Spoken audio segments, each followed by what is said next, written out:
Mesdames, Messieurs, bonjour. Nous vous souhaitons la bienvenue aux internationaux de France de Roland-Garros 2016, programme du mercredi 18 mai. Good morning, ladies and gentlemen. Welcome to Roland-Garros 2016. Wednesday, the 18th of May schedule. Sur le cours 6, encore 6, Jessica Malichkova, Mathilde Johansson. Sur le cours 8, encore 8, Paulina Lekina, Clara Kukalova. Sur le cours 10, encore 10, Sarah Soribes Tabo, Tamira Pachek. Sur le cours 12, encore 12, Laszlo Chero, Nicolas Kicker. Sur le cours 13, encore 13, Leslie Kakové, Ivana Lurovic.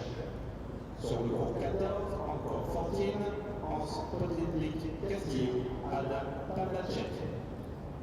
Sur le cours 15, encore 15, Petra Martic, Hiroko Kuraka. Sur le cours 16, encore 16, Kalda Bouyakakei, Elisa Kostova. Sur le cours 17, encore 17, Anna Souakouli, Stéphanie Forest. Sur le cours 18, encore 18, Lévi Ozumi Mandi Minela.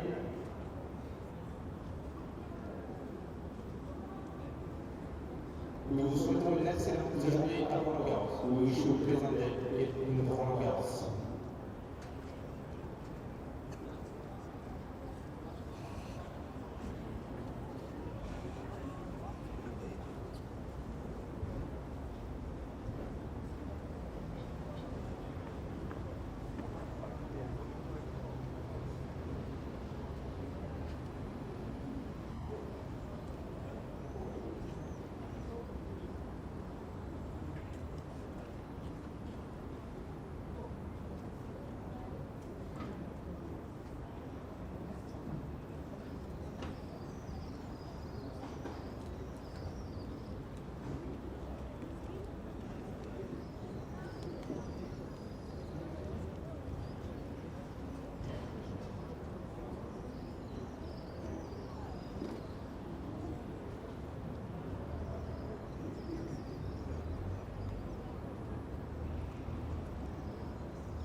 Well, hello and welcome along to the French Open qualifying live coverage for the first time ever this week.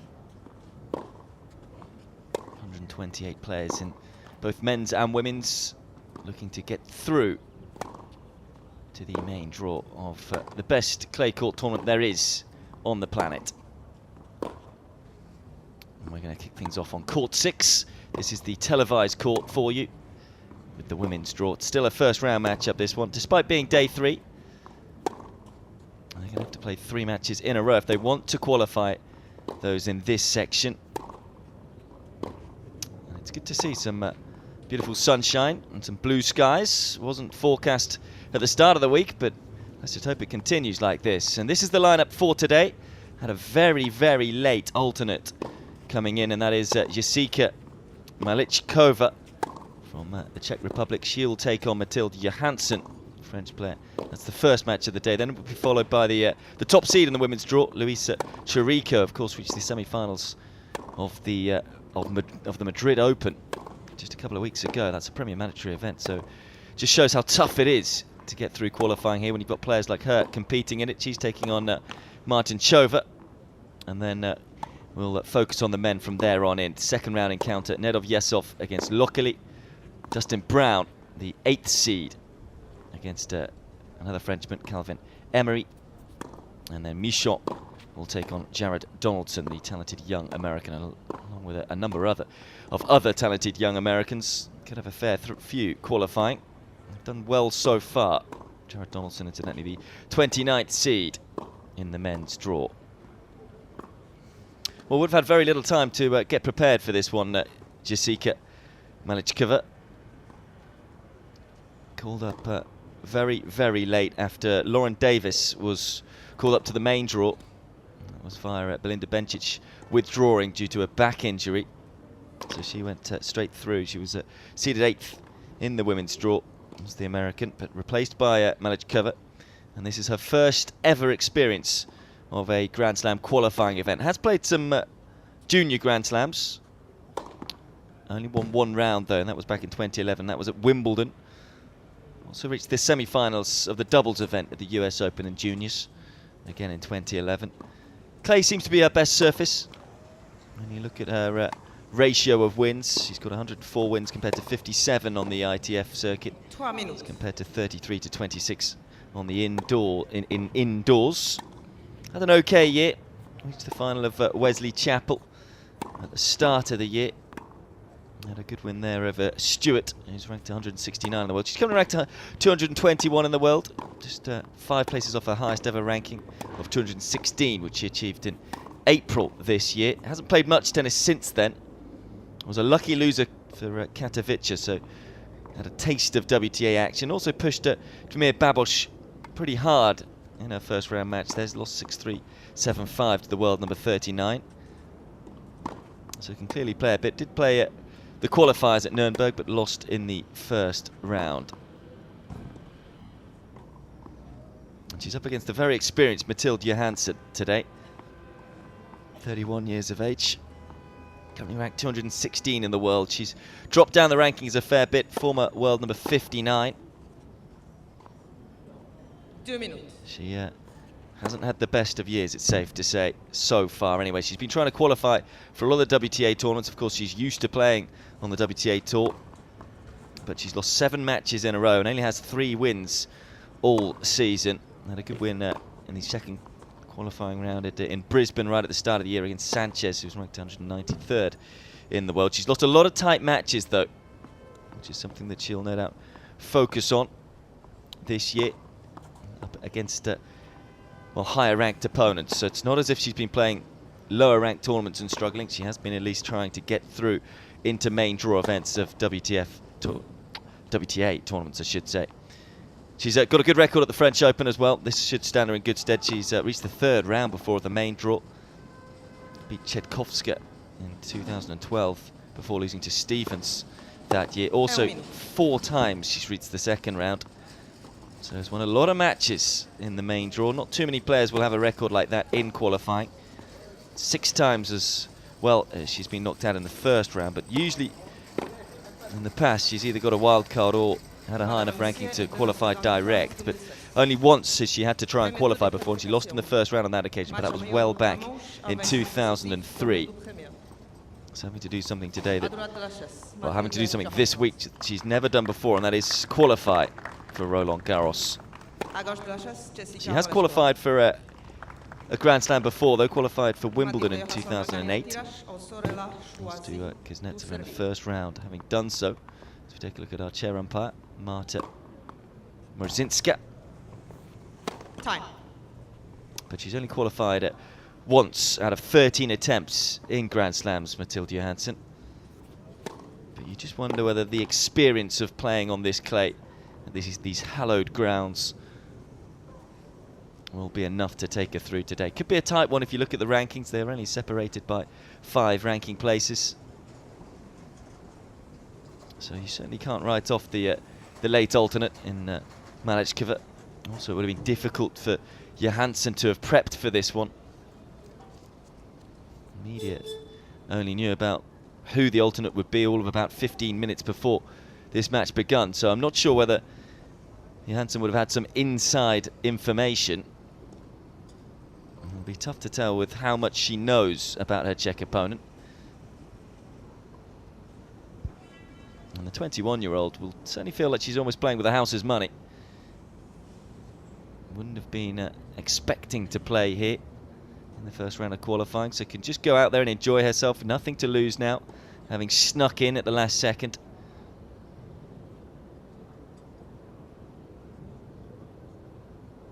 As I say, enjoys playing on clay.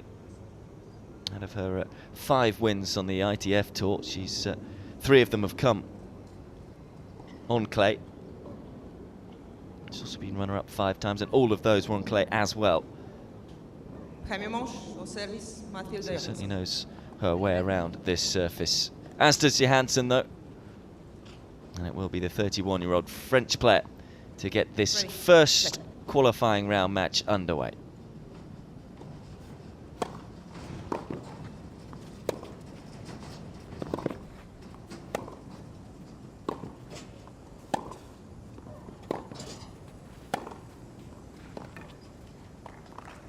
Pidge is incidentally in the commentary box for this one. Later on you'll be joined by Guy McRae.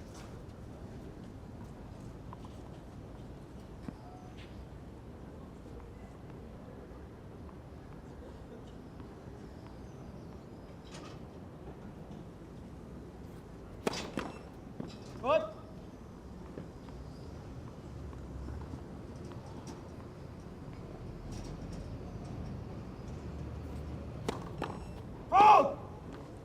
Cancel. Still maybe some nerves as well for Johansson, even though she's played in bigger tournaments than this one. She'll be desperate to get back in to Roland-Garros. Lost in the first round last year to Heather Watson. Of course, it's the biggest time of year for all French players when this tournament rolls around.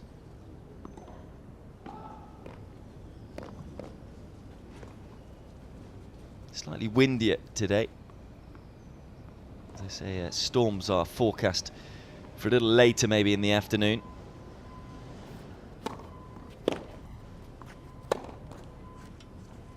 A bit of a ropey start by Johansson. As I say, it may have been a little off-putting, the fact that she wouldn't have known who she was playing until very late.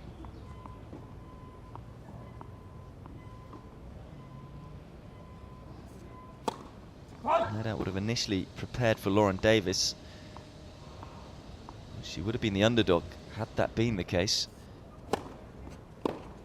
Now very much the favourite for this one. So it's a switch of mindset.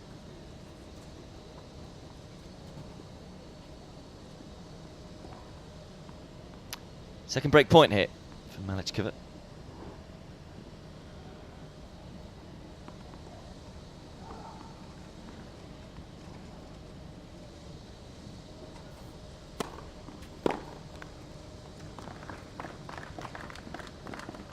Of course, those that are here you would think would be cheering on Johansson.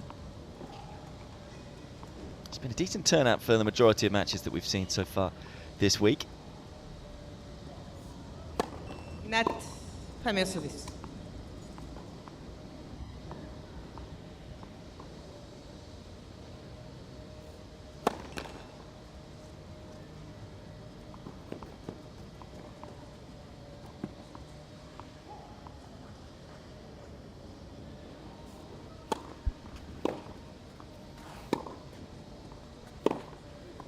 That's a supreme backhand. Avantage, Mademoiselle Malichkova. So a third break point for the Czech.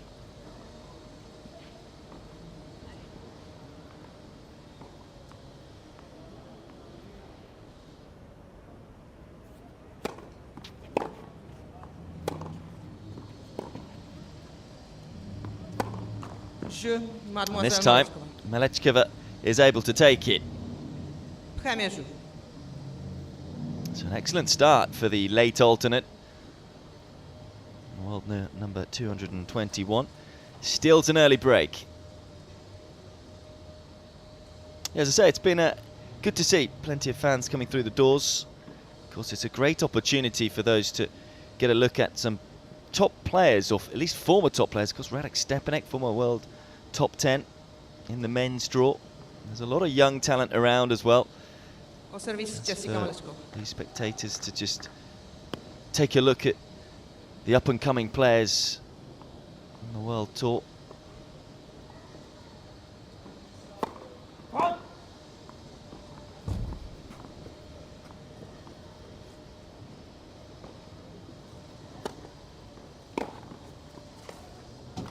Super return. Not a lot on the second serve. Johansson well inside the baseline. Easy pickings for someone of her quality.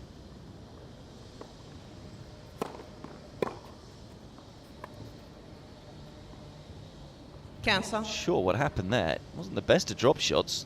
Johansson just stopping on the play. Malichkova happy to take the point.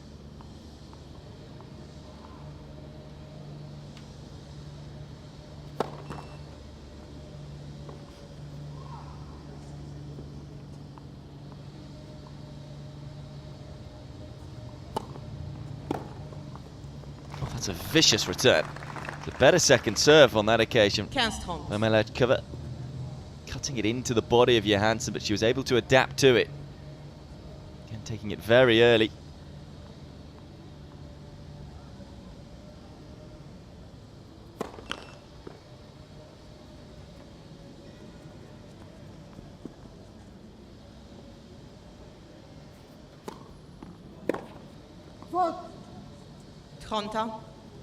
Looking at it and how aggressive Johansson is being, first serve percentage will be key today, no doubt, for the Czech player.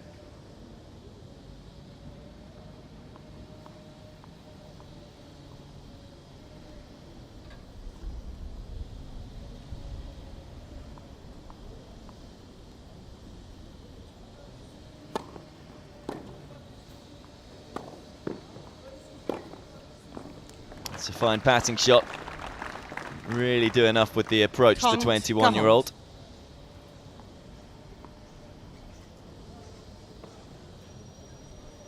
So a chance for Johansson to get the break straight back.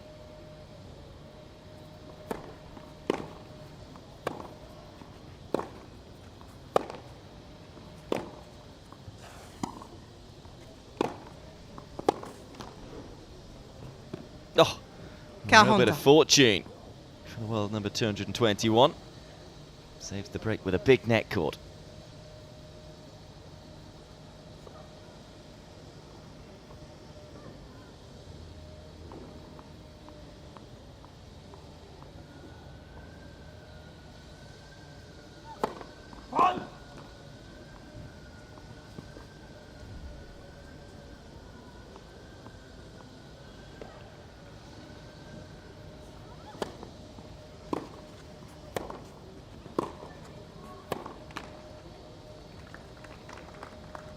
Avantage, Mademoiselle Johansson.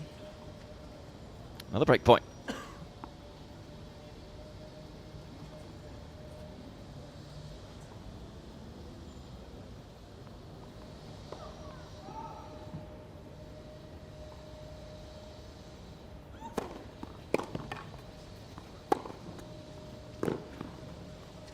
That's a nice 1-2 punch. Égalité.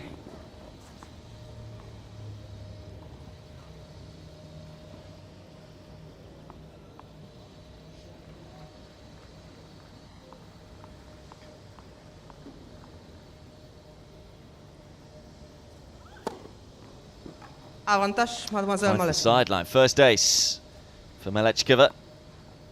Timely 1-2.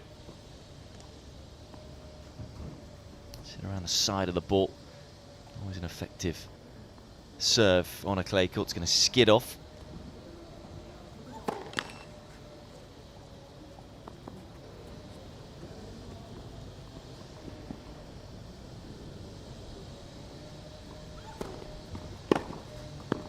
A sumptuous return.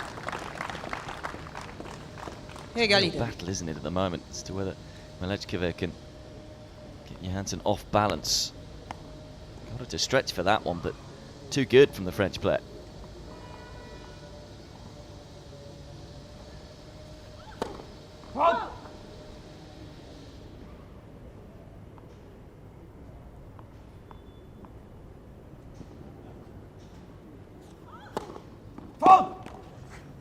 Avantage, mademoiselle Johansson. First double fault for the Czech, and it could be a costly one. And I think just feel that double fault's probably come about. Trying to put a little bit more on the second serve from the pressure that Johansson has been applying with the return. It's a long, juice game, though, this one, isn't it? Yet another break point saved. Going back to spectators, though, coming into the grounds here. I can tell you that at the moment I'm seeing some live pictures on one of my monitors of the long court. Emory training right now.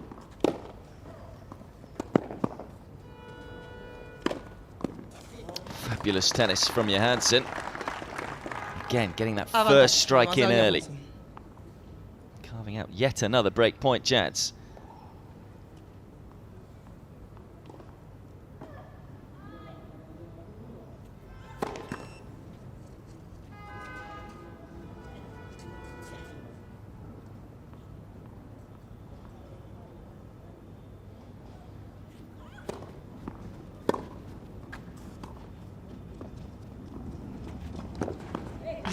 Got there in time and able to put the ball away, and finally Johansson does take one of those break points.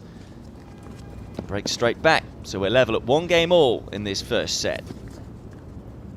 Hey, going back to what I was saying, Andy Murray over on Long, and it's an opportunity for the fans that are here nice and early to go over to that court and watch one of the big 4 train and warm up, of course, for the main draw event. Seen a lot of players out on the practice courts already.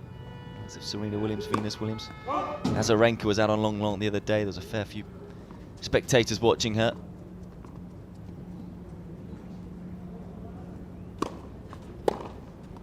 That's a super return from Malichkova. 0-15. I have to say, at the moment, almost is better for the players not to be serving. I've seen some crunching returns. There's another.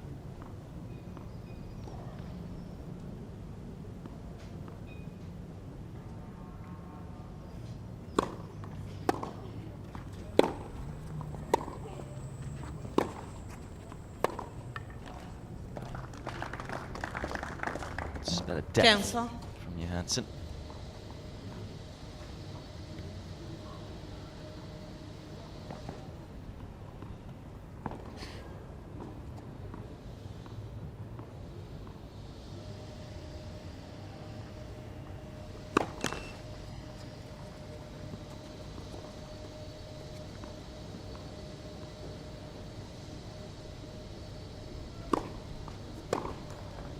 Tonkens.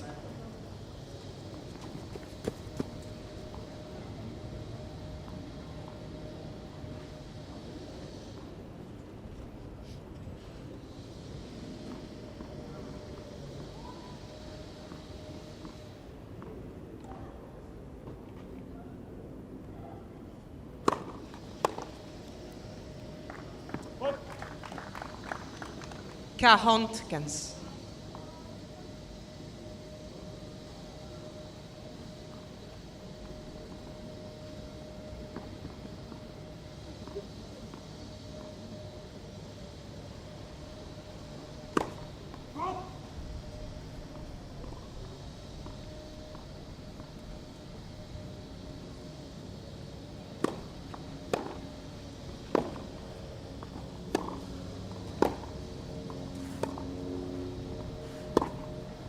Jeu, Mademoiselle Johansson. Fine backhand winner. And after a shaky first game, Johansson has found her rhythm. Men du jeu. Consolidates the break and moves in front for the first time in this one. Leads 2-1 first set.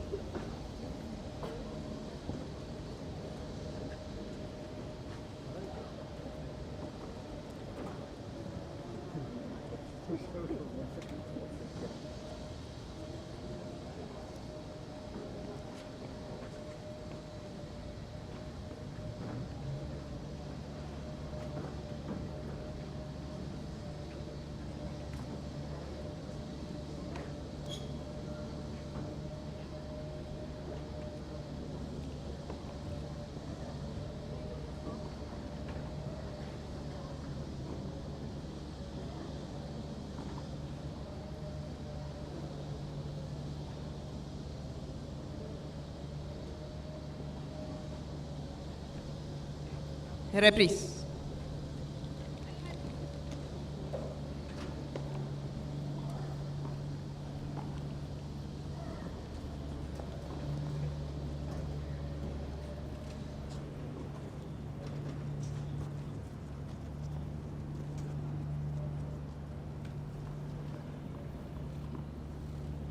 Well, it was a long juice game for Malichkova's first service game. 50% first serves went in. Was put under some pressure by Johansson, so we'll find a few more first serves. 15-0. Or at least get better depth on the second serve as she did there. Knowing that Johansson is standing inside the baseline, looking to return. On the second serve anyway.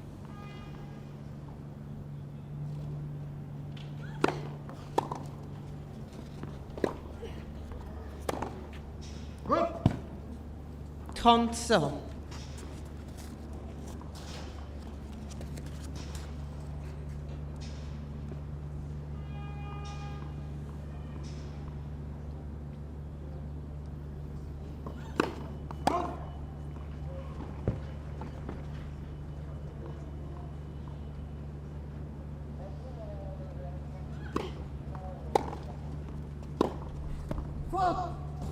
Trente-quinze.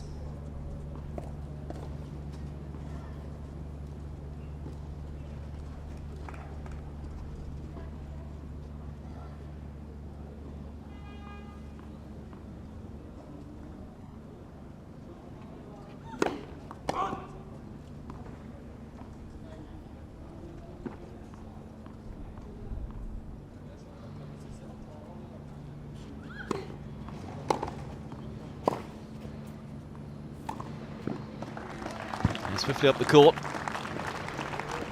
Again, all about the return. Getting the first strike in, getting her opponent on the stretch. That's a nice play going back in behind an opponent. Common tactic, particularly on a clay court.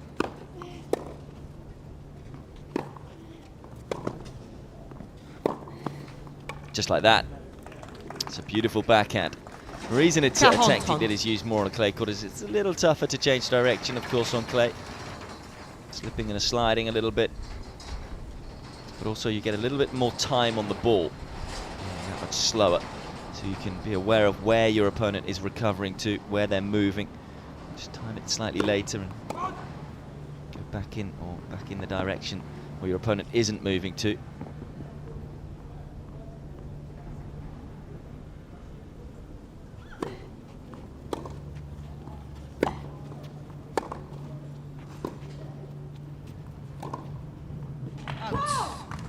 Called out. Mademoiselle Malichkova. So it did look wide.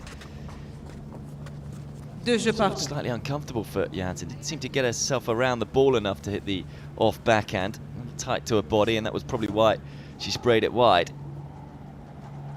So Malichkova, for the first time, also able to hold serve.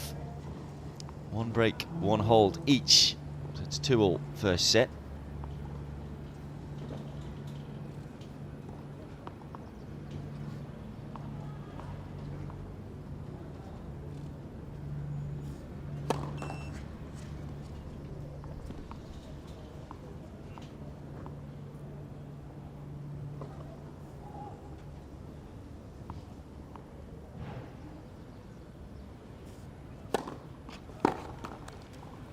15-0.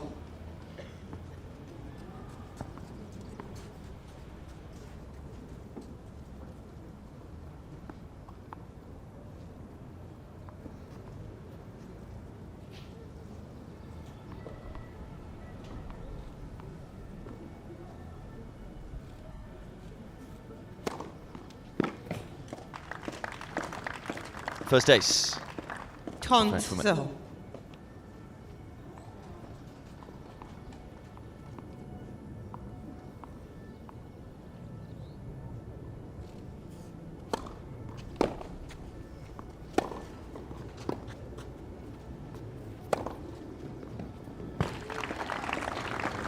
Did well to generate all of her own pace there on the backhand. Johansson. He's a player who probably slightly prefers the backhand to the forehand. She's pretty tidy off both wings. A lot of body weight going into this one.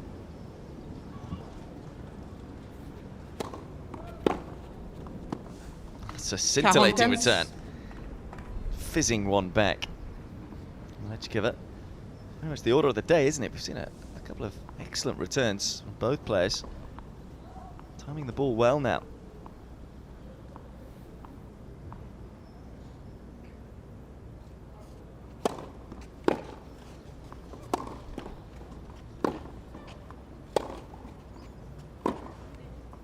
Mademoiselle Angle from Johansson and a little alley.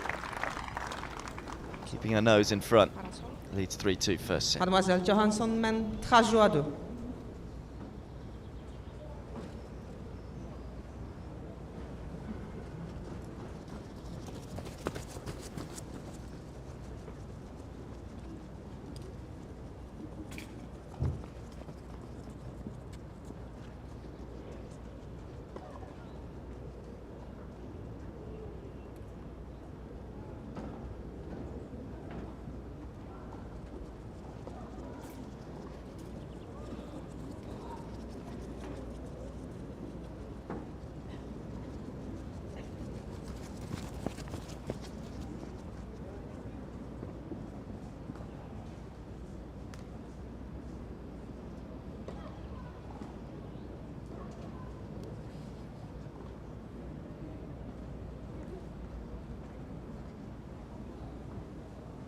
Reprise.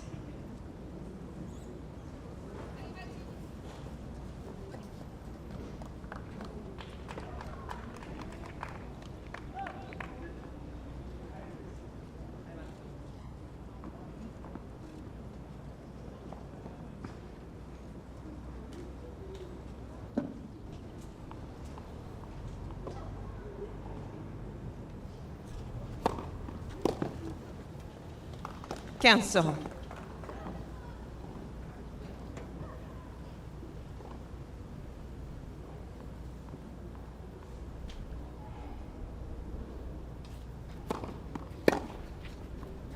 Trente zéro.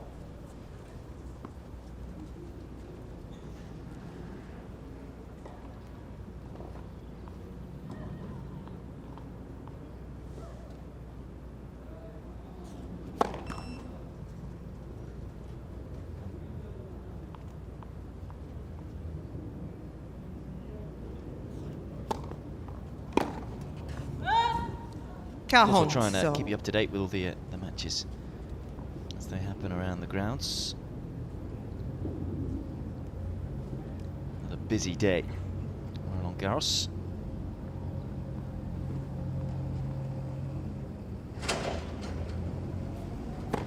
Net, premier service.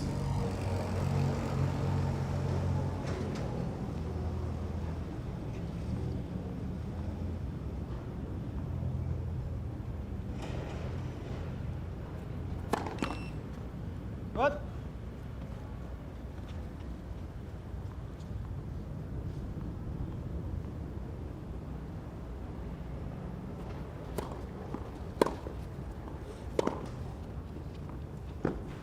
Great forehand on the run. Malichkova.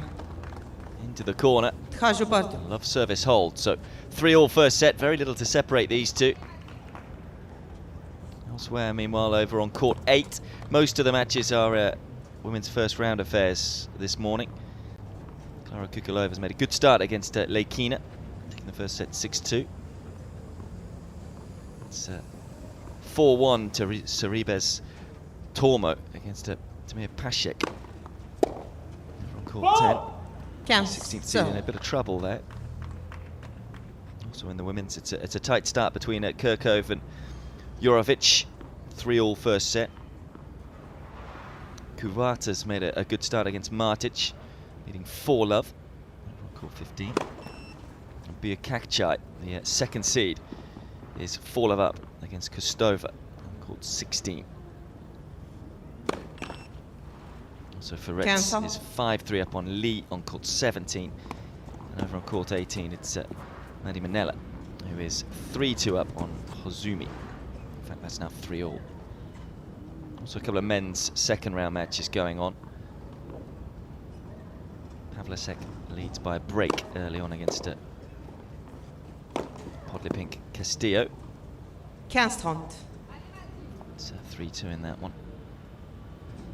And over on court 12, Kicker, the German, is 3-4 down to Gier. So you're up to date with everything that's happening around the grounds. Back to focusing on this one.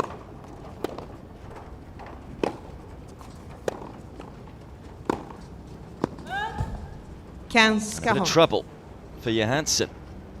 Double fault in this game. A couple of unforced errors, and it's 2 more break points to Malichkova.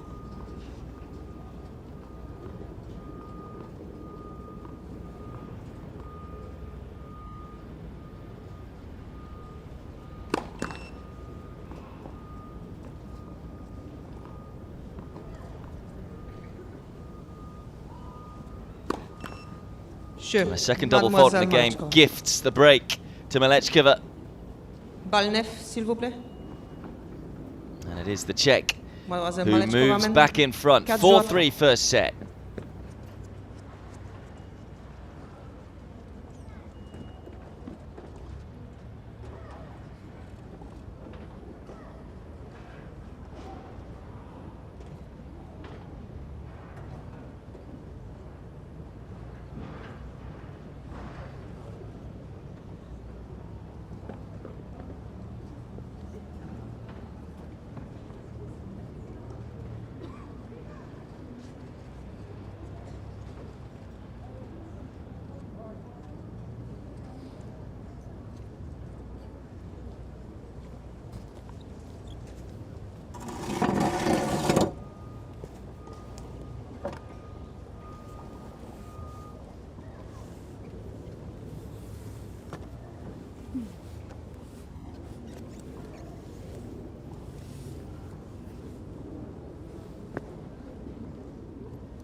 Reprise.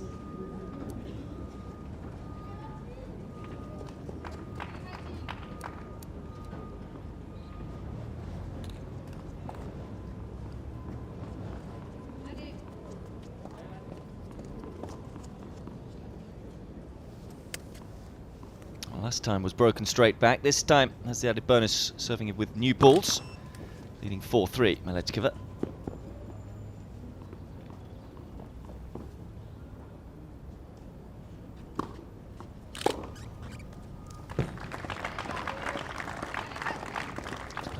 Support for Johansson.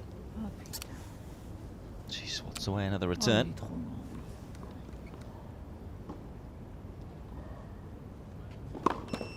Graphic there just showing how important Malichkova's first serve percentage is. She's in trouble every time she misses a first serve. And again, another firm return. It's love 30. Incidentally, the winner of this one will meet the winner of the match over on court 13 between Kirkov and Jorovic.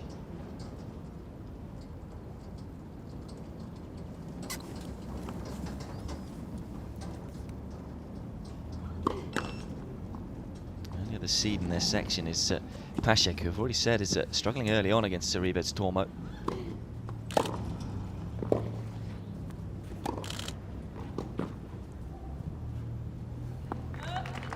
Lauren Davis was a seed, so it's a bit of an open section, this one. So both of these players will fancy their chances if they can get through this round. Johansson battling hard. 3 break points.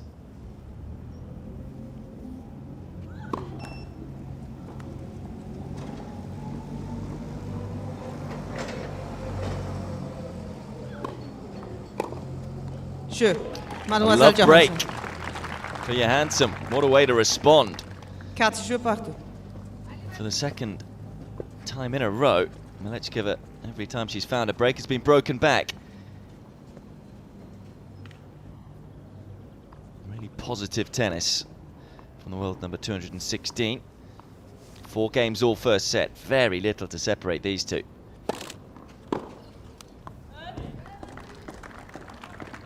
Chero.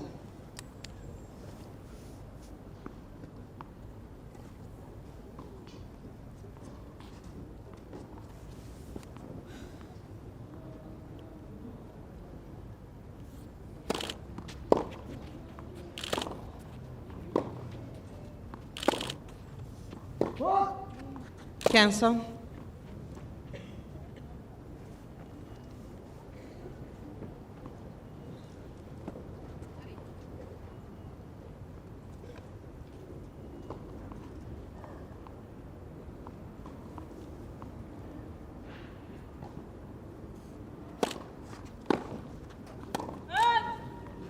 Tonkins.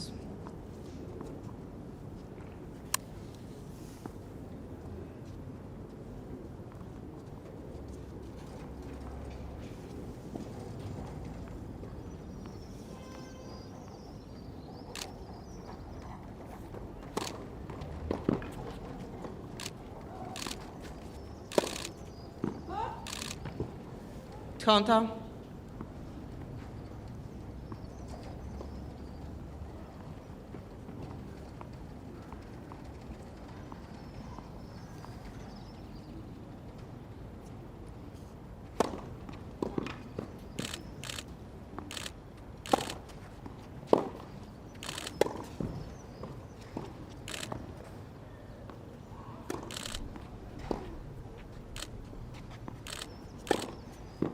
Johansson is a player who very much likes to play off the front foot, but she did well early in that rally.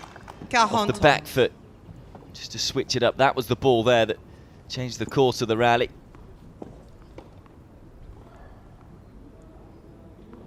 And showed she can generate her own power off a ball with no pace on it.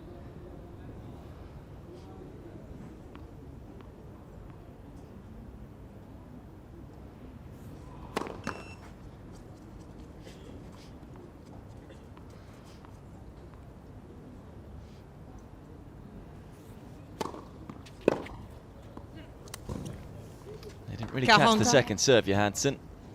Pounced upon by Malichkova.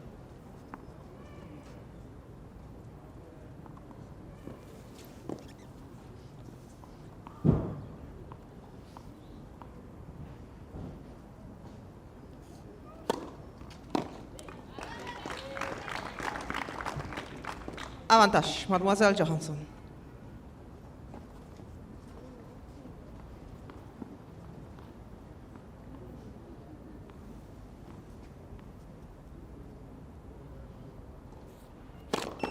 Net, premier service.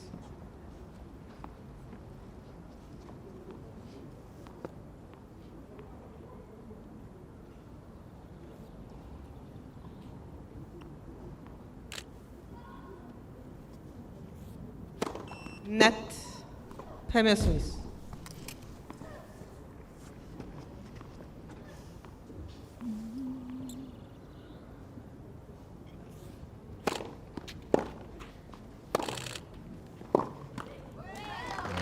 Good Mademoiselle depth. Johansson.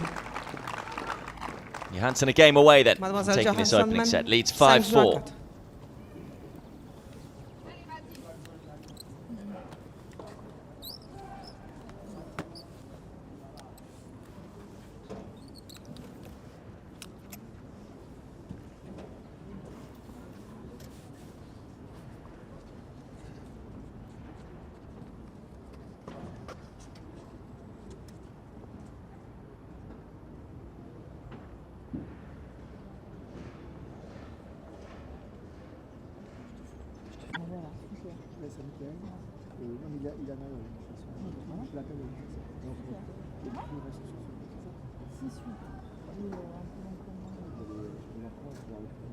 Ouais. T'es content? Toi, enfin de tout. Reprise. Super.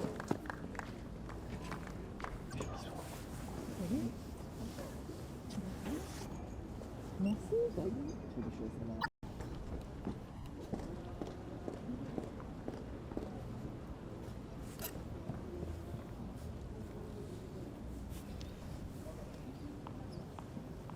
Serving to stay in the first set here. Malichkova. Finding a first Cancel. serve.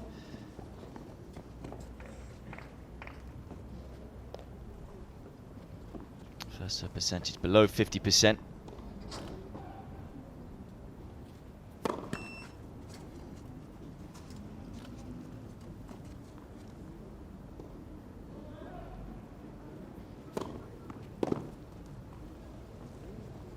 On the second serve on that occasion. Won very few points behind the second serve. It's been a big contrast between first and second serve. She's won 10 from 12 when she's got that first serve in. 10 points from 12, that is. And just 6 from 18 off the second serve.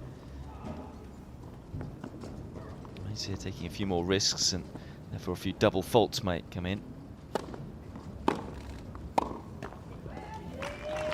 A bit of a better second serve, but it's still into the hitting zone of Johansson. Frontkens.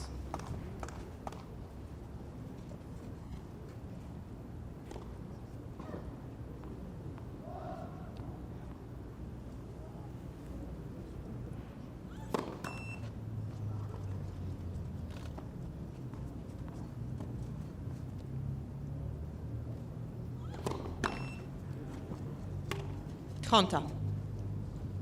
Right, as I called it, to be honest. So we may see some more double faults. There's one.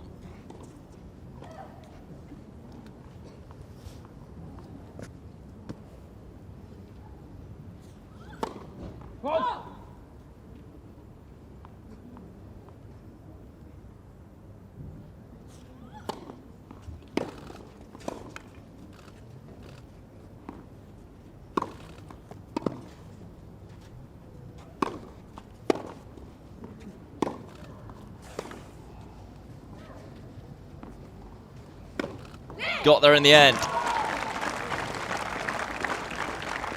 Malichkova continuing to miss first serves. It just means Johansson is right on top of the rallies. And it's a set point for the French player.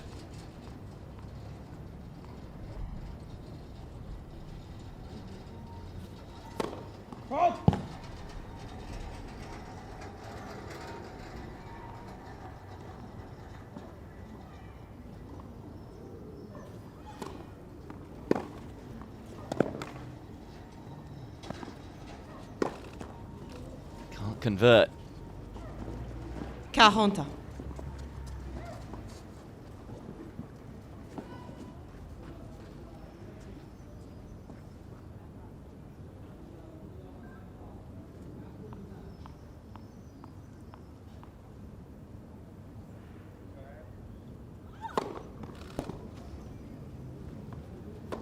Such a difference when that first serve is in play. Avantage, Mademoiselle Malichkova.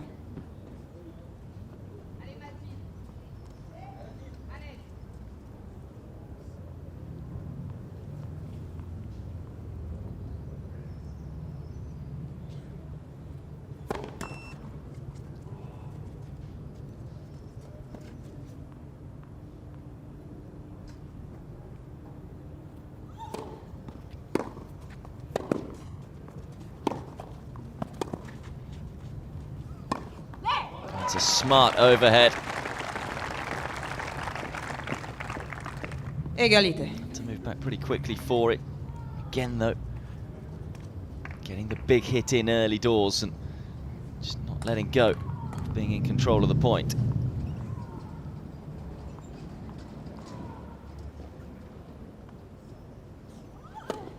Net. Premier service.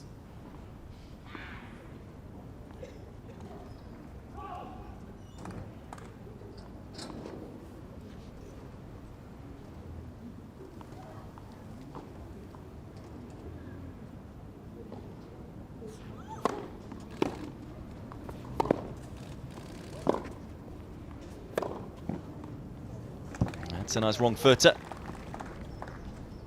Avantage, Mademoiselle Malichkova.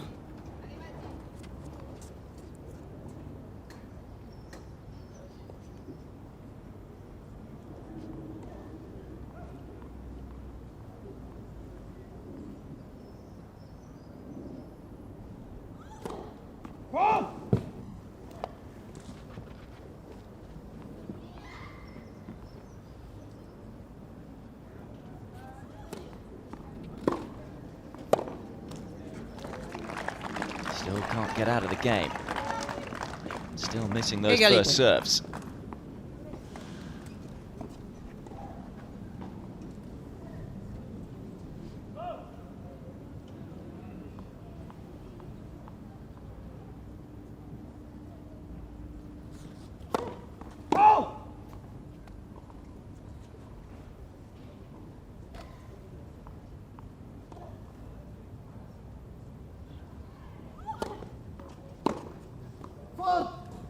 Avantage, Mademoiselle Malichkova. Chance onto the forehand, it was short. Hasn't missed too many of those. Could prove costly.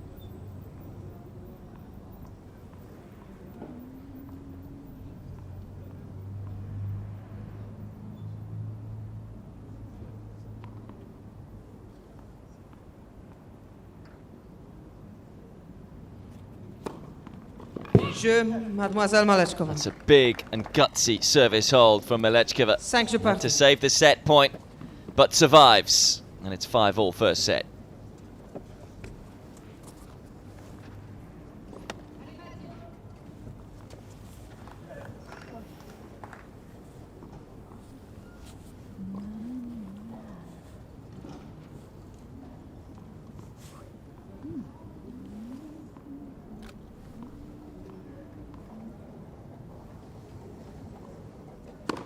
Net, premier service.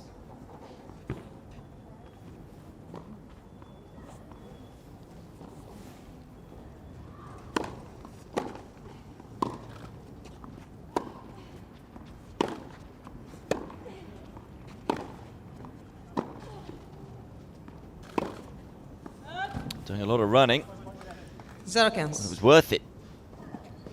Frustrating, Johansson.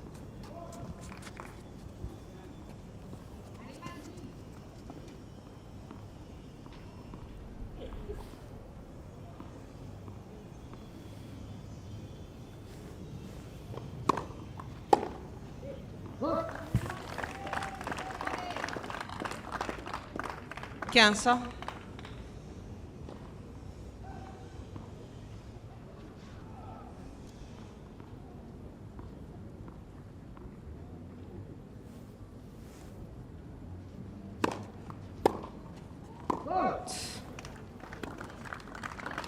Trente-quinze.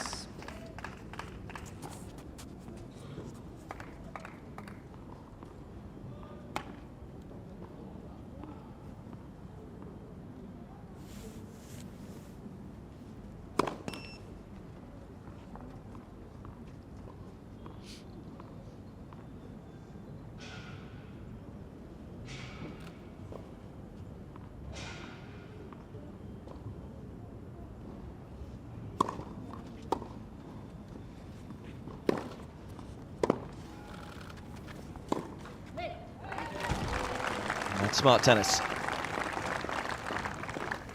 45. Sure she'll feel with that return that she missed in the previous game. Didn't need to go as close to the line as she did. Giving herself a bit more margin for error in that point.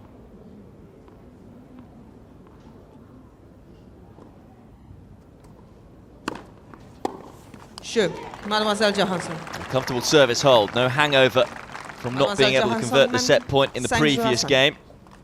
And again, a game away from taking the first set. Johansson leading 6-5.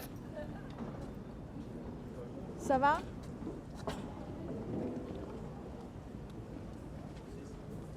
Six-huit. Et un peu d'entraînement.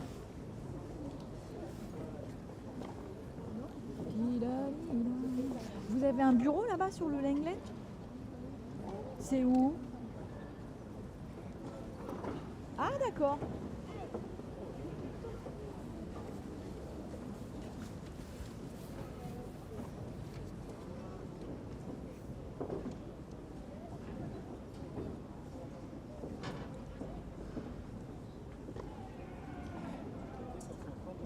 Non.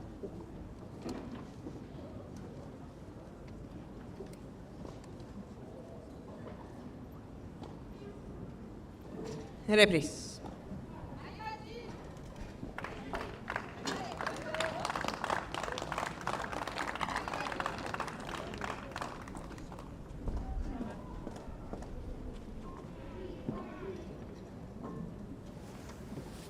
So for the second time, serving to stay in the first set. Malichkova.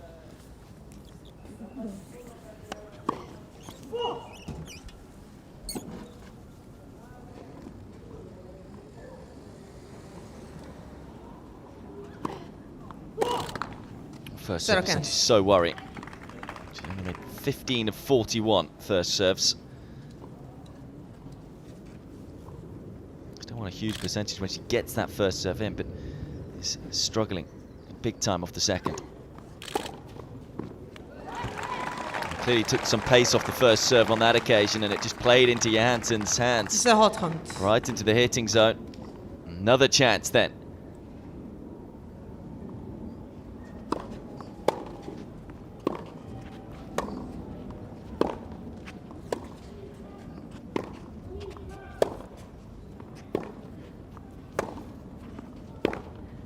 And that's wild. And having missed a set point in Malichkova's previous service game, now Johansson has 3.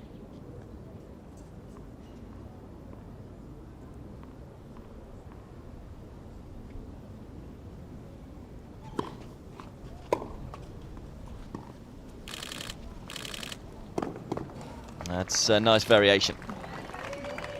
15-40. Nervous tennis, you have to say it. Set point down.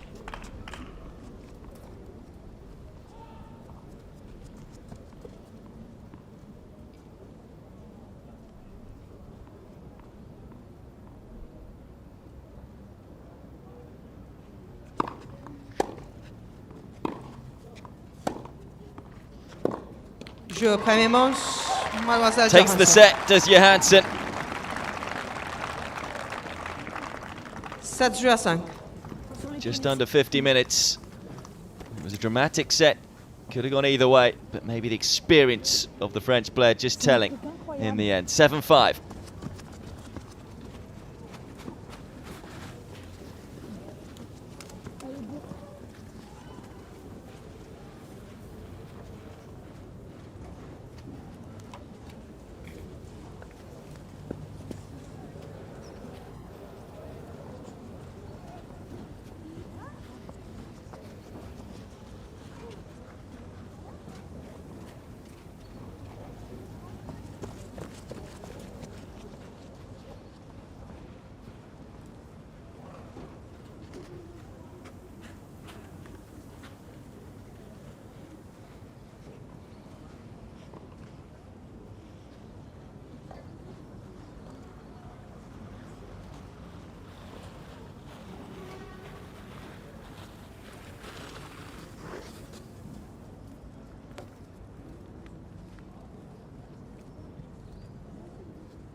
Reprise.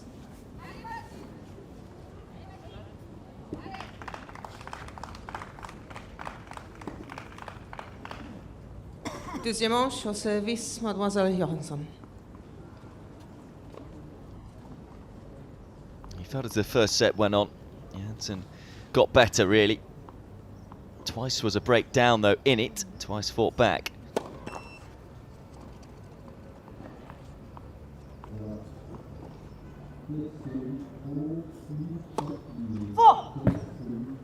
Has to keep her level high though here. 0-15. It's the 31-year-old. We've got an adrenaline rush having having stolen the first set. Doesn't want to relax too much at the start of the second and have to fight back again.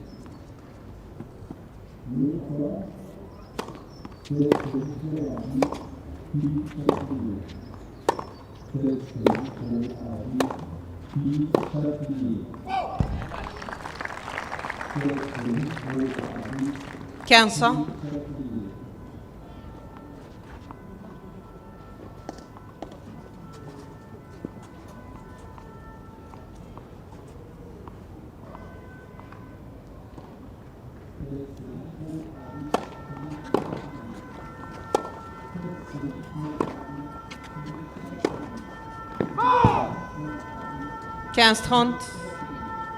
Just to update you, incidentally, from some of the courts from around the grounds. Remember, the winner of this one plays the winning match over on court 13.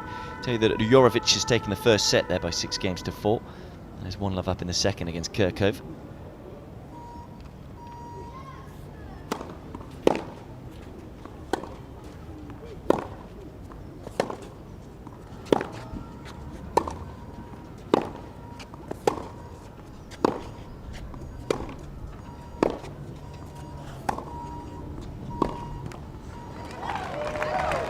Just a reminder that Malichkova is a alternate because of Lauren Davis being called up to the main draw after Belinda Bencic withdrew with a back injury, which means that there's only one other seed in their little section to get through. Of course, you have to win 3 matches in a row to win through to the main draw in the qualifying event. And that other seed is Tamir Pashek. She is really struggling out on court 10. Soribes Tormo won the first set 6-2 and is 3-love up in the second, so could well be no seeds left in their section.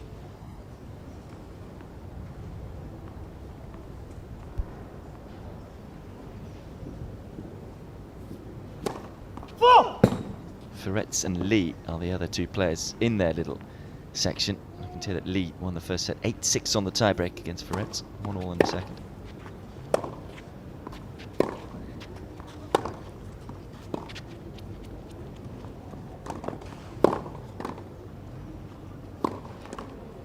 Chances for both players to win the point. In the end, it's Malichkova who is able to do it. Guessed the wrong way here, Johansson, didn't she? Didn't put it further enough away either from Malichkova. That was the forehand that really cost her.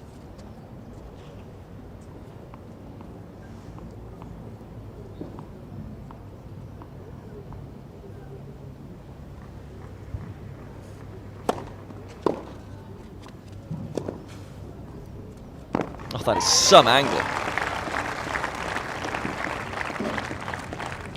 Avantage, Mademoiselle Johansson. There was certainly some nerves in this match at the beginning. Both players played some shaky tennis to start off, which is often the case, of course. Early days of a qualifying event, big tournament, biggest tournament there is on clay, of course. They're trying to qualify for. But we have seen some excellent tennis too. Johansson. Most of it coming from Johansson, who secures the first game of the second set.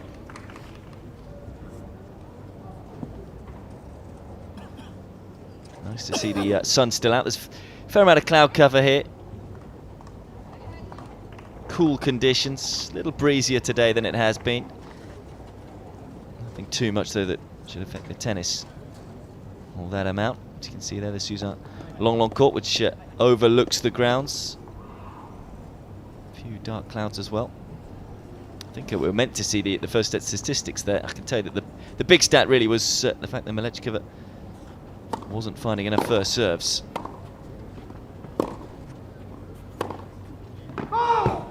Hawkins. I do just wonder whether she's going to take a bit of pace off that first service. Seemed to, because her second serve is very attackable. Hanson's done a good job of getting on top of it.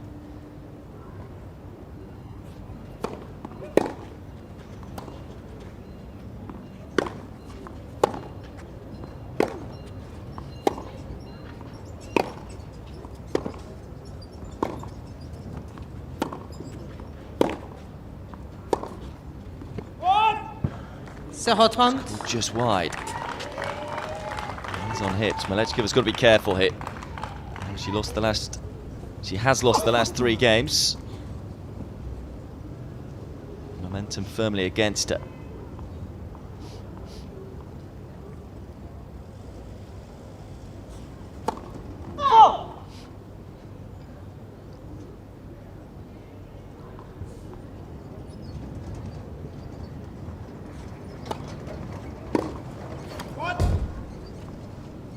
15-30.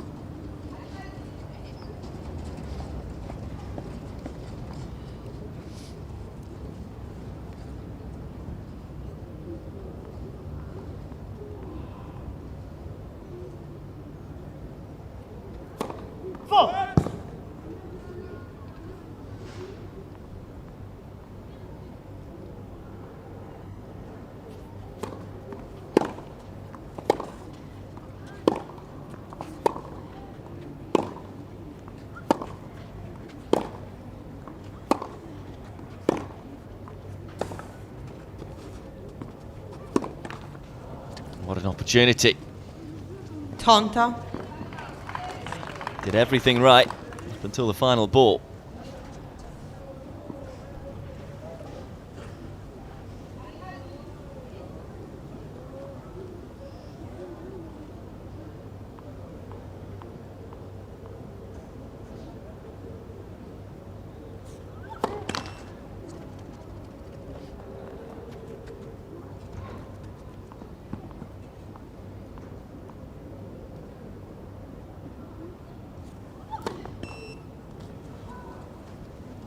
Trente, 40.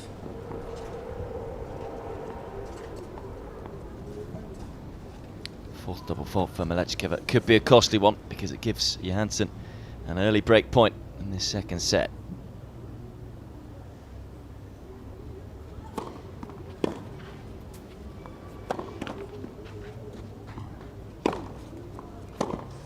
Jeu. And the first forehand looked a little tight, Johansson. and the net cord certainly helped out Johansson.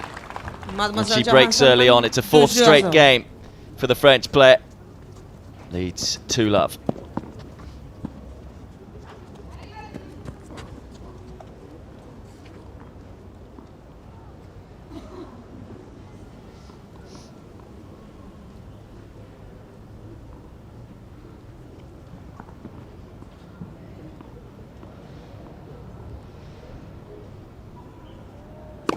Net. Premier service.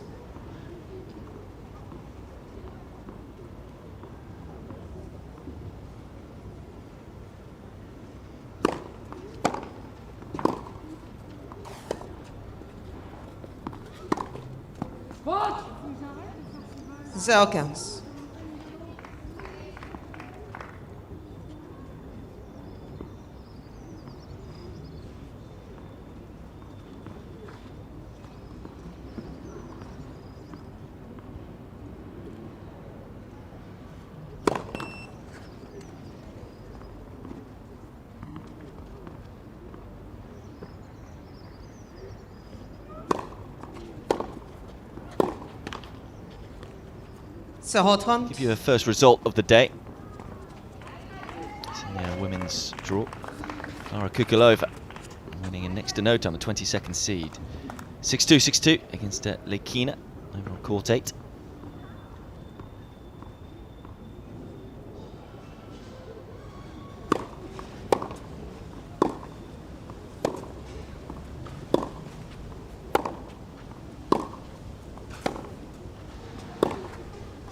Oh, what a backhand that is.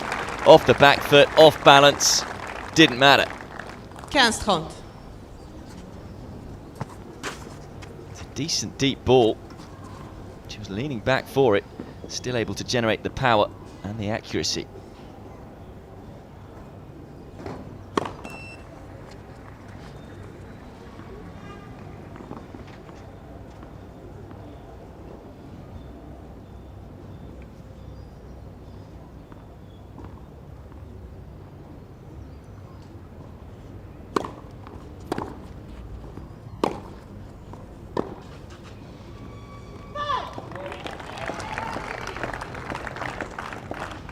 Trente.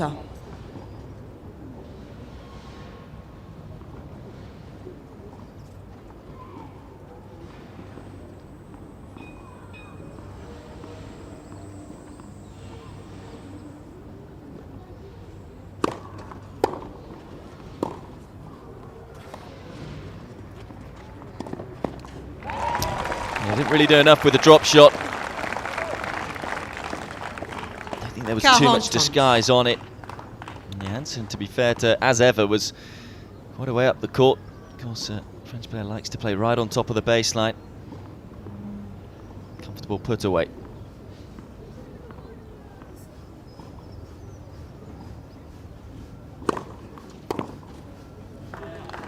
It's a good hold Johansson. from Johansson, who wins a 5th straight game. Mademoiselle Recovering from Johansson love mène 30 in it. 4-0. And looking good right now. He's the world number 216, leads by 3 games to love in the second set.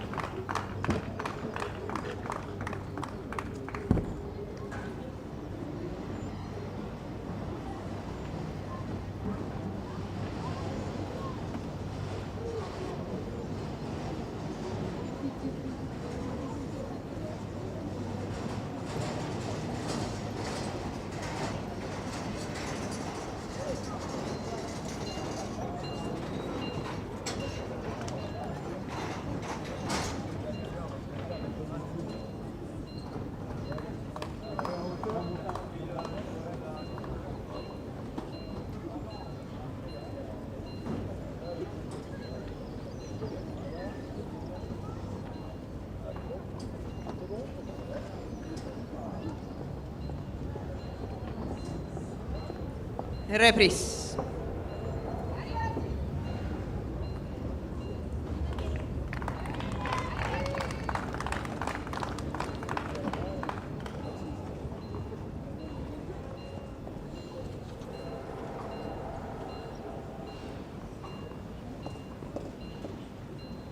Looking to stop the rot hit. Malichkova needs to stop it quickly.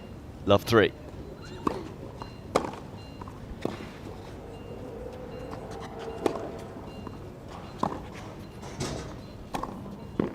Johansson, though, looking like a confident player right now. Certainly not looking like a player who's lost 7 matches in a row coming into this one.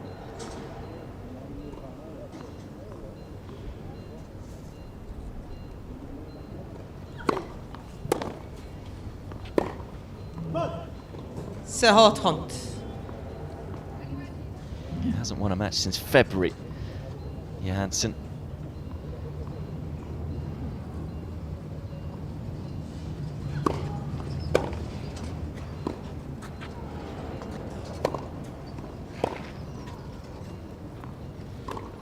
Right now, you see the belief seeping through her veins.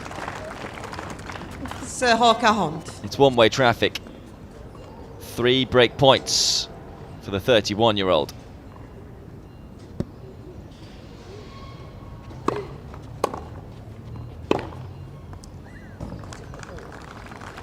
Needs a few more of those, in truth, to check.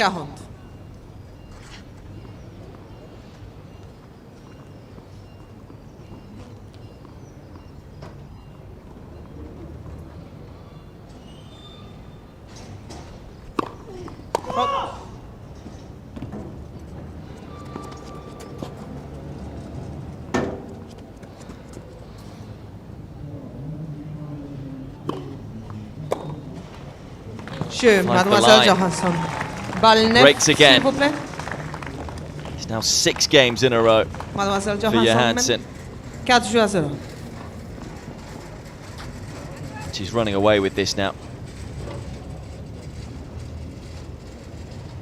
As I say, although she has lost 7 matches in a row coming into this match, a lot of them against good players, trying to qualify for WTA tournaments. She had a stretch in Monterrey, Kwasi Bourbon and Katowice, where she lost 3 very tight 3-set matches to 3 very good players.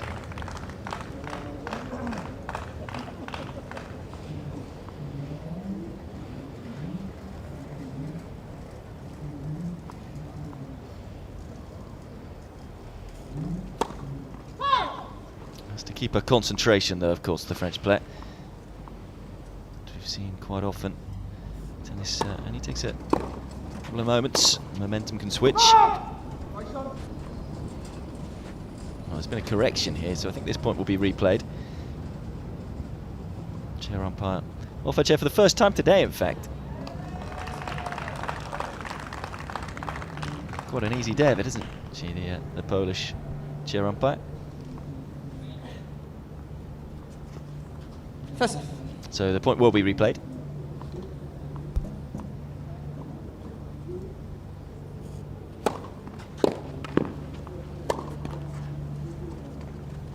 0-15.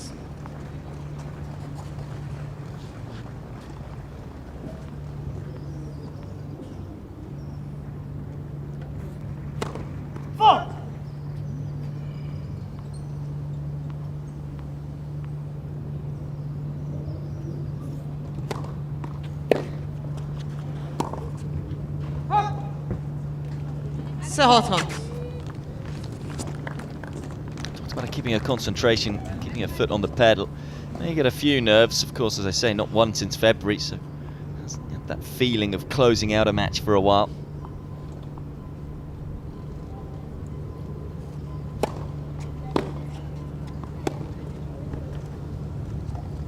So a chance to get on the scoreboard in the second set and to stop the run against her. 3 break points for Malichkova.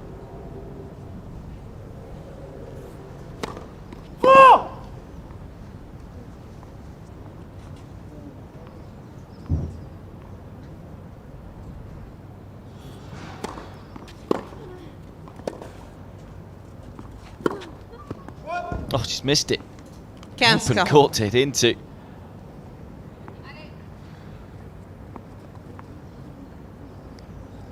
Has to break here. You feel to have any chance of a comeback.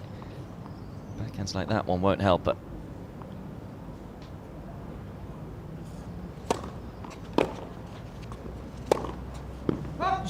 Break is given to her. Forehand is long from Johansson. Mademoiselle Johansson, and it's a first game in 7 for Malichkova. Gets on the scoreboard in the second set. It's got a long way back still for the Czech. It's Johansson who leads by 4 games to 1.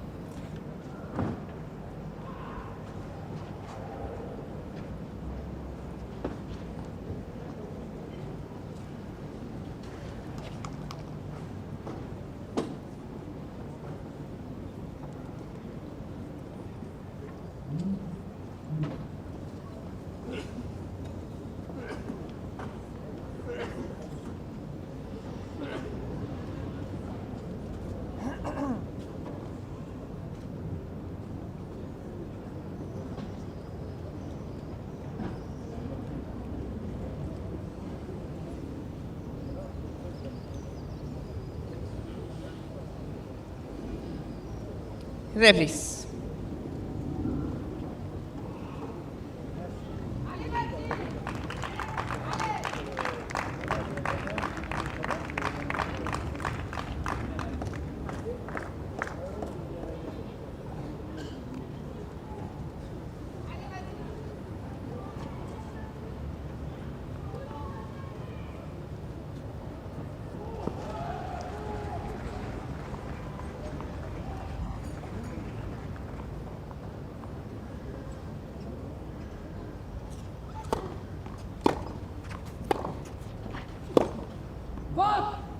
Cancel.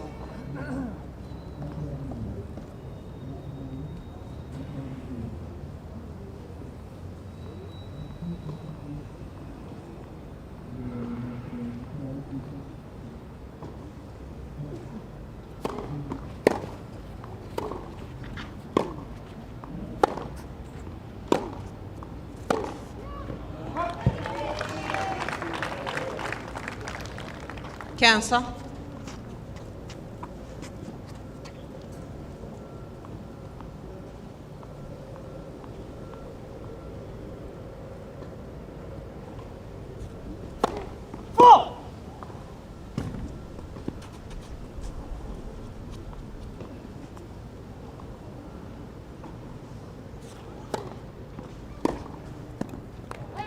Super return. And again, it's that second serve that has been attacked all match. Malichkova right now caught between a rock and a hard place with taking pace off the first serve. First serve percentage just hasn't been high enough. Also with whether or not to put a bit more zip on the second serve. But it's leading to double faults. Again, that one just sits up to be hit, and Johansson just says thank you very much. 2 more break points for the 31-year-old.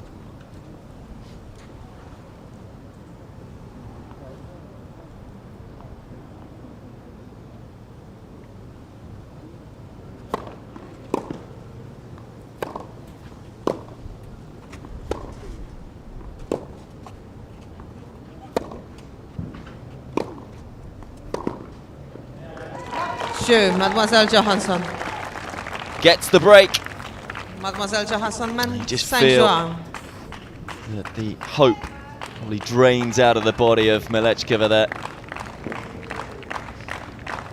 Having got herself on the scoreboard, having got one of the breaks back for the 3rd time in this match, she's broken back straight away. Remember, she was up a break twice in the first set.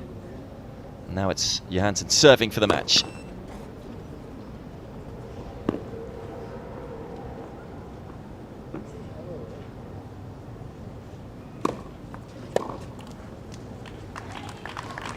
Chero.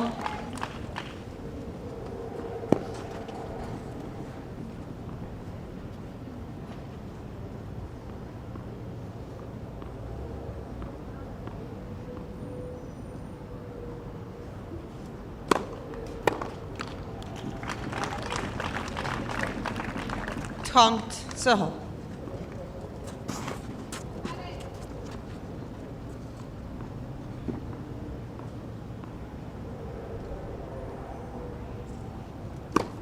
Net, premier service.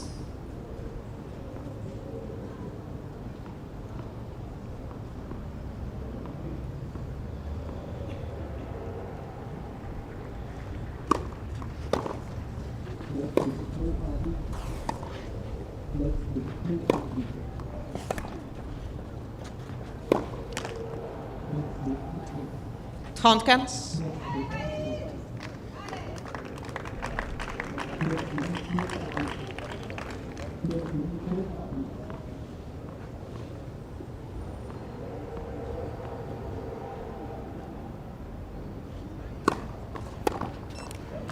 It's a good deep serve. And the majority of the crowd here on court 6, of course, getting behind the French player. She now has just one more point to win. 2 match points for Johansson.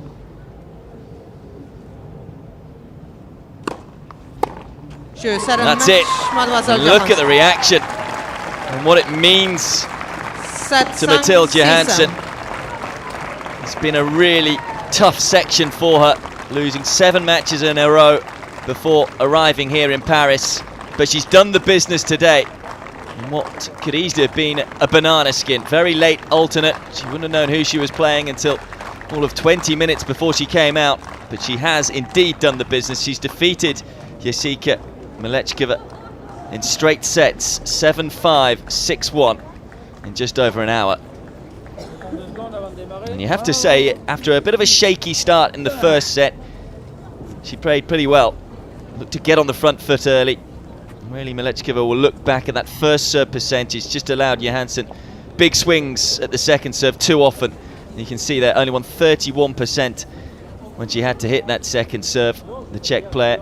And that was where this match was won and lost. Johansson very good on the return, very good at controlling the point once she got that first strike in, and really eased away in the second set, having been a breakdown twice in the first set, yet was able to break back straight away on both occasions. So it's Johansson who moves into round 2. She'll face either Kirkov or Jurovic. They're still going on over on court 13. As I say, it looks like there's going to be no seeds left in their section. And Johansson will fancy her chances of maybe going all the way through to the main draw at Roland-Garros.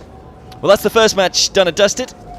But there's still 4 more matches to come on this court 6, one televised court here in Paris. Up next, Luisa Chero, the top seed in the women's draw, taking on Teresa Martincova from the Czech Republic.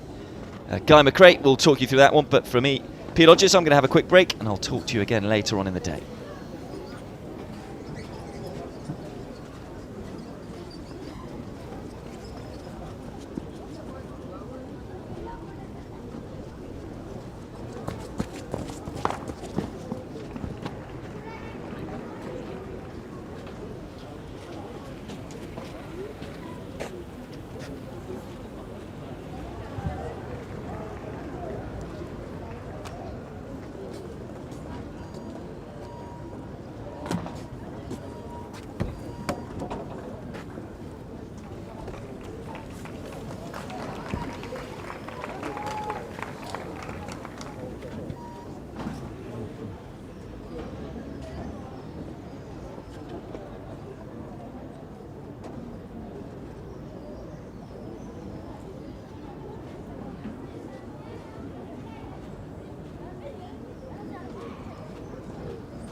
Welcome back then to court number 6, our continuing coverage.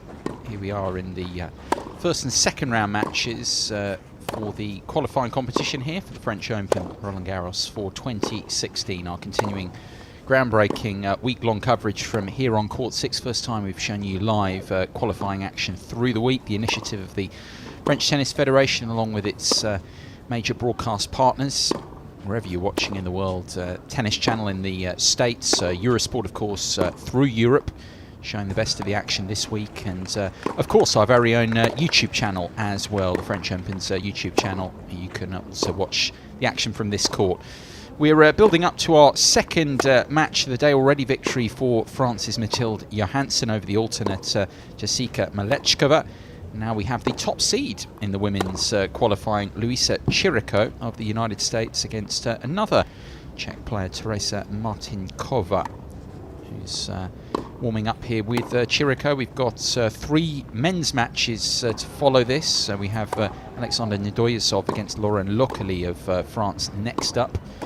Chero, the top seed in this qualifying. Of course, she's had great results in recent weeks, and her ranking now as it is, she'd comfortably be into the main draw that starts on Sunday here in Paris, but that's not how it works. There's a cut-off for all tournaments really 6 weeks beforehand, and at that point her ranking wasn't good enough. At the moment she's a 77 in the world, just down from that career high that she set just over a week ago of 76 in the world. Hailing from the east coast of the States, from New York, Chero with 3 ITF singles titles to her name. The last of them just over a year ago, the 50k level event in Alabama, the Dothan Challenger that she won. Made 2 Grand Slam main draw appearances in the past. Here last year she lost in the first round. She also lost in the first round on home soil in New York at the US Open. But not much really from her. You look at her results on the year till the last few weeks, till the last month, the WTA event in Stuttgart, the Porsche Tennis Grand Prix. She qualified there, lost first round fairly easily. It was double bageled actually by Petra Kvitova there, but obviously picking up the points for qualifying, and then amazing run at the Madrid Open a couple couple of weeks ago, qualifying there again and going all the way through to the semi-finals where she lost to Dominika Sibylkova. Interestingly, she actually lost at the 100k level event, the Trnava Challenger, last week, first round. Amazing, you can go from reaching the semis at a big event in Madrid and then losing first round in a Challenger level event, but it's how it goes sometimes. With that ranking now up at 77 in the world. Having to qualify here, although it has to be said, her chances have been boosted. If she can win here, win another round, she'd be, well, basically qualified, because Caroline Wozniacki's withdrawal from the main draw means that we're going to have one of the lucky losers in the final round of qualifying in the women's draw on Friday progressing anyway, because of the timing of her withdrawal. To explain that to you, it's a little bit different to, say, Belinda Bencic, the 8th seed, as she would have been in the main draw, because she pulled out, and she pulled out, the official notice of it was before the qualifying competition began, and that's why Malichkova was able to come in as an alternate against Johansson here first up today. Wozniacki's withdrawal, the timing of it, was after the qualifying had started, and once that's happened, you can't have alternates in at that point. So that means that we are going to have at least one lucky loser joining the 12 qualifiers on Friday. So I hope that makes sense to those of you watching. I hope I've explained it fairly simply. What of Martincova, the Czech, 21 years of age. So many good Czech players around. She's 187 in the world, Teresa. 167, her career high back in February of this year. Of all those Czech players in the world's top 100. A lot of discussion into that, why they're producing so many players. I guess it's just because success breeds more success. You've got obviously a lot of players there. We already mentioned Kvitova and Shavashova as well. Lucy Shavashova, who reached the finals here last year. So many other players who've been doing well, and therefore players coming up. We see all of that. The tradition, of course, in the Czech Republic is a fantastic one, producing players over the years. And here is another one, Martincova. She is just shy of her year-end ranking of last season. That was 183. Say up to 167 earlier in the year, with 2 ITF singles titles to her name.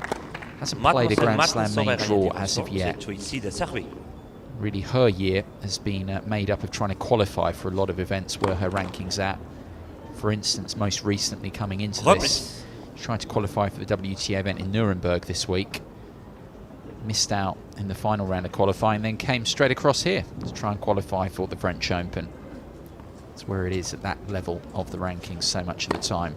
These are the conditions. We were promised some really terrible weather starting today. It hasn't happened yet, pleasantly, but it's pretty cloudy overhead, pretty breezy as well. Much more breezy than it was yesterday, and actually breezier than it was on the first day of qualifying. Bit of an issue for the players walking around the outside courts. That's something for them to deal with today. But at the moment, no rain. We've had no stoppages at all, actually, through into the third day of the qualifying event here. Pablo Rodriguez of Spain in the chair. About to get underway then with this second match of the day on court number 6. First round qualifying action again. The top seed, Luisa Chero of the United States. 77 in the world. Up against Teresa Martincova of the Czech Republic. 21 years of age, 187 in the world, and it is going to be Martincova to begin this one.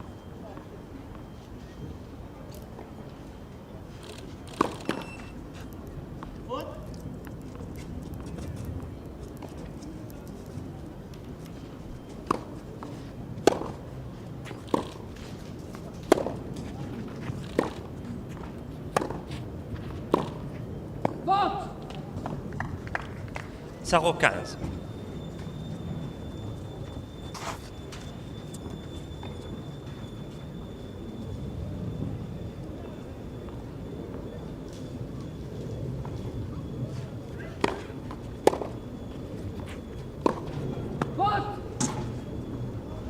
Sarro 30.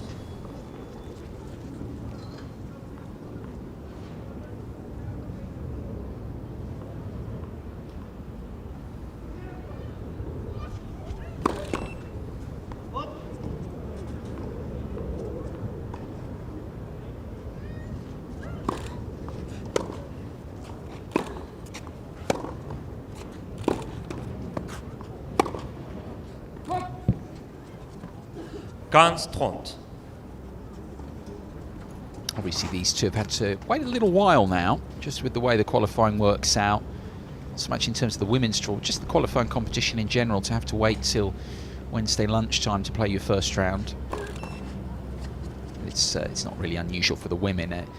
It's more if you're later on with the men's draw, because the men obviously start a day earlier, started on Monday.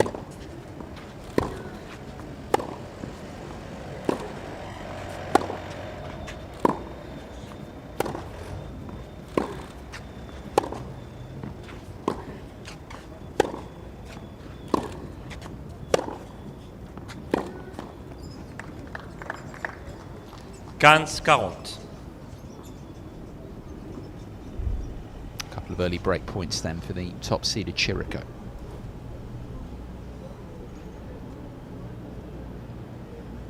See that breeze on her dress already. Much more of a factor today.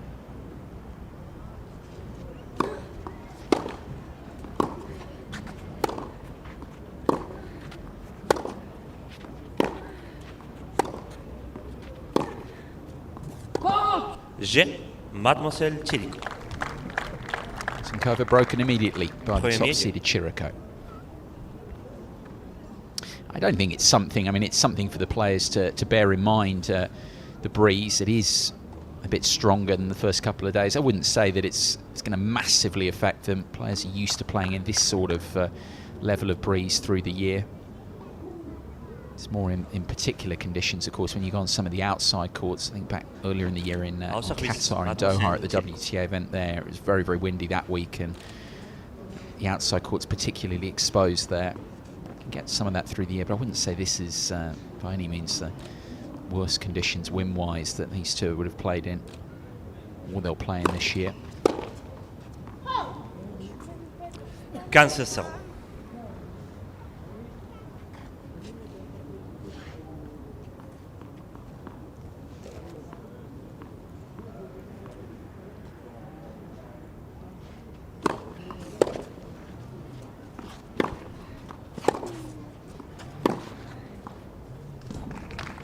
Created the space well there, Chero. 3-0.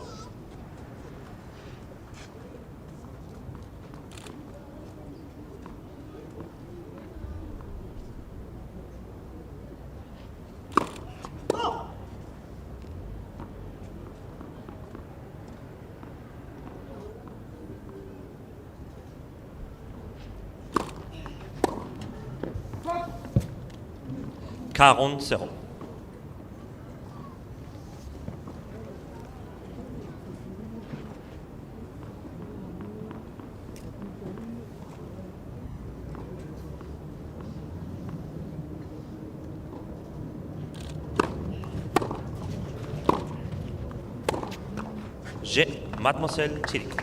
Very solid start from the American. Love holds back up the break. Of course, this is our second match of the day here. There have been some results already. Of course, we had the victory for Mathilde Johansson first up here. And we've also had wins for the 22nd seed, the Czech Klara Kukalova.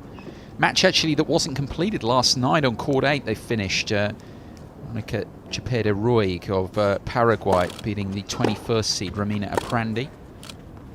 That was carried over. They were in the final set, locked, and Ruig has won that 6-4 in the decider, so she's through to the second qualifying round. Also victories for Sorribes Tormo of Spain over the 16th seed Tamira Paszek.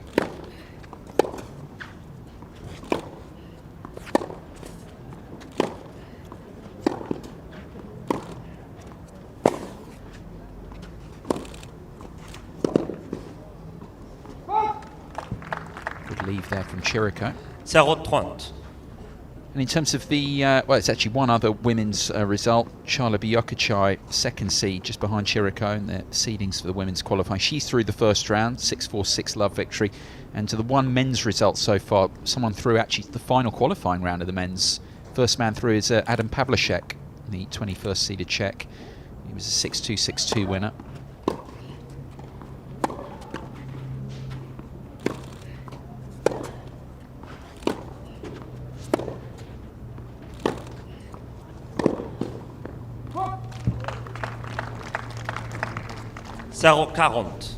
Leszek will play his final qualifying round. They all will on Friday in terms of the scheduling. So a big prize on offer for him. He's first through. Here, Chero, the top seed in the women's qualifying, is dominating Martincova here at the moment. 3 more break points. Just moving the Czech around at will, it seems. Let's. Premier service.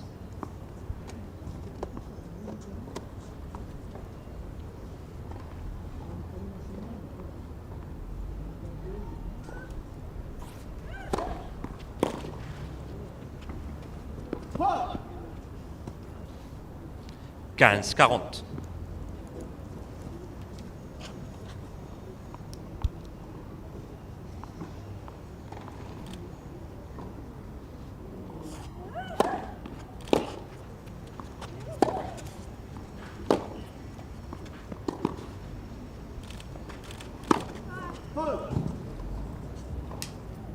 Trois, 40.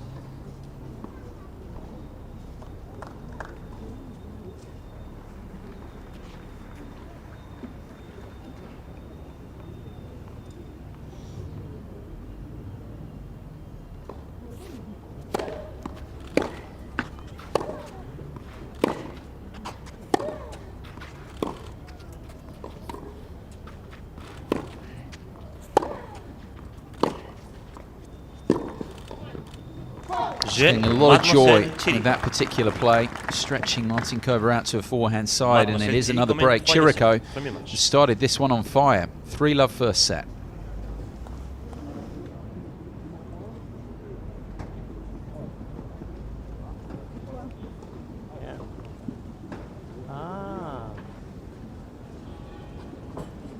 You can come in like that.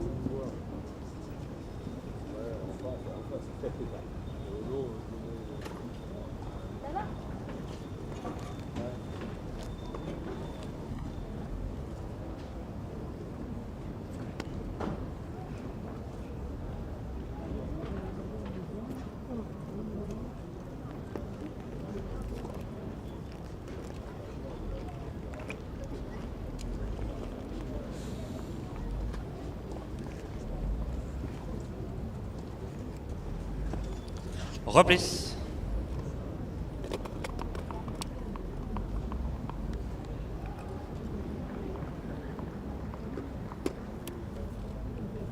Two breaks up already, Luisa Chero. Measured play. I mean, it's really just one mistake so far from her. That forehand that she pulled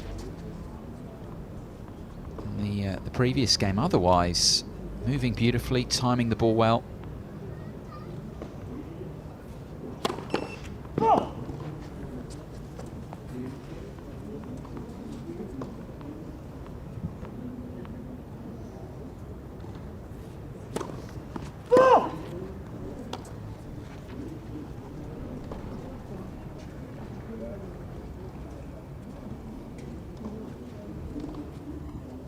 Pie down for the first time, confirming that as long.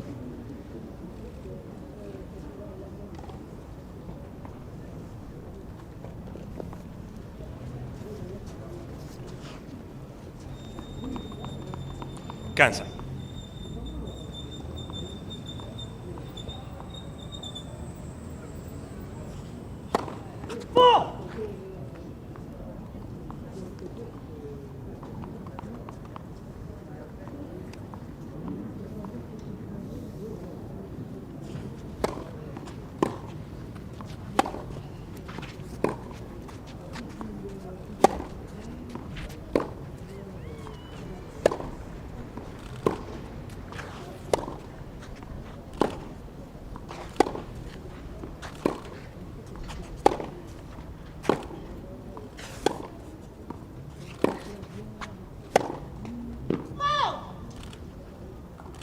Quinze, 30.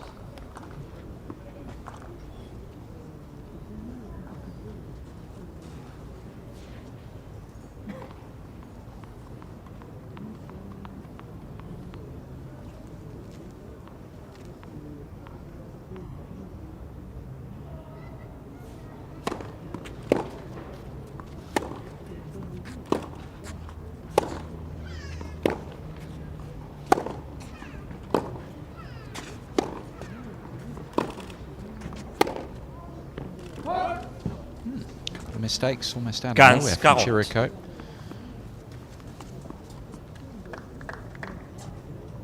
Lifting up that one, off that one. First break points of the match for Martincova.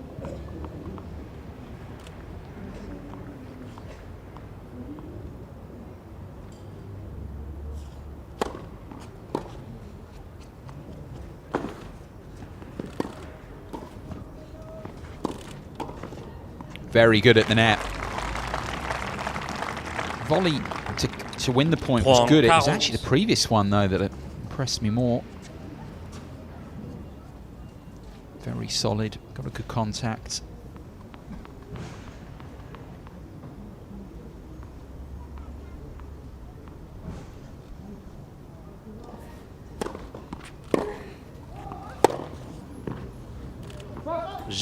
She can't repeat the dose. Not nearly as solid there. And Chero hands one of the breaks back Martinkova's way.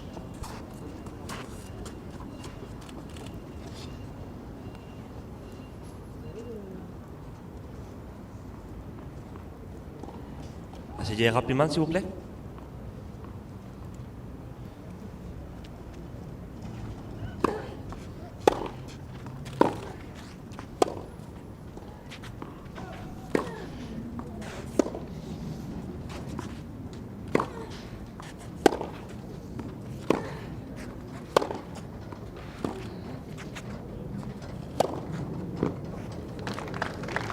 Better, more shape on that, more cover. 0-15. The forehand she missed in the previous game.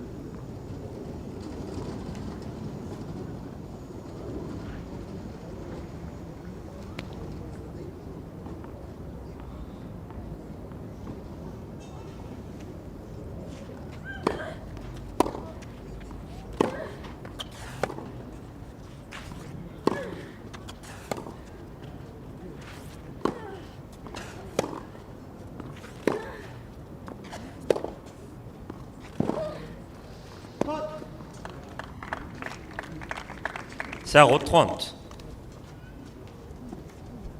Finding a very good angle there, Chero. Investing a bit extra to find the sideline just inside there. You see again, really plants nicely, gets that top hand round the outside of the ball, creating the angle.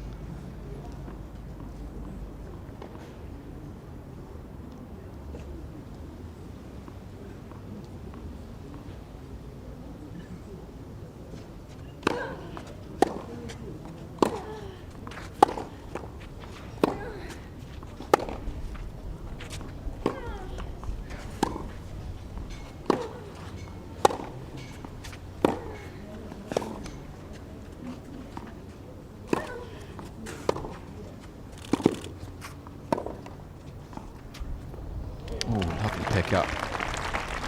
Very good hands from the Czech. 15-30.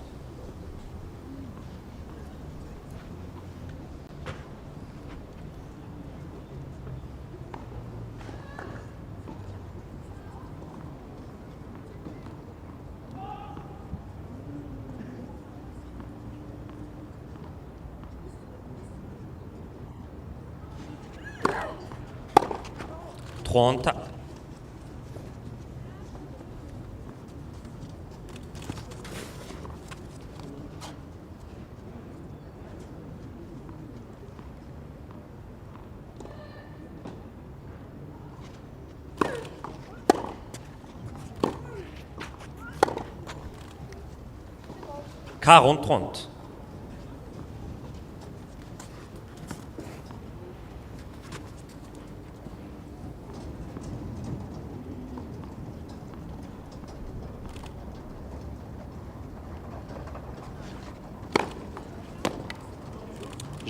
Mademoiselle Martincova. This is better from Martincova, the 21-year-old, with a couple of games Mademoiselle on the Chiri, spin. Still a breakdown Premier opening set here at 2-3.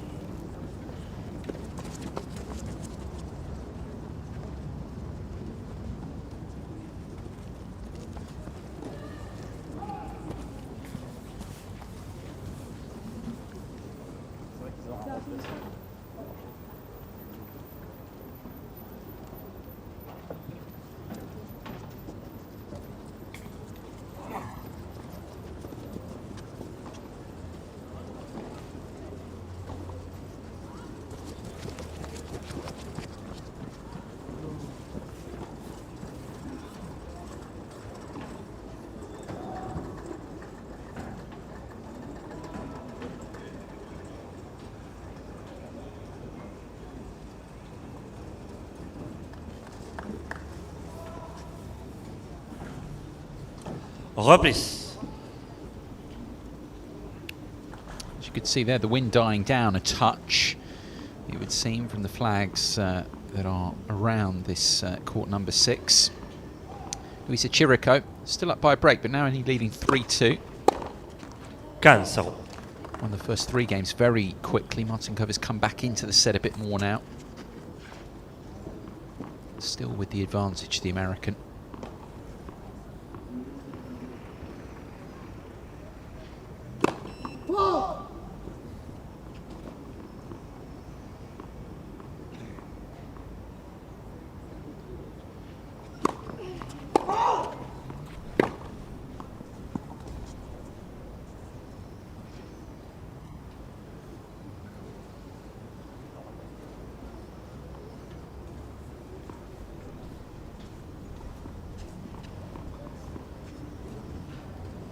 Cancer.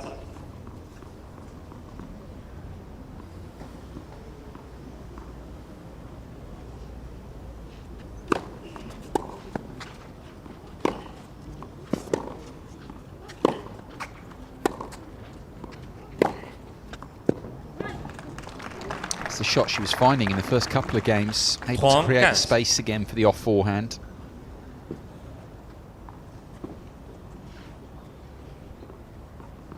Just skip round into a backhand corner.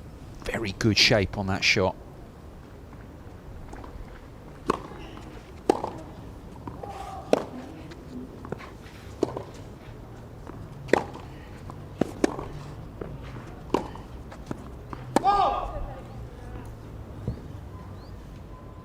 Trente.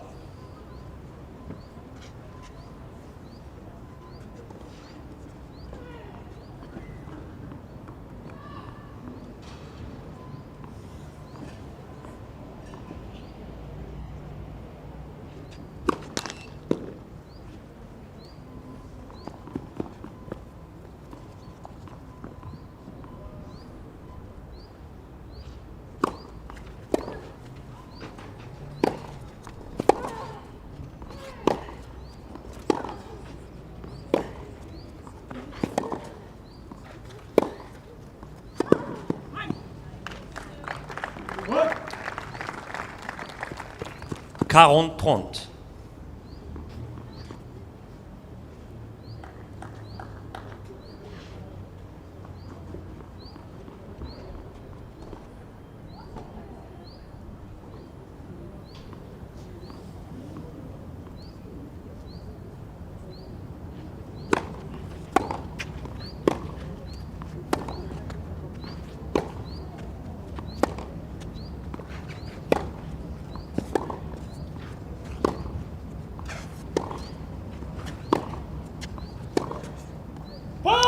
Oh, I thought she made that. Mademoiselle Chiri. She's just pushed it wide. She's playing better, the Czech, no question. Mademoiselle Chiri comme un These last 10 minutes or so, but it's Chero who is able to consolidate the break again for a 4-2 lead.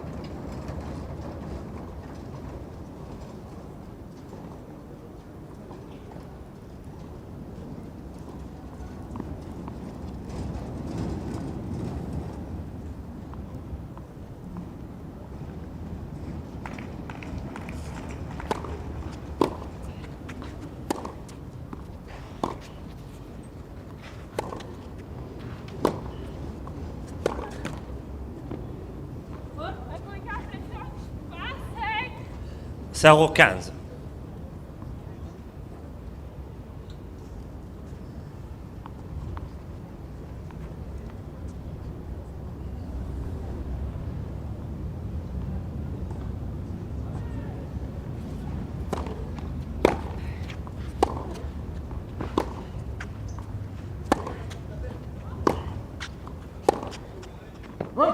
Zéro 30.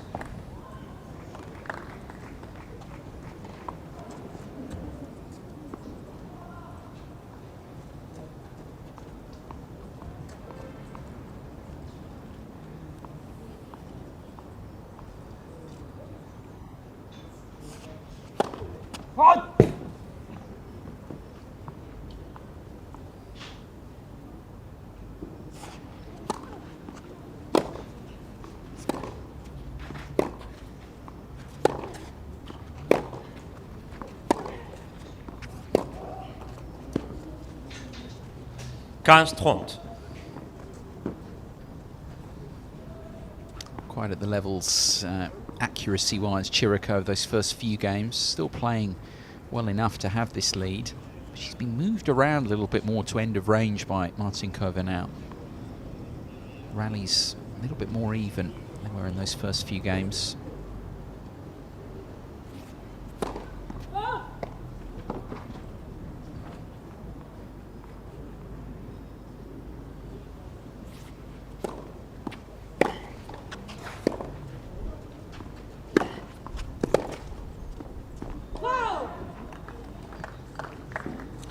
Quinze, 40.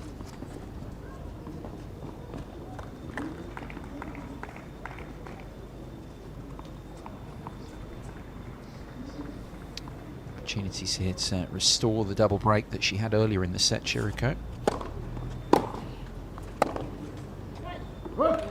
Mademoiselle Do too Chiri. much there. Martincova lost her Salivale, timing, lost her ramassez, way, and she's lost another break. Mademoiselle Chero Chiri commence game away 5-2. from the set at Premier match. 5-2.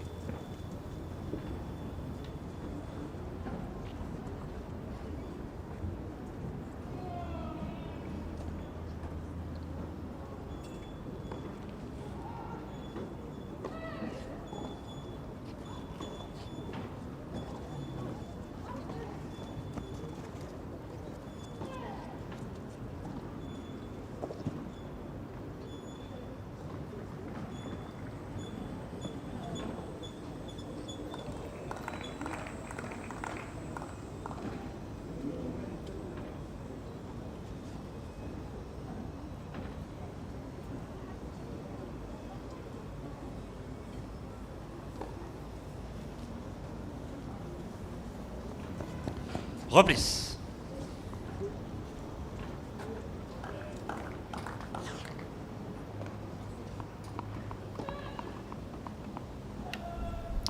Minutes played then, as you can see. And Luisa Chero, the top seed in the women's qualies, serving for the opening set. 15-0.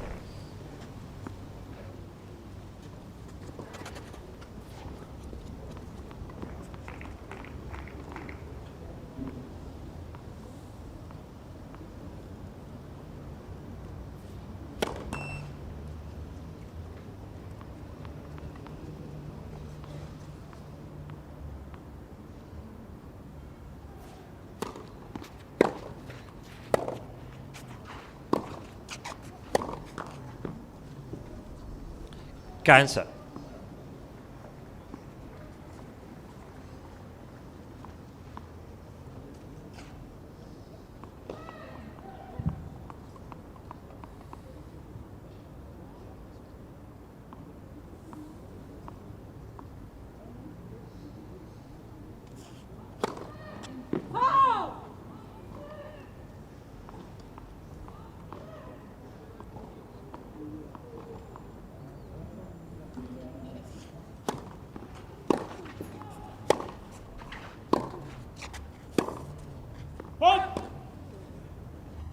Quinze, 30.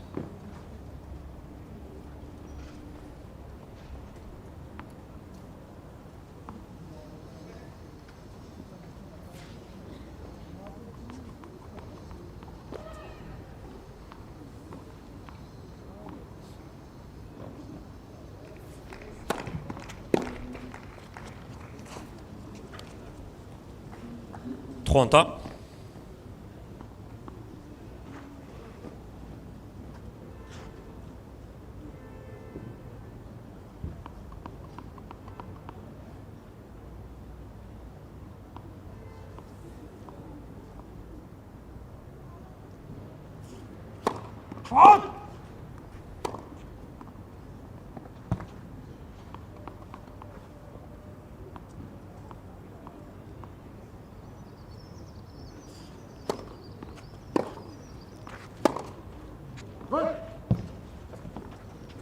Trente-40.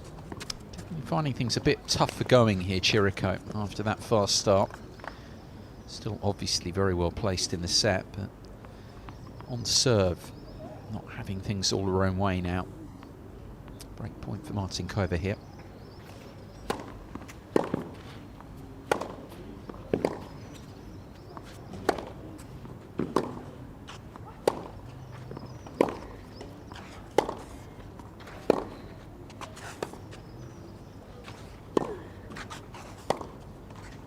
There is another break in this set. Martincova. 5 now. Mademoiselle Cheri commence 5-2-3. Martincova still in the set at 3-5.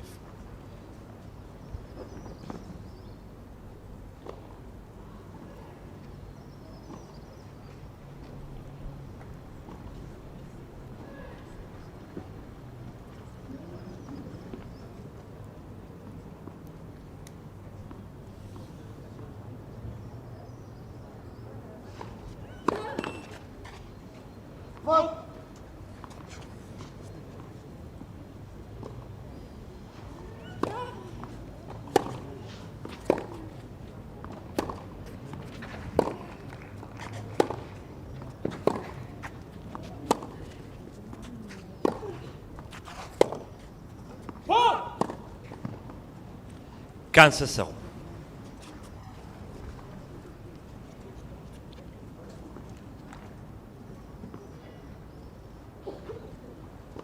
The struggle for Chero has actually come in a service game. In fact, she's been broken twice. It's behind her second serve because Martincova doing slightly better.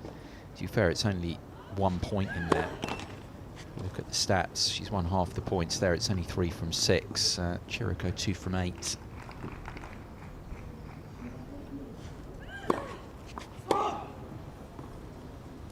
Cancer. First double for the Czech.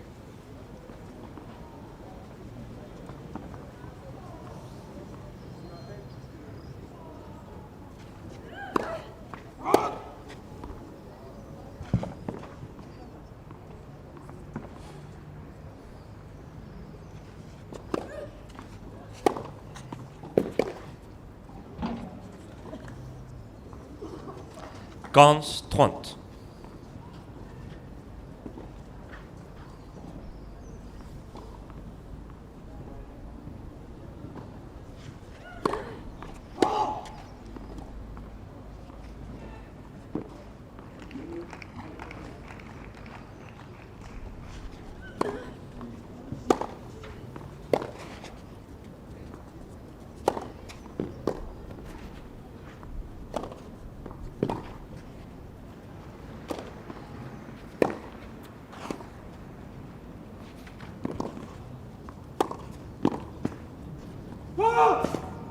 Oh, she'll want that checked, I think. Wasn't a bad volley attempt there. Trying to hold on to it because it was sent into her body, so she was trying to create the space but also stay strong through the volley, through the punch. Oh, the umpire's called that wide. That's not going to make her feel better. It's a good effort. It's a very tough volley to get her body out of the way for that. 15-40. So here we are then. Couple of set points for the top seed Chero.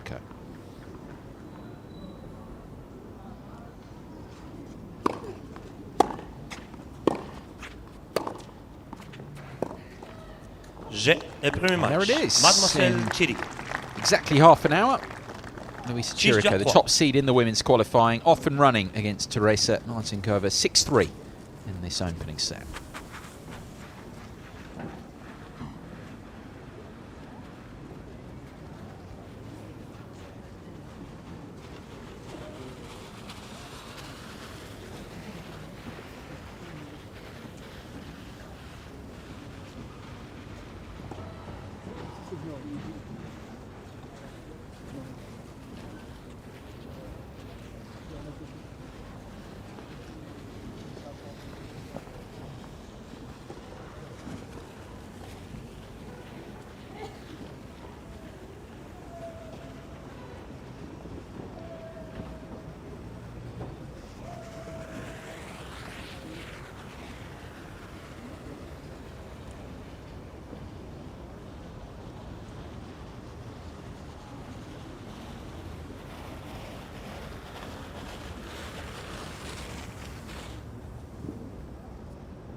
Luisa Chero of the United States, Sets are good here on court number 6, this second match of the day.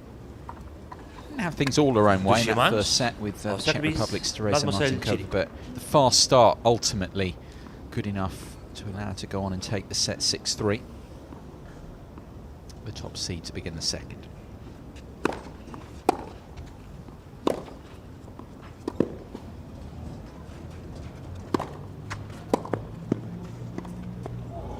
Trying to be too clever with that.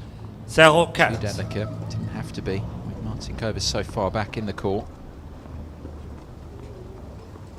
Take a look at it again here. You don't see Martinkova's court position, but Chero there didn't really have to be that good.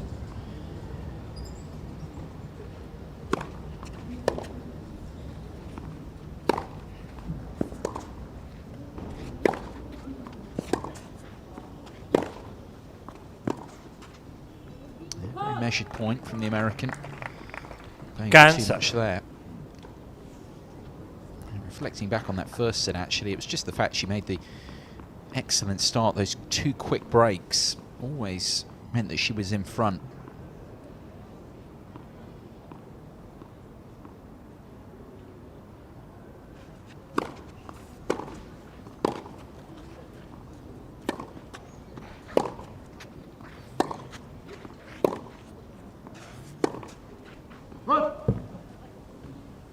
Trente-quinze.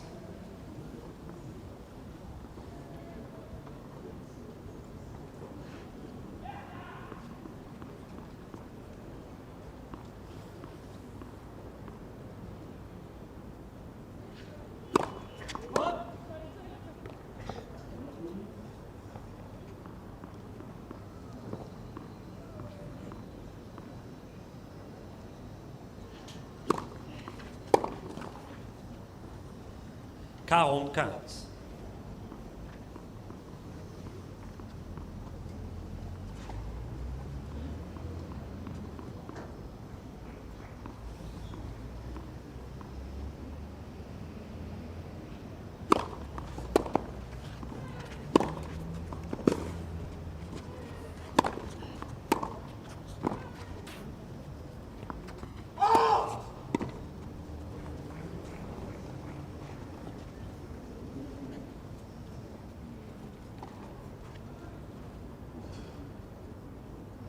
The umpire confirms this one is long.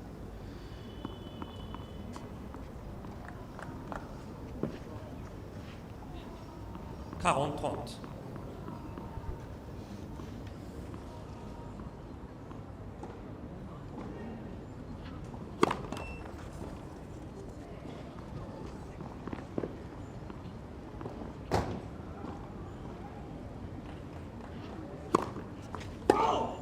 Quarante.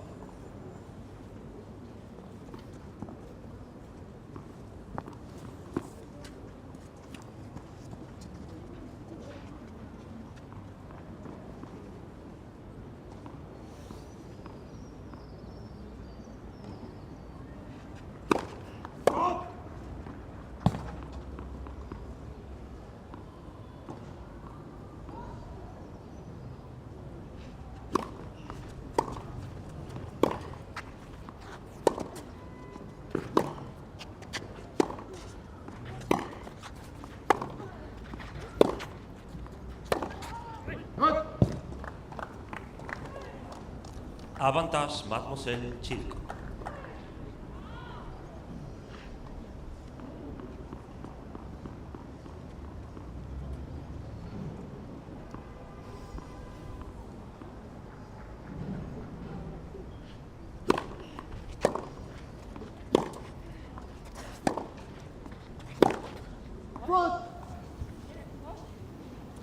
Égalité.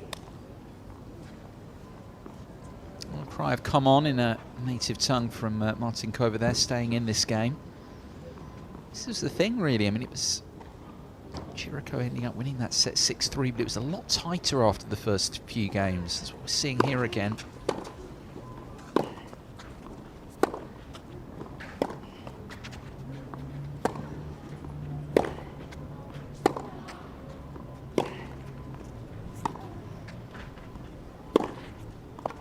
Better, and the reason there is I think Chero those first few games, for Avantage, whatever reason, spending a little bit Mademoiselle more time off the baseline. That was a big thing about those first few games, was the court position was so good. You see how far back she is off the baseline.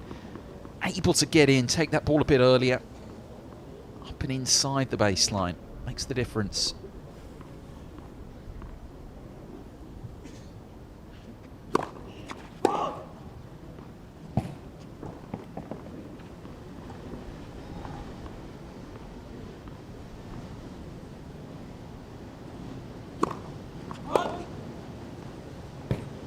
Égalité.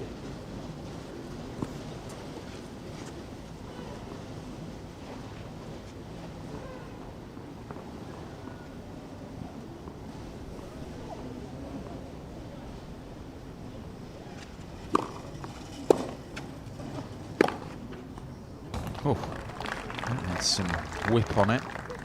Avantage, Mademoiselle Chiri. Sitting up for Chirico. She took that one at shoulder height.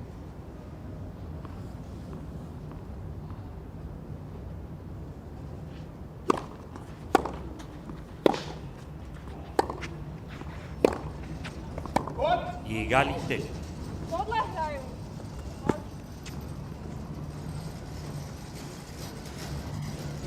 Longest game of the match so far, this one.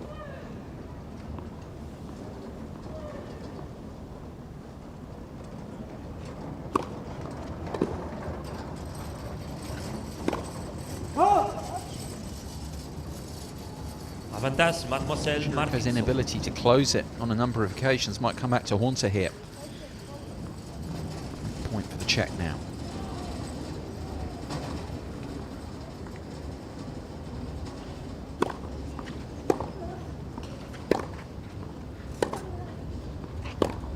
Jet. Yeah, Mademoiselle there is the Martincova. break to start the second set for Martincova. Premier touché match. Hung around in that game and got a reward.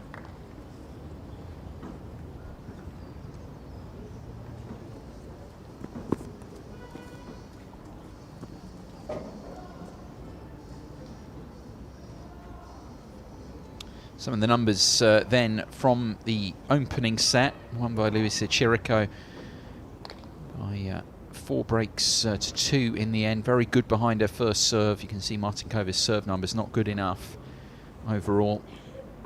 But it was tighter after those first few games, and I think that's what we've seen. First game of this second set since then. Those numbers, of course, don't include the first game of the second, just the first set summary.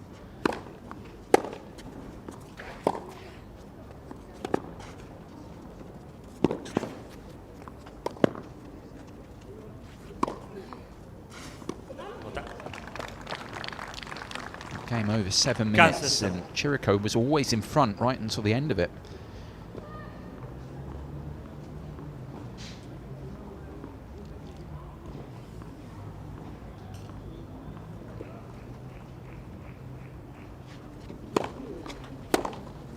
Right. 3-0.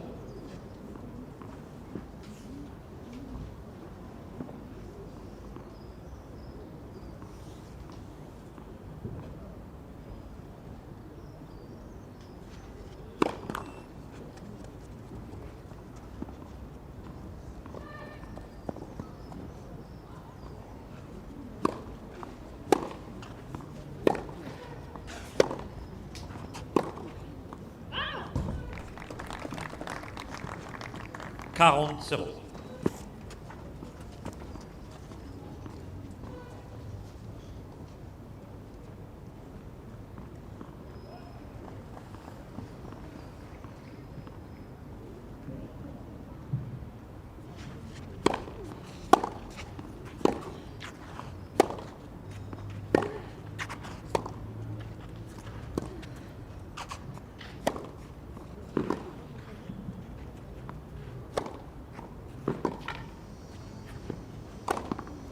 Very control point from Chirico that time.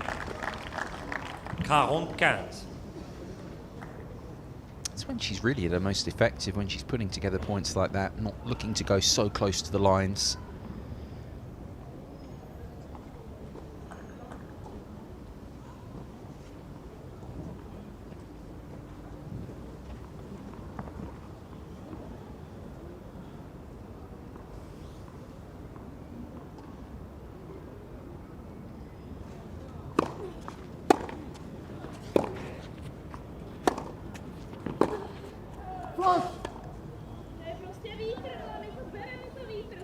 40-30.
Been a busy man, hasn't he?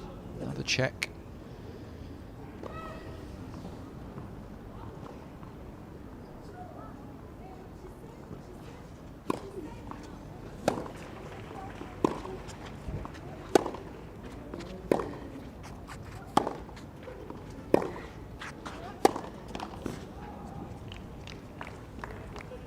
Avantage, Mademoiselle Martincova.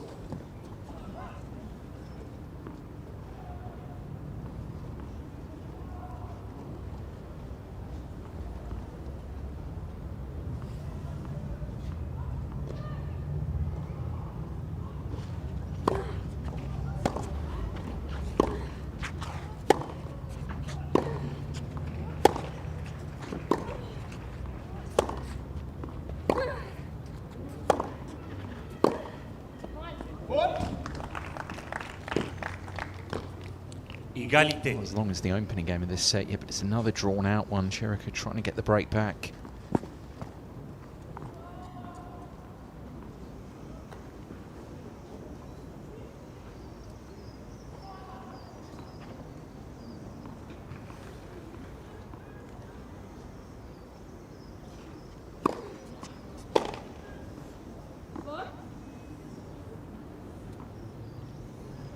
Avantage, Mademoiselle Martincova.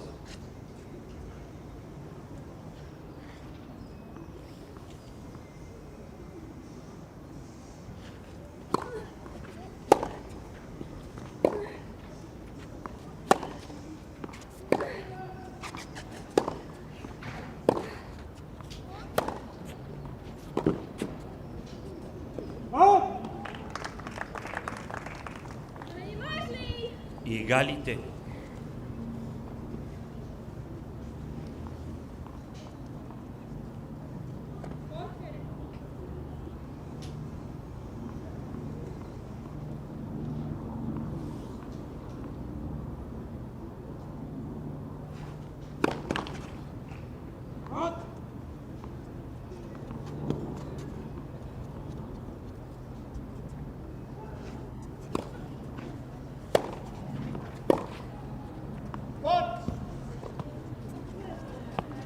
Avantage, Mademoiselle Chero.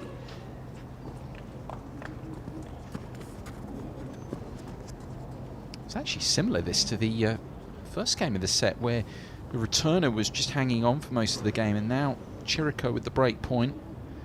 Martincova having been the one who's been in front for most of the game. This time, the break point not converted. Égalité. That's what Martincova was able to do, the one opportunity.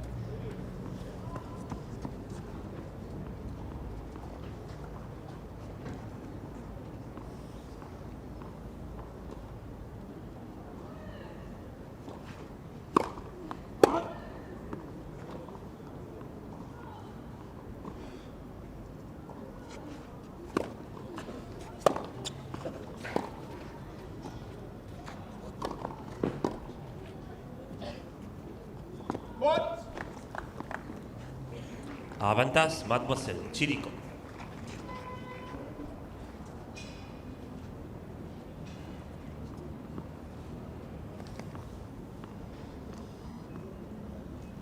Second break back point. Chero straight up to have a look at it.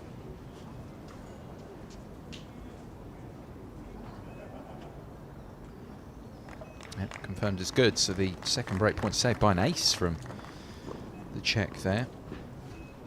First ace of the match. Égalité.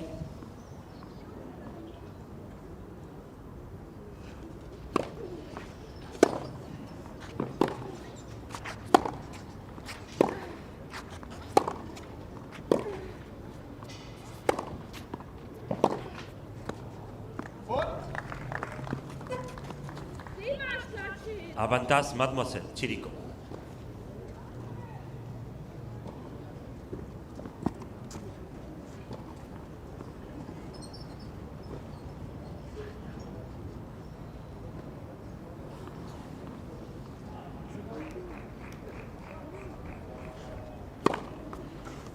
Égalité. Again, this time the hard flat one. Another ace for Martincova to save the third break point.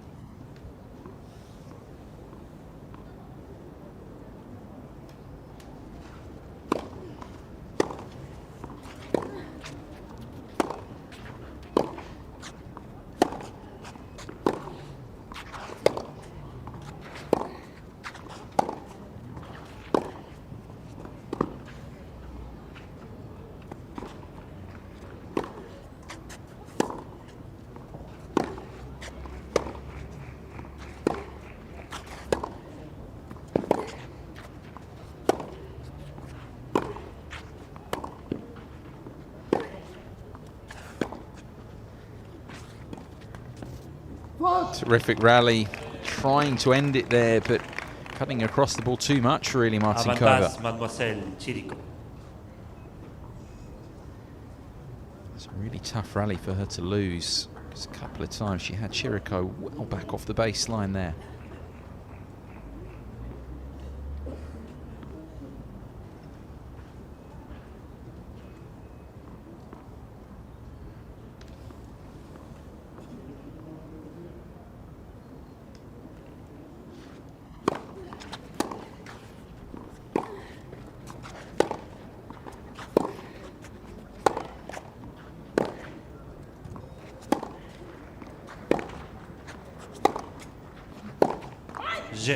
Another long game. Actually turned out to be longer than the first game of the set.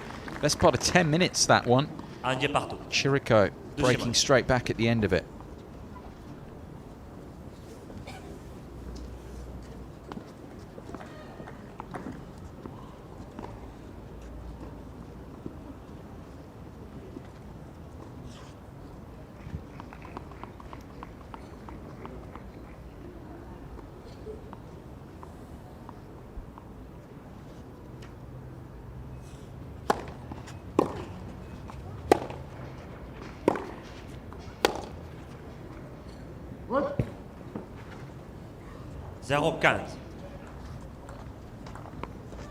The results coming through. Meanwhile, a few more to update you on. We've had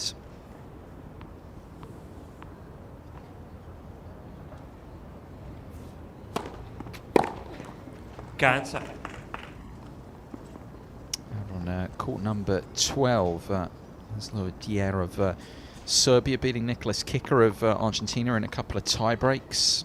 Of course, the men, for the men it's second qualifying round action, not the case with the women, round behind.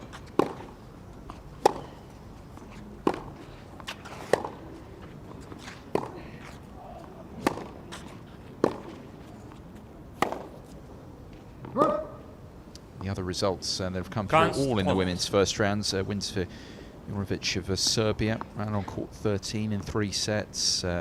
Also, as well, a couple of others. Stephanie Ferretz with a 3-set win on 17. And Mandy Minella winning 6-1 in the decider against Hozumi of Japan on court 18. It's just finished a little while ago. So all of those through to round 2.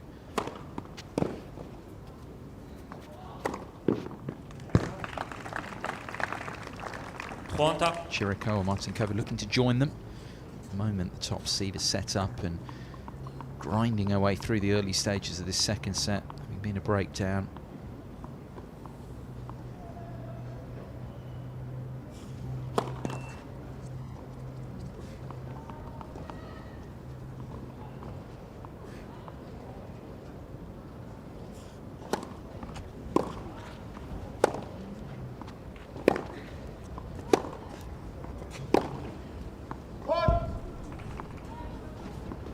40-30.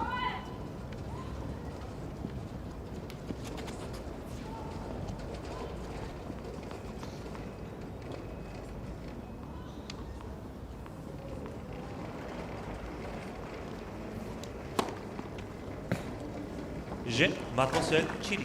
From a breakdown, a couple of games in a row for Chero. She leads by a Mademoiselle set Chiri and comme 2-1. deuxième. Deuxième match.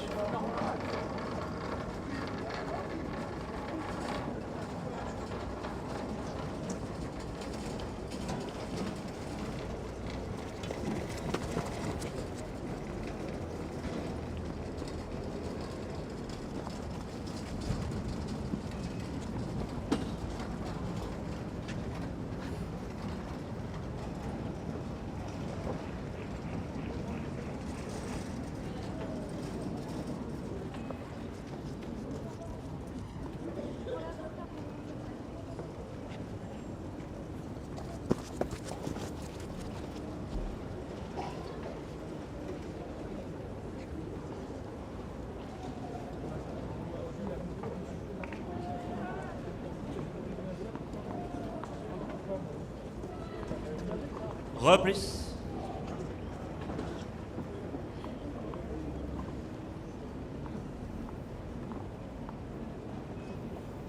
Martincova at 1-2, second set. Merci.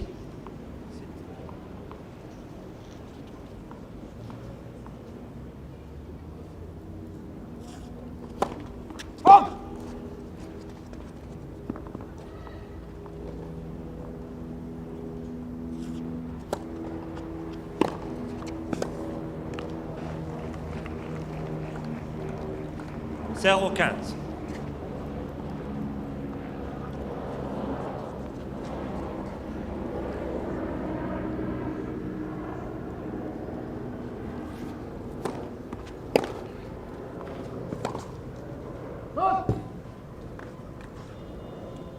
Zéro 30.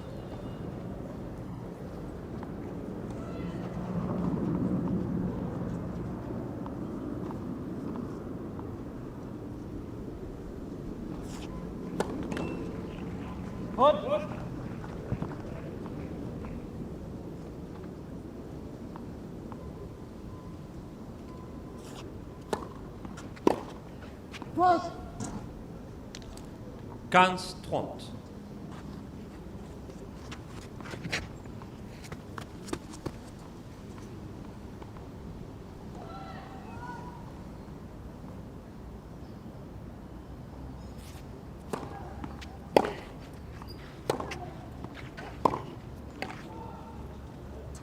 Pronto?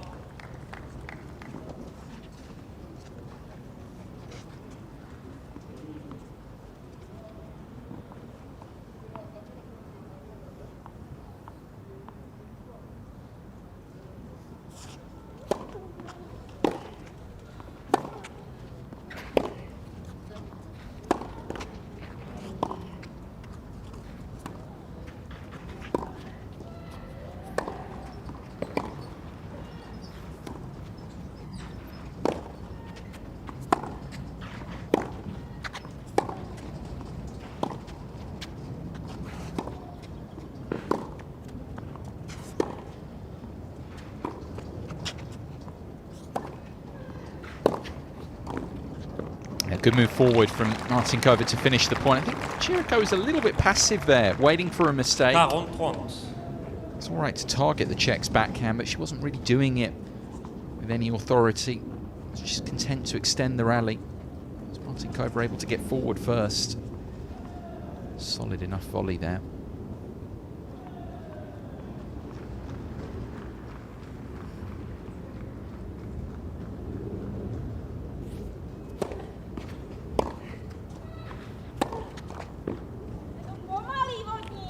Quaranta.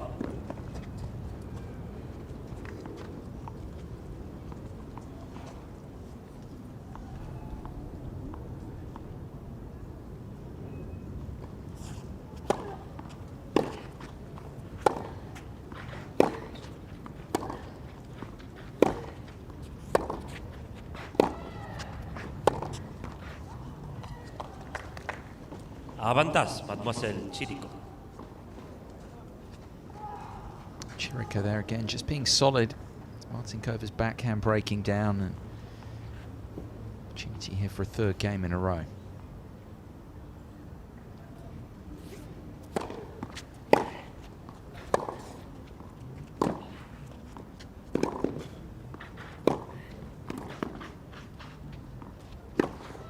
And there it is, fine ending to the game. Chero.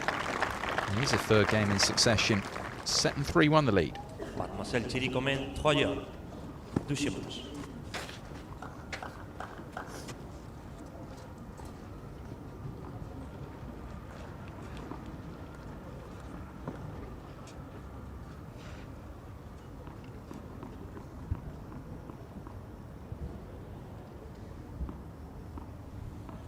Very deliberate setup on the forehand side we see from Chero, especially when she hits the off forehand.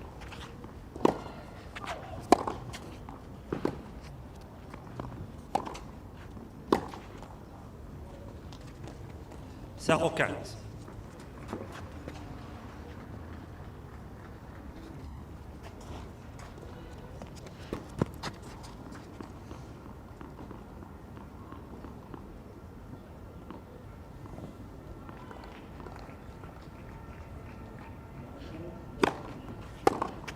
Cansa.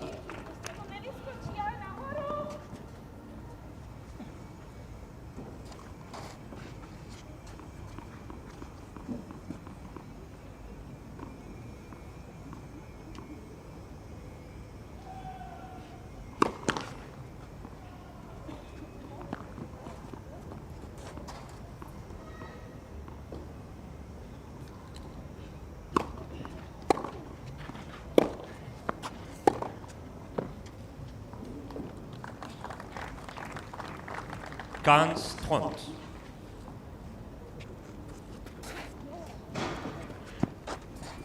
Just ticking over to an hour played.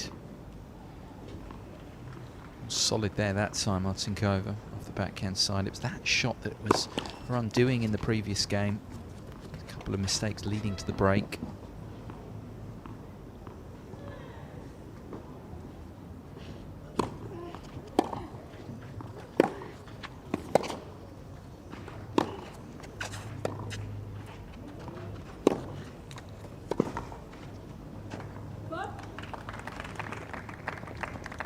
Trente.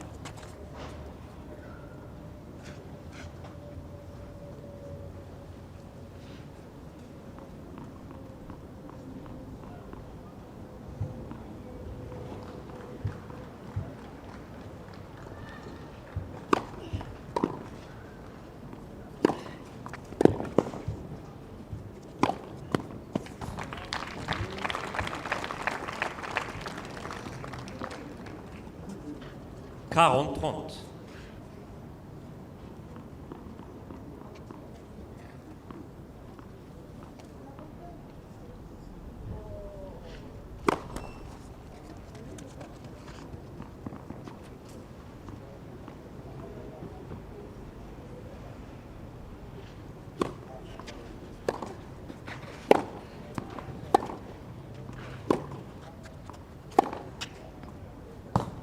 Plumb on the line. Hold on to it long enough. 40. Slightly across the ball there, Martincova.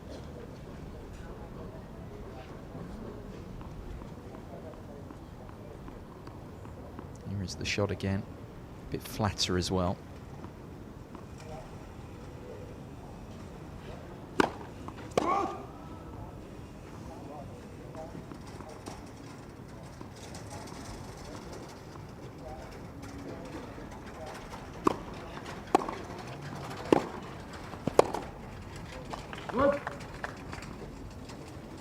Avantage Mademoiselle Cherico.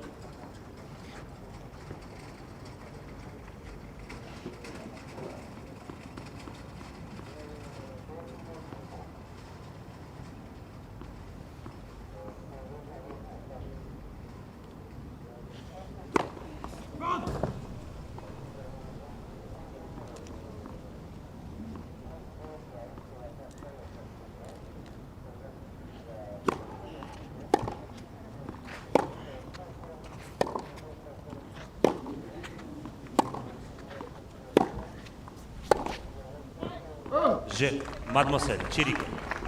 Covers ground strokes, let it down at the back end of that game again. And Chirico Mademoiselle Chirico mène now 3 by a set and 4-1. 12 secondes.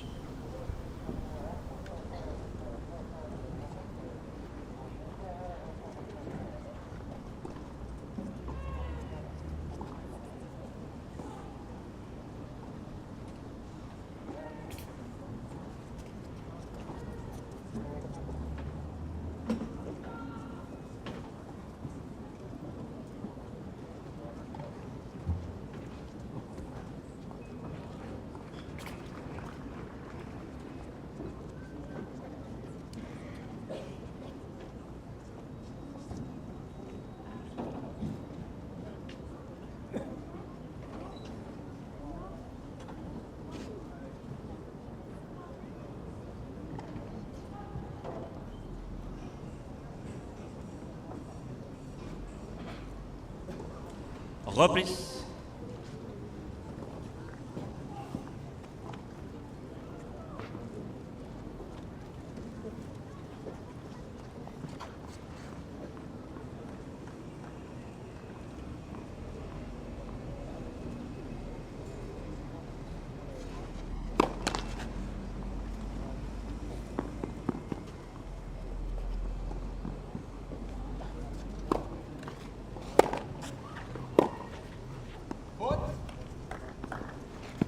Zéro 15.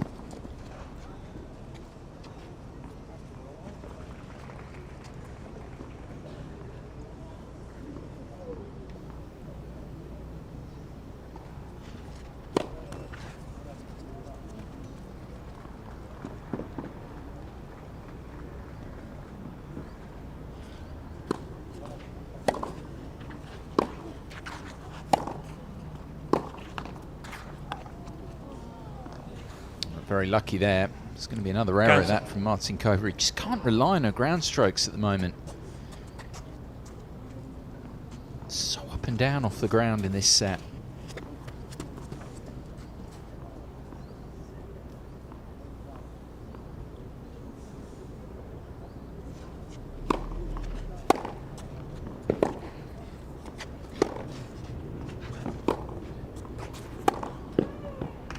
Beautiful shot, back behind the run as well. 15-30. Just looking for that second break of serve that would bring a bit of insurance, because we have seen her struggle in this set on her own serve to hold at times, Chirico.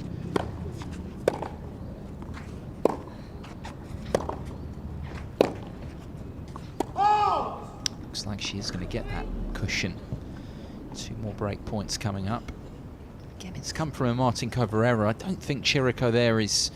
It's not so much she's won the point, it's her opponent gifting it with an error again.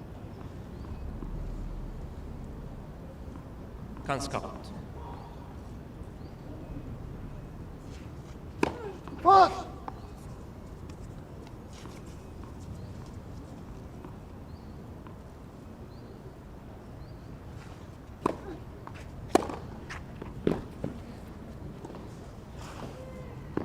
The Americans certainly won that exchange, and it is another break of serve, and may well be enough now. Set in 5-1. Chirico mène 5-1. 12 matchs.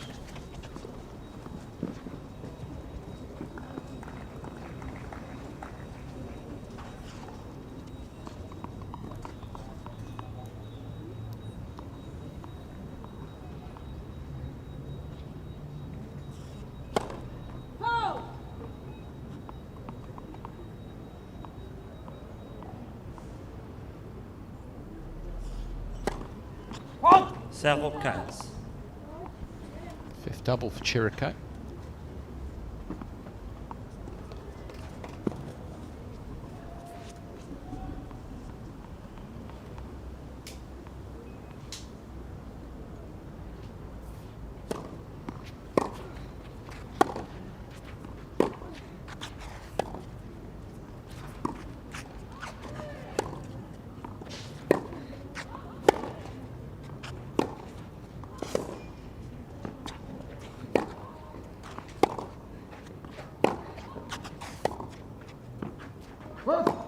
Zéro 30.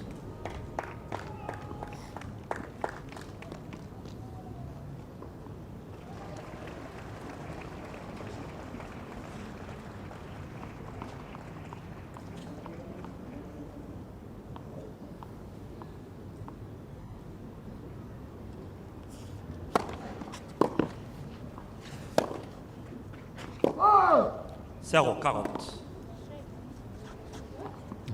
Fair to say she's not happy with that one. A bit loose in this game from Chero.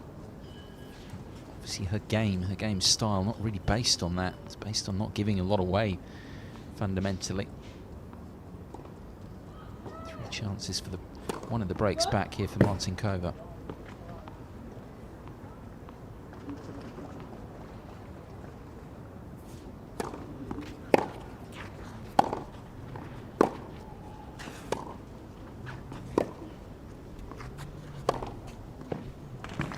Back to business. 15-40. Maybe felt a bit hard done by it. Touched on it at the outset. Chero ranking where it is, but that's the way it is with the cut-off deadlines as they are. Ranking really has improved since then. There's a couple of very good WTA tournaments she's had in Stuttgart, and then, of course, the big one in Madrid with the semi-final.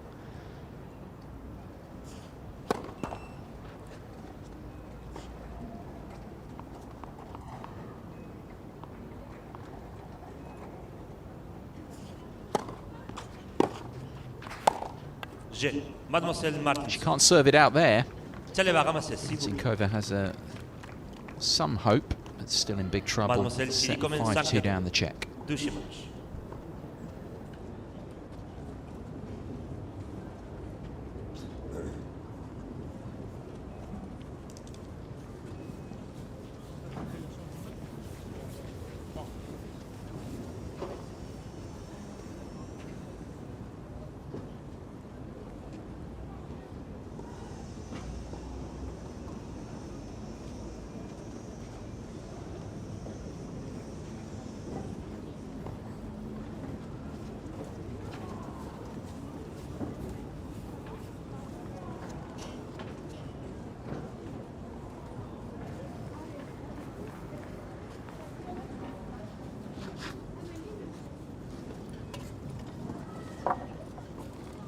Encore plus.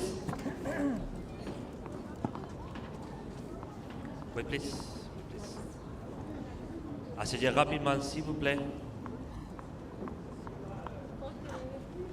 So one of the breaks retrieved. A few people here going to make their way in. Merci. Or are they making their way out? Now they're taking their seats. We've still got, of course, 3 matches to come here on court 6. Some more spectators coming in.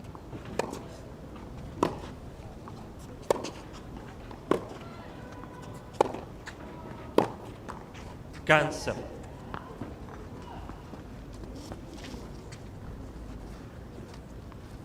Maybe there'll be some supporters there. I don't know for sure, but do have a lot of French interest over the remaining matches. Lauren Lockley is the next up, so maybe they're coming in to watch him.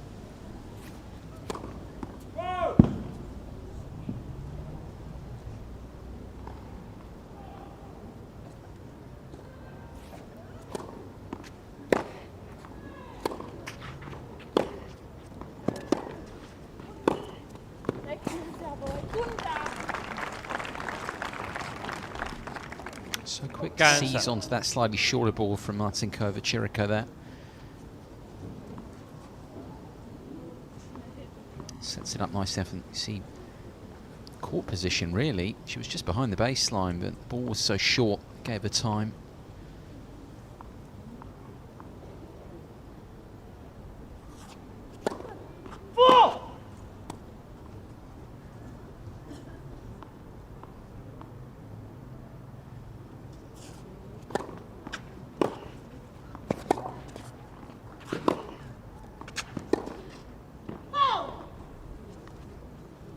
Quinze 30.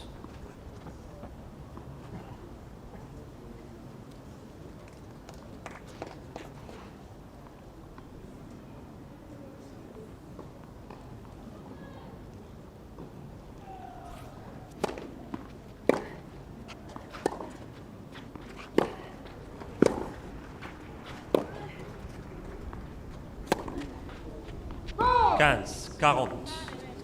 Shot's really hurt her in this second set. Yeah, she's talking over there, Martincova, talking over her. She's regularly crying out in disgust. She's not been able to rely on that backhand side at all. 2 match points for Chero. Jeu, 7 matchs. That's Mademoiselle the one Chiro. required, and Luisa Chero, Demain à 0, 6, 77 in the 3, world, having to qualify for the French Open, but she's through the first hurdle. She's beaten Teresa Martincova of the Czech Republic. Not always fully straightforward, but 3 and 2 will suggest it was routine. Fact is, it's straight sets, and that's what she would have wanted. She is into the second qualifying round here. So Chero, the top seed through, and as we say, if she can win the next round with her ranking as it is, she would be into the main draw because of Caroline Wozniacki's withdrawal. Means that one lucky loser, at least, will be making it into the main draw. Chero would be in prime spot for that. But of course, she'll hope to qualify regardless of that. Look to win through automatically. She'll play the winner of the match between Wang Yafan and Andrea Malichkova. That's going to be on. It's on at the moment on court 18 right now. Look back at the numbers for you. Chero, the top seed through. Pete Hodges will be back in the booth for our next match. And turning our attentions to men's second qualifying round action. Alexander Nudoyazov of Kazakhstan against Laurent Lockley of France coming up very shortly.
Well, hello, and welcome back to French Open qualifying.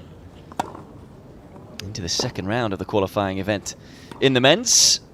It's the first time we get to look at a second round encounter on court 6. It's the televised court. And this one should be exciting. French youngster in action, Roland-Garros. And he's taking on Alexander Nedoyasov of Kazakhstan. Two players who tend to like the limelight. It's been a tough couple of years, though, for the 21-year-old. He's had a number of injury issues, hasn't played all that much tennis. Played just 5 tournaments this year. Was out pretty much throughout April to October. Only played 1 tournament last year in between those moments. But he's had flashes of success in the past, particularly here. Qualified in 2014. Did really well, beat Evgeny Donskoy in the qualifying event. He was then ranked at 95 in the world. And then took on Steve Johnson in the first round of the main draw. Went 2 sets to love up as well. Really did entertain the crowds before losing in 5.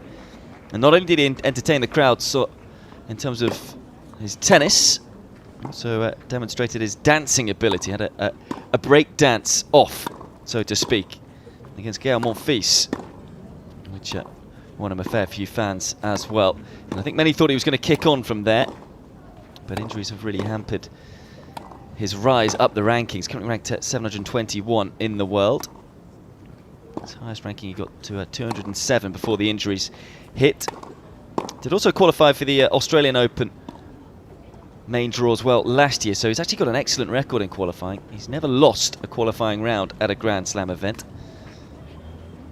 It was in 2015 that he made the main draw in Melbourne, and had a good win as well in the first round here against Julian Reister. Lost the first set 6-love, but then found his form. He said he's feeling confident and feeling fit, which is the most important thing coming into this one. He wants to forget the past and just focus on the future.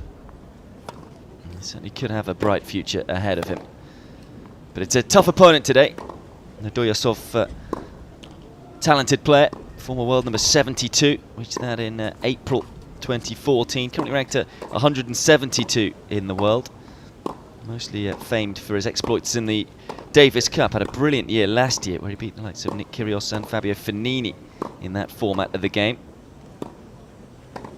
And has had a bit of success in the Grand Slams as well. Was reached the second round here in Roland-Garros in 2014. Took Burdick to 4 sets as well in that second round. And also reached the second round at the US Open before losing to Tsonga. Has qualified for a Grand Slam once before. That was at Wimbledon in 2015. But has never qualified here at the French. Lost in the first round of qualifying last year to Branbury. He's had a steady year. Reached 3 semi-finals in a row on the Challenger circuit. Last couple of them coming on clay in France. Tends to prefer the clay courts as a surface. In terms of his ITF record on clay, it's 144 matches, lost 82.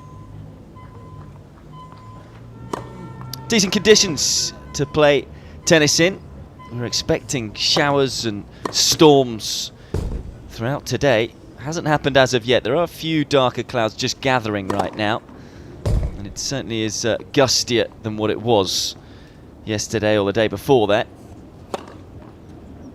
But these courts aren't too open, so far the day's action hasn't been disturbed too much by the elements. Richard Haig, the chair umpire for this one.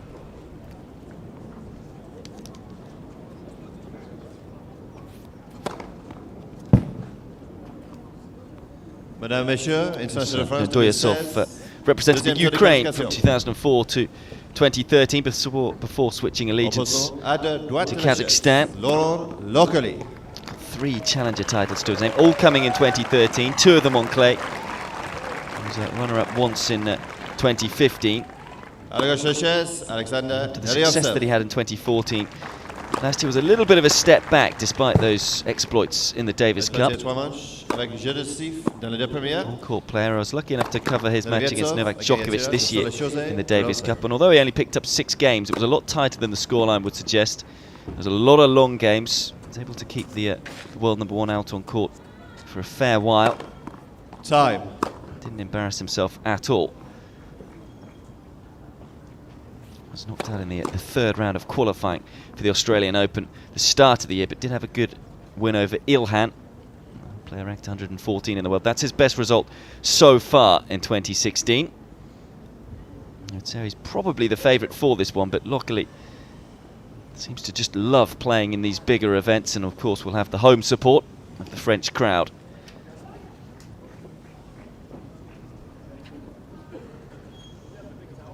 I feel this court will fill out maybe as the match goes on. Fair few spectators here, and they'll get behind this 21-year-old. Plays with a lot of flair.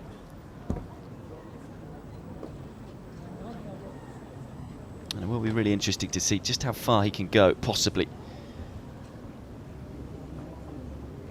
Seems to have the right attitude when the big moments come along, but he spent most of his career so far, of course being just 21 years of age, on the Futures circuit. And this is a big step up. His Challenger record, he's only won 12 matches, lost 17 on the Challengers circuit.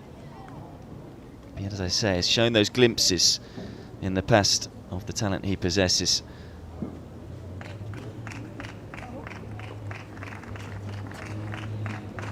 Of course, he's the son of former French Congolese footballer Dominique Locally. Dimanche, au service locally. Had a fair amount of limelight himself. And it will be Locally to get this one underway.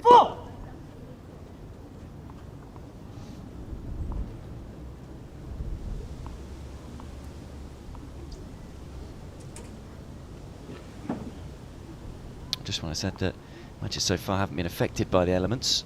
Big gust of wind, and you can see the trees in the background.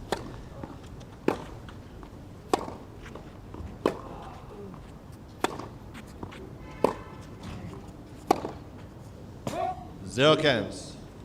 And a very slow start, as I said, in his 1st round win, luckily. Want to get going quicker today.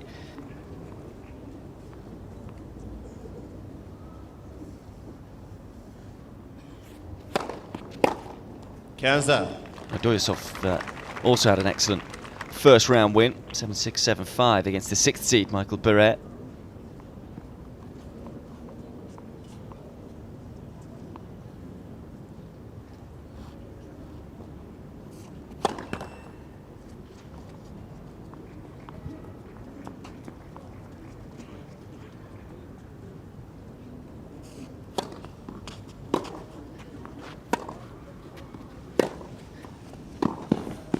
After going deep in those 2 Challenger events in China, Doyasov should be feeling pretty confident. He's had a lot of match wins under his belt lately, albeit on the Challenger circuit.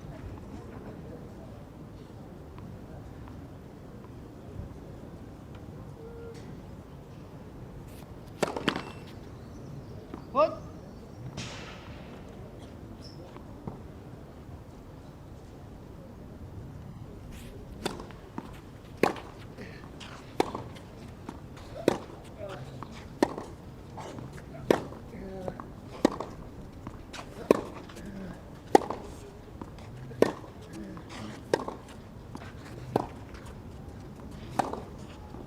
It's a big forehand.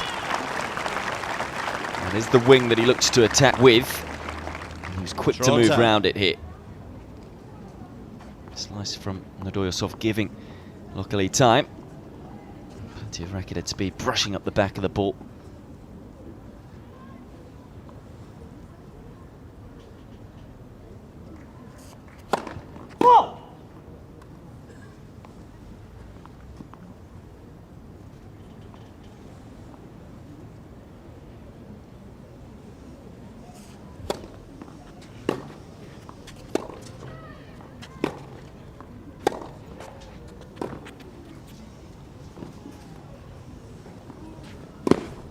It just wasn't good enough. The shot selection was the right one from Locally. Just a little heavy-handed with the drop shot. As you can see there, Nadursov didn't pick it, but it was poorly executed, and that gave the Kazakhstani plenty of time to get up to the ball and just roll it down the line. So an early break point for the world number 172.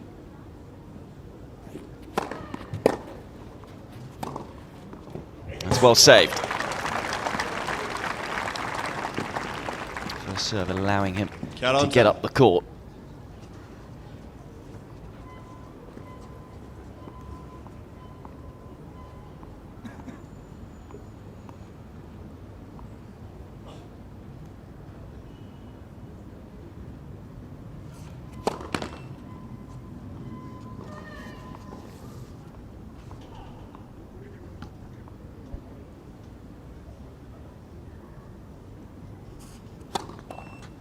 Nets. Deuxième service.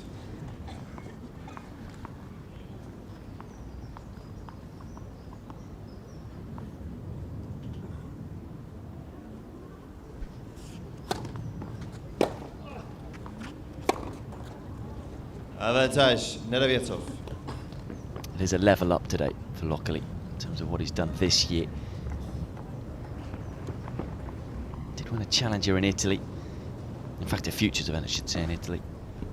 His best win there was against Grigolins, player ranked 363rd in the world.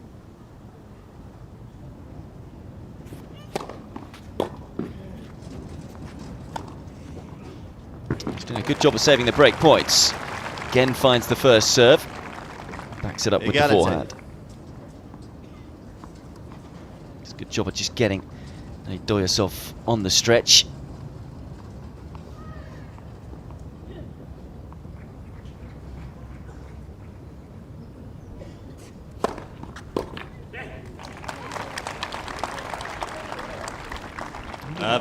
Feeling a few nerves, luckily, in front of his home fans, so important that he gets on the board early. Just maybe help settle him down.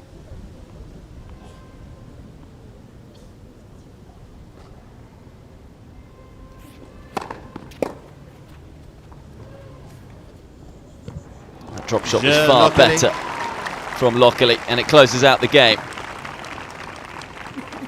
It's a good recovery. Had to save a couple of break points in the game. Looked a little shaky to start with, but is able to hold and leads 1-love first set. Yeah, that futures event that he won in Italy was his third futures title of his young career.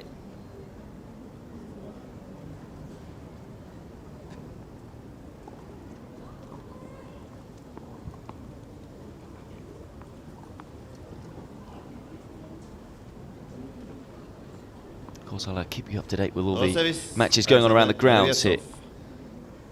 Roland-Garros.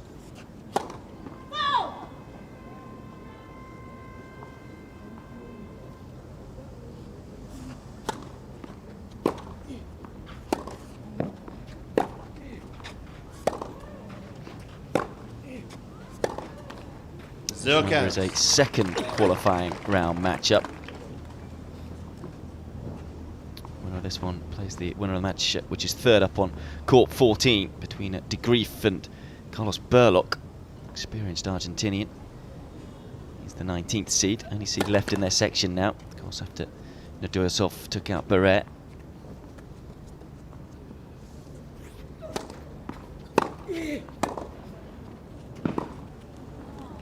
Pick up from Nadoyasov.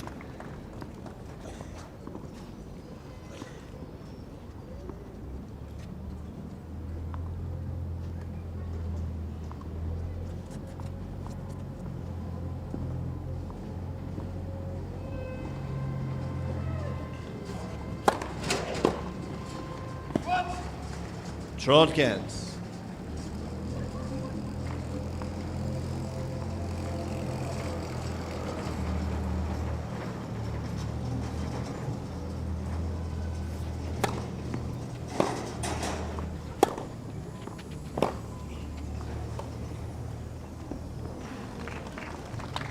Undercooked it. Tronta. Luckily, he was given a wild card into qualifying, being ranked below 700 in the world, but what he showed a couple of years ago, the the French authorities are pretty happy that they've given him a wild card, of course, showing it was worth it with that first round win. 40 shots. He's one of 7 Frenchmen to go through to round 2.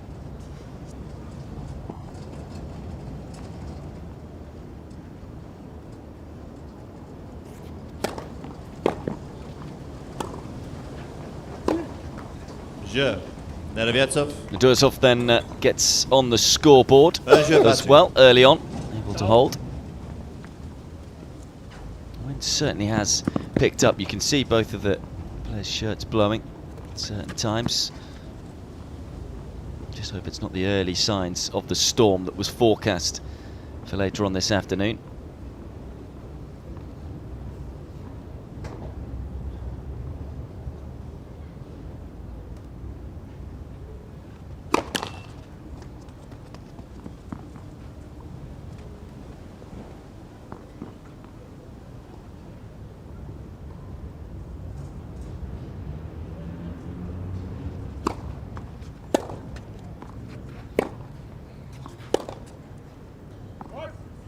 How many stoppages so far this week?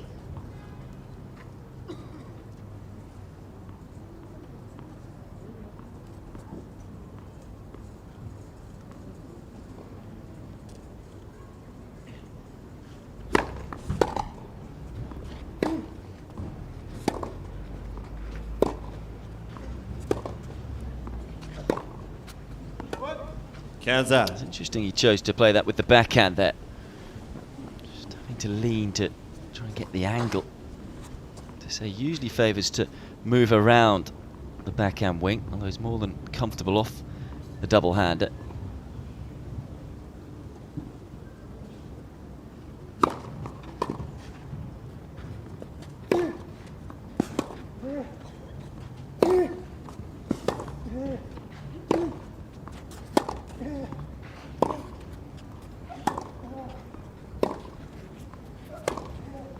That's fine tennis.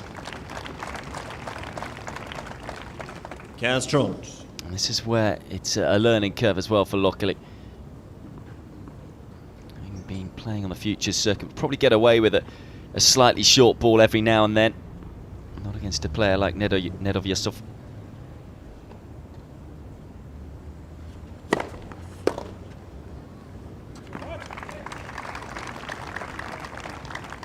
Toronto.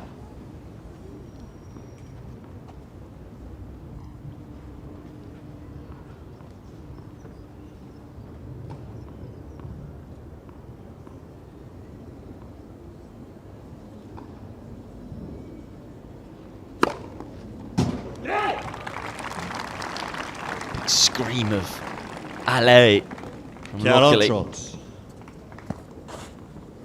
Clearly up for this one. First ace for the Frenchman.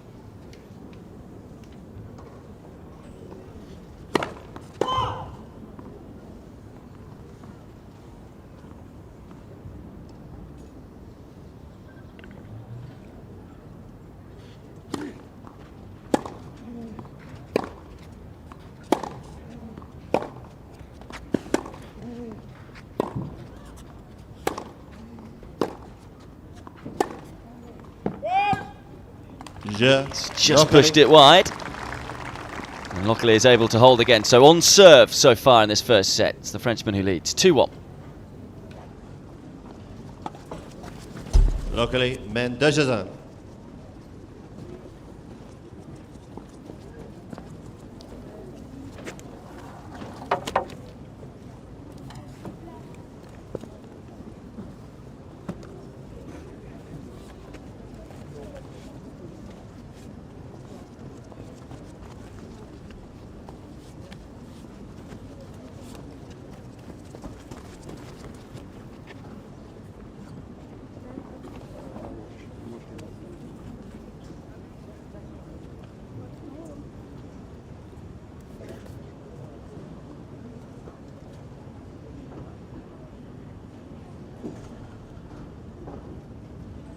Reprise.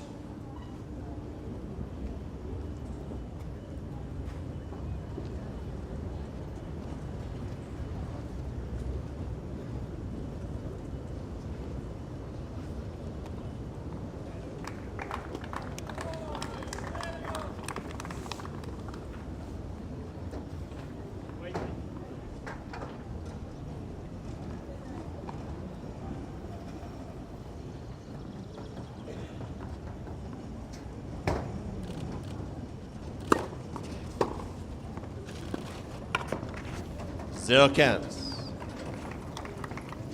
think it was the right shot to go for. To execute a drop shot, Nedoyasov.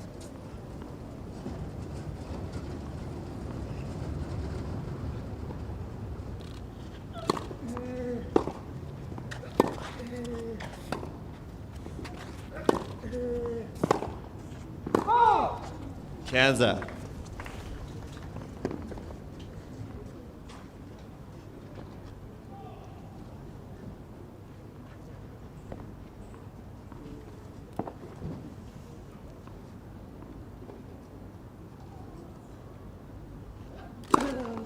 Filet. Premier service.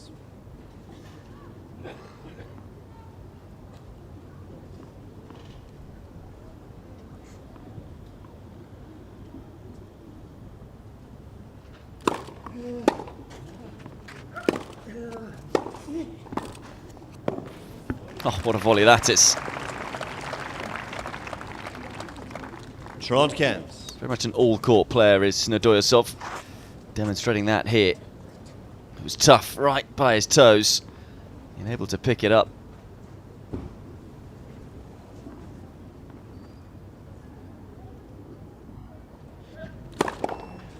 Filet Premier service.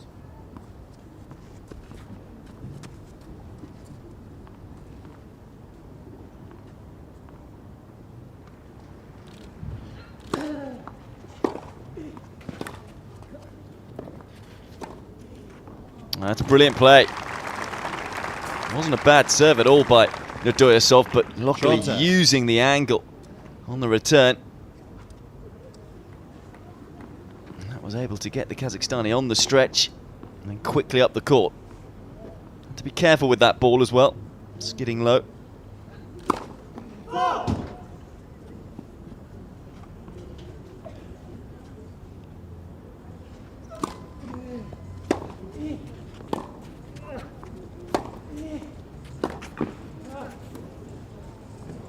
Oh, that's delightful. And what a start this has been from Lockley.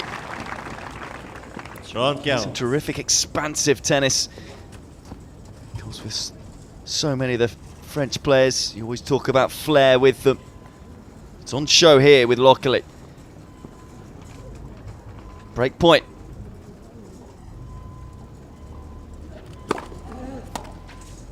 Well Counter. The golden generation, though, are now getting on a little. That's an elusive Grand Slam. Still eludes them. Luckily, one of the next generation.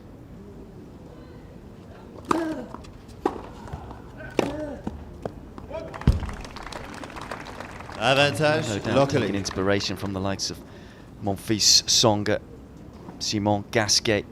And the way they go about their business on the tennis court, the creativity that they all have. Second break point.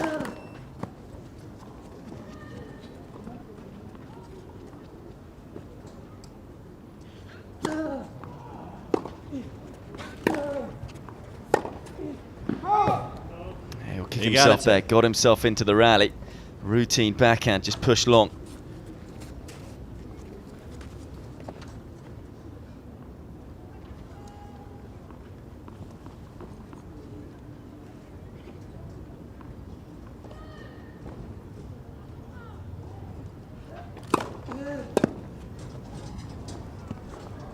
Avantage, Nedoyasov.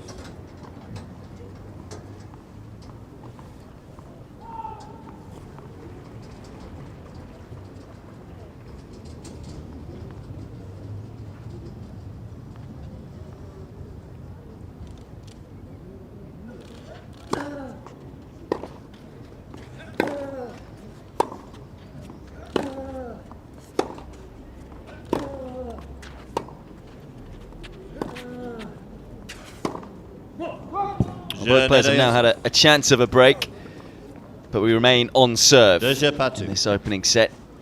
Nedoyasov coming through that one, saving a couple of break points in the process. 2-all.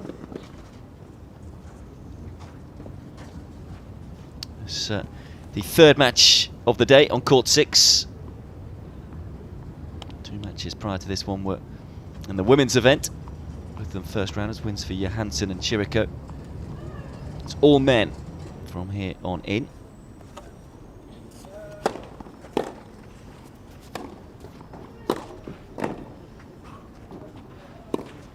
Yeah, although he got to the volley, too much height on it, and it's a comfortable pass for Johansson. 0 count. But yeah, following this one, we'll see Dustin Brown against Emory, and then Malichkova against Donaldson. The number of talented young Americans. Jared Donaldson, 29th seed for qualifying.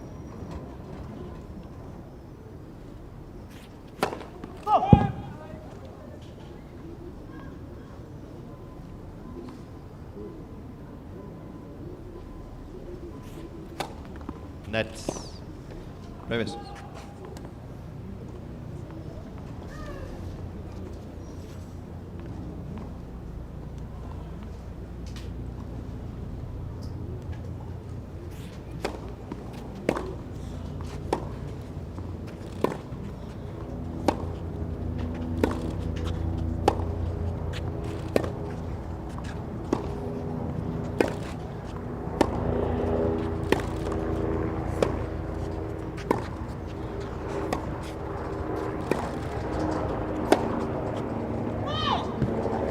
Zero chance.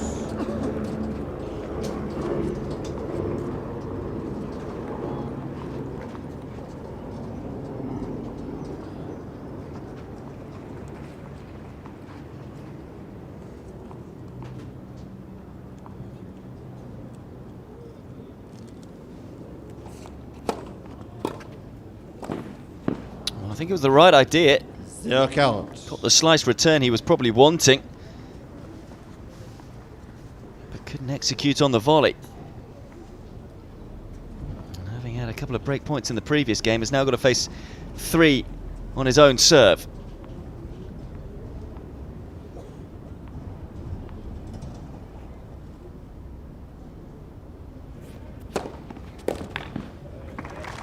Nice way to save the first. Cans Chero.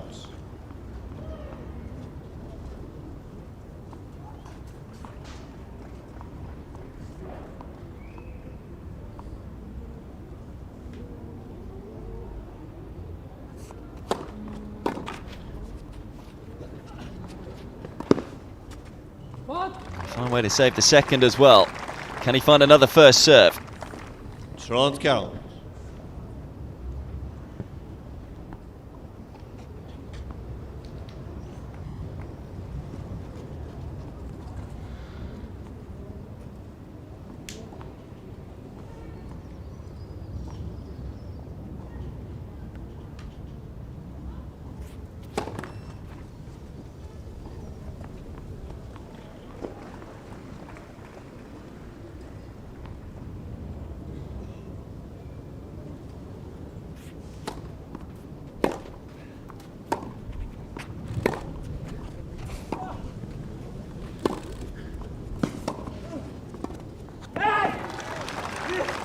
Big yes says it all. He was under pressure in that point, but he's shown so much character right now. Plenty of fight. Saves yet another break point. So from love 40 back to deuce.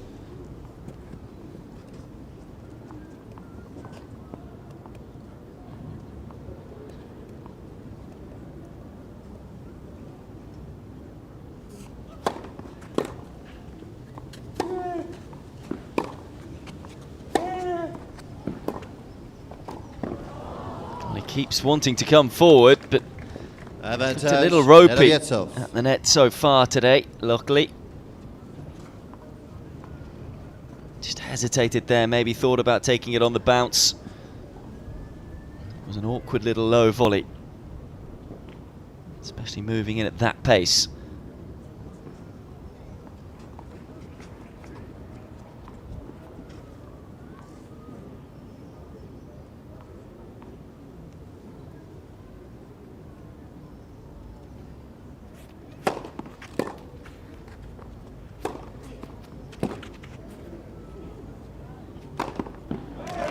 Super point.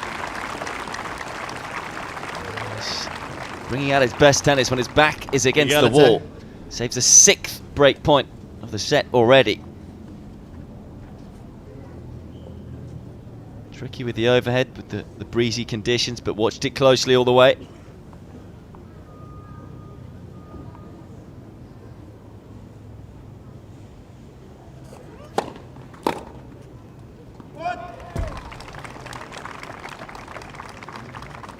Avantage locally.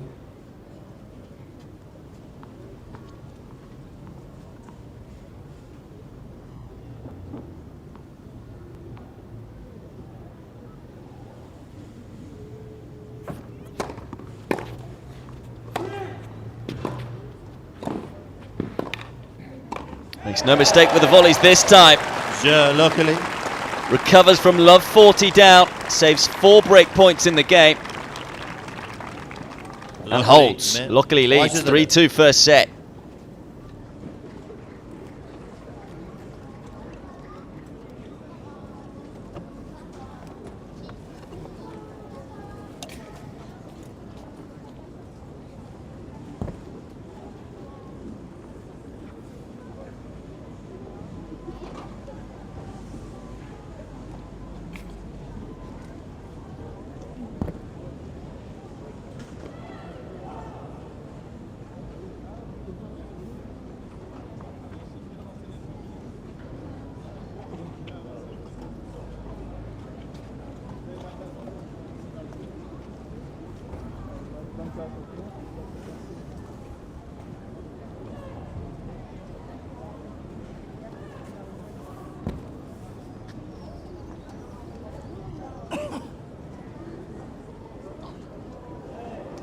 Reprise.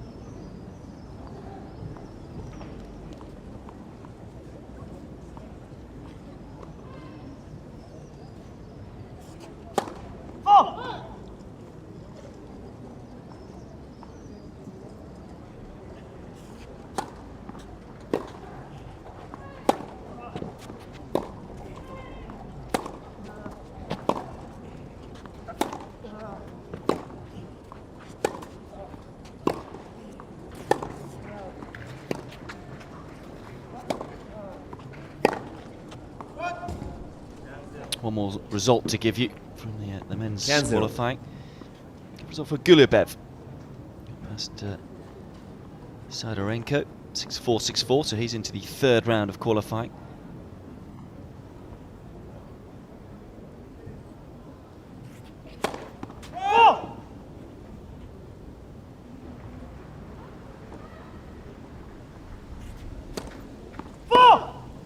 Kansas. All men's matches today are 2nd round encounters. The women were finishing off the 1st round this morning.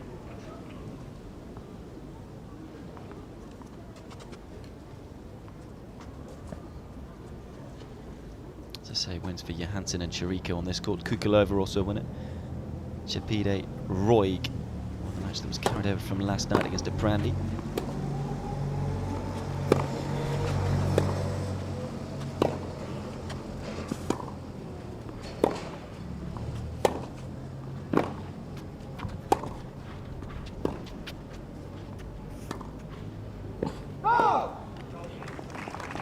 Also a winner from the women's event, Jorovic.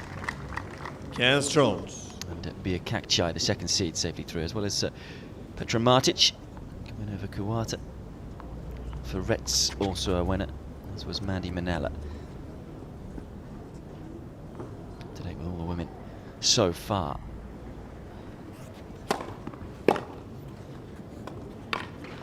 Just undercooked it. As for the men, Jens Carols. Pavlasek safely through. This is Jie. Bit of trouble here for Nedoyasov. He had all those opportunities in the previous game. Now luckily with 2 to break. compared to the Short first count. one. Also a winner, Albo. 6-1, 7-5 against Lindell a few moments ago.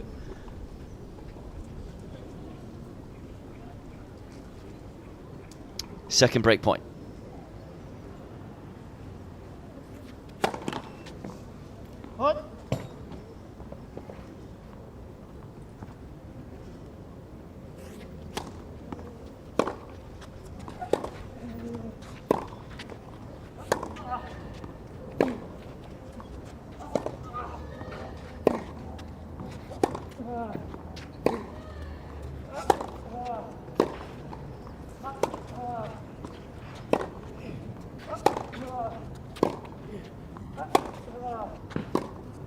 Oh, it's a chance Cat on tap. for Lockley. Gotta say, it was decent stuff from Nedoyasov. Hit too many short balls. Both players, though, just cannot take a break point right now. Nedoyasov's missed 6, Lockley 4.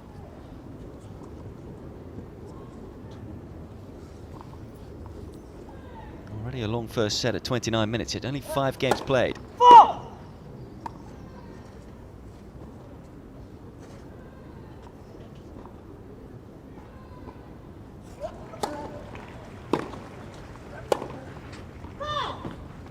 Lockley will get another chance. Luckily.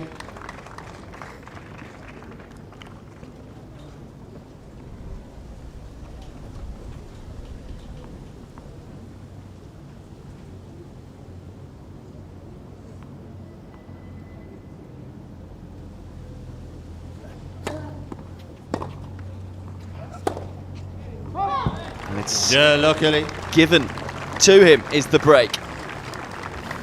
Very strange end to that Luckily, game, man, having worked so catches hard it. to hang on in there. Nedoyasov. So it's Lockley who breaks first. How significant could that be? All those break points that he saved on his own serve. Obviously a little bit of a hangover for the Kazakhstani in that game. Lockley leads 4-2.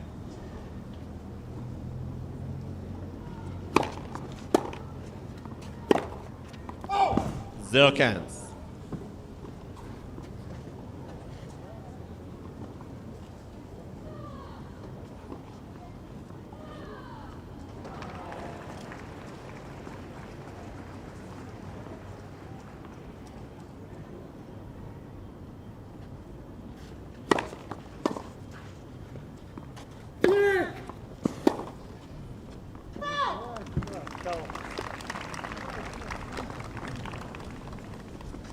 Kansas.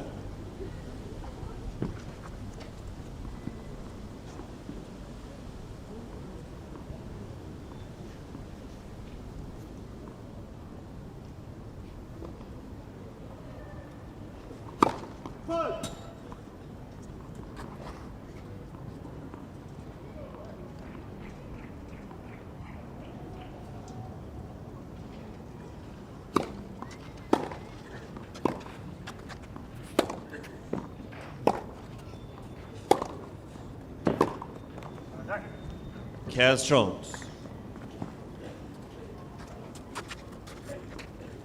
First serve is percentage key for Lockley. When he's getting a first serve in, he's won 13 of 19 of points, won just 4 from 10 when he's missed it.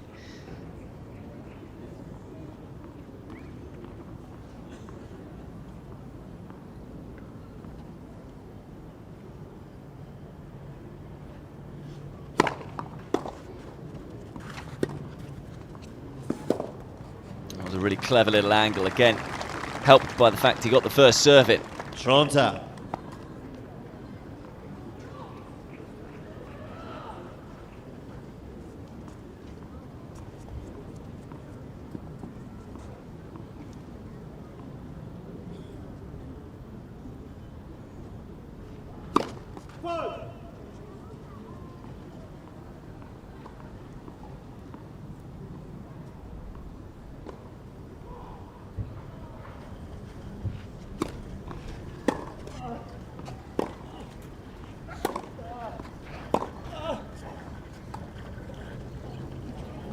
It's a lovely combination. Heavy forehand into the corner. Short count. Just a few drop shots in terms of trying to execute them. Got this one spot on though, shape to go big, nice disguise. Look how far back Lockley was, no chance of getting that.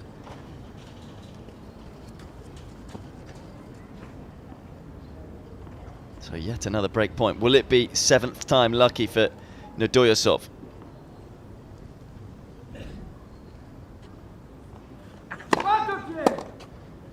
Foot fault called. Could be costly. Not a time, break point down.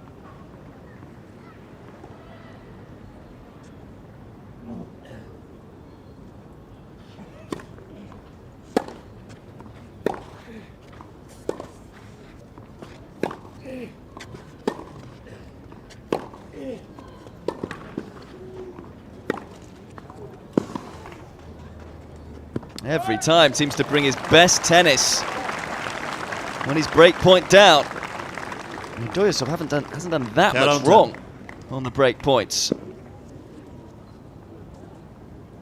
Maybe could have been a little more aggressive at the start of that rally. Still, you have to say it's Lockley who's winning those break points rather than Nedoyasov losing them.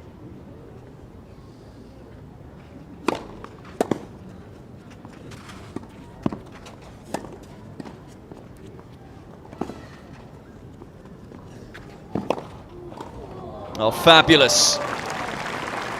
Rally of the day for me so far. Avantage. Nedoyasov. Good speed here, but then the control. No topspin on the ball, yet able to get it right into the corner. Nedoyasov. And a nice racket head control again on the low volley. 8th break point of this first set. Still yet to convert one.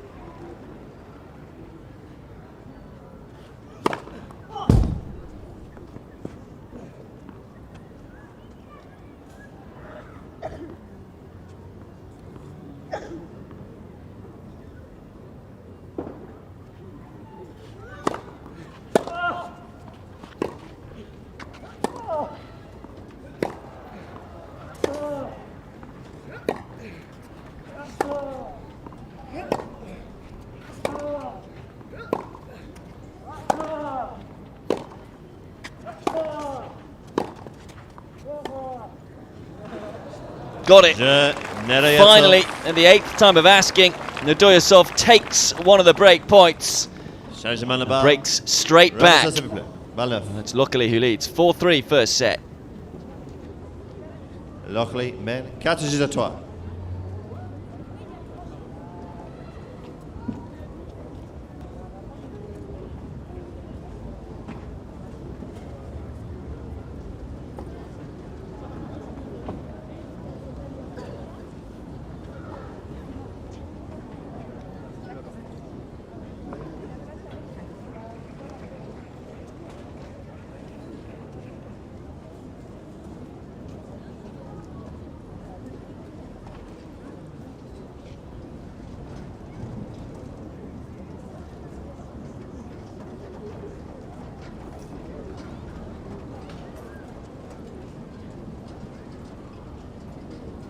Reprise.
Can 0.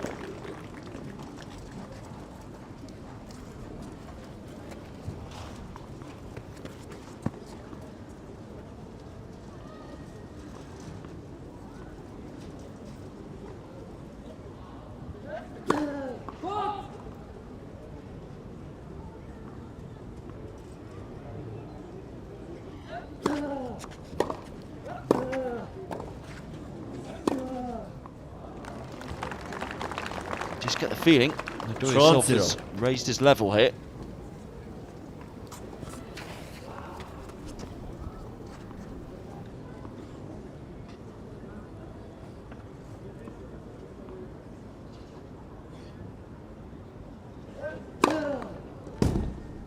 Zero. Well, this would be a rarity, a comfortable service hold. We've seen a lot of long games in this opening set so far, as you can see there. Nearly 40 minutes they've been out there for. Still very much in the balance.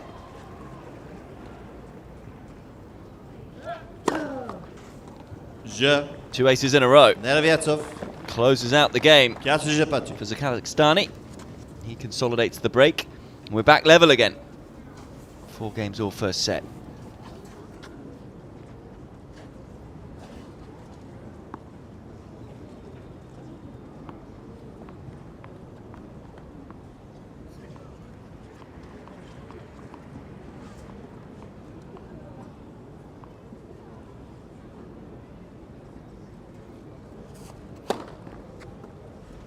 Zero. Well, before the last 3 points, we'd seen 1 ace in the entirety of this match. Now we've seen 3 in a row.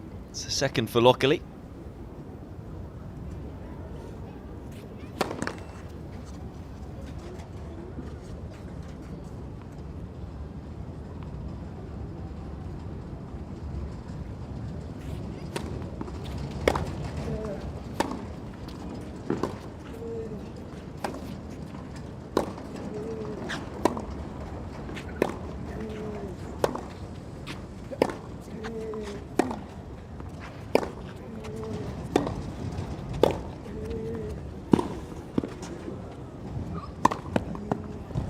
It's another quality point from Nedoyasov.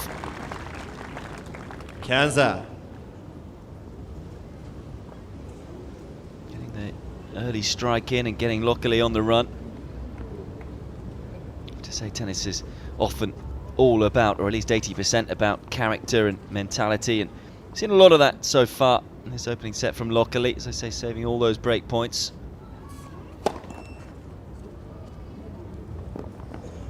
Before about how he likes to play on the big stage.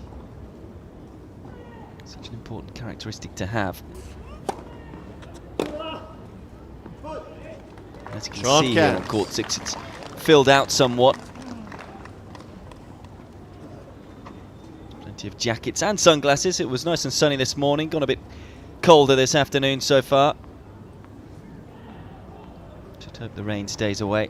But those are here on court 6 enjoying this first set. It's been fascinating stuff. It's been a bit of a topsy-turvy opening set. Very tough to tell who's going to come out on top of it. But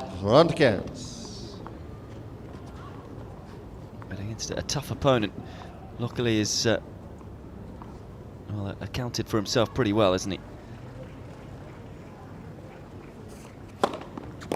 Fine serve. And he's now a game away from winning this first set. Crowd getting behind the Frenchman. He leads 5-4. Locally, mais 5 jeux à 4.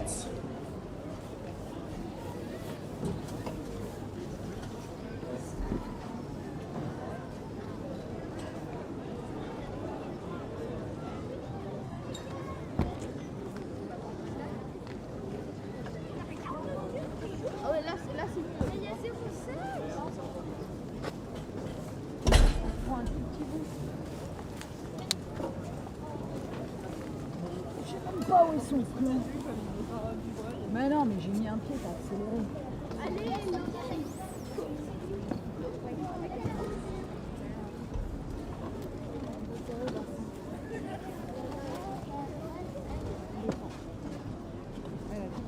C'est qui là qui sait Reprise.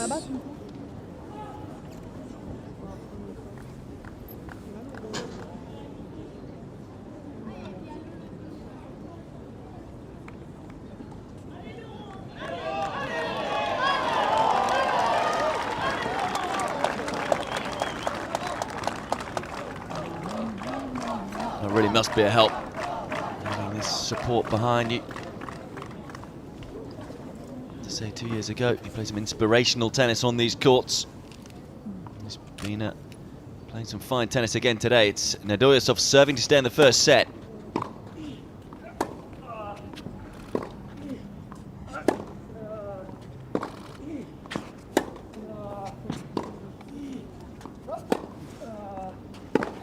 That's a shame. It's a clever point. I like the loopy forehand up the line, plenty of topspin. Made it awkward for his Kazakhstani opponent, but maybe just snatched at the backhand a little.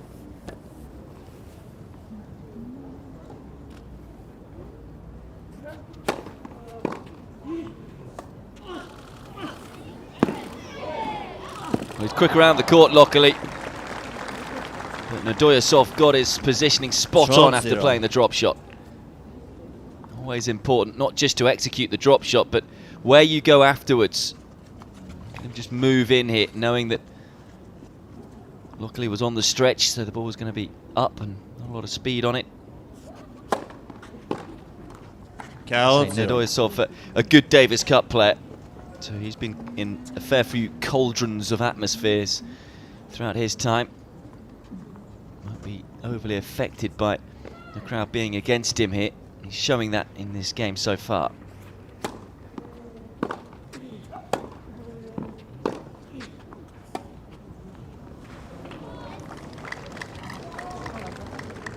Quarante 15.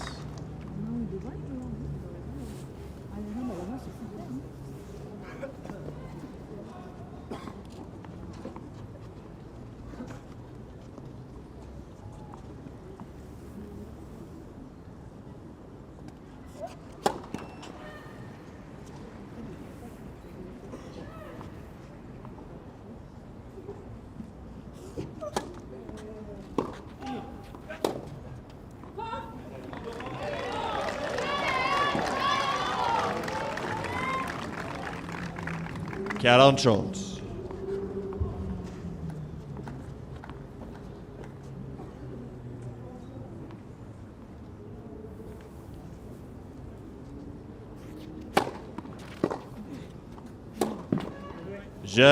Got there in the end. Closes it out at the third attempt. Nice 1-2 punch and the wrong footer with the forehand, and it's 5-all first set.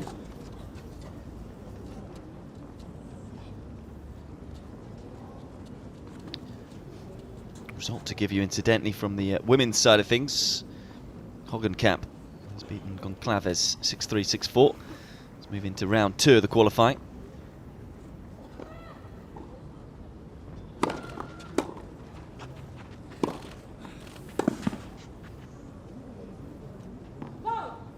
Can 0.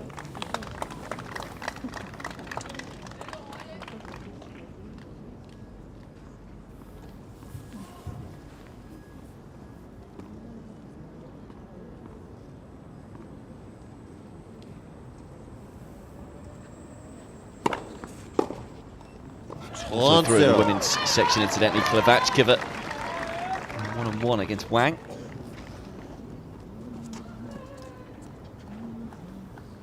A good win for Sadikovic against Hibby from court 13. These are all women's results, so they're into the second round.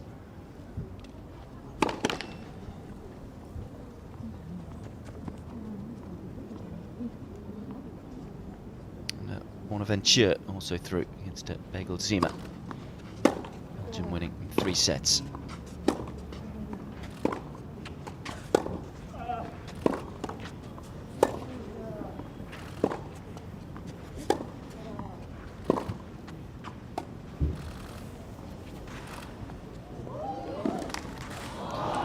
Oohs and ahs from this French crowd, but it's Nedoyasov who wins the rally. Having mixed success with the drop shot, this was a good one. Just feel luckily probably could have done more with that rather than the nudge. Maybe needed a little bit of whip and topspin or side spin up the side of the ball to carry it off the court.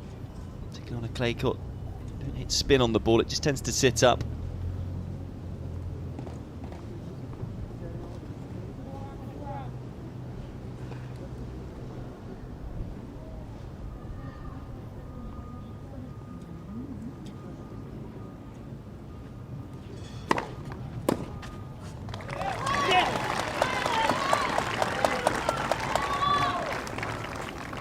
45.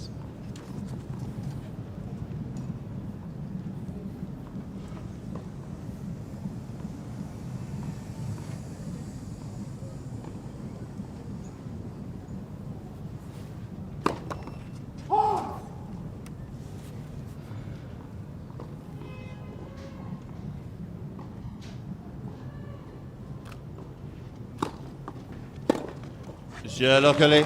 Comes through the game. And again, luckily, it's a game away. Roared on by this passionate French crowd on court 6. Leads 6-5. Luckily, men 6-5.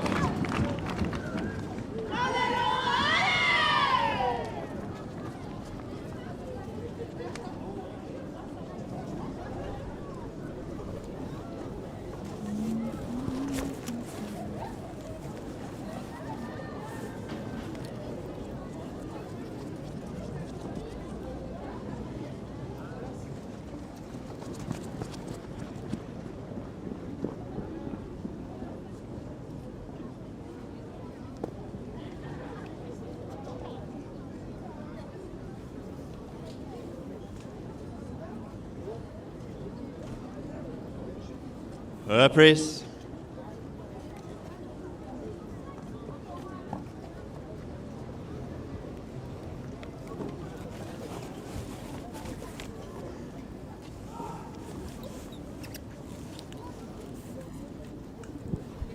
One more women's result to give you. I think that means that we are now complete in terms of the first round encounters and the women's side of things, other than Sakiri against Min, which is over on court 8 at the moment. That's because it's still continuing. 15-0. Malichkova has defeated Yang on court 14. So just waiting for that match to finish between Sakari and Min, and the matches will be done and dusted in terms of first round action for the women's, and it will just be the men left to be focused on today. Focus is the key word for Nedoyosov here, serving to stay in the set for the second time. He's doing a good job of it again. Remember, he went 40 love up in his last service game at 4-5 down. Now up 30 love. A couple of quick points is exactly what you want when serving to stay in a set.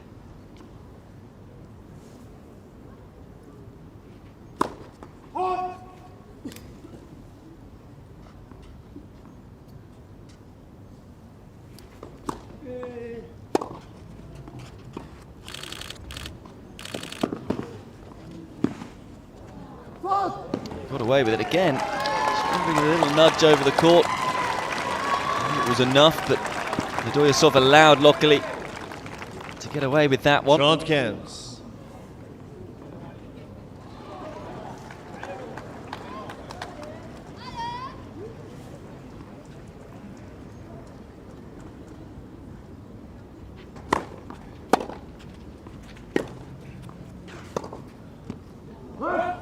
Nervous look by Nedoyosov, but ball flying at the back of the court. Again, he's found first serves as well when it's mattered most.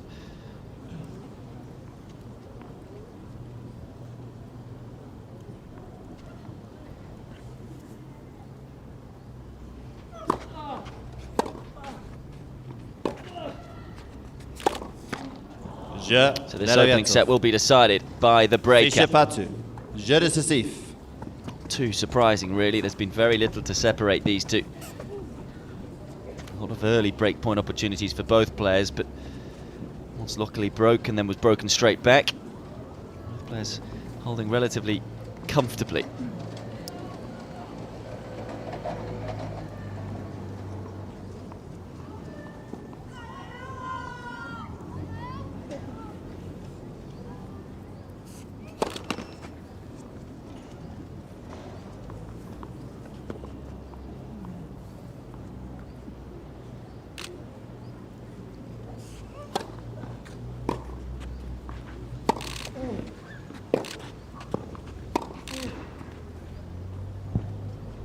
Nedoyosov just stopping there because he's clearly seen the ball mark of the first shot from Lokali. Richard Haig coming down. Well, now if this is confirmed as in,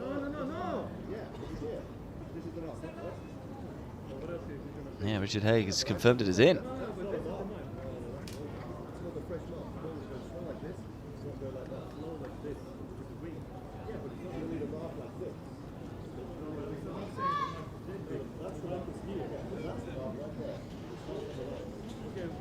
Nadoyasov can argue as much as he likes, but he's not going to win it.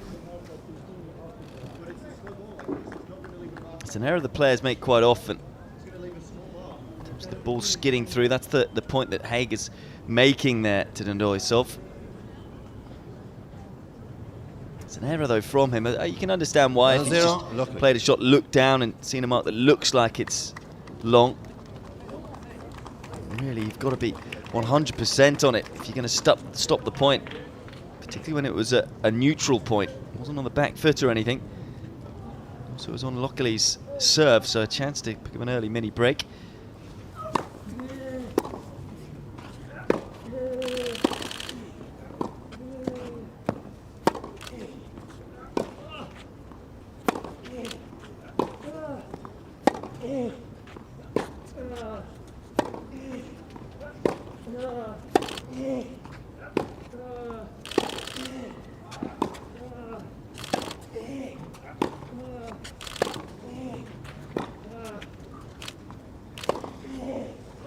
Luckily, rubs salt into the wound.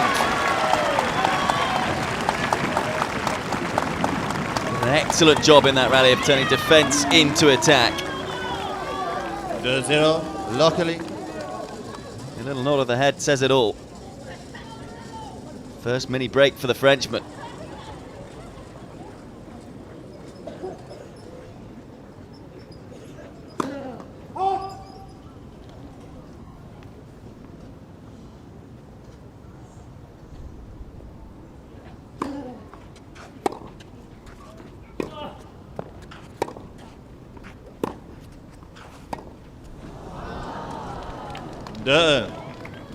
Luckily.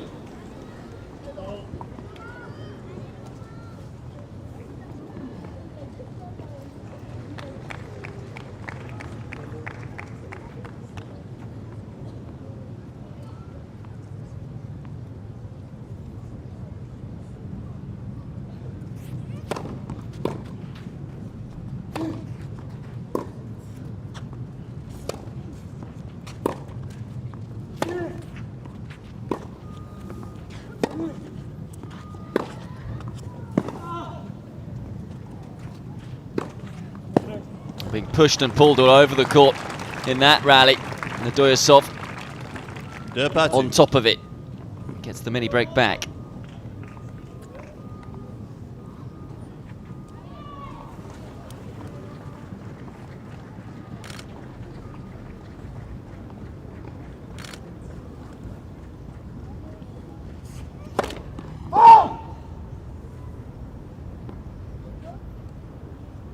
I think wanting this one checked. Nadoyasov just confirming it's long. Richard Haig staying in the chair.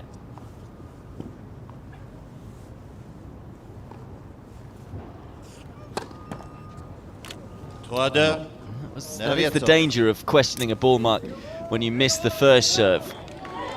So often see it. Just throws their rhythm. Wait a longer amount of time in between the first and the second serve.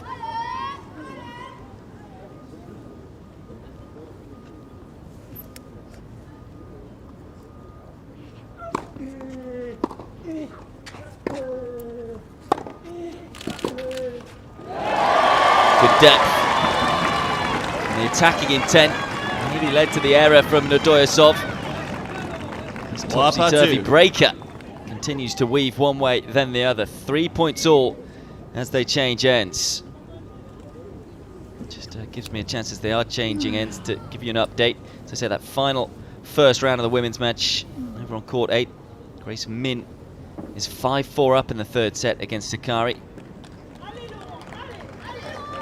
Elsewhere on court 10, second round men's match. Kopil is taking the first set against Kopijans. And there's an early break up in the second set as well there. Lucy Shredetska has won the first set against Han and is 2-1 up in the second.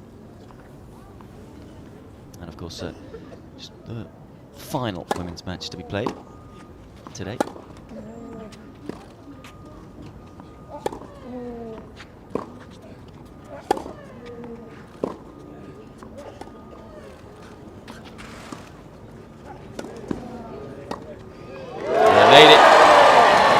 Had enough depth on the slice backhand to make that very awkward and tough for Nedoyasov. And he's getting this crowd going too, is Lockley. 4-3, Lockley.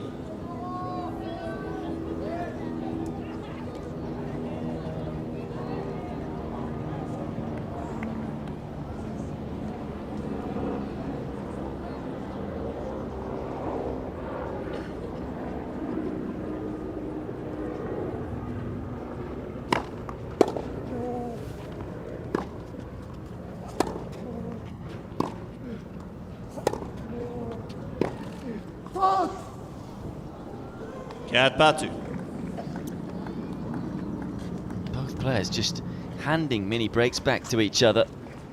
It's been a bit of an epic first set, hasn't it? Over an hour now.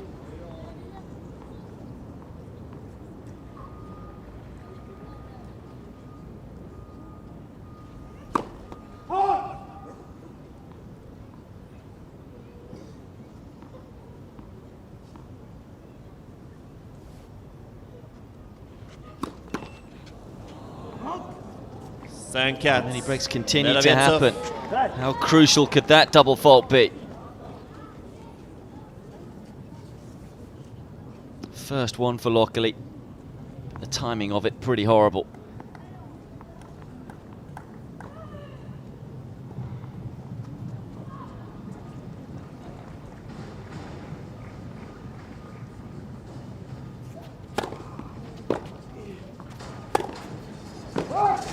That's long as well. Well, who wants to win this opening set? It's as if both players have just frozen a little in this tie break. I think I'm right in saying we've only seen 1 point each on serve. Who's going to have the first set point though?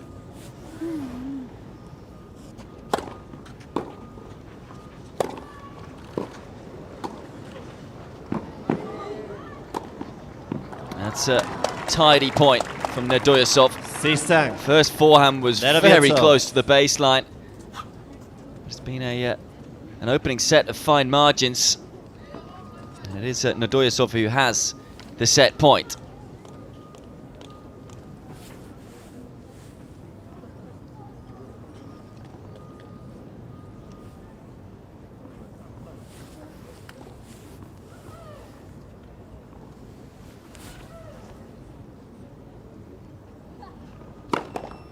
Nets, premier service.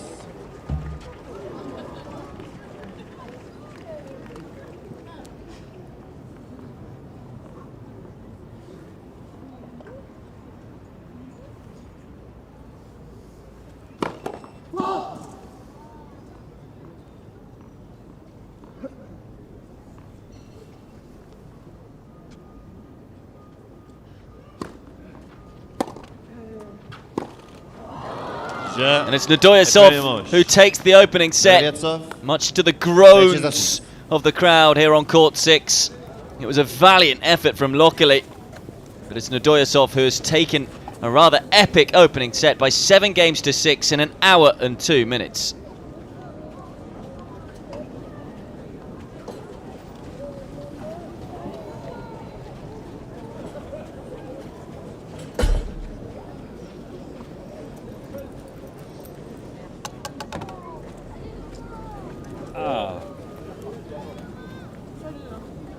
Salut.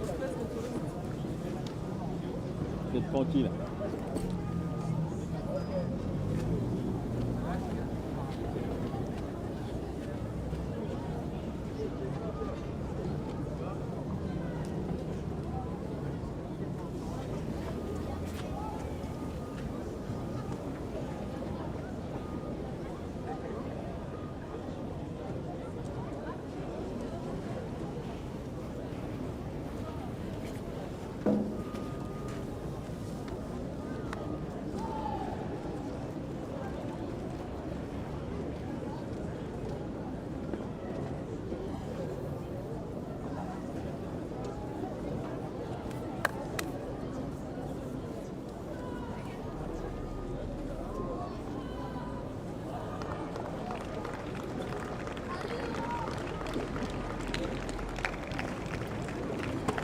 Reprise.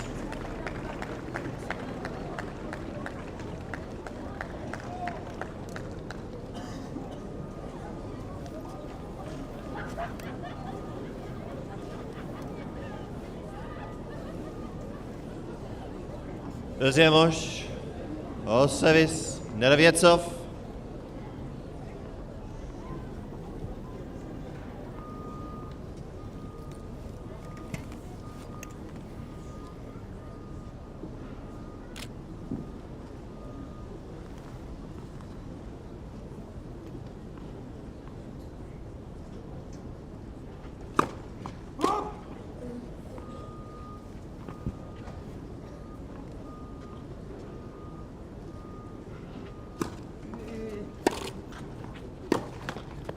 Zero cans.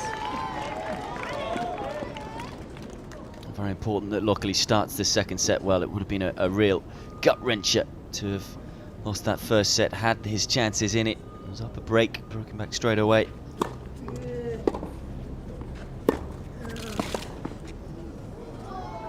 This was up a break numerous times as well in the tie-break. Of course, though, he did come back yesterday in his first round match. Lost the first set 6-love.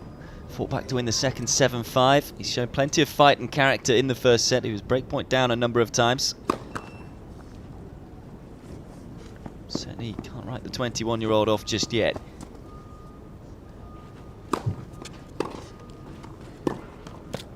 Pretty high quality tennis though for a first round of qualifying.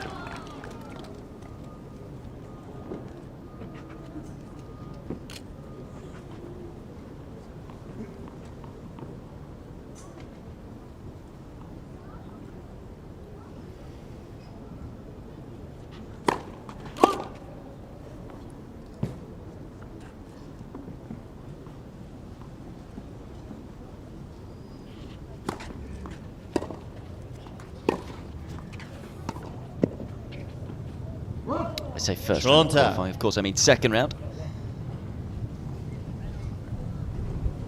Just a reminder, the winner of this one meets the winner of the match between De Grief and Burlock.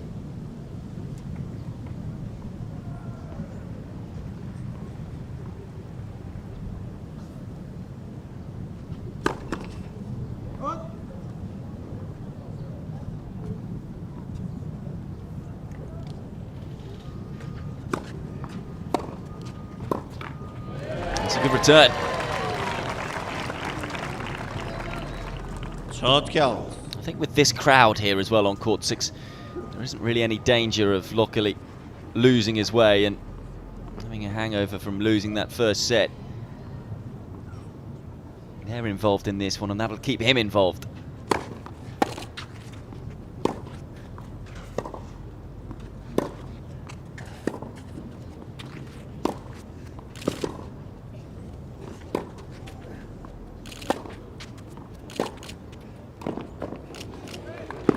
Fantastic tennis.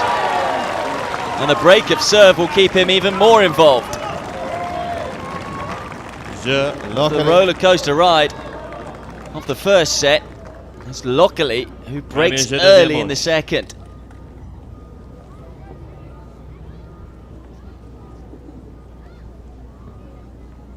Here are the match statistics, or the first set statistics I should say, so far. Good first serve percentage from Nedoyasov, but Lockley was doing a good job of getting that first serve back, only winning 63% of the points. As you can see there, Lockley struggling off his second serve, and so would like that first serve percentage to be a little higher to mean that he can hold serve a little more comfortably.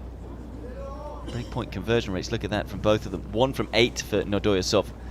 Was able to get over the line in the end though. 1 from 5 for Lockley, not much better.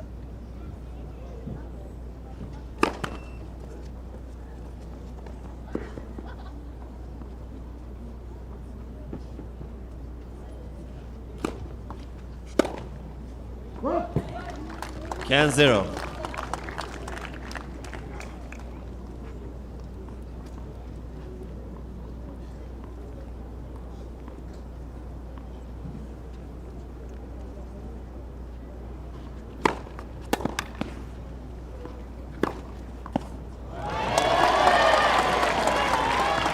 out who's got the early momentum in this second set.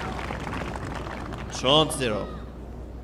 Again, this is the difference. Finds the first serve and sets him up inside the court. Good footwork though around the ball, and able to wind up on the forehand. Trente 15.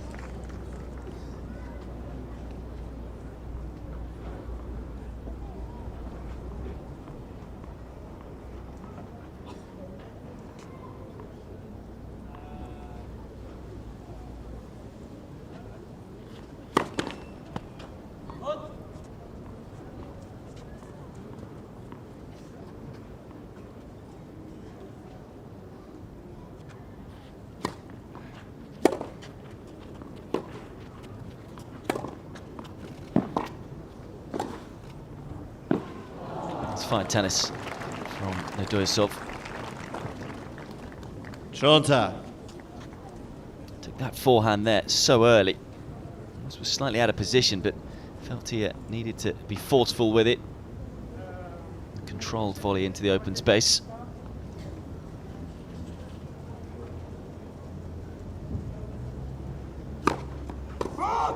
Yep.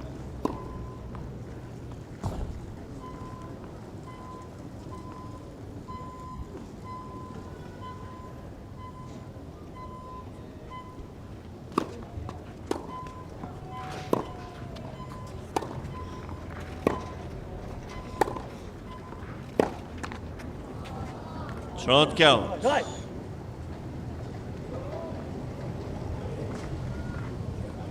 Remember what happened in the first set. Lockley worked so hard and finally got the break, then was broken back straight away. And he's in danger of that happening again here.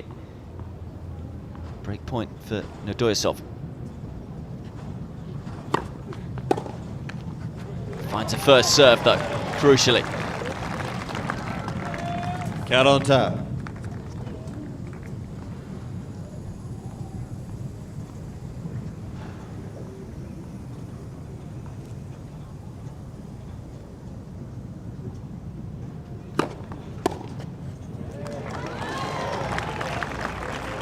Avantage locally.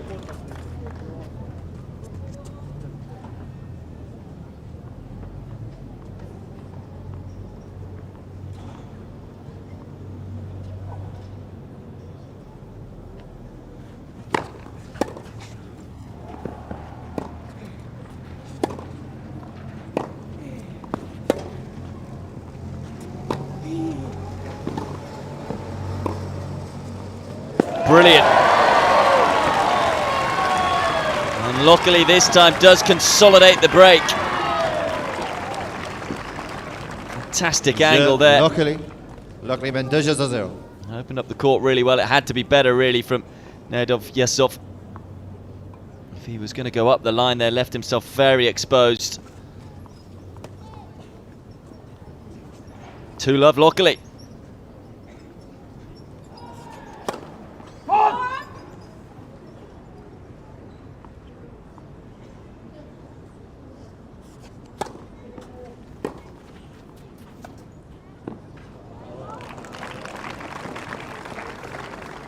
I 15-0. like it from Nedoyasov.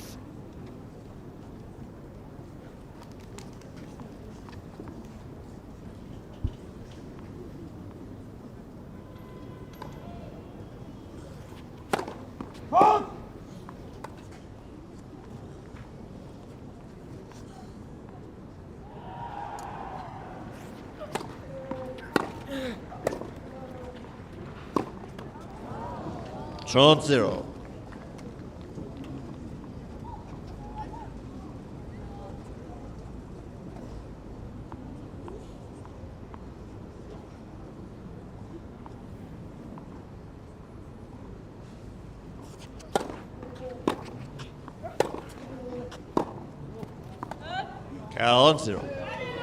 Just a reminder that this is the second round of qualifying for the French Open. Such a big prize, isn't it, for all players at stake? Chance to play in the main draw of the greatest ever clay court tournament. Both of these players have been there before.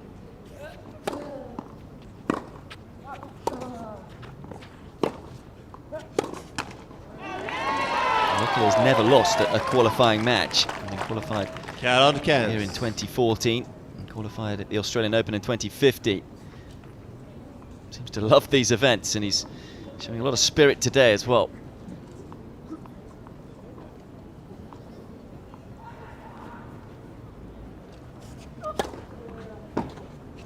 Neravietso. Gets himself on the scoreboard, does Radojsov.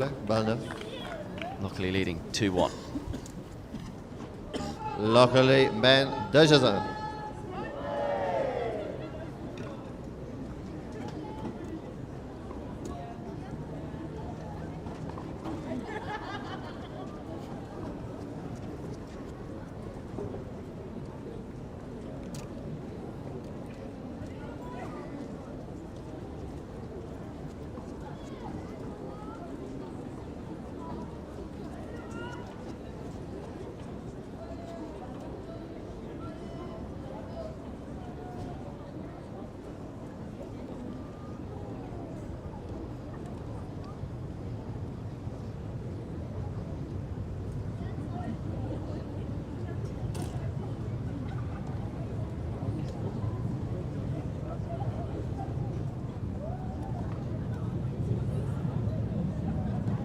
Reprise.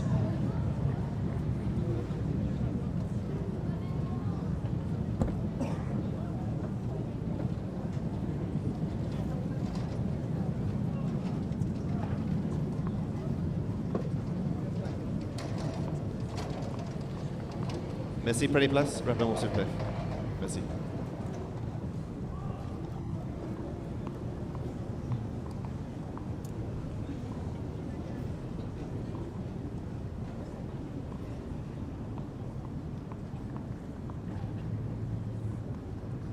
Je suis assez vu, s'il vous plaît. Merci.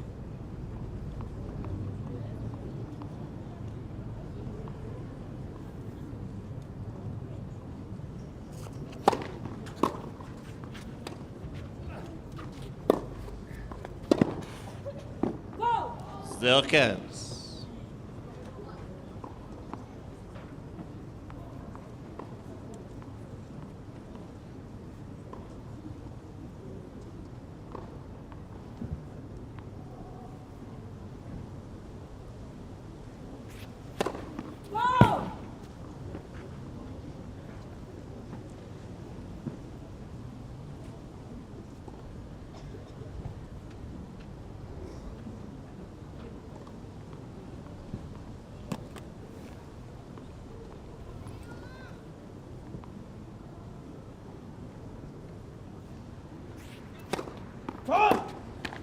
Their Jones.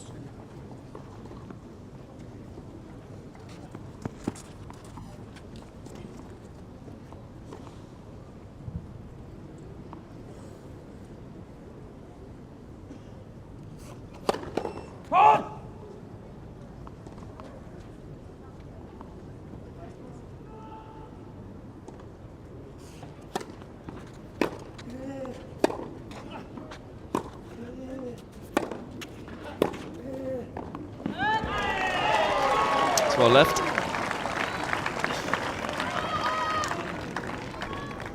Ken Strolls.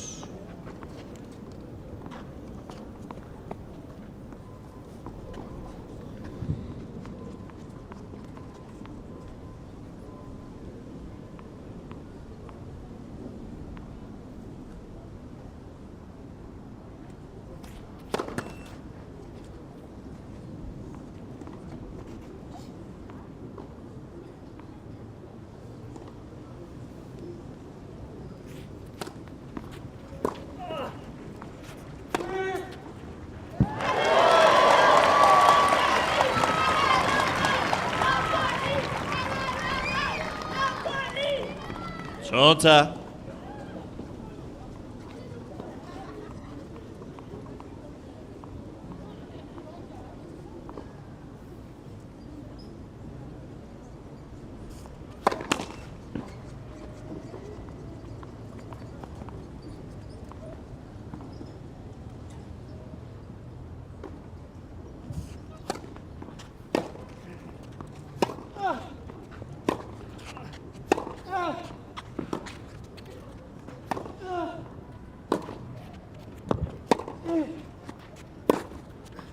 He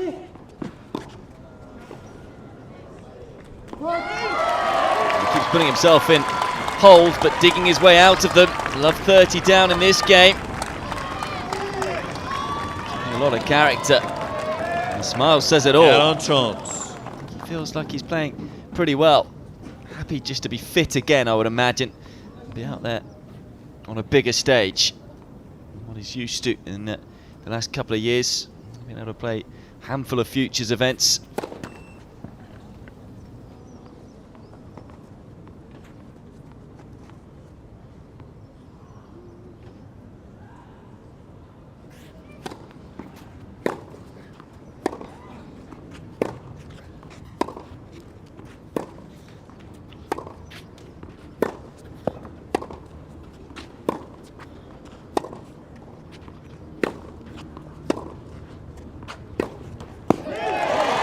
Holds again. And the crowd here on court 6 really enjoying what they're seeing from the French 21-year-old. Certainly playing with a lot of belief. So many other players would have been affected after losing such a mammoth first set, especially when they had opportunities to win it. Hasn't affected Lockley at all. If anything, it's spurred him on.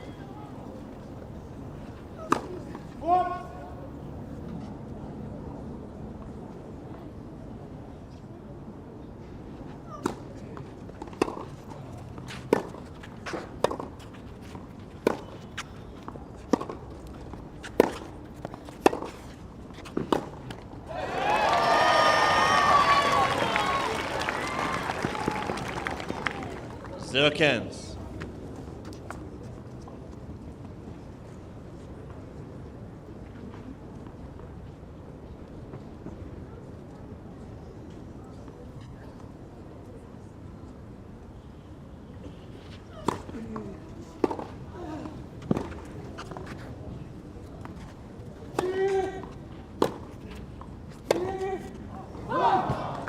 Just got a little overexcited on that ball. Maybe a little surprised that that brilliant angled return came back. And not only did it come back, it landed right onto the baseline. Just has to keep his emotions in check here.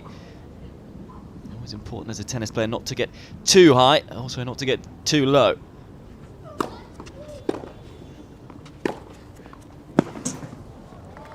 Nice 1-2 punch. And Donaldson just going about his business at the other side of the court.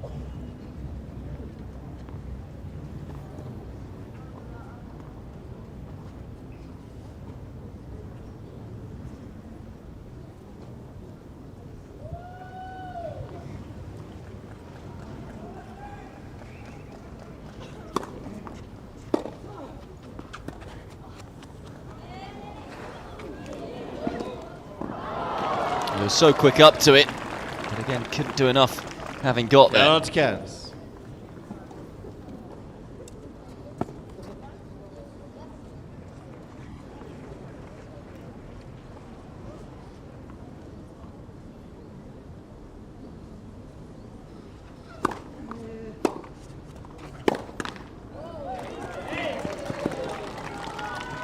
Donaldson.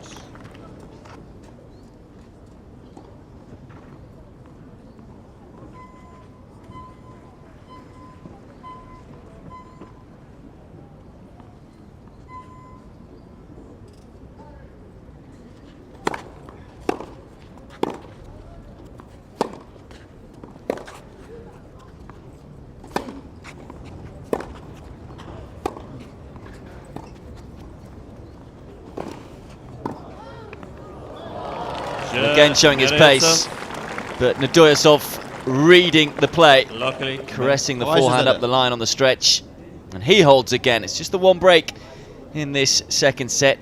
Lockley leading 3-2.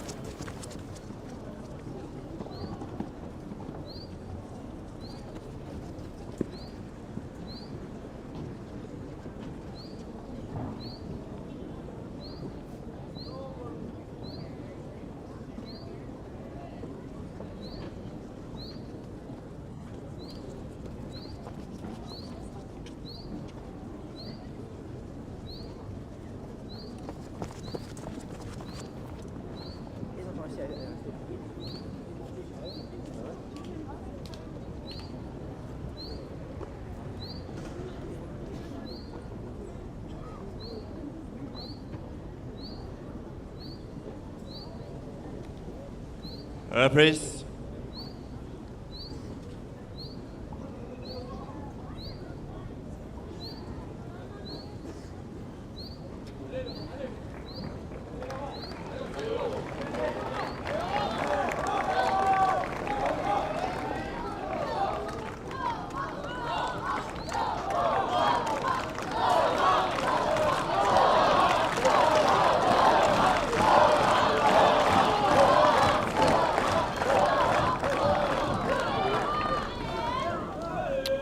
Understand whether that's Laurent or luckily they're chanting. Either way, it's safe to say they're getting behind the Frenchman.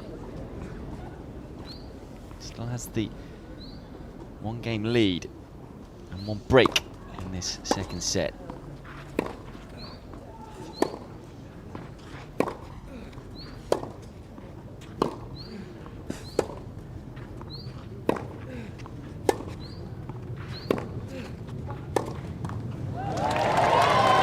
Mentioned in commentary, it's a high quality second qualifying round encounter. 0. Two players really going at it toe to toe. You can see there, gusty conditions hasn't affected the play though too much. Too many unforced errors, all the ball swirl around too much. That's beautifully done. Well aware of where his opponent was on the court, a couple of feet back behind the baseline. 0. Big, heavy forehand to set the point up. Shape to go big again. Yeah, drop shot didn't even have to be that good.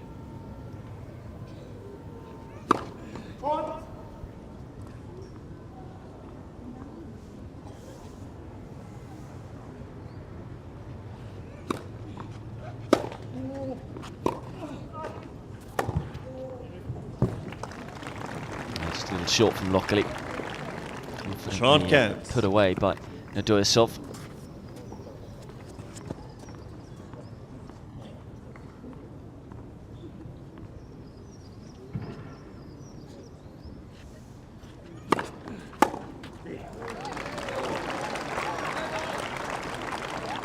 Caron-15.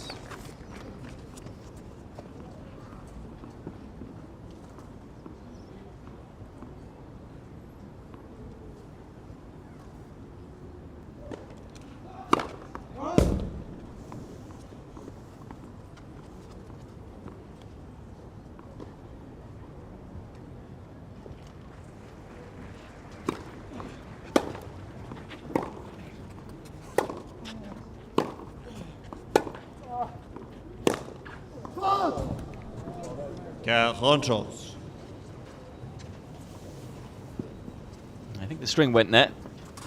It was that big of a forehand. Wanted him to fly off the racket.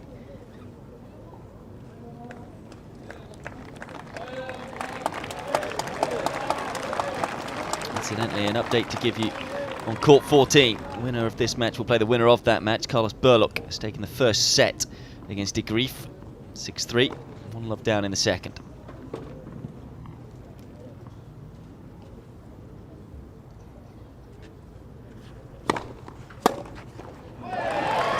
Another game closer to taking us to a decider. Lockley leads 4-2, second set. Also serving for the match over on court 10, Kopil against Kopians, won the first set 6-3, 5-4 up in the second. Stepanek is out on court as well, former world top 10 player. 20th seed for the qualifying, 1-1 against Barton. It's on court 8.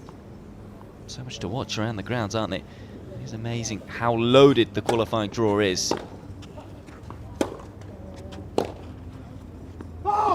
Someone who, if you were with our coverage just a couple of days ago, who you would have watched, or should have watched, TFO. Talented young American, he's on court as well, over on court 16, currently in a tiebreaker against Maineni.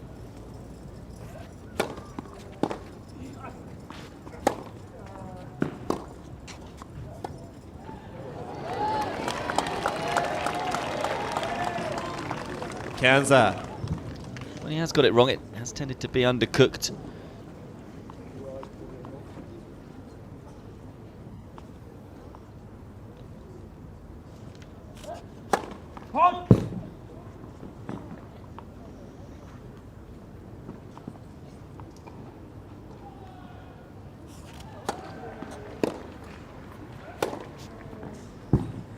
Short Big, catch. heavy forehand.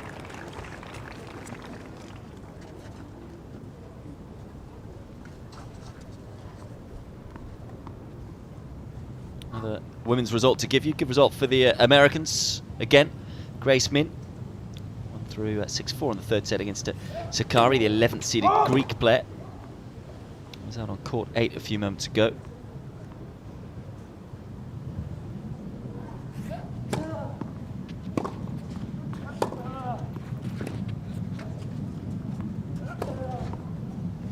Confident play from Nodoyasov.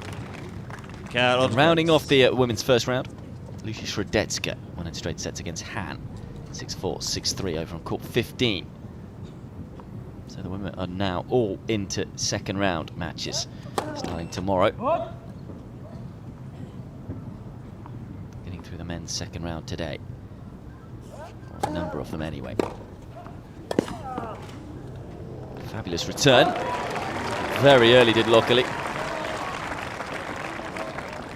40 shots.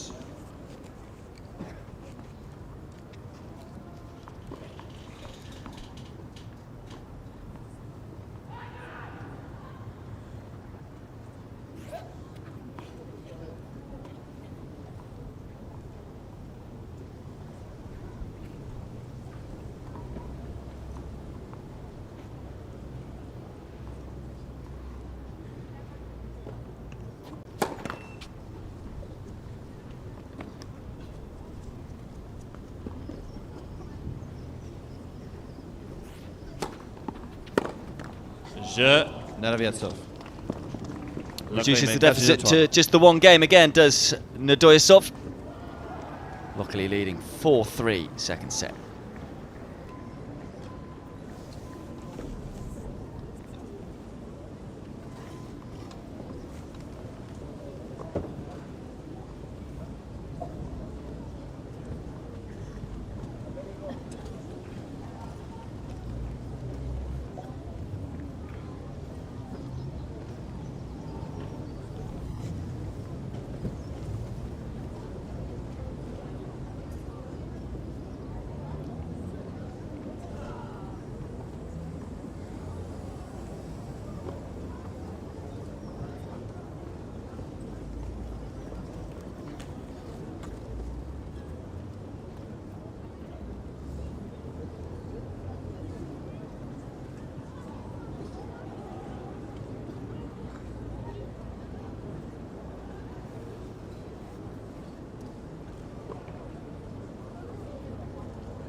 Reprise.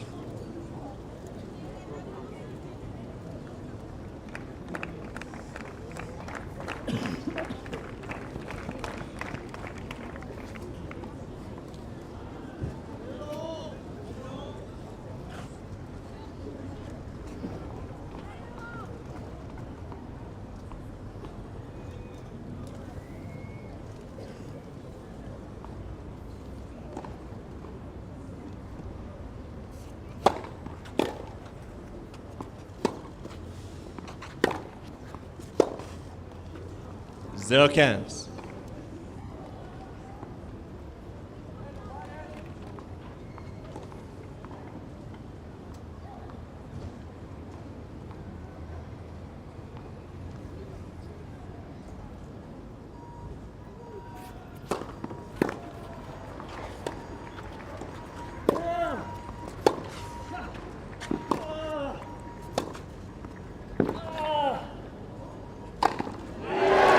Fine tennis. Keeps moving up the court as soon as he gets an opportunity, luckily. Guided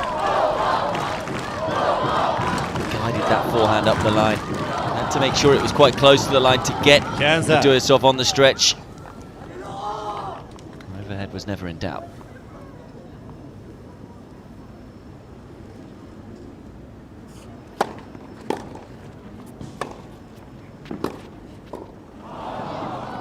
the dangerous side to approach to. And Johansson forehand, because he's more likely to be able to get a bit of topspin on the stretch, as he did there. Whipped it down to the feet of Lockley.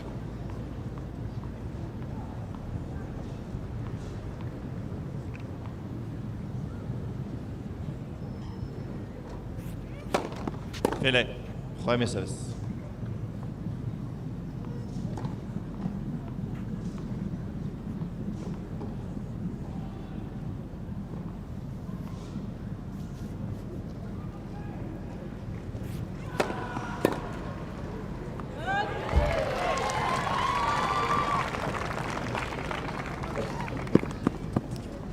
Tronta.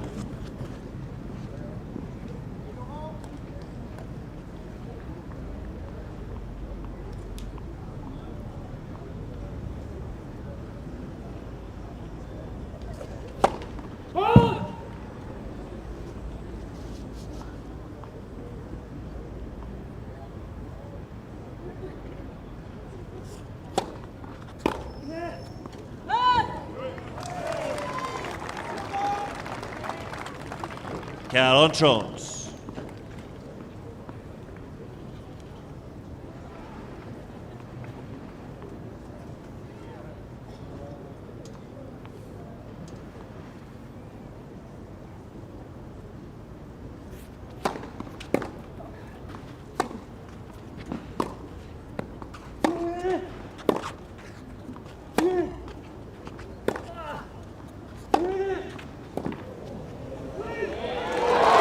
Big hitting, and Lockley holds again.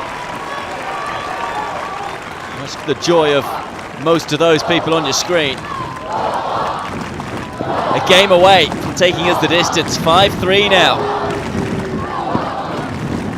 Jeu Lockley. Lockley mène 5-3.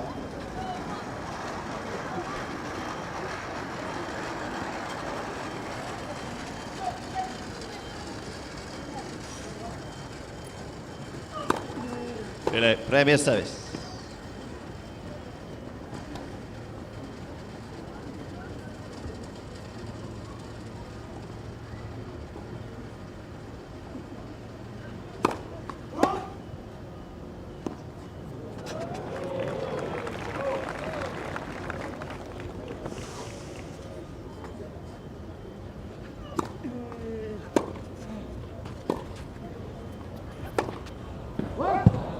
Can 0.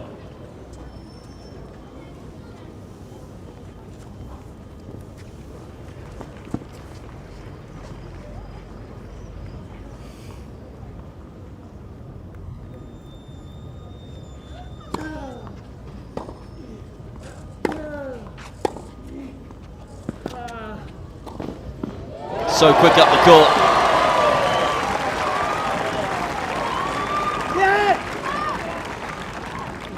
Those reactions as well from the Frenchman. No doubt he's enjoying himself.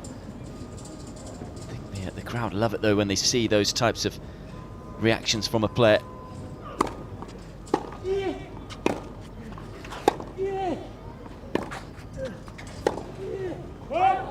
giving it everything, but as I say, he's got to be careful of just not getting overexcited too often.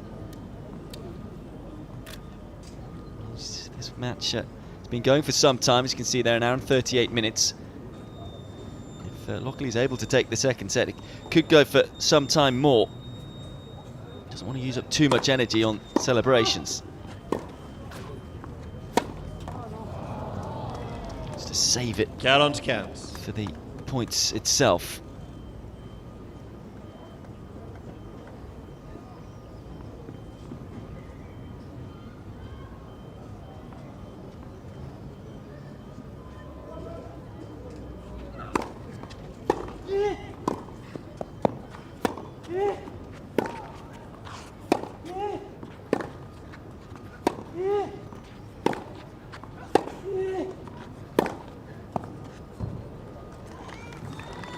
He's found the line. And he will at least ask the question of his French opponent, Johansson. But in a few moments' time, it will be Lockley serving for the second set, 5-4.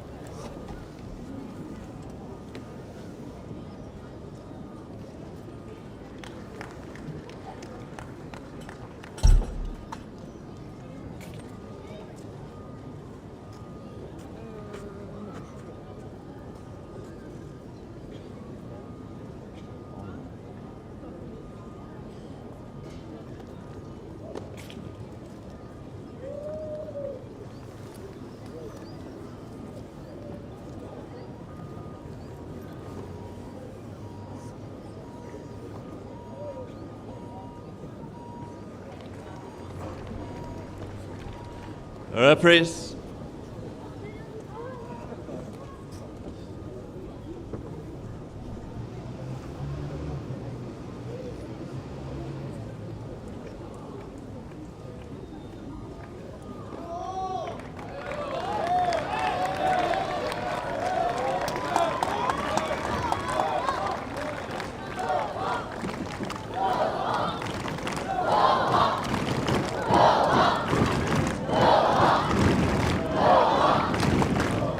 Chance then to take us the distance. Serving for the second set, Lockley.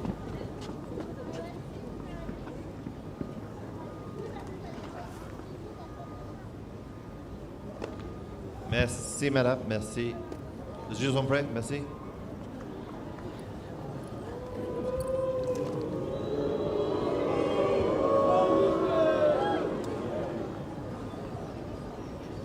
Do like to get involved, don't they, the French crowd? Not the way he would have wanted to start. It's a question of whether he can keep on top of his nerves. As I say, he's done it before in terms of qualifying for Grand Slams. Never failed to. It's never easy closing out a set, no matter who you are, and how often you've done it.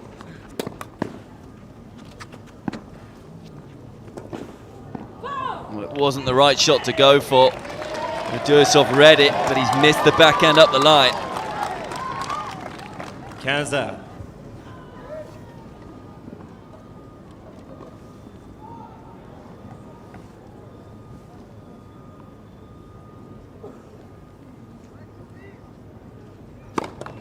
Filet, premier service.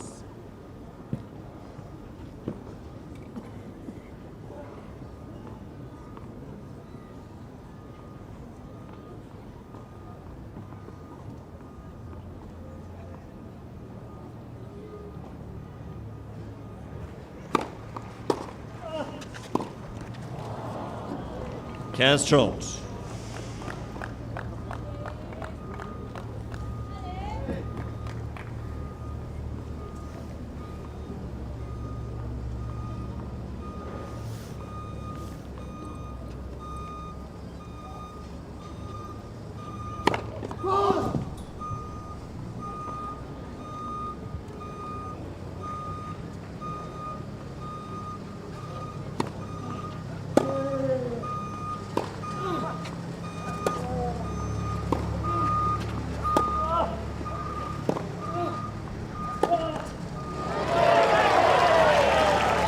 Big chance. Got himself up the court, Nedoyasov.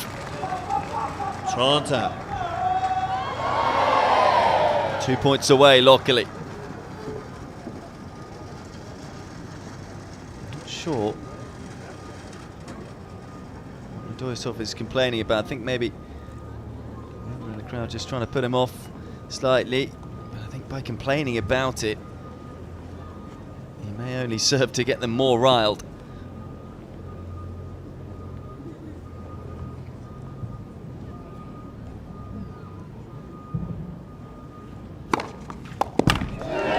Time to bring out a big serve like that one. Not quite an ace, but it doesn't matter all the same because it's a set point for the world number 721.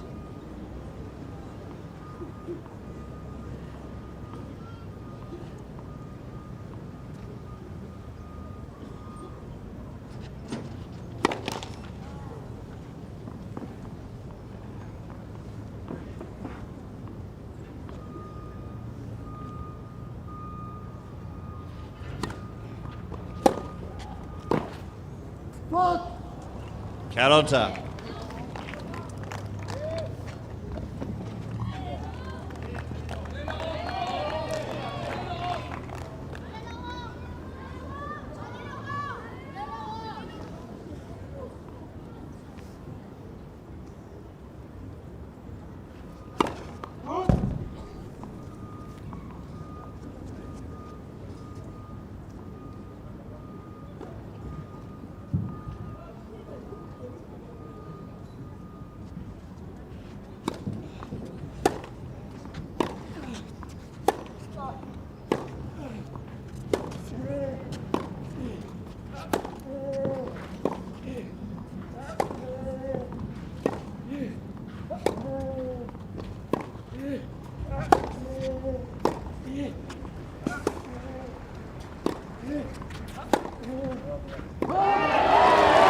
Slightly late call, but it is long.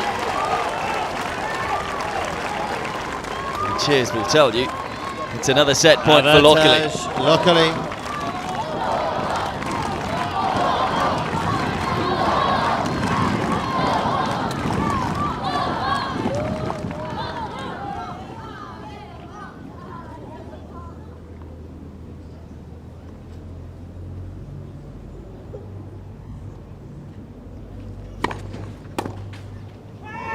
Got it. And we're going to a third set here on court 6.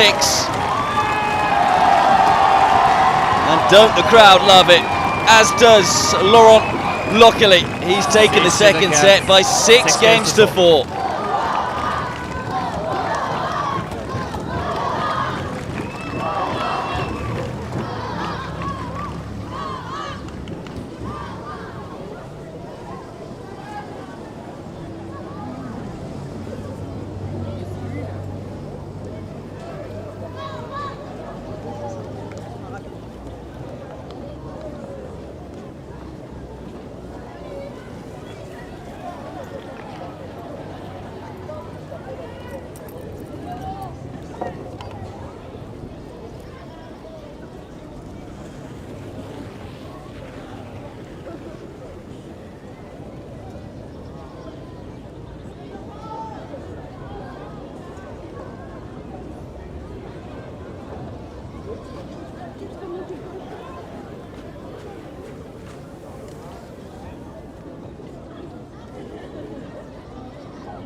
Reprise.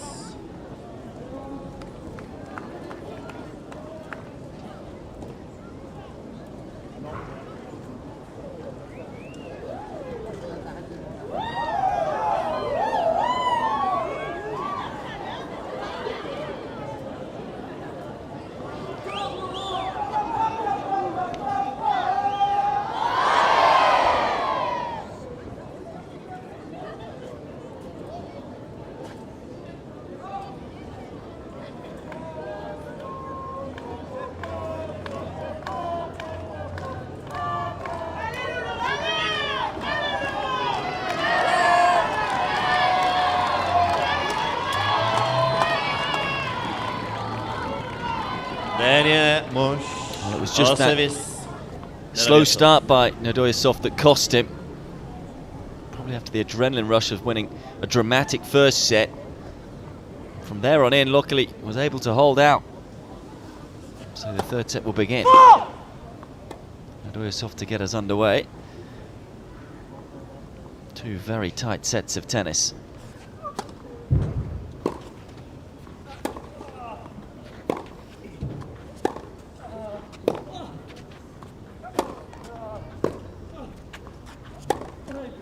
Remember, no tie-break decider in the third set because it's a Grand Slam. So this one could run on and on. Particularly if that second set's anything to go by. Just the one break of serve, and that was in the first game. Needs to have been out there for nearly 2 hours already.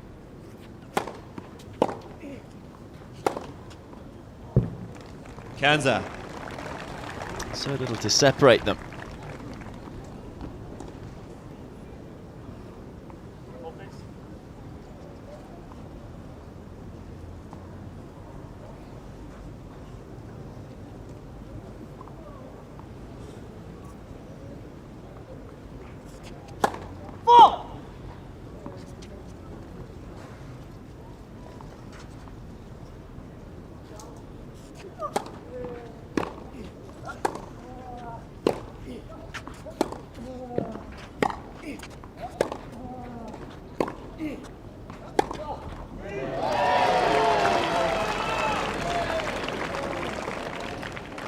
Luckily broken the first game of the second set. Can he do so in the third?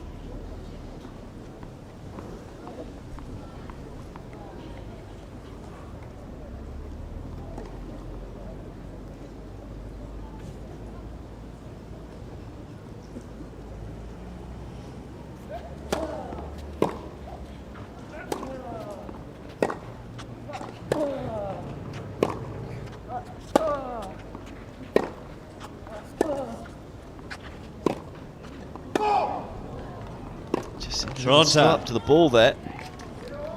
Short from Nedoisov.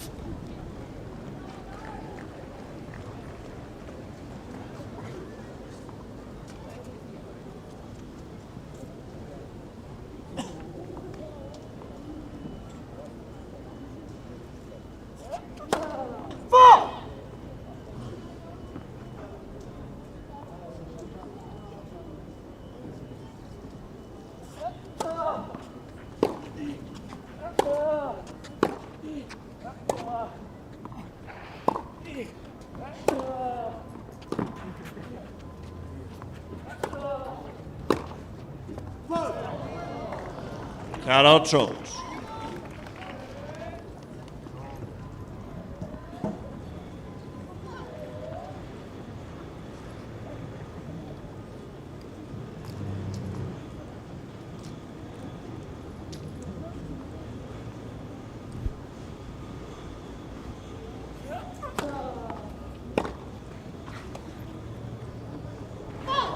One wrong.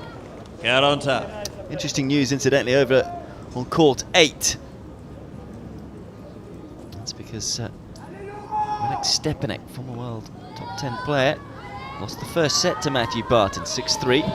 So the 20th for the qualifying is Stepanek.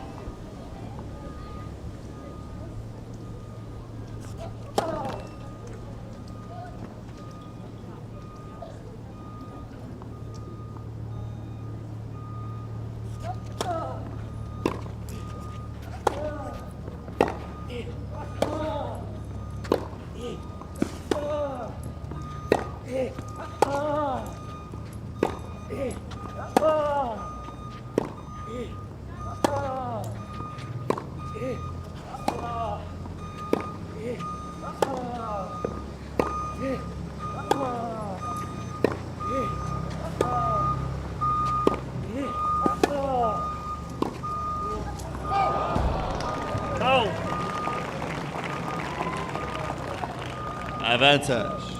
Maraviatsov.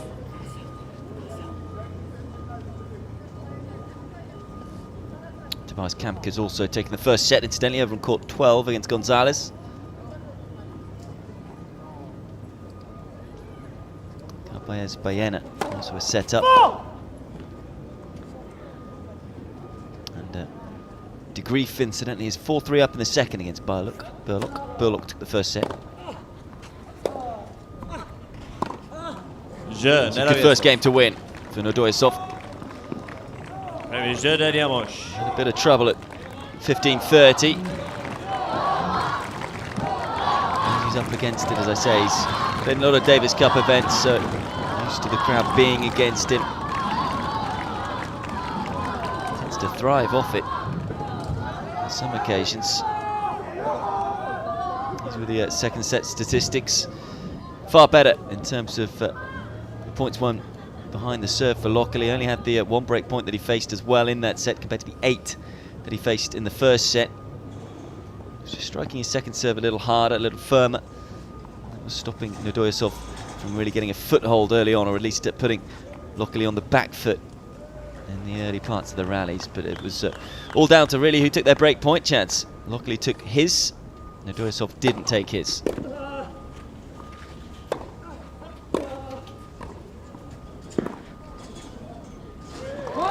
Been about it, isn't it? It's been about who's won the bigger points and the significant times in this match. 10-0. It was Nedoisov who was able to come through the very tight opening tiebreaker. Luckily able to win through in terms of taking his only break point chance in the second set. Nedoisov unable to take his.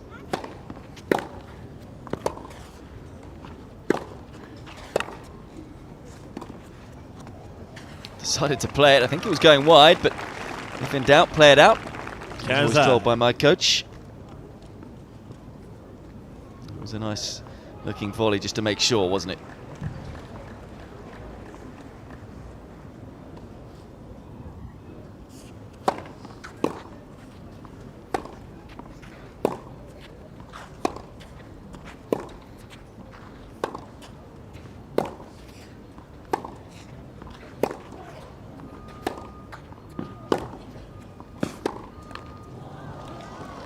15 Trot.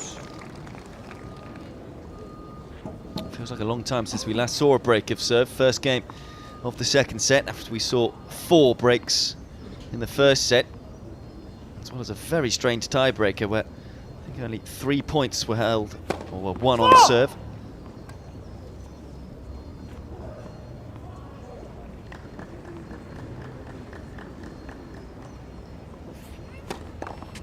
That's second service.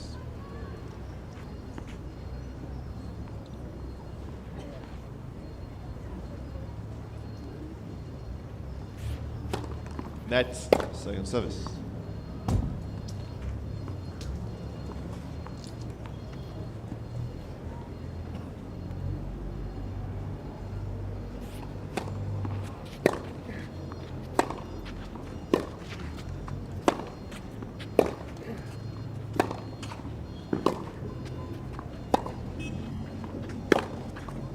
That's a big forehand.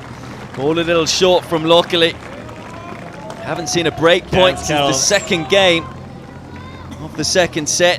And now Nadoyasov with 2. And look at that break point conversion rate. Pretty horrible, isn't it? 1 from 9. Can he make it 2 from 10?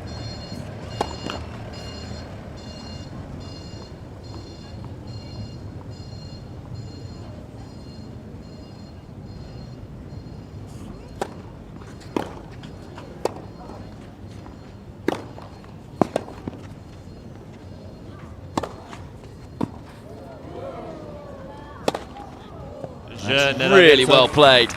Very tricky, high smashes, particularly in windy conditions today. Big point as well for Nadoyasov. Didn't panic, did he? And it is the Kazakhstani who gets the early break in this third and deciding set.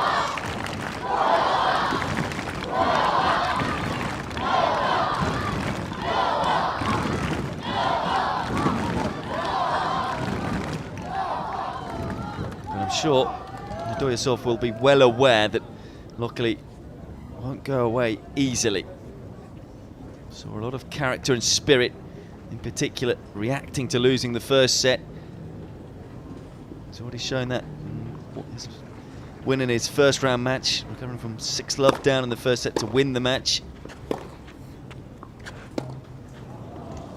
15-0. It's just not going his way right now.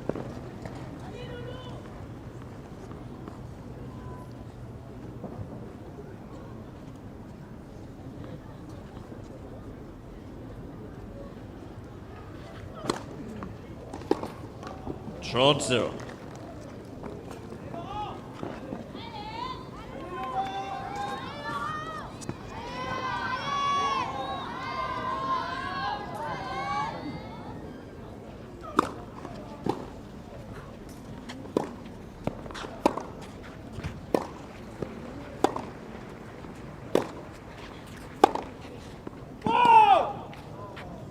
Count 0.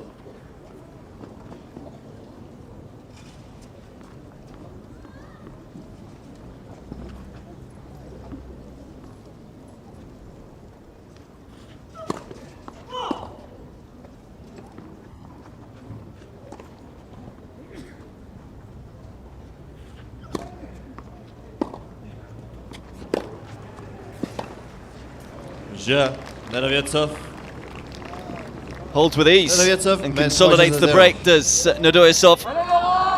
Leads 3-love in the deciding set.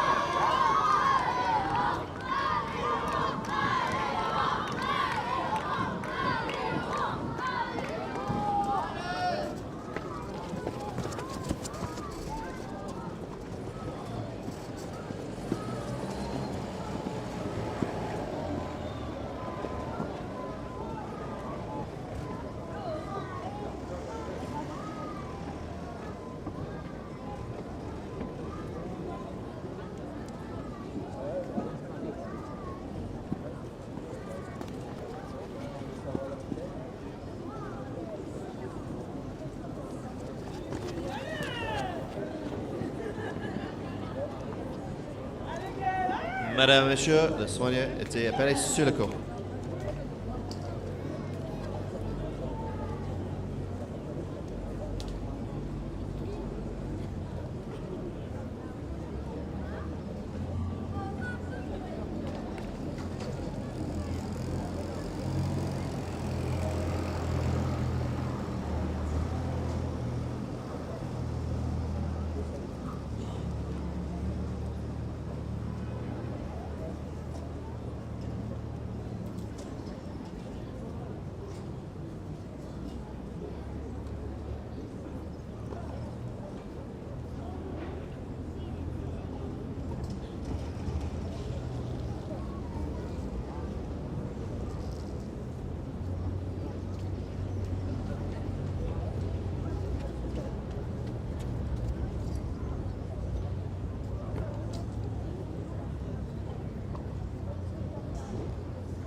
He's receiving treatment here.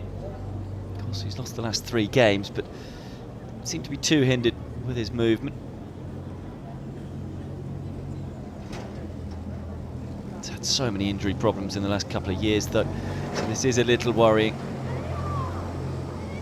Speaking before this match here, I was talking about how happy he was just to feel fit again, so we could get out on the court and play and look to the future rather than look back. Seen his talent throughout this match.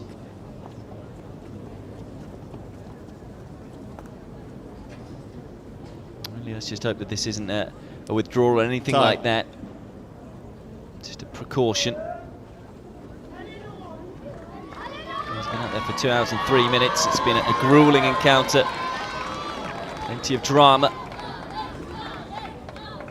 He's got to find something from somewhere now to recover in this 3rd set. Love 3.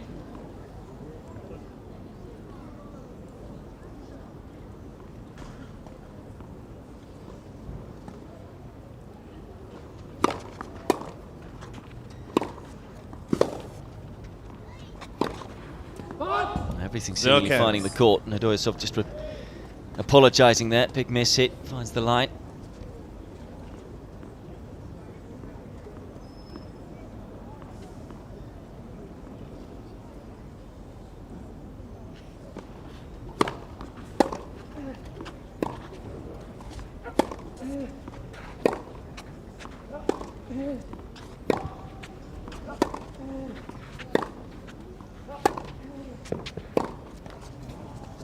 The sting has just been taken out of Lokali's attack, which is strange really when you consider how hard he worked just to win that 2nd set.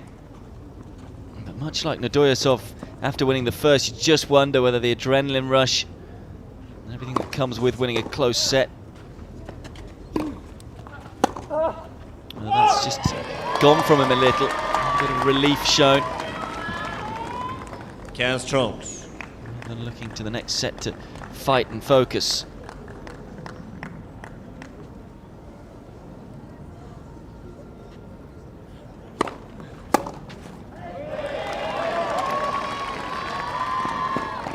Tronta.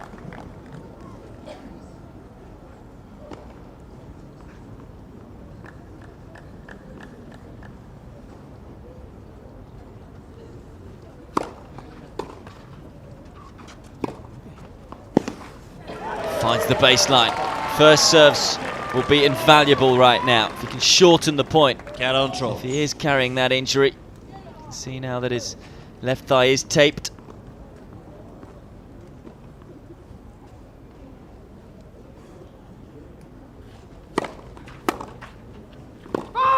That's long. That's a good hold from Love 30. 4 points in a row. Bit of momentum. Maybe for the Frenchman.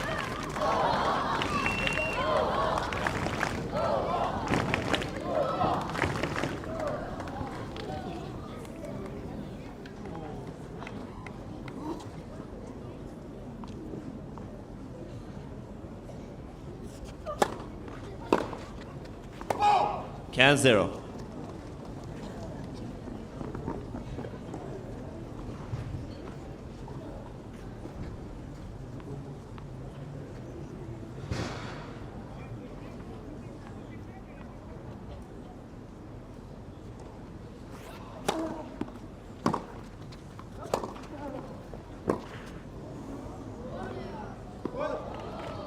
Tron 0.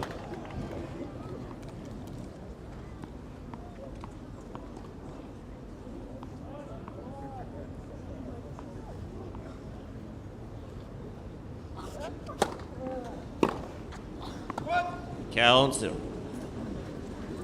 You can tell that maybe luckily he's just trying to shorten the points here.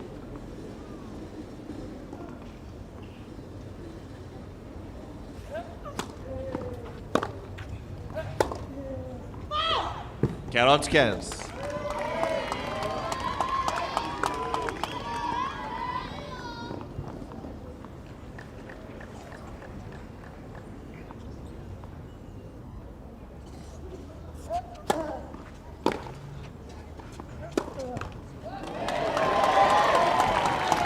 game though. Will himself 40 through. shots.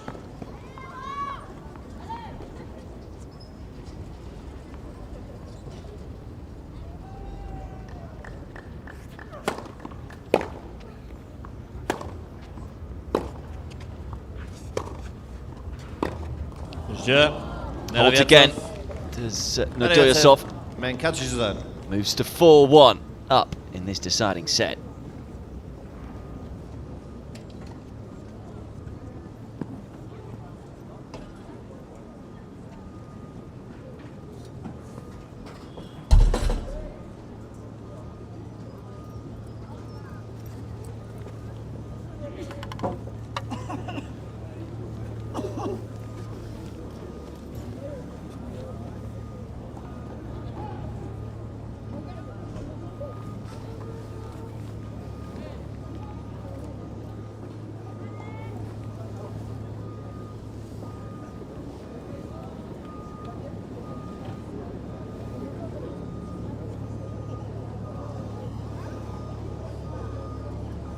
Reprise.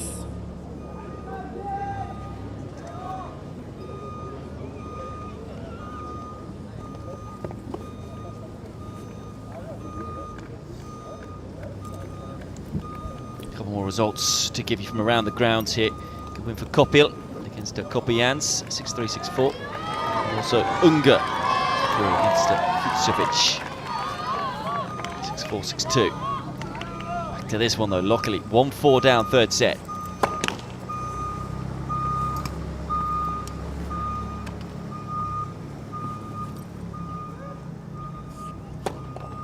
That's Just a reminder that all those sales. matches in the men's draw, second round qualifying, as is this one.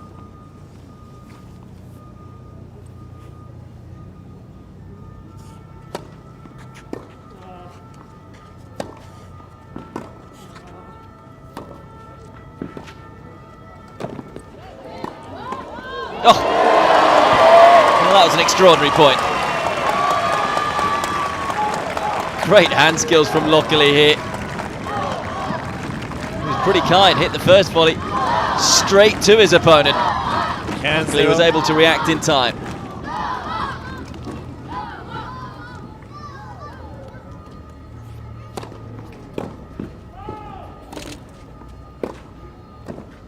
I think we're going to continue to see Lockley come forward, as I say, looking to shorten the points, carrying that injury to his left thigh. Knows if he hangs at the back of the court, Nedoyasov will no doubt just try and manoeuvre him around. That's a super return though. No call from anyone, both look at the umpire.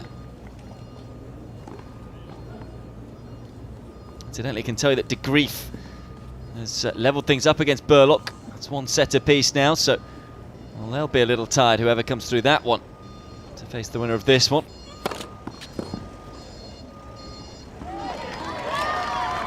Keeps finding the first serves, doesn't he, Lockley? Or does he? Nodoyasov thinks it's out, and it's confirmed as wide. There's a bit of pressure on this second serve now. How much will he go for it?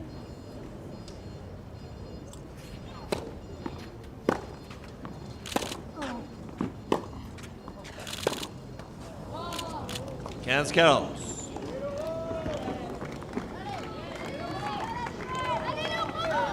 Well, it really was a shame that the injury seems to have played a part in this third set. Performed so well throughout this match. 2 break points though. And that will be ball abuse as well. Once this point will finish, I think Richard Haig will confirm that. Double fault. I think you can understand the frustrations. Good violation. It's more to do with the injury rather than how he's playing. Locally. More to do with his career as well. He was talking so positively. Such excitement coming into this qualifying event. Did superbly well to win his first match. Has showed real glimpses of his talent today. Not just glimpses, in fact, he's shown it throughout this encounter.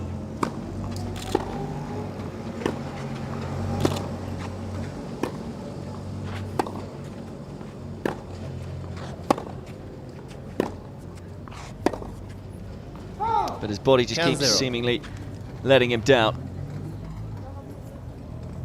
Mind has been good, as I say. It was a valiant effort when he dropped the first set to respond the way he did.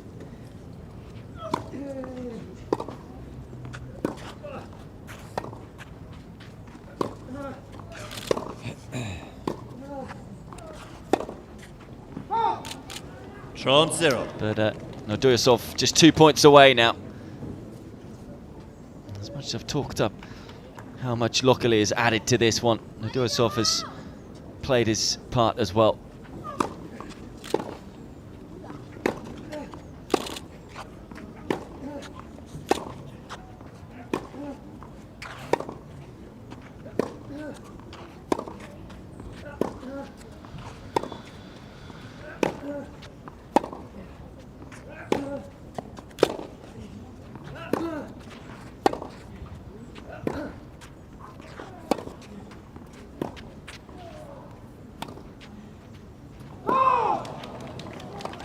Did long as well. Oh, and it's almost gone. And that is very worrying and sad to see.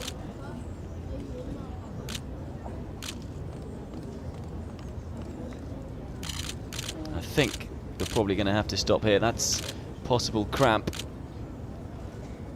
Richard Haig quickly off the chair.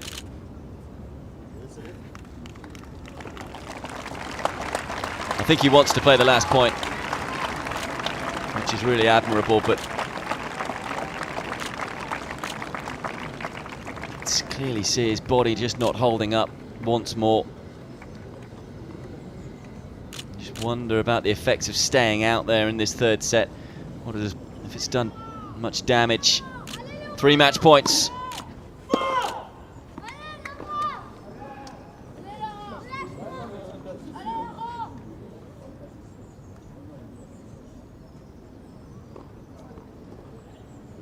Probably just needs to get a serve in. I can't imagine that Luckily will want to stay out too long. There it is. Nurdoyasov through to the second qualifying round. He had to battle hard. So much credit has to go to Lokali. I'm afraid his body just didn't hold up in the third set. It was a match full of drama, full of entertainment. But it is Nurdoyasov who moves into the third qualifying round here in Paris, winning through 7-6, 4-7, 6-1 in around 2¼ hours. Luckily, again, will have won a lot of fans, but he'll be frustrated that he hasn't won another tennis match. Yet again, his body struggling on a tennis court to come through. So many injury problems in the last couple of years or so. It looks like they're going to continue. So Nurdoyasov is through. And that's how he did it. Decent first serve percentage. He was able to back up that first serve most of the time. Struggled on the break points in the first 2 sets in particular. He was able to take his chances though in the third set. And he kept his head going. It's not always easy playing against someone who's injured as well in the third set for himself. And on top of that, with the way that the match went, he had to keep his focus a number of times and could easily have got put off by the fans here on court 6, who are really getting behind Lokali, who we'll just hope will be back. And we'll see him again because he is an entertainer. He's got a game full of flair, certainly talented. Let's just hope he is back once more, not just in the qualifying, but maybe in the main draw again. It's the first qualifying match of a Grand Slam that he's ever lost, in fact. So, but it's Nurdoyasov who is through to round 3, where he'll meet either Burlock or De Grief. They're in a third set at the moment. Well, that's my day done. I'm going to hand you over to Guy McCree, who will talk you through the next match up on this court. Dustin Brown, talented German, 8th seed. He is taking on another Frenchman, Calvin Emory.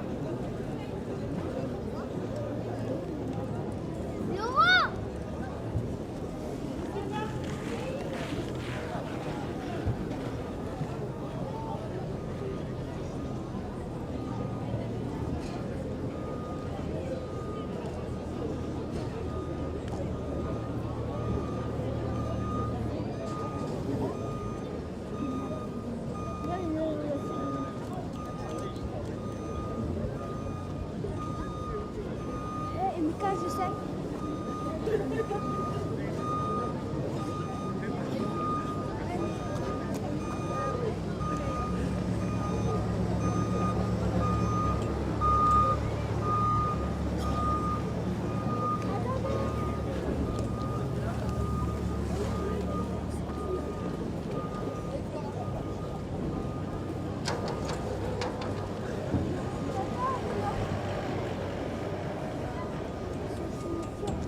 Moi, je voulais la signature de Mertens, c'est la bonne continuité.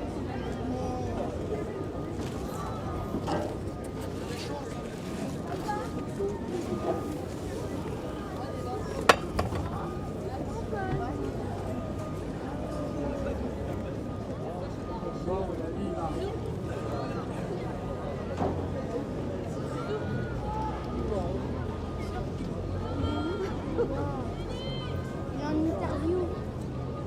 Pas le déranger.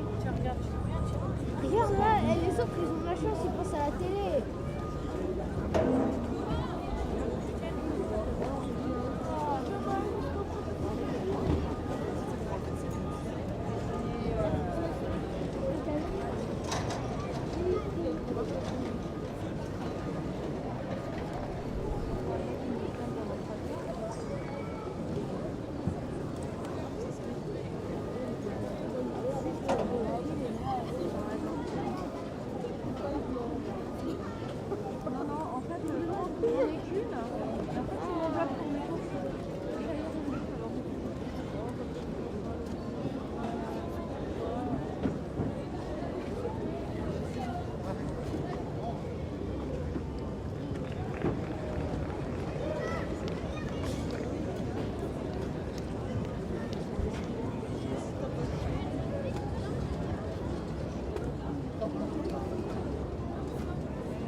J'arrive pas à tout.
Welcome back then to court number 6. The players out warming up. The spin of the groin completed ahead of our next match. Our thanks to Pete Hodges for his contributions. Handing over now to Guy McCree in the booth. The remaining 2 matches here on court number 6. Both have French interest, just as that previous match. Disappointment for Laurent Lockley, the way the match ended, because for 2 sets that match with Nedoyazov was up there as some of the best qualifying action that we've seen so far this week. Conditions, have to say, I've just been walking around the grounds here at Stade Roland-Garros, waiting to come on for this particular match between Dustin Brown and Calvin Emory, and it is turning. The weather that was promised, the downturn in weather, I do think it's coming now. It's very, very thick grey sky overhead. It's getting much more breezy now. You can pick that up on the trees around here in the facility, making it much more difficult for the players on these outside courts which host the qualifying, not least here on court 6. And there are a few drops of rain around as well as I made my way to the commentary box. So hopefully nothing worse than that, because we haven't had any stoppages so far in the qualifying week. Here we are now getting on towards the back half of 3rd day of 5. All week, of course, we're going to be bringing you televised action for the first time this year from here on court 6, showing you some of the best of the qualifying, both the men's and women's draws. And we expect some entertainment from this man, Dustin Brown of Germany, 31 years of age now, 14 years as a pro, and someone who has been in the main draw at all 4 of the major tournaments, 12 previous Grand Slam main draws for Brown. Most memorable, of course, for what he did at Wimbledon, not just last year reaching the 3rd round, but in 2013 when he reached the round of 32 there with the win over the former champion Leighton Hewitt. He has been into the 1st round here a couple of times in the past. But he's always been someone, really, you look at his ranking at the moment, 117 in the world, Brown. He's broken the top 100, he's been as high as 78 in the world almost a couple of years ago now, but he's never been able to hold down a top 100, top 75 ranking for a prolonged period of time. He's played an awful lot of challenger, ITF level challenger tennis over the years. In terms of what he's done this year, mixing up things, he fell in the 1st round of qualies for the Australian Open, but he qualified at the ATP event in Doha, made 1st round there, semi-finals in Montpellier, probably his standout result of the season so far, where he got a win over Gilles Simon. He qualified, made it all the way to the semi-finals. He's got an ITF semi-final in Wrocław, Poland. Didn't play for about a month, from March through to the end of April. And then most recently, 1st round at the BMW Open in Munich, lost to Juan Martín del Potro, and then 1st round last week at the one of the big challenger level events, warming up for the French Open, the Heilbronn Challenger in his native Germany. He lost 1st round there. Of course, the other one, the big one last week, was the Bordeaux Challenger.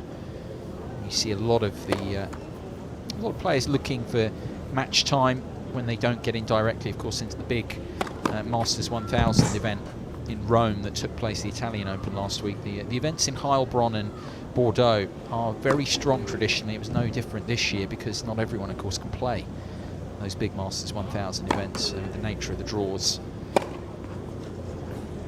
We know plenty, of course, of Brown, 31 years of age, and filled you in on some of it and what he's been doing. Calvin Emory, this 21-year-old who is based here in Paris, as are most of the younger players, because I made the point a few times this week, the French Federation obviously based here at Stade Roland-Garros, and the training facilities and everything are here. So you even get players actually, when they're spending a lot of time away, when they come back, they're based here and they come and train here through the year because the facilities are so good.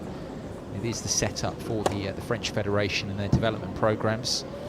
Emory is another one of them. He's 221 in the world now. He was as high, he broke the top 200 in the world last summer in August, 199. Ended the year at 223, Emory, which was 320 spots up on his previous year-end position. It was thanks to winning his Maiden Futures title at an event in Italy last season.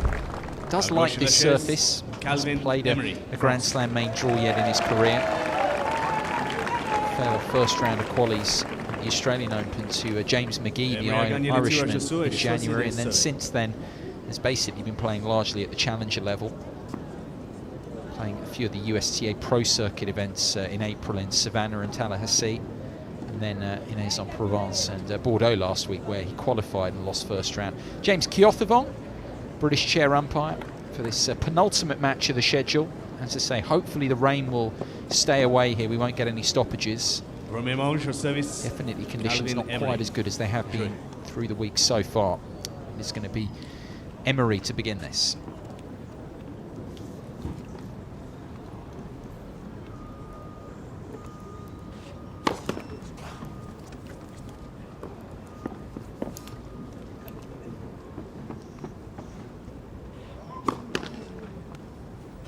Zero cans.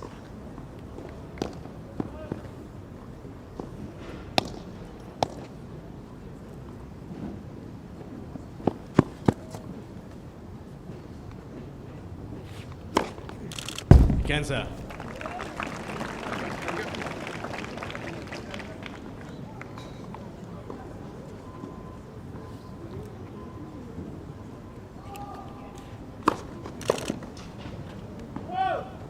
Roland-Garros.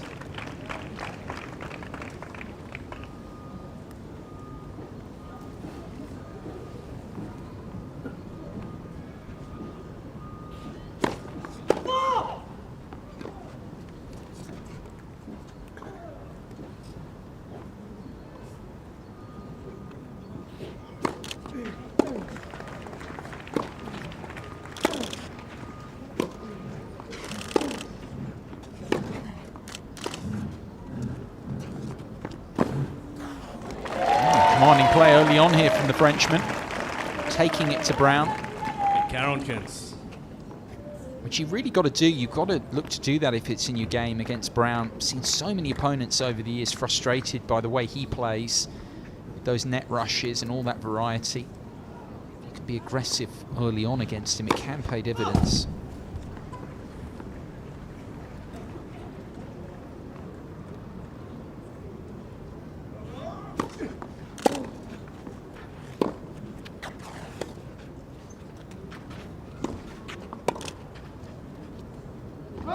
Emory.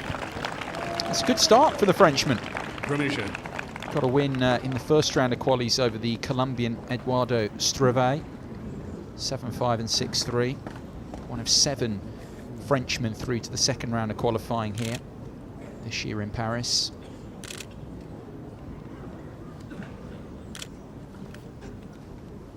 Brown, for his part in the first qualifying round, beating Marcelo Arevalo of El Salvador. Not many players come out of that part of the world. Service, Dustin Brown. The world number 248, 6-1 and 6-3. So a comfortable win for him first up. Let's see how he does here.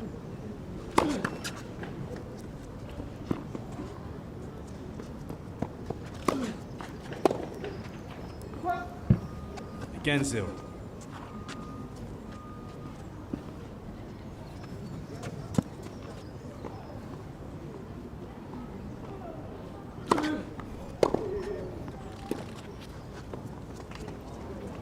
Cancer.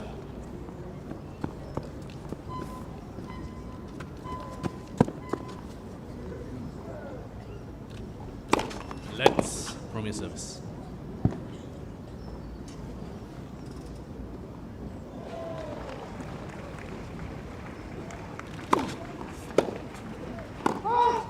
Roland-Garros.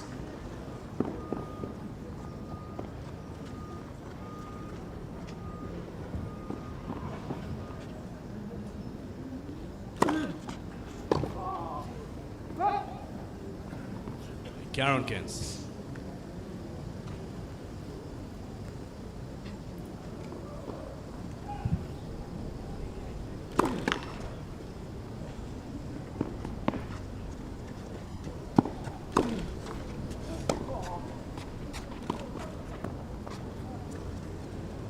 Trente.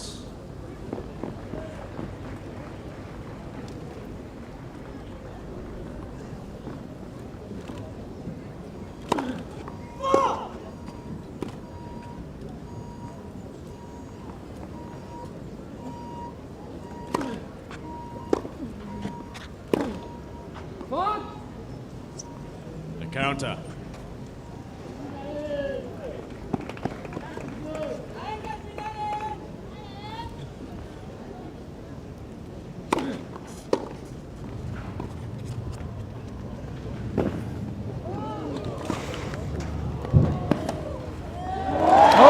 played. He's riding some good support and some good form here early on, Emory.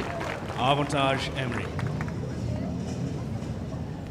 We heard the good support actually in the previous match because the crowd's built up through the day here on court 6. The support for Lockerley ultimately in a losing cause. Égalité. They're looking to get behind the young Frenchman here. Brown saving the early break point.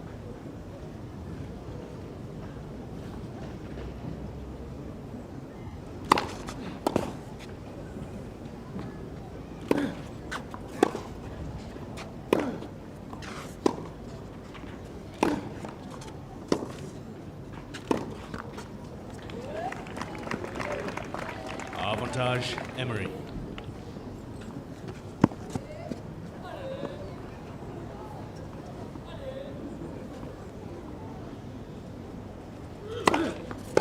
Correction. First service.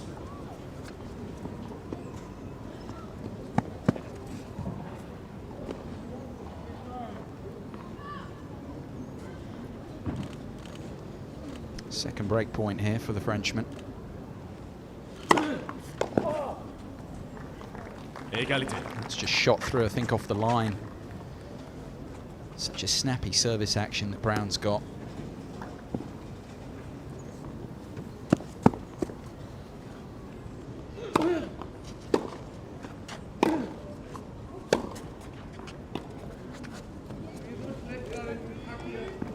Avantage Emory.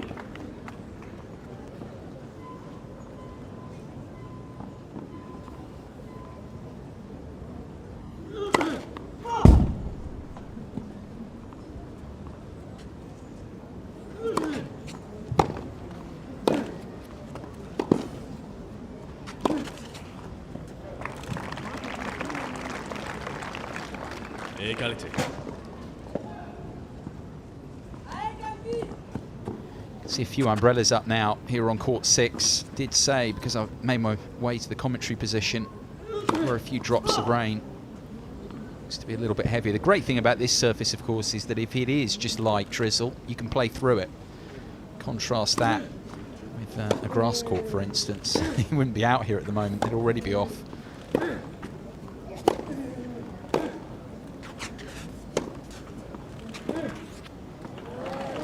Emory will be keen not to come off the court with the start he's made. Avantage. It's the much Emory. higher ranked, much more experienced opponent in Brown. Probably just pick up a little bit of drizzle on your television pictures.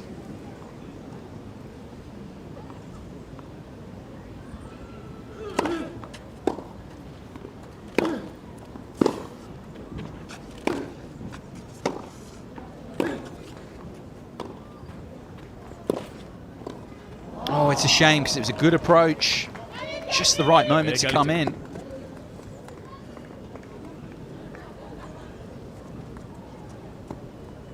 Giving Brown a taste of his own medicine here with the little chip and charge approach. Normally we see the German doing that.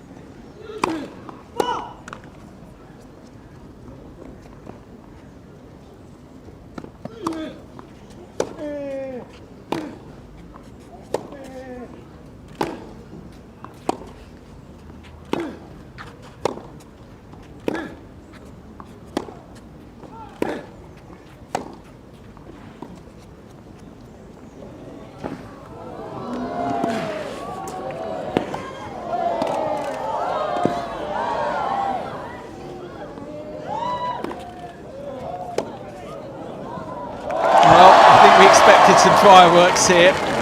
It's not just Brown producing them, Emory is playing some fantastic tennis. What's the point between these two? What was that from Brown? Just inside the line, but Emory in the right place. Frankly, the point would have been worth a complete replay. It was that good. Another chance to get the early break here for the Frenchman.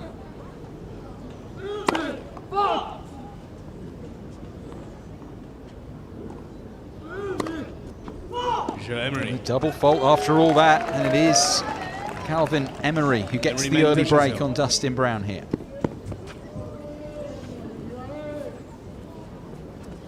He will be keen for the rain to stay away. Start he's made, taking it to Brown at any opportunity.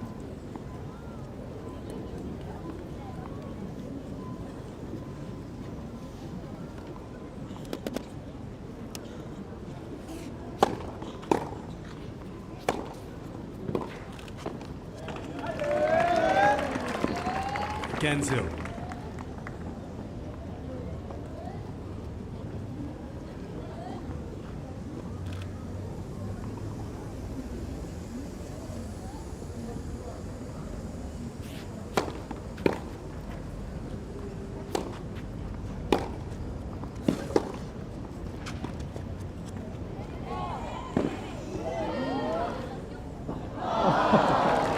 Crowd are enjoying this. Most of them, of course, cheering on Emory, but Kenza. appreciate the moment of quality from Brown there. Real top-level feel.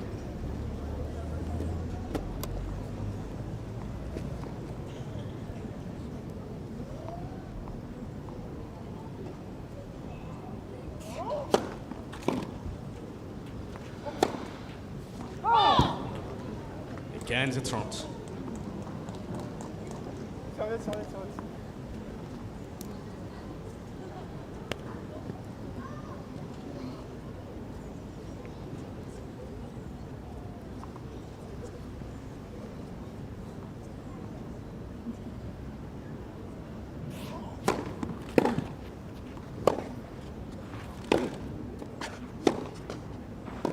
Ken's count.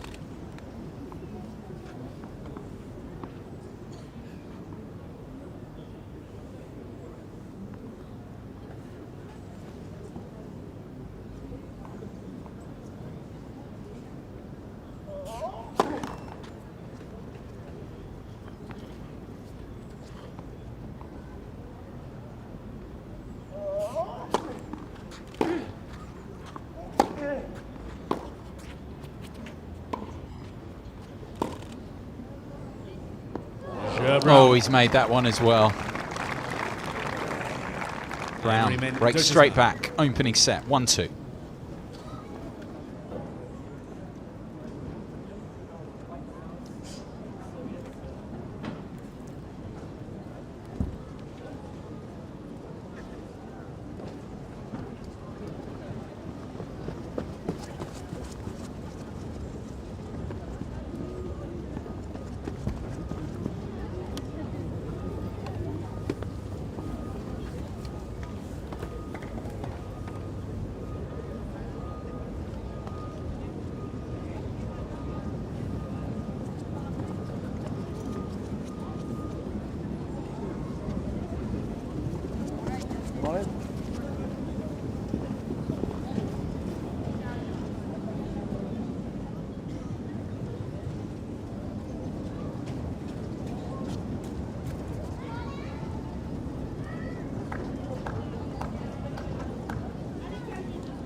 Reprise. Prenez place rapidement, s'il vous plaît, merci. The umbrella's still up here on court 6 as the drizzle continues to fall, but we continue playing in the meantime. Brown back on serve at 1-2.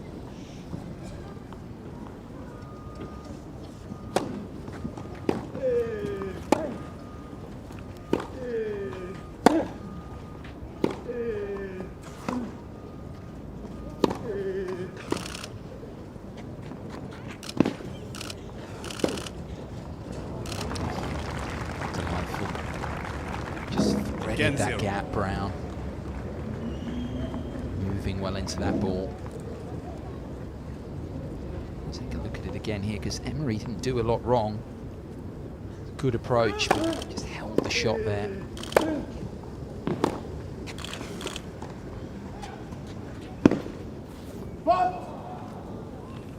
Toronto. Rechts Vorhand, jedes Mal das Gleiche.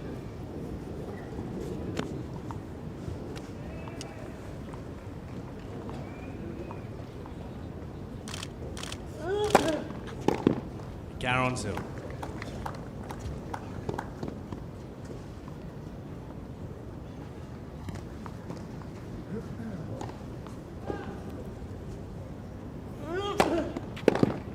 Brown.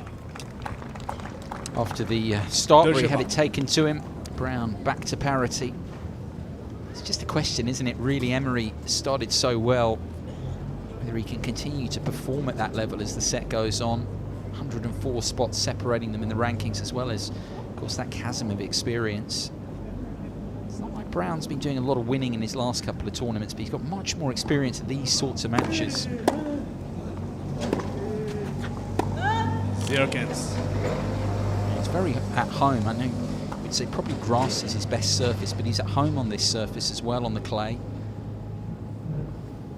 He's just used to these qualifying round matches more than Emory. I know the Frenchman won his first qualifying round, but it's all fairly new to him still at 21.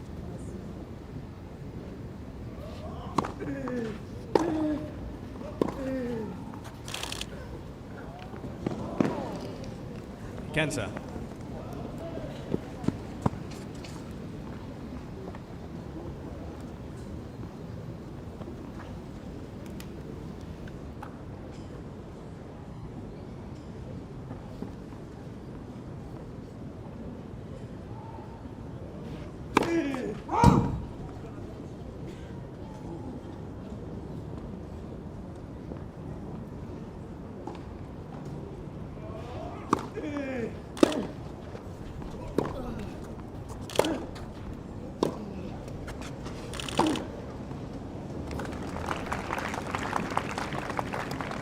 Canstront.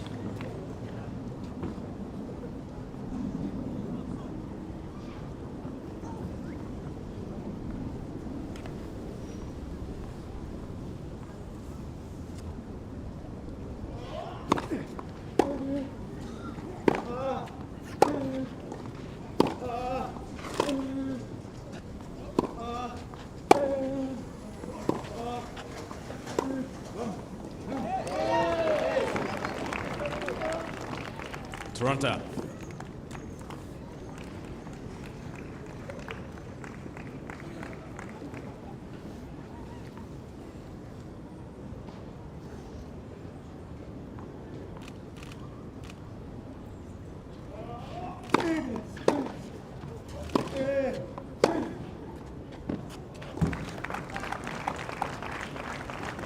Toronto counts.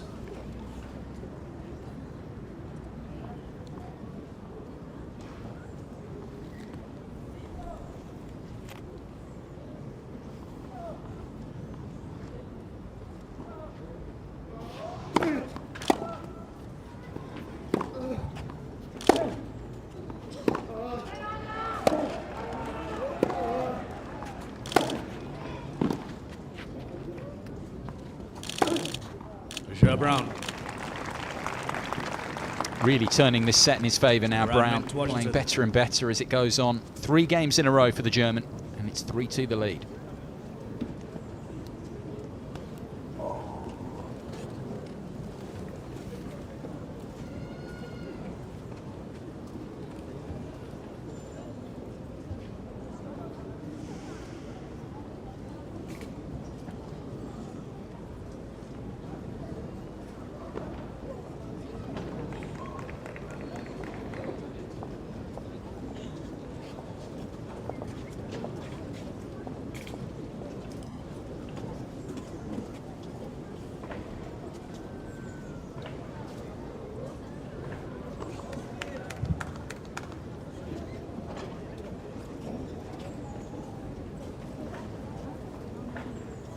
Prenez place rapidement, s'il vous plaît.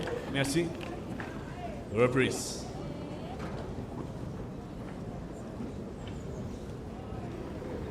Dustin Brown then with the rain continuing to fall here on court number 6. It's not heavy enough yet to force them off, but the umbrellas remain up. They were over the players' sit down.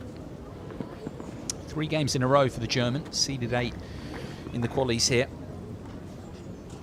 It's funny, he will be keen now not to come off, serving at 3-2. I was saying that about Emory when he took the first couple of games playing beautifully to start with. Brown now appears to have found his rhythm a bit more, found his groove.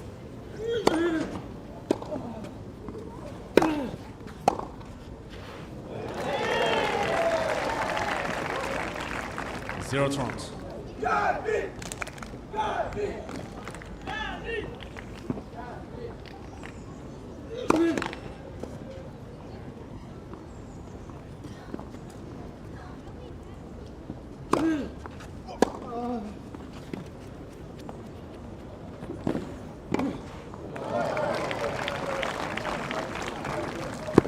15 30.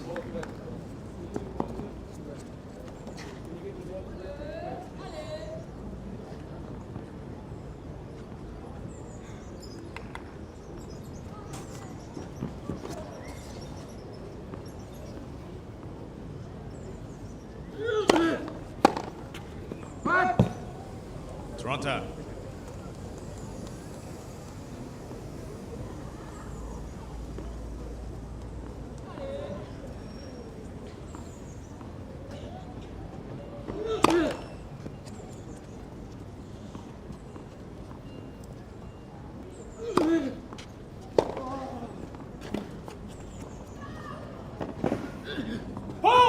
Chero to Toronto.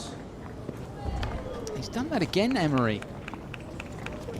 Saw that the game before last. He's actually up to the drop shot in good time. He's anticipated it. Trying to find the angle cross court. Pushing it too far.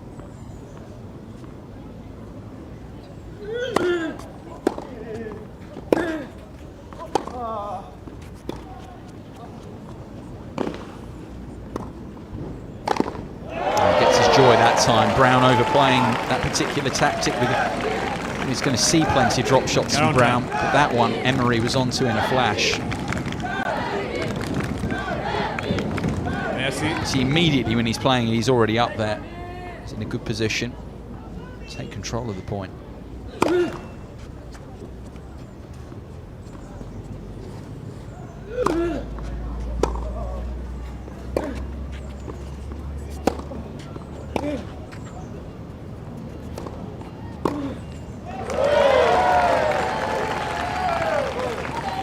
Avantage Emory.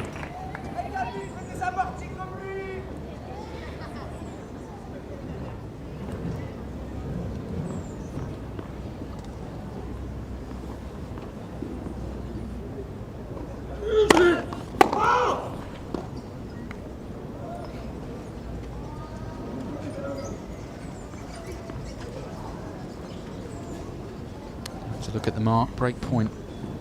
Again here for Emory. Emory. Double from Brown. That's how it ended actually when he was broken first time around. It is a fourth break of this opening set. Emory back at parity.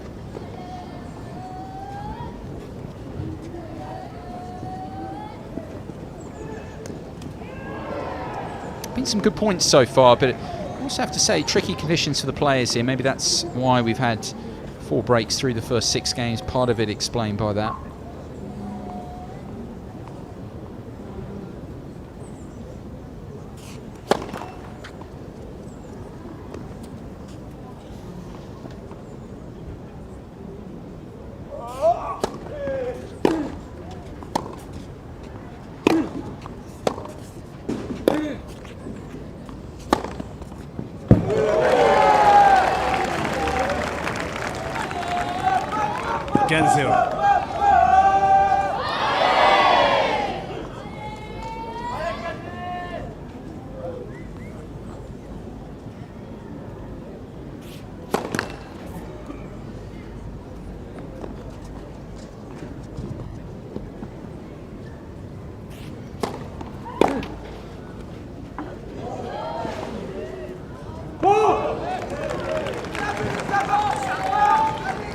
Toronto.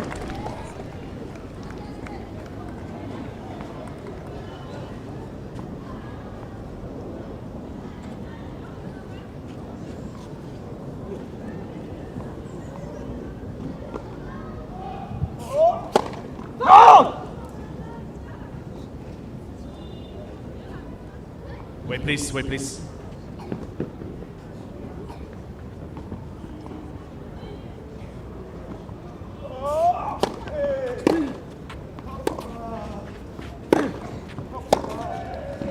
Chero 0.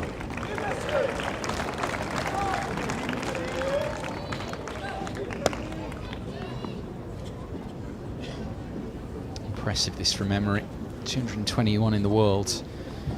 Playing some great ball in this first set.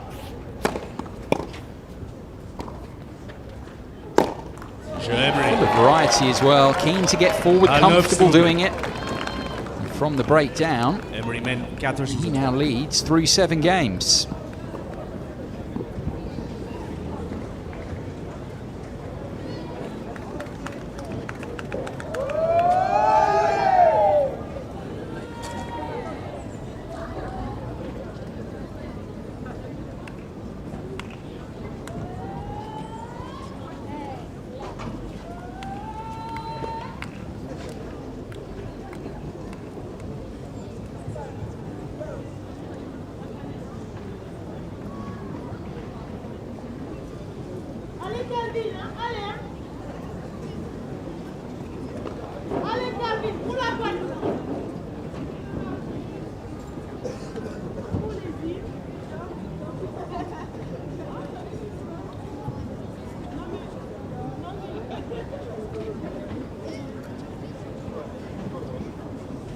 Reprise.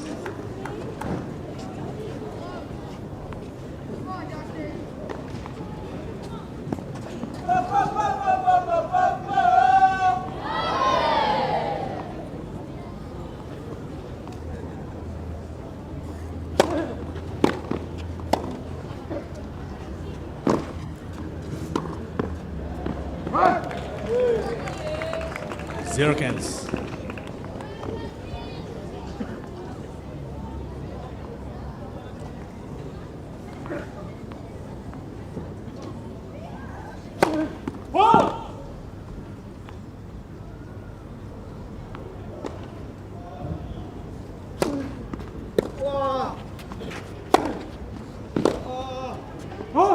Kenza.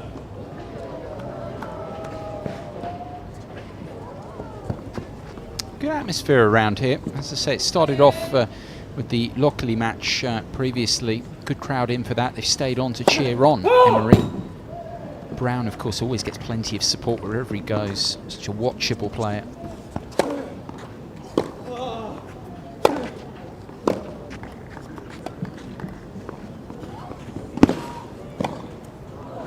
Beautiful tennis from Brown. Wonderfully executed dropper. His anticipation is so good as well.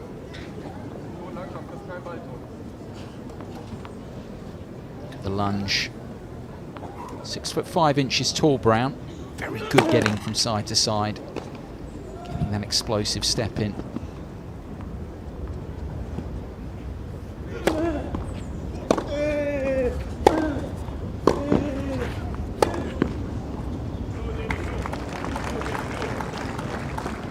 Kens.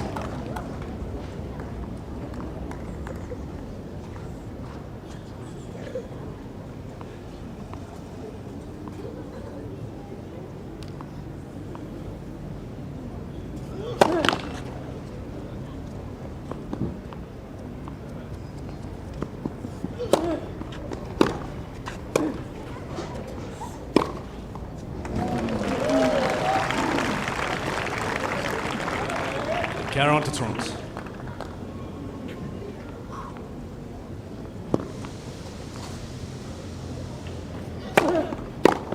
Jeu Brown. 4 jeux partout.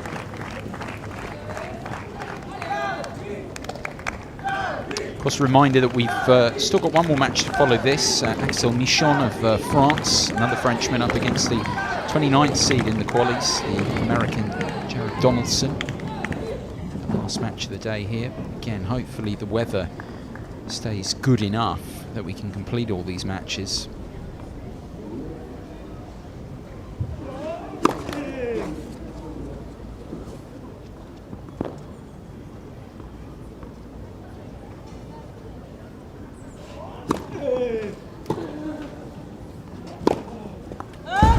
Zero cans.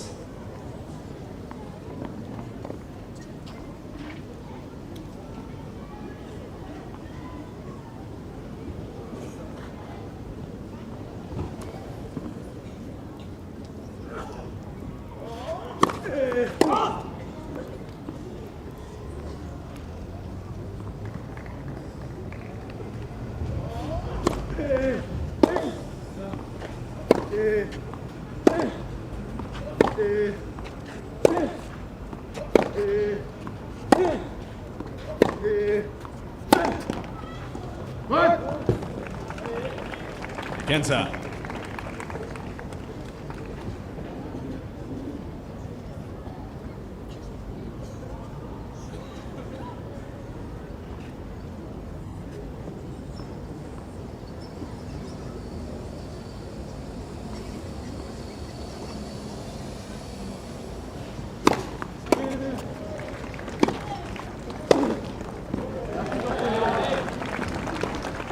It's impressive actually how Emory is standing up to Brown's attacks from the baseline. He's getting forward an awful lot. Very solid in the forecourt. Sure, viewers wouldn't have seen too much of him. We've seen lots of Brown over the years. It's a watchable game style. Their respective game styles are matching up nicely to each other.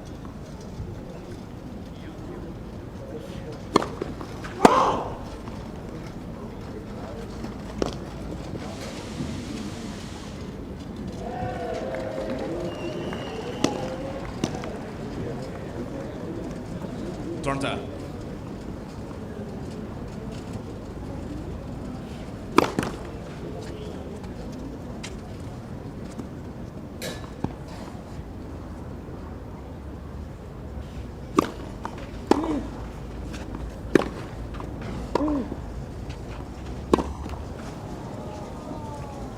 Roland-Garros.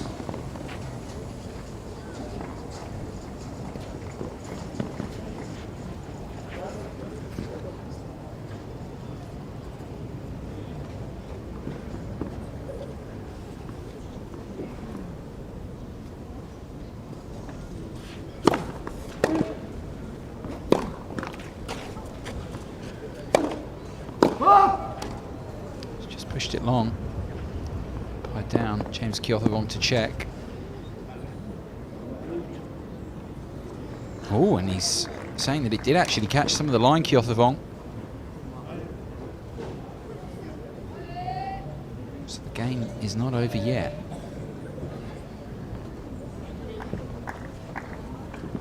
Replay the point.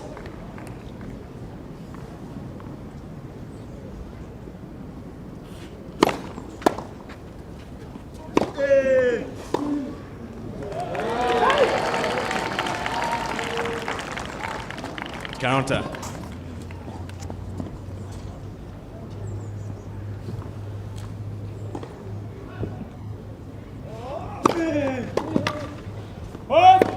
Avantage, Emory. Thank you. Thank you.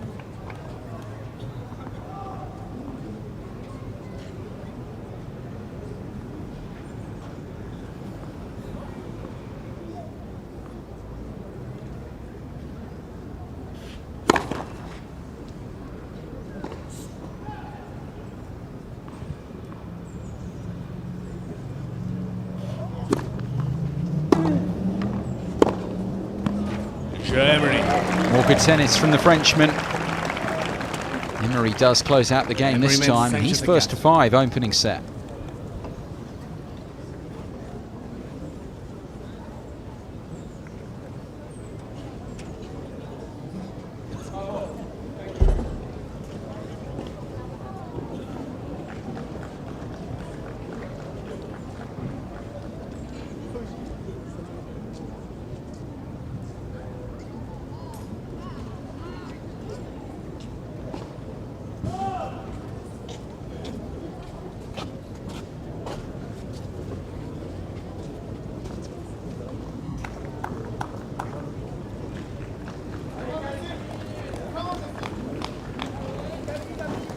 Reprise.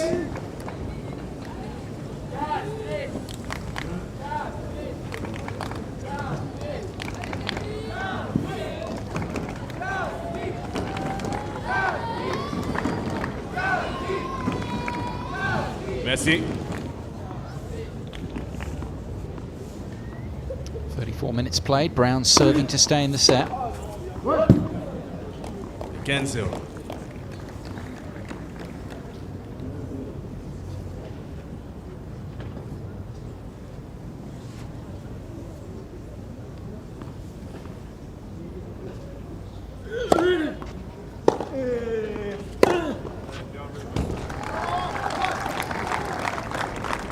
Toronto.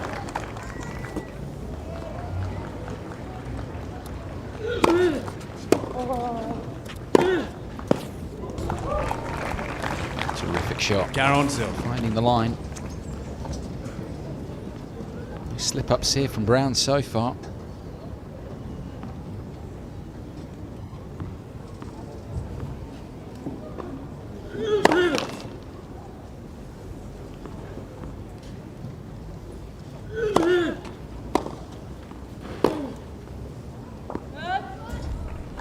Johansson.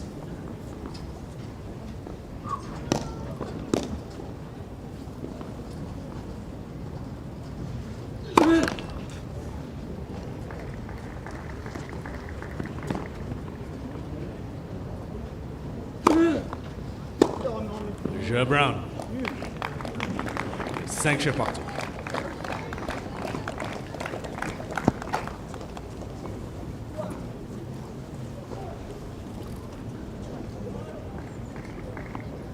Who will crack first then at the back end of this set? 2 breaks each. They've both been a break in front. Since then we've had the 4 consecutive holds.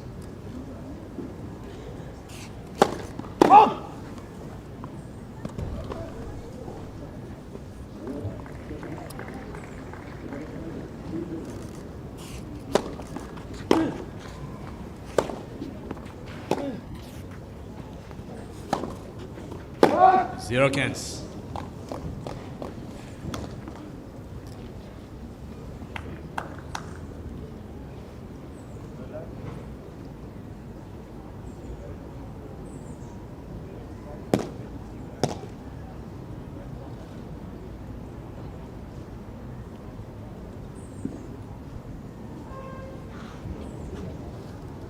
Emory is not particularly happy about this.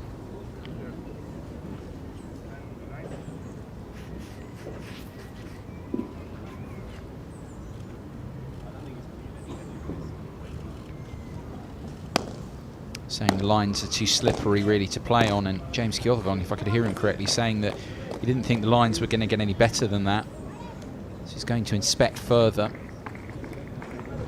The clay, as I said at the outset, this surface can absorb moisture, but the problem is the lines eventually, it's not as bad as, I mentioned the example of a grass court, also hard courts as well, where the lines really get slippery very quickly. Clay's a bit more durable. But rain has been falling steadily since the outset of this match, to be honest. And that's the problem. After a while, those lines can just get too slippery, and that's, I think, the point Emory was making. It can become a bit unsafe.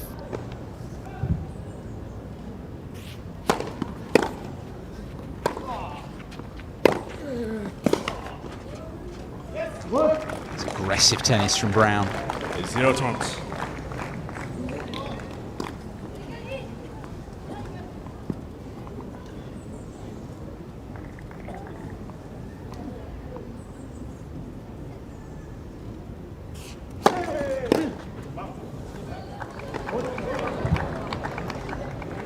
Against 30.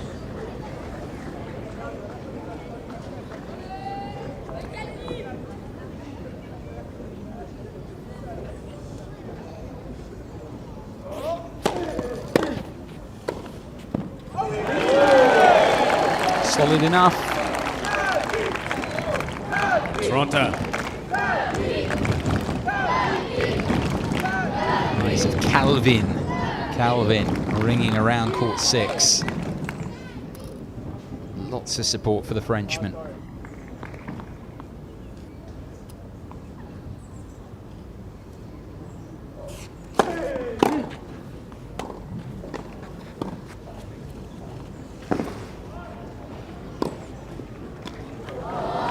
Good lob put up by Brown.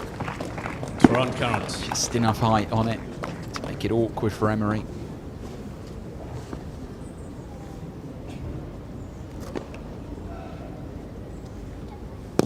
Break point for the German.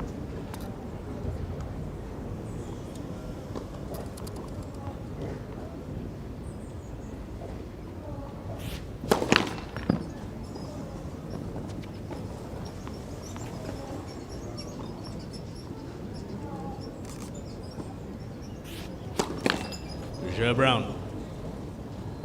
Brown men 6 Disappointing for Emory, the groan from the crowd as the double fault hands the break the way of Brown, and the German will serve for the opening set shortly at 6-5.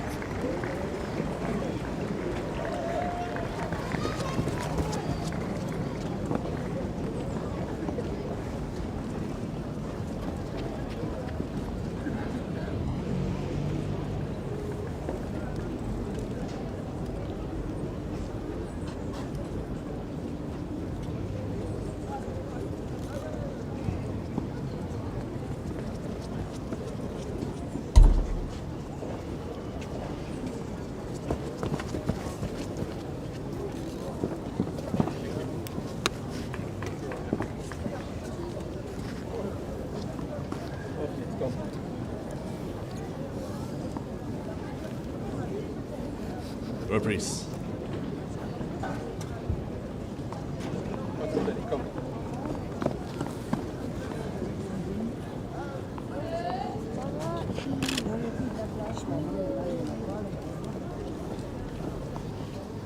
Rain still falling then. Dustin Brown, 41 minutes played. Competitive set of tennis this with Calvin Emory.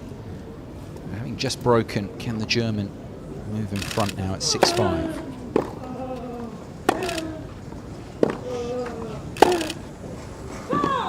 Zero cans.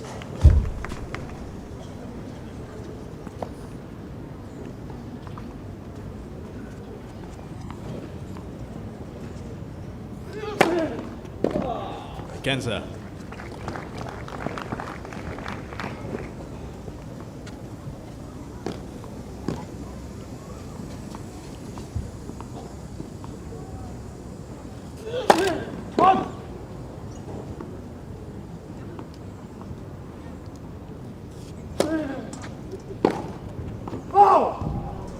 Kens.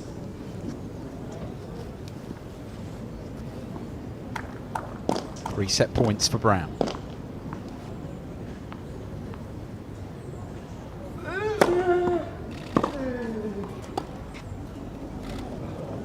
Not up. Trademark Aaron finish. Kens. He hasn't made it. Brown got there anyway.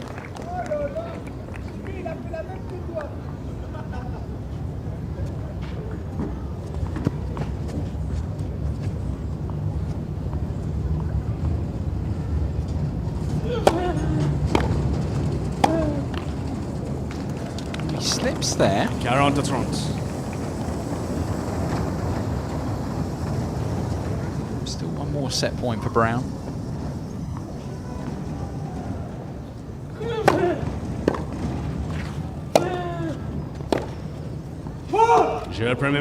It's a close one, but it's gone against Emory and in favour of Brown. Circles the mark. The German takes a hard-fought set of tennis there. 7 games to 5.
Pardon.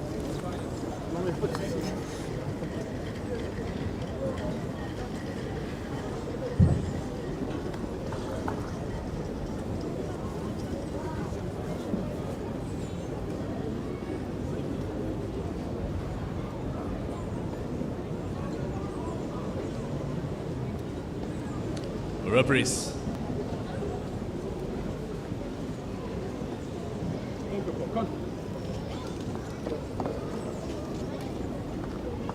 Some good stuff from Calvin Emory, the world number 221 in that first set. Of course, he did lead by the break early on, broke back, but then dropping his serve. What turned out to be the penultimate game of the set. Brown closing it out eventually. Deuxième manche au service Emory. They continue to play in light drizzle. Emory here is set down to the 8th seed.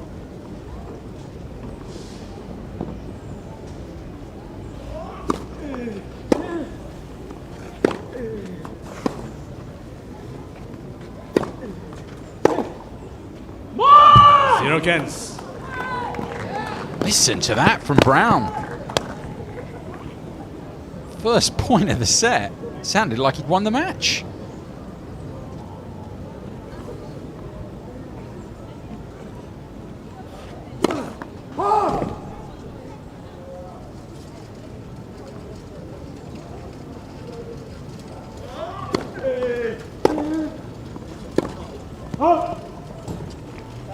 Zero 30.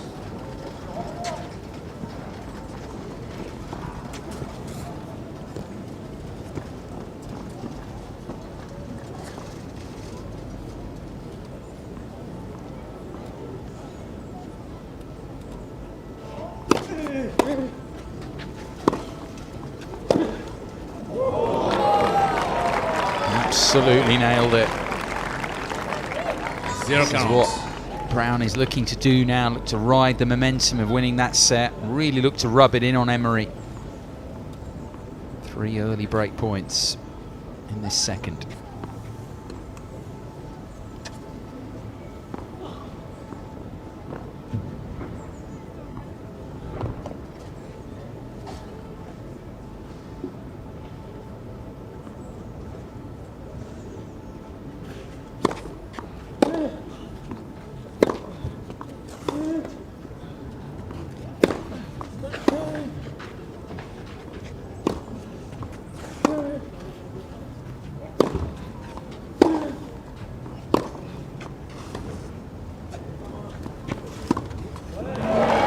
Brown never able to really get up until it was too late up the court. He was actually out of the picture shot for most of that rally. He was so far back defending. Emory's court position here much better than the German.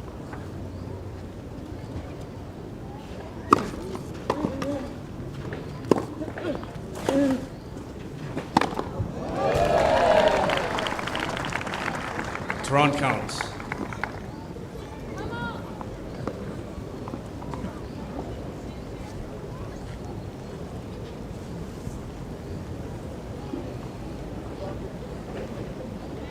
Rain has got a bit heavier now, I can tell you. 40.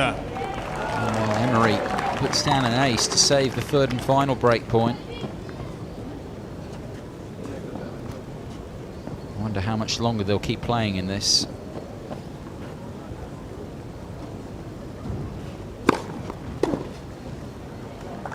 Avantage, Emory.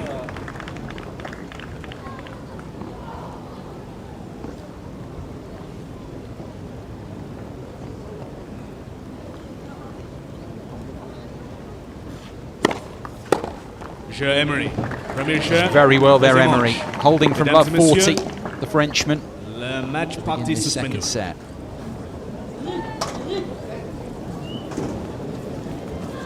Okay.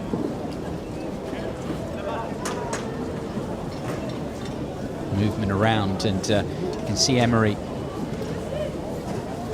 picking things up because I don't think we're going to be able to continue here. We want to get the covers on the court because the rain is getting a lot heavier now. This is what's been promised. Brown is leaving, and there is the first break in play in this week's qualifying event at Roland-Garros. The rain that's been promised has arrived. So a break in play here. Covers come onto court number 6. Our first stoppage in the qualifying this year in Paris. Calvin Emory having just held from love 40 down to begin the second set. Brown having taken the opening set 7-5. We will leave you for the moment. Play has been suspended, as you can see, and we'll be back with you for the resumption of this whenever that will be. But the rain, I can tell you, is pretty steady now here and as heavy as it has been all day. As I say, we'll be back with you if and whenever the players return to the court.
J'ai plus de clé.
modifié compte tenu des conditions météorologiques. Les joueurs attendent d'être informés qu'aucune partie ne sera appelée avant 17h30. Merci de votre compréhension.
et messieurs, comme vous pouvez le constater, les conditions météorologiques actuelles sur Roland-Garros ne nous permettent pas de reprendre les parties avant 18h30. Ladies and gentlemen, as you can see, the current weather conditions at Roland-Garros does not allow us to resume the play before 6:30.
restaurant, nous. C'est vrai qu'il y aura une navette ou quoi, parce qu'on va pas pouvoir ôter. Moi, je prends le bus normal, là, moi. Je vais aller chercher le 241.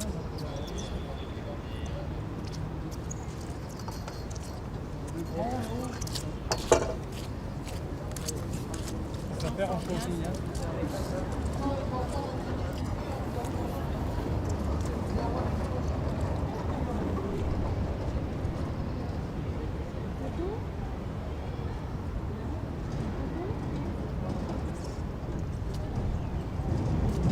Un balai?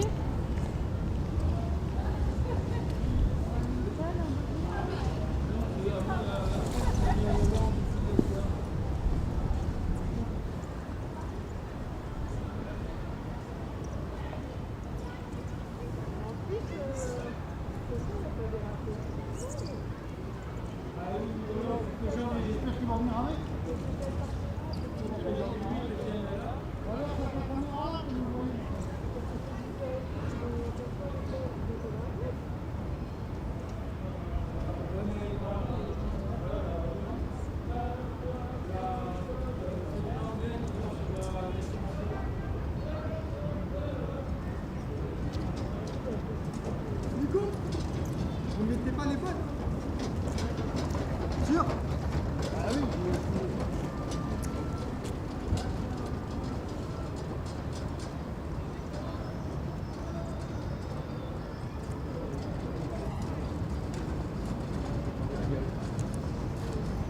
Allez, c'est parti. On commence à rentrer?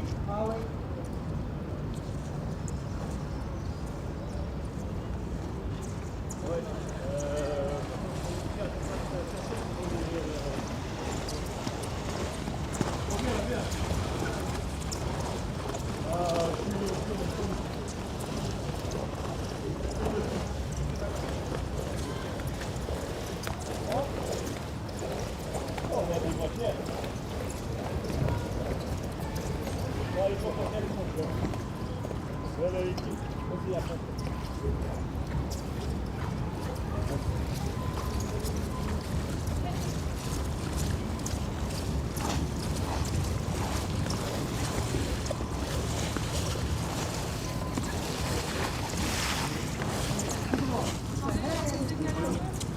Fais un décalage, fais un décalage. Fais un décalage. Encore. Allez, c'est parti.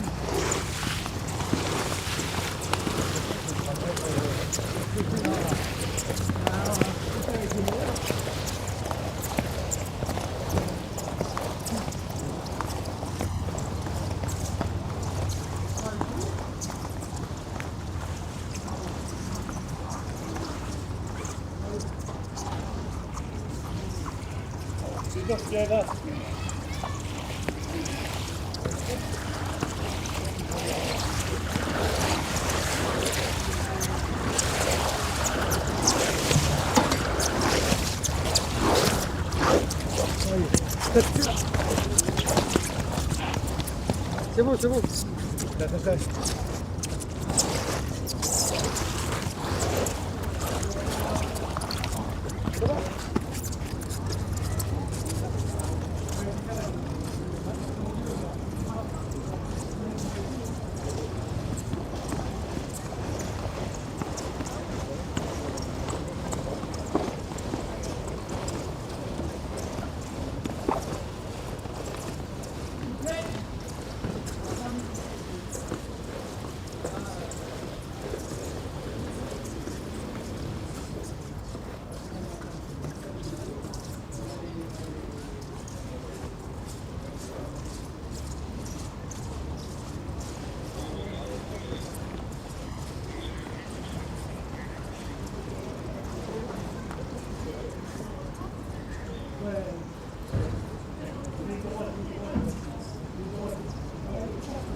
Hello, this is Frank, down by the court. Could you look at this camera and let me know if it's all right?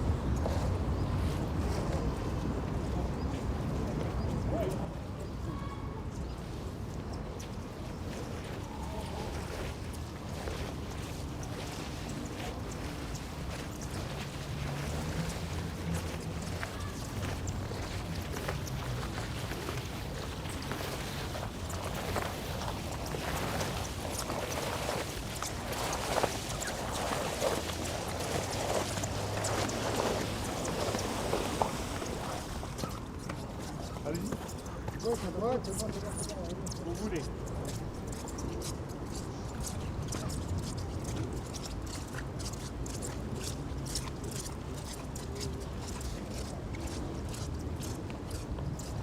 Derrière. Vous débochez direct derrière.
chercher du rouge, fais chercher. Là-bas, c'est bon à côté? Non, non, non, c'est pas. Je suis فوق تاع ليسان.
Test, test.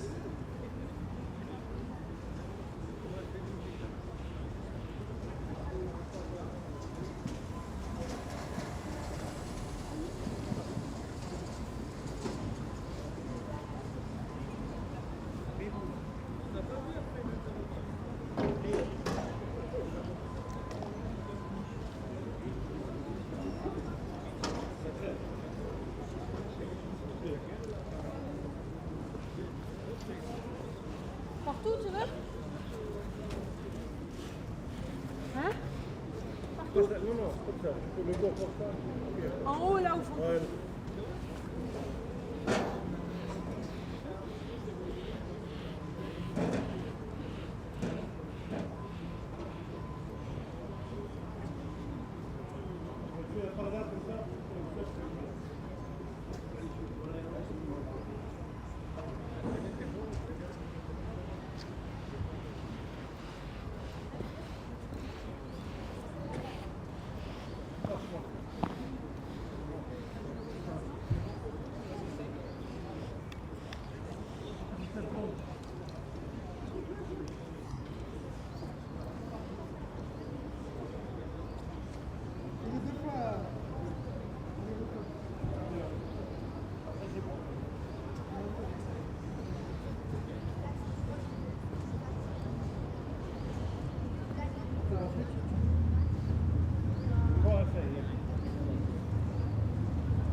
Welcome back then to court number 6. 2.5 hours we've been out of action. First rain delay of this week's qualifying competition at Roland-Garros, and a sizable one at that that's taken a real chunk out of the day.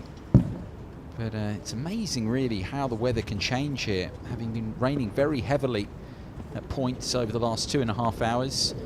Now there is blue sky breaking out as we head into the evening. Just gone 7 p.m. local time here in Paris. Guy McCree with you again.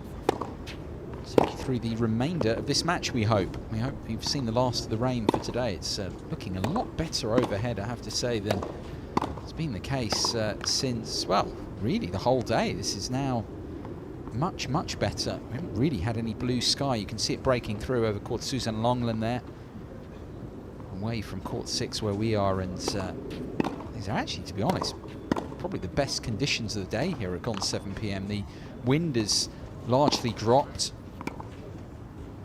and the players are back out here. We're hopeful we can complete this match at the very least. And they do resume. Dustin Brown taking the first set over Calvin Emory, the French wildcard, 7-5. Emory doing very well just before the rain came to hold from love 40 down to get a game on the board first up in the second set. These are the numbers from the opening set, which was a very good watch actually. Emory started the match very well. Brown came back at him. It was tight to the end of the set. In the end, 3 breaks to 2 in favour of the 8th seed. Brown, of course, with a 104 ranking spots advantage over Emory. But you wouldn't have known it for most of that first set. And again, that first game that we got completed at the start of the second, Emory doing extremely well there to hold, because Brown was scenting the early break, having taken the opening set in the way that he'd done, getting that late break for the 6-5 lead. Holding on with his third set point. That was after Emory had broken early on, gone 2-love up. Brown then won 3 games in a row. Then he was broken back before what happened there at the back end of the set. The wind actually isn't as strong as that now. You're seeing a southwesterly breeze of about 20 kilometres an hour. That was the case earlier. It's a lot lighter than that now. It's a little bit warmer. Maybe that's not quite the right word, but when the rain's been falling down, it's actually been quite cold outside, wandering around. As I say, these are probably the best conditions of the day. Very hopeful now we can get this match finished at the very least here this evening.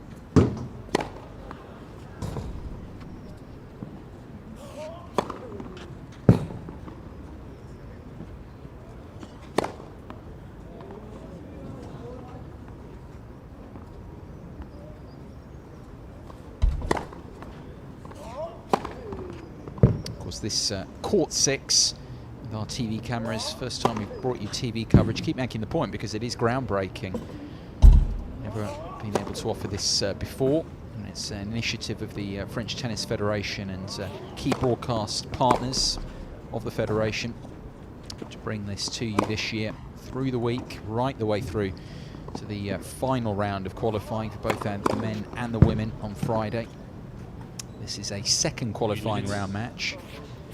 Brown with a victory in the opening round over the man from El Salvador, Marcelo Arevalo, and Emory with a win in the first qualifying round over the Colombian Eduardo Strave. Both of them winning in straight sets. That's the first set that Emory has dropped in the week.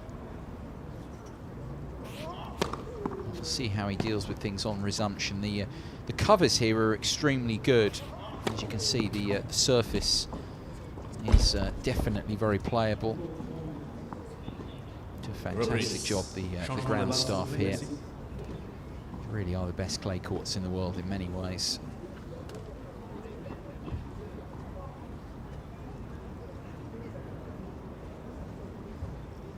And there is the surface. It'll be a little bit moist, of course. A lot of rain fell on it because really from the outset we had 48 minutes of play, and for most of that time it was drizzling lightly before it got heavier, and that forced the players off. So there is moisture in the surface, but these courts are so good at absorbing it, just the way they're set up underneath. Players having had a full 5-minute warm-up there because they were off for much longer than 30 minutes. 2.5 hours of delay, and we are ready to resume. Guy McCree in the box here again. Through the remainder of this one. Brown to serve on resumption. A set up, love one down in the second.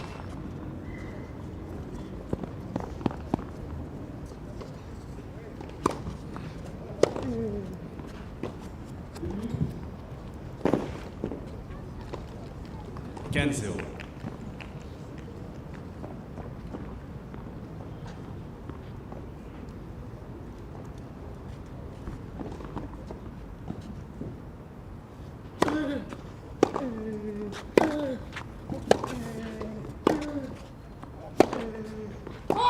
Toronto.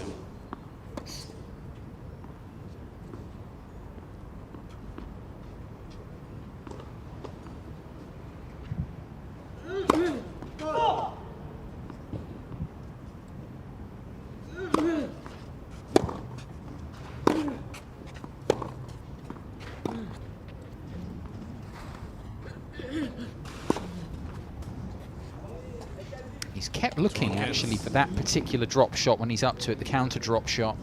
Emory always chosen really to go backhand cross. Try and expose, I think, a little bit of movement, he thinks, from Brown up to that ball.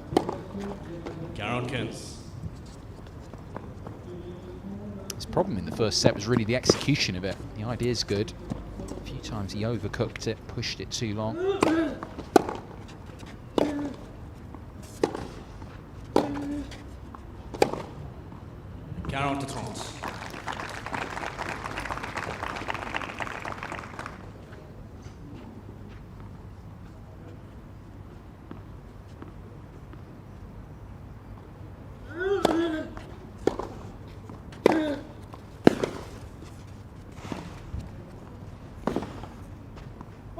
Oh, Brown.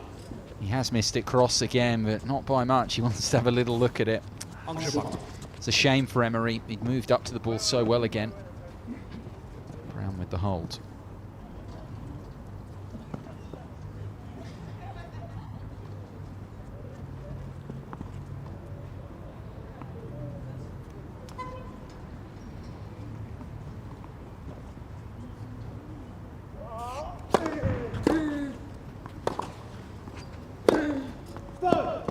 Cancel.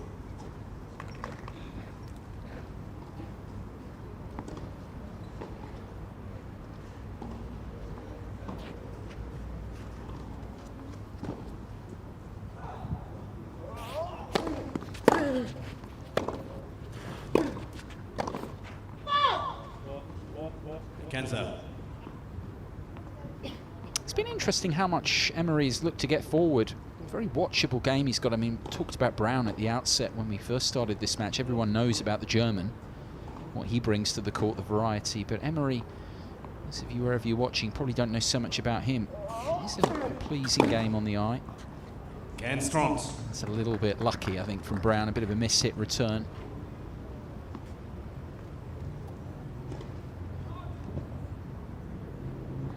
Just giving him half a chance here.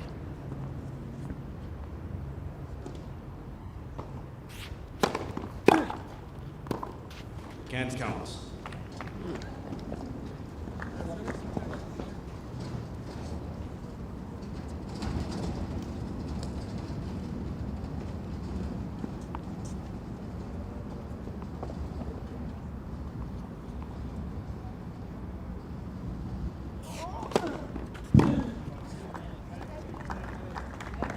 Toronto count.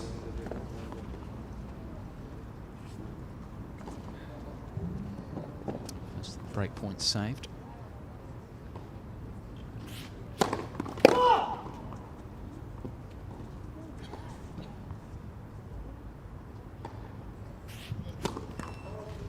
Brown. That's a shame. It's decelerating really into the serve, Emory, and he drops serve. Brown now a set and a break up here.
0-15.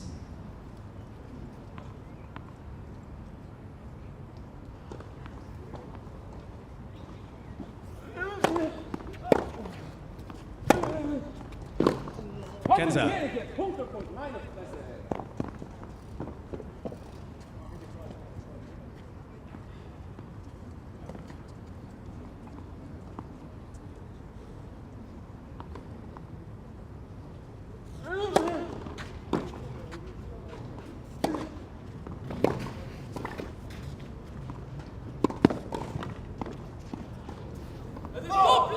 Oh, he's pushed that long as well. He's lost his way a bit here, Emory, the last few points. You go back to the previous game where he dropped serve with the double fault. It's a nice looking game, but it's not clicking here when he needs it to. Much as he tries, not quite coming off.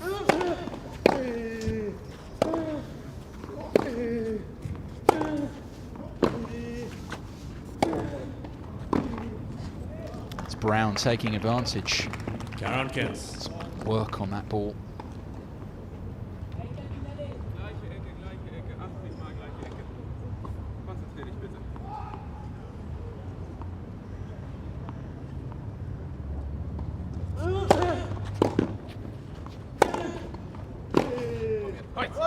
Brown. Balle neuf, s'il vous plaît.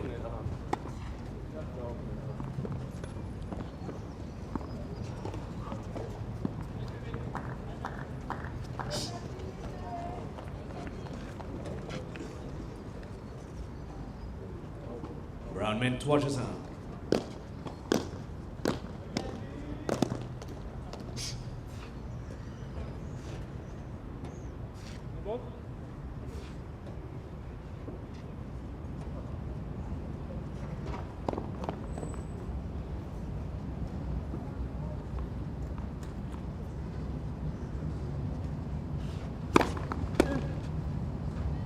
Can 0.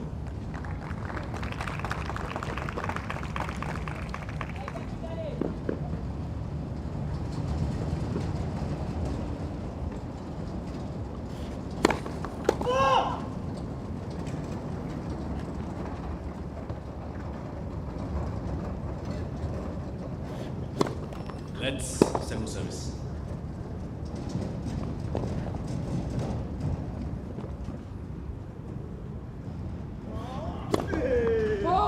Kenza.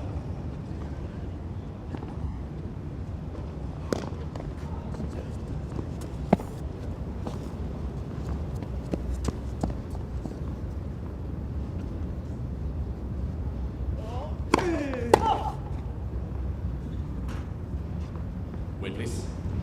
Wait, please.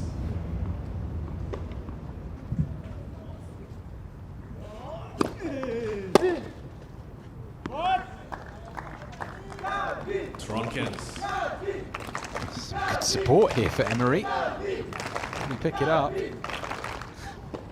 Brown's the one who's normally used to getting that sort of cheering. Don't think he'll be too bothered with that.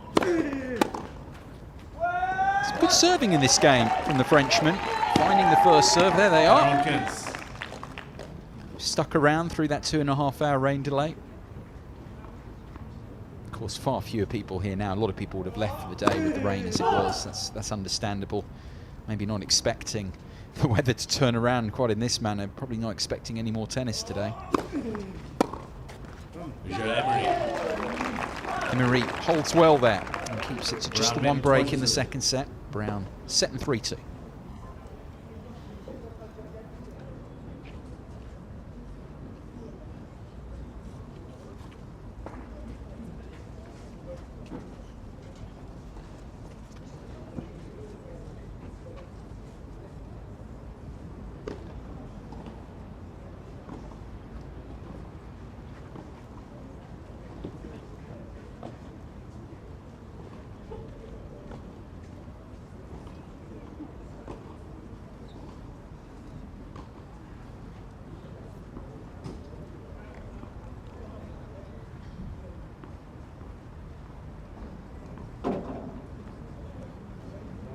Reprise.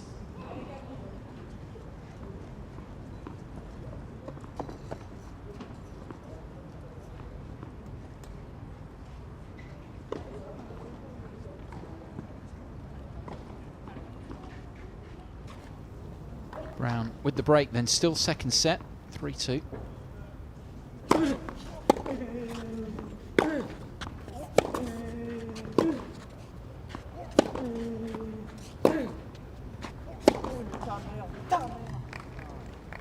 Cancel. Getting word here that this will be the final match of the day. You might have expected that. We did have one more match to follow. Axel Nichon of France against Jared Donaldson, the 29th seed from the States. Play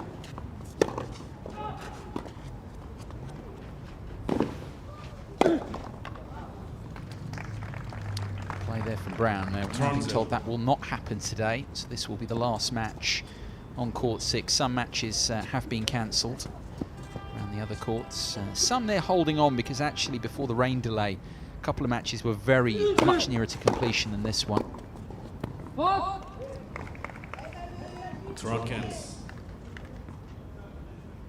Another one that the hearing won't take place this evening is the match between Nicolas Basilashvili and Daniel Jimenez Travers on 15. They're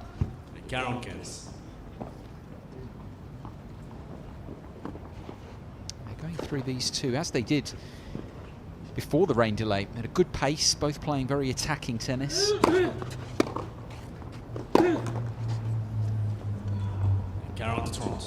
Brown really knows no other way.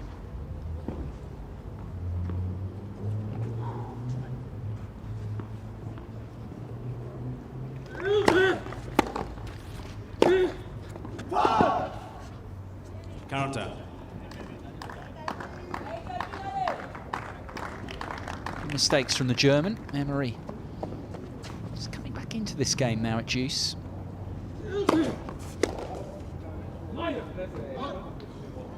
Avantage Brown.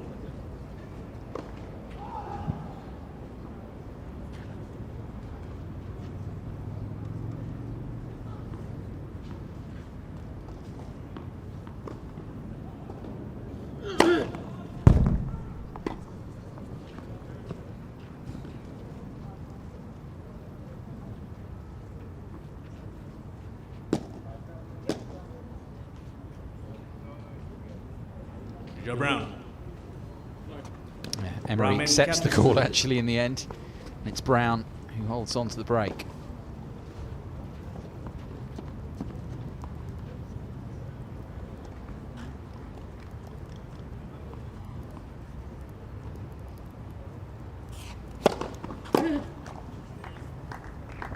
Cancel.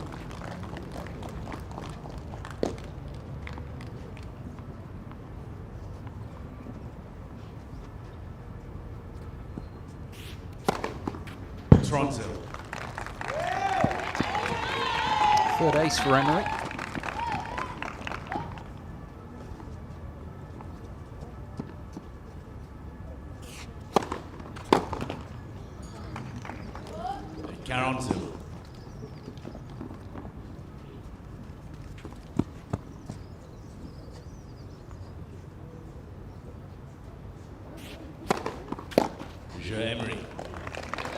Solid serving there from the Frenchman. Still just a single breakdown. Still alive here. Brown set 4-3.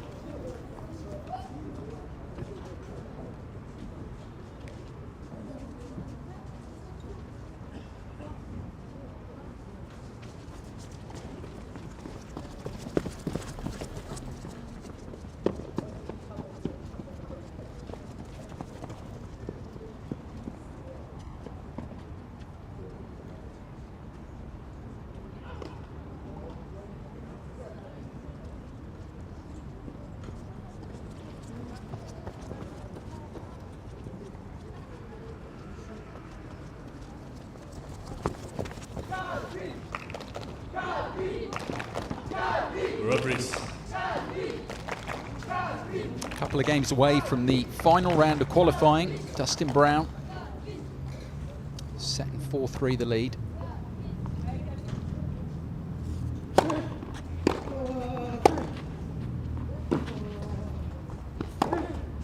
Oh, he picked that up beautifully. That was not an easy ball to deal with.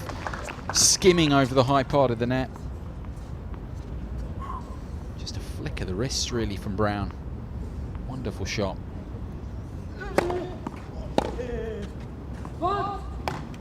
30.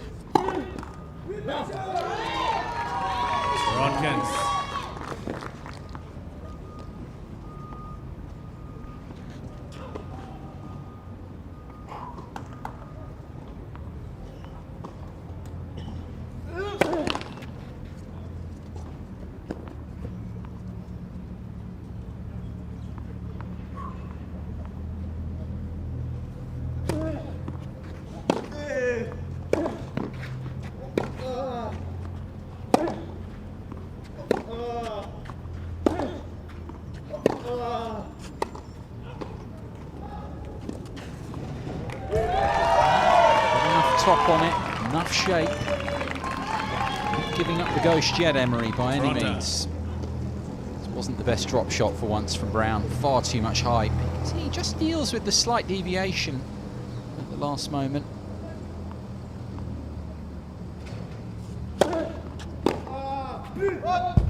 Exactly what happened, of course, when he got to choose in the previous game. Brown found the first serve to frustrate him.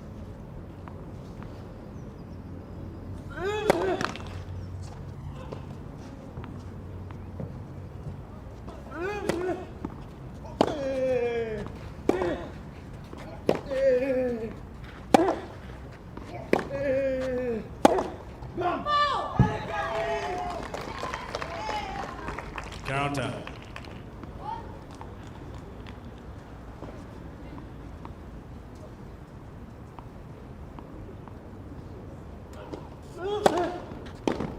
Avantage Brown.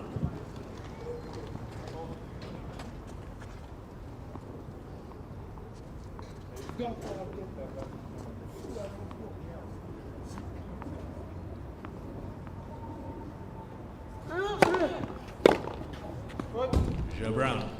Yeah, solid serving in the end. Gets it done for Brown, and just a game required now for the German to make it through to the final round of qualifying.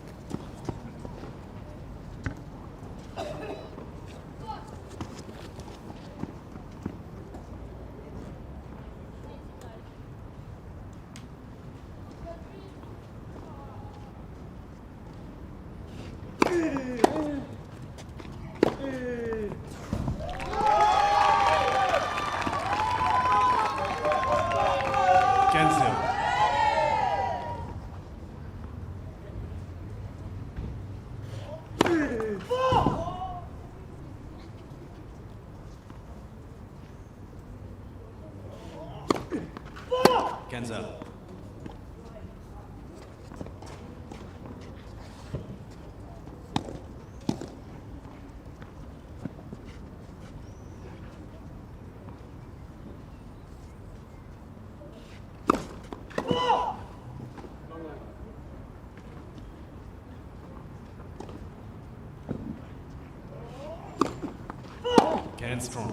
Oh, it's a shame. It's another double.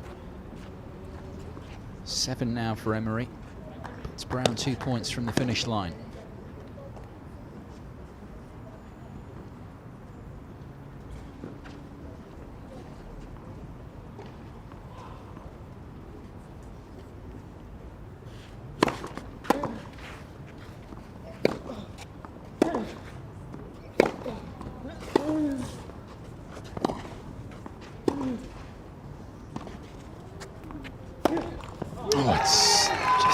Champagne finish from Brown. Such a good lob put up by him. Toronto.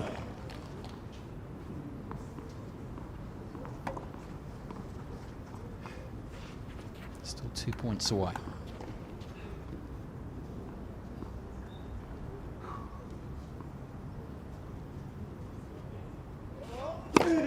Toronto, Toronto.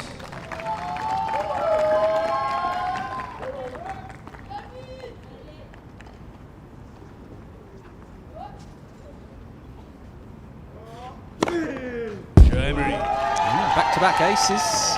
after the double. 5 now for the match, and Emory at least asks Brown to try and serve this out shortly at a set and 5-4.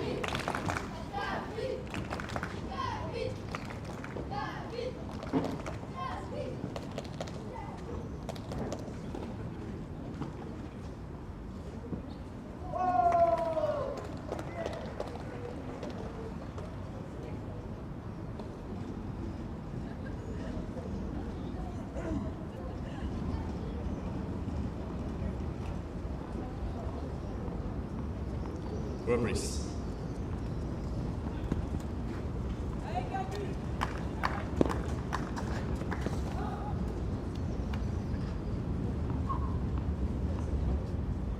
Serving for a place in the final qualifying round, Dustin Brown here. 10-0. Perfect start for him. It's cheap and easy point.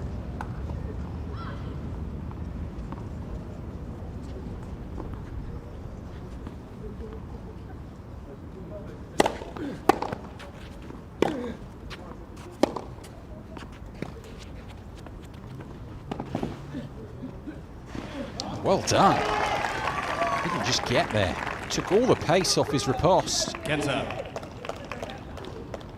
racket skills from Emory. Brown wouldn't have enjoyed that.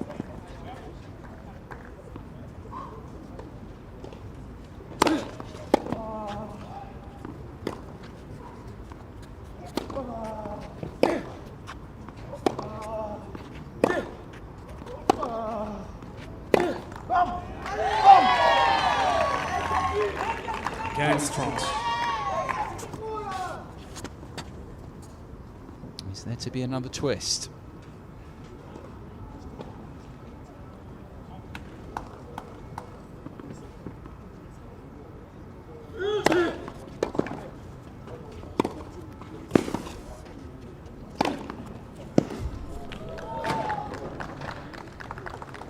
Toronto.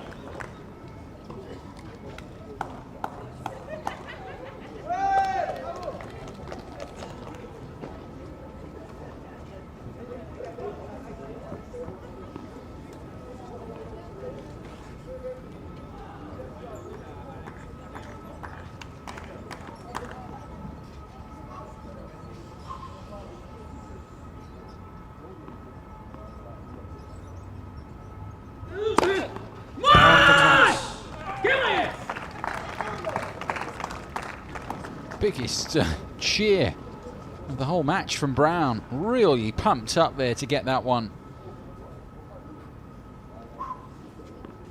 Match point.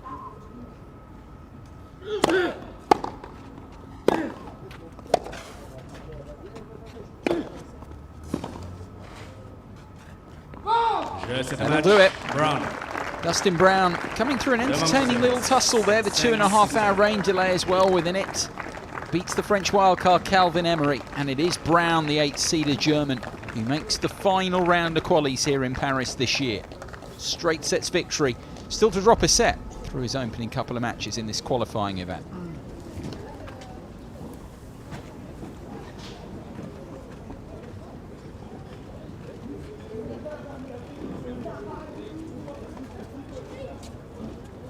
There we are then, hour and 12 minutes.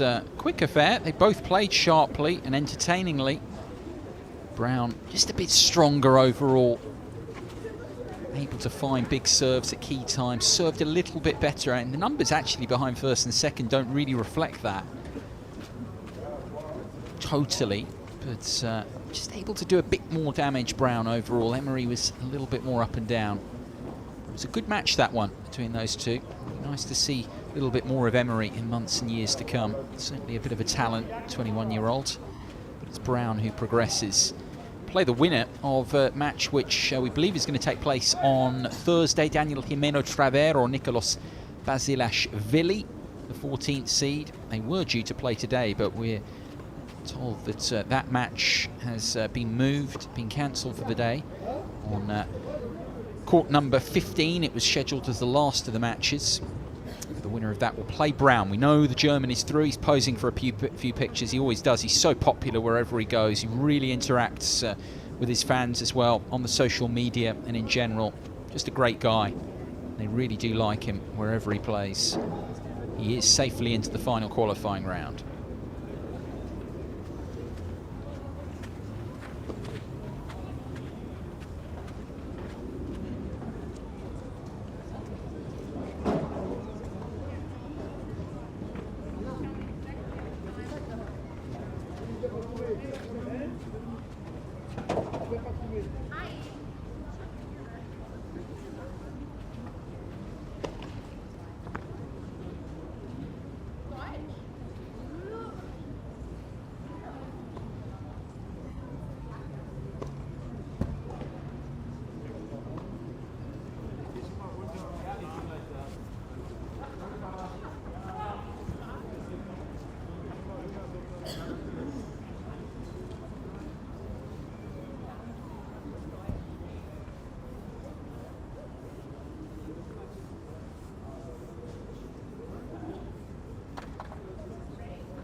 Welcome back to Court 6. A little bit of rogue intelligence surrounding this last match. It was originally meant to be moved to tomorrow. The provisional schedule for qualifying day 4 featured Axel Michon against Jared Donaldson, but the organisers have decided, because actually the weather, I was saying it in the previous match, has improved, decided they want to start this match, try and finish it tonight, which was the original plan. It was the 5th and final match on the schedule, so we are staying with you for it.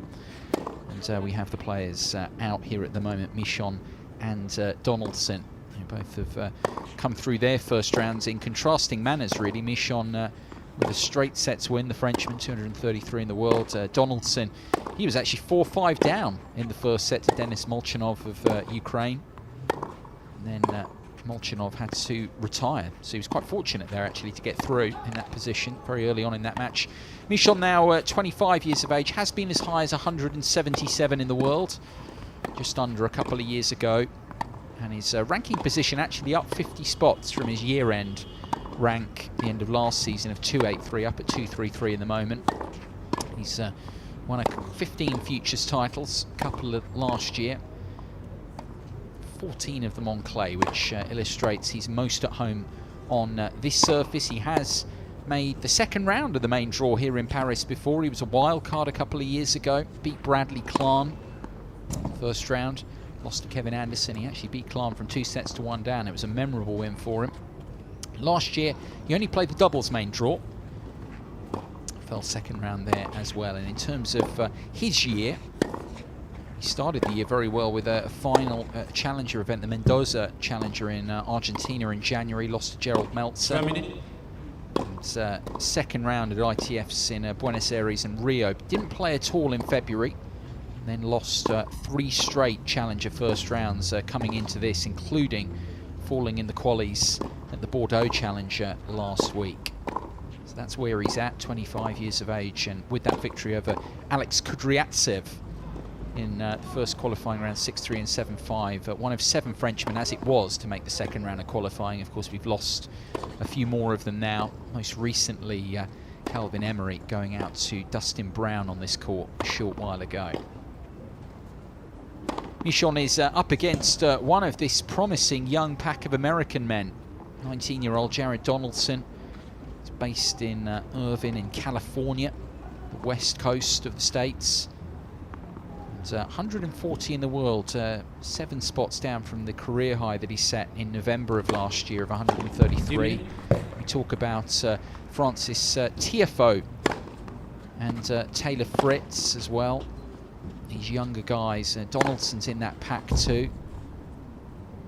Big game that he's got. He's made a couple of Grand Slam main draw appearances, both at the US Open, last couple of years falling first round. And this year, he's been trying to qualify mainly for the ATP World Tour events, mixing that up with Challenger play. Look at some of his results. He fell first qualifying round for the Australian Open, losing to Tiafoe actually there. And in terms of his ATP qualification attempts, he qualified for the event in Memphis in February, fell first round, failed to qualify at Delray Beach the following week, and got a wild card into Indian Wells, but lost first round there. Semi-finals at the Irving Challenger, which is a strong challenger, that Texas tournament, because it's in the middle of March. A lot of players who, for whatever reason, don't progress or aren't involved in Indian Wells go and play that event. So he did very well to get to the semi-finals. First round in Miami as a lucky loser, and then fell second round of qualies at the ATP event in Houston at the River Oaks Country Club. Since then, he's been playing ITFs, playing some USTA Pro Circuit events. First round at the Sarasota Challenger, runner-up at the Savannah Challenge of the ITF, losing to Bjorn Fratangelo. He's boosted the ranking up the points from that, and since then, first round loss at the Tallahassee Challenger event, and last week losing second round in the Bordeaux ITF event. So he played a lot of, tried to play a lot of tournaments this year, Donaldson. One of this crop of younger Americans, just seeing how his compatriot Tommy Paul's doing on court 16 against Peter Gojovcik. Not going so well. Gojovcik serving for the match there on 16. One that's set on the tiebreak and serving for it at 5-3 in the second set. So Paul, the Roland-Garros junior champion of 12 months ago, might be about to go out of the qualies here. Here are the weather conditions. The wind dropping slightly. I still don't think that's entirely accurate. 15 kilometres southerly breeze. put it around 8 or 9 or 10 actually. The temperatures, as I was saying when the Brown-Emory match resumed, the conditions overhead, some of the best of the day. You can see some blue sky there peeking through from our camera shot from Court Suzanne Lenglen. And it's actually bright sunshine. It's amazing when you think we lost 2.5 hours to rain. 4:30 to 7 o'clock local. That we've now got these conditions. Why the organisers have decided in the end to get this match on, because perfectly playable now. Good light. And 10 to 8 almost in the evening. And we have this final scheduled match of the day. Xavier Jacquemin of Belgium in the chair.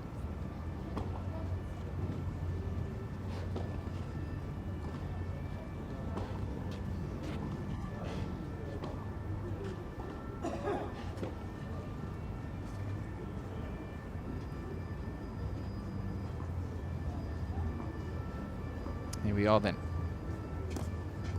Michon against Donaldson. Final qualifying round berth at stake. It's going to be the American to get this underway.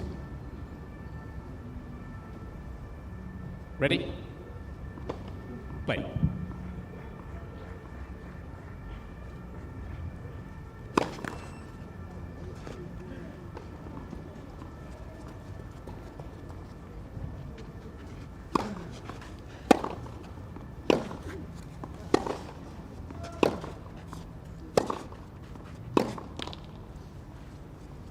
Zéro 15.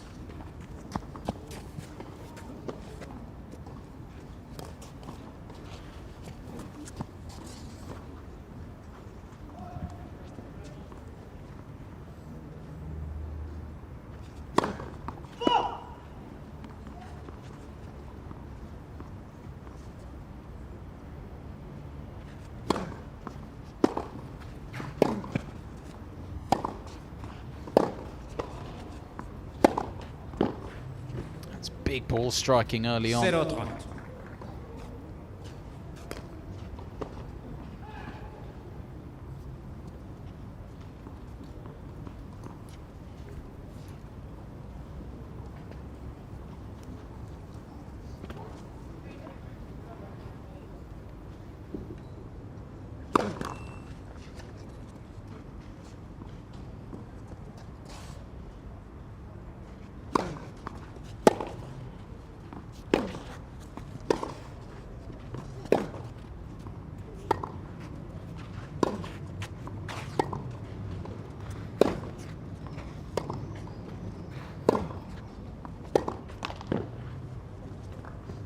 Quinze et 30.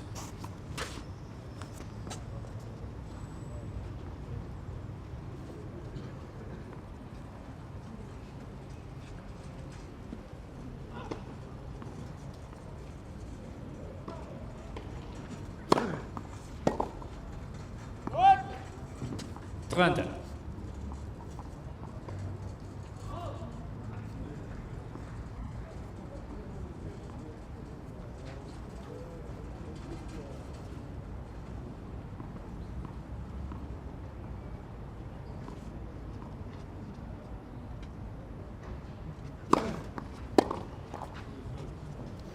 Quarante à 30.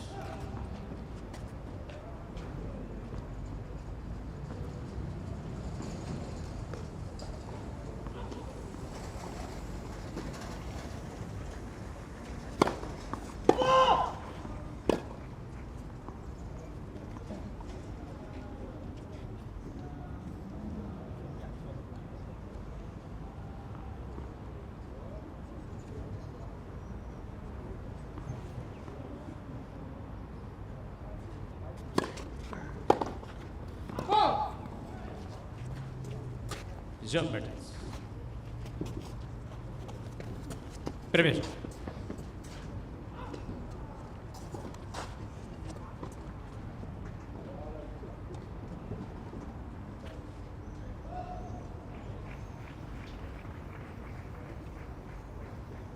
Both men have started nicely here under the sunshine. Amazing. I keep saying this because it was pouring with rain for over 2 hours. Now have the sun breaking through. These really are the best conditions light-wise of the whole day, because we have that thick covering overcast sky for most of the afternoon before the rain came. But these are very pleasant conditions now. Very good chances of getting this completed, this match tonight.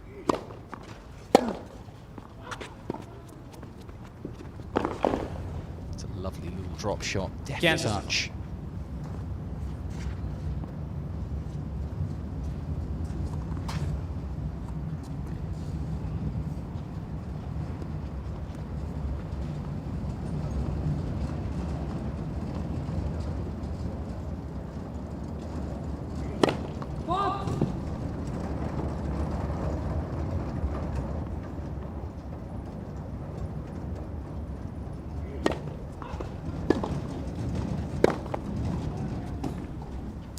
Trenta.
30-15.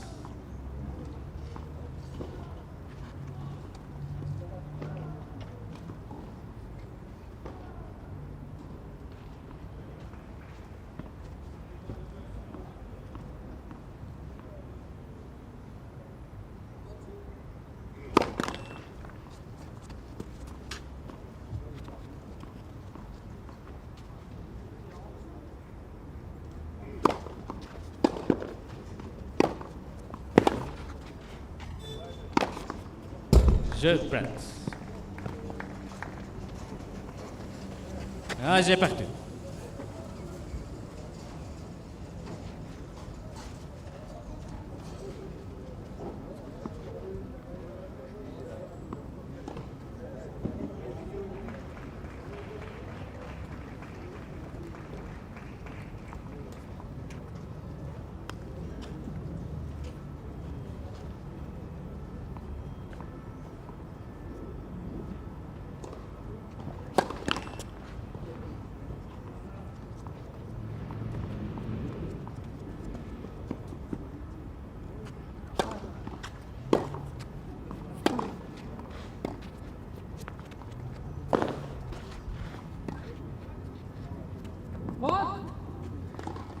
Kansas.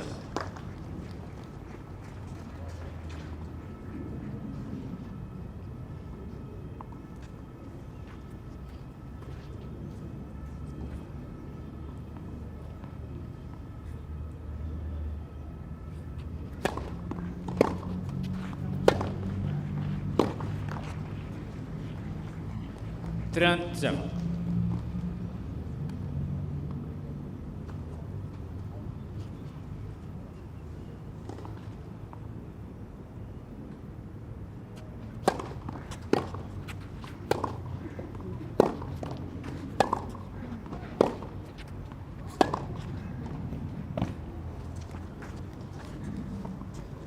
Quarante à 7.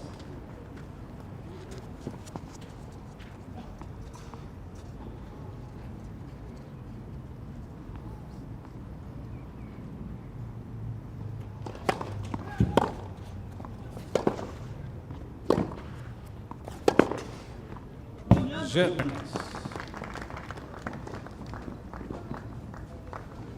Mertens mène par 2 jeux.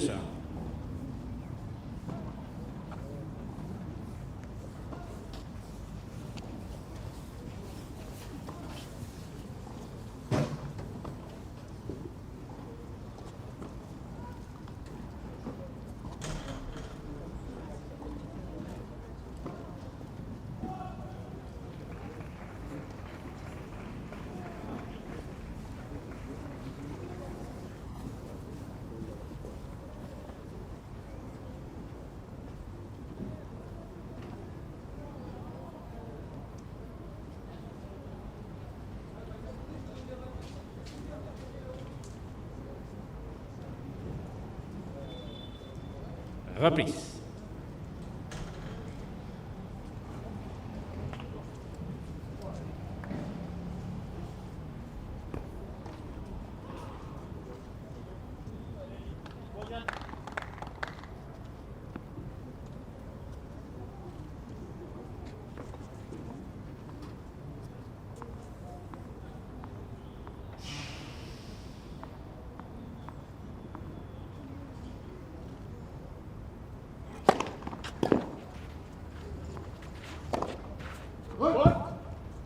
Zero-15.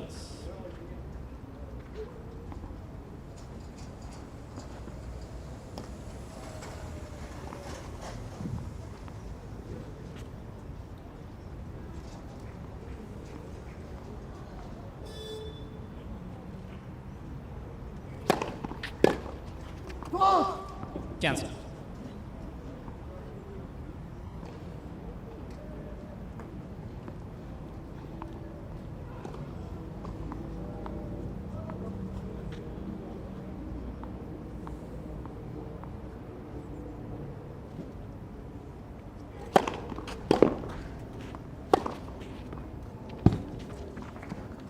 Trente-quinze.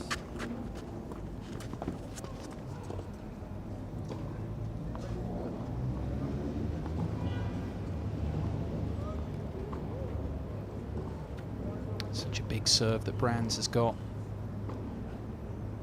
He's been matched by Mertens in these early stages. 30.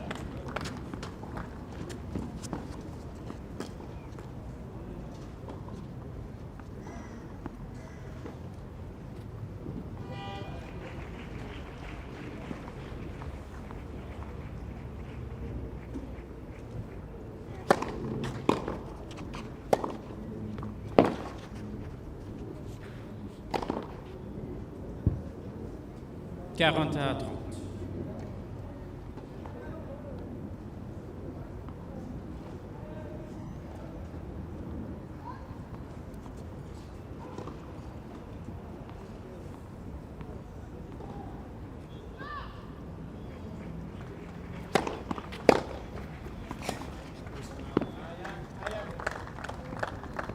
Quarante.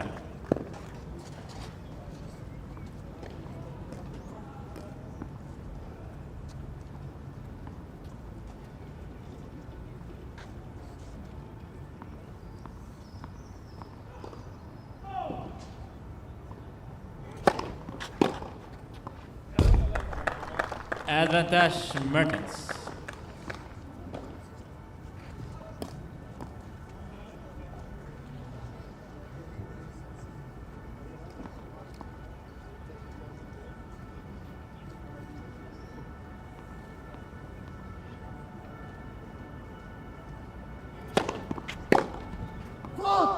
Égalité.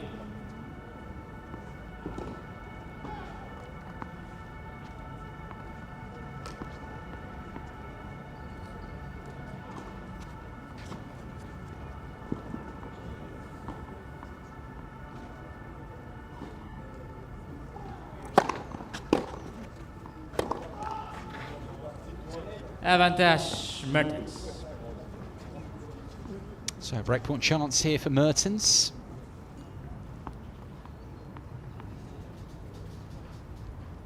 Brands needs that big serve to fire now.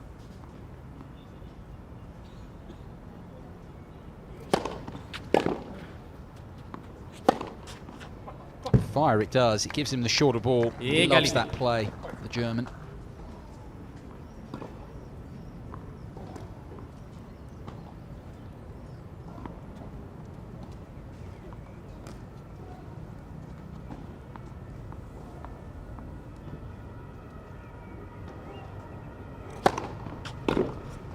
Avantage Brands.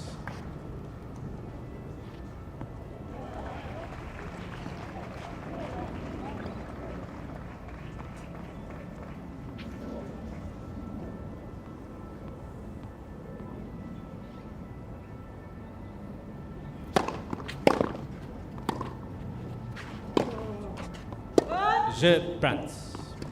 Brands saves the break point.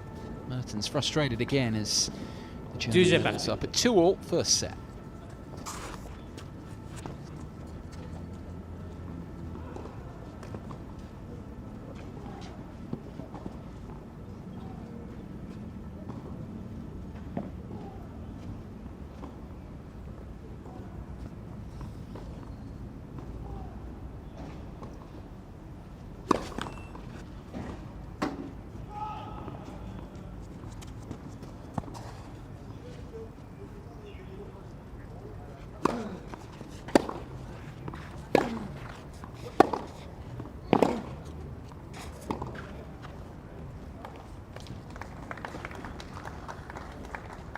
Chero 4.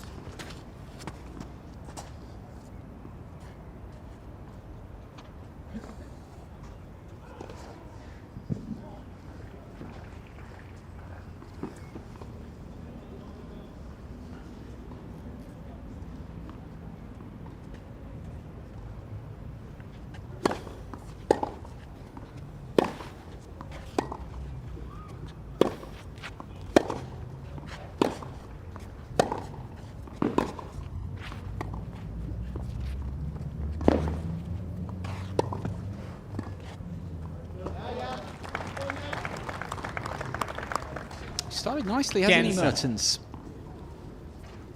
Matching brands off the baseline.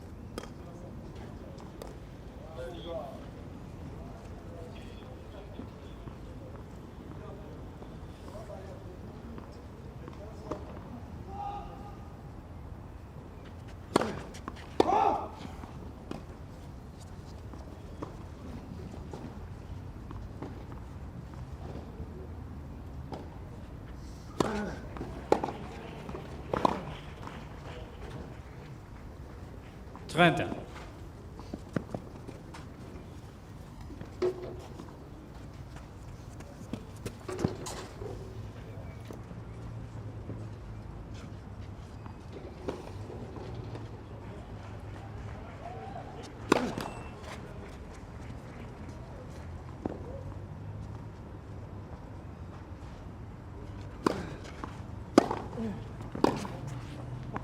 Trente, 40.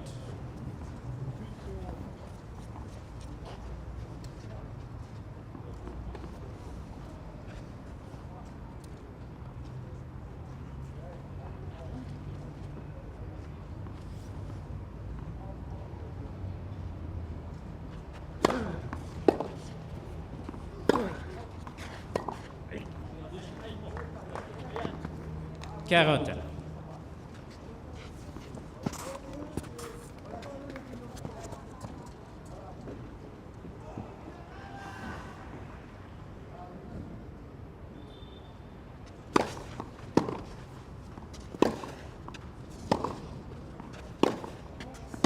Avantage, Brent.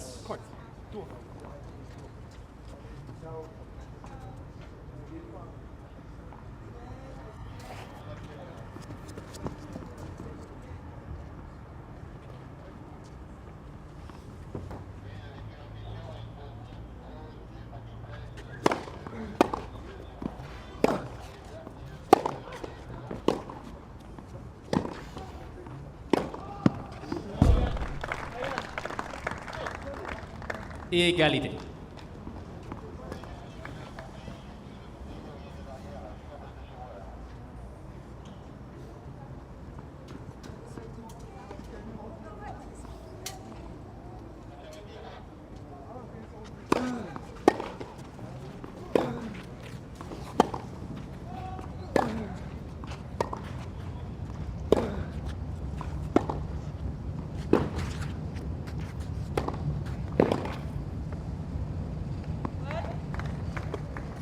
Avantage, Brent.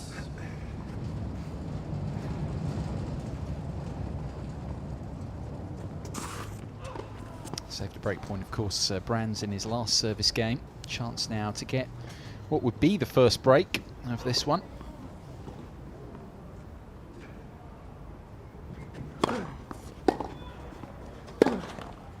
And there it is. I've got to say, Mertens has actually been applying more of the pressure early on through the first few games, but it's Brands, the 24th seed, who gets the first break here for the 3-2 lead.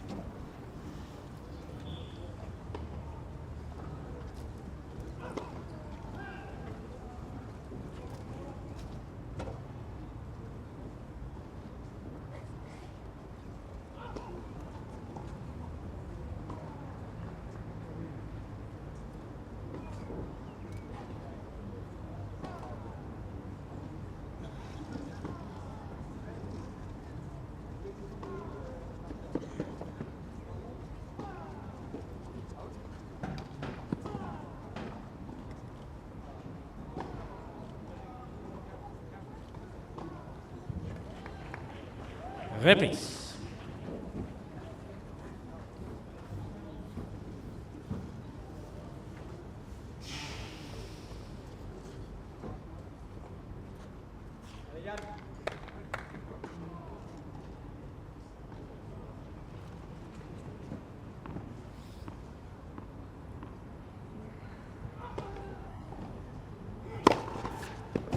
Johansson.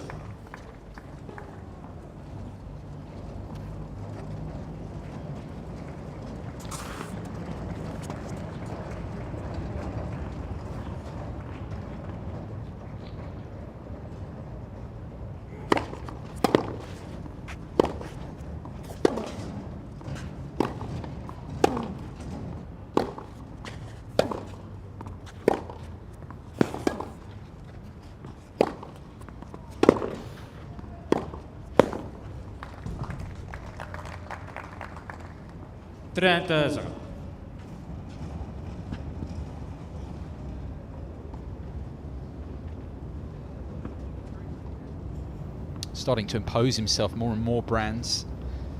Big strike, that one. That serve as well. Second ace for him. Did start a bit sluggishly on serve. Whether it was the heavier conditions, the fact that we've got the sunlight on the court, he's just got going now. It's such a big serve. Illustrates it again. No look in for Mertens there at the break back. Love game for the German.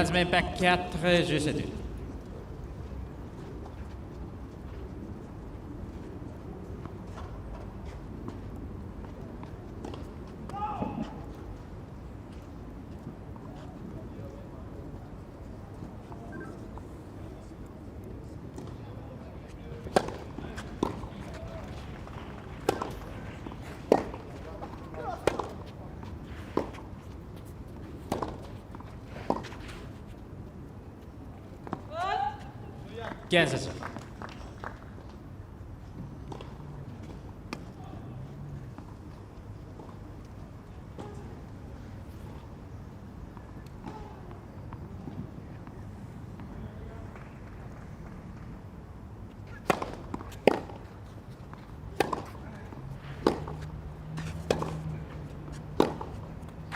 Johansson.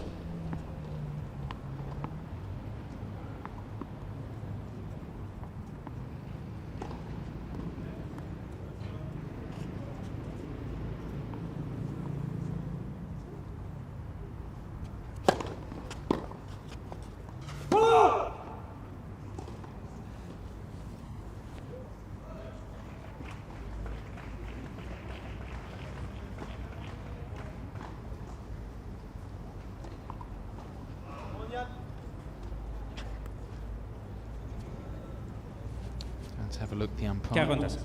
It's a better game, this, from Mertens.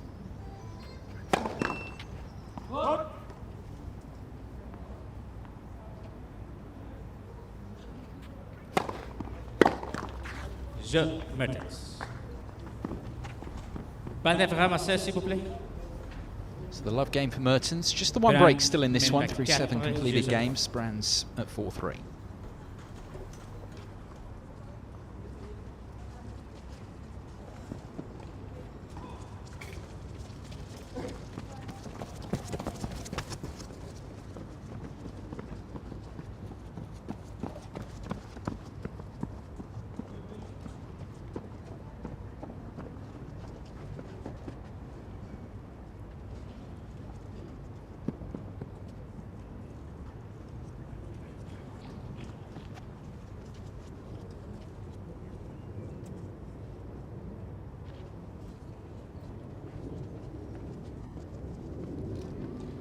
Reprise.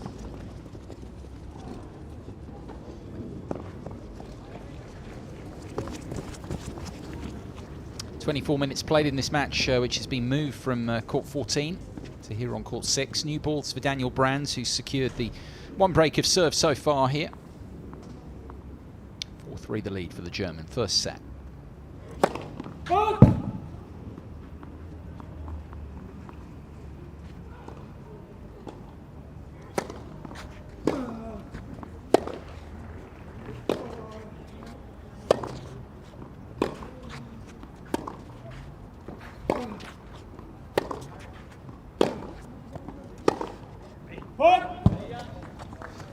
Zero 15.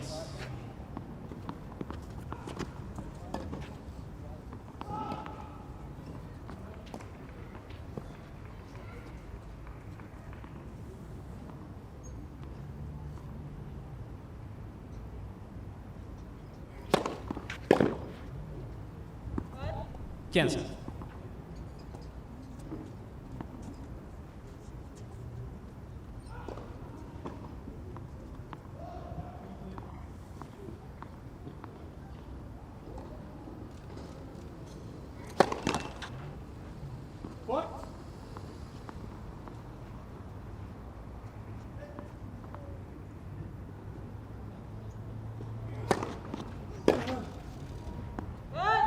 Trenta 15.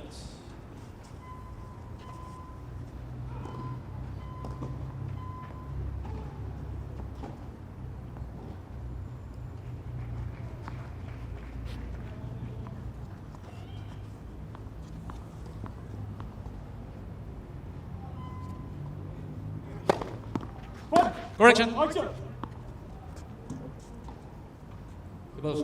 Repeat it. 30 15.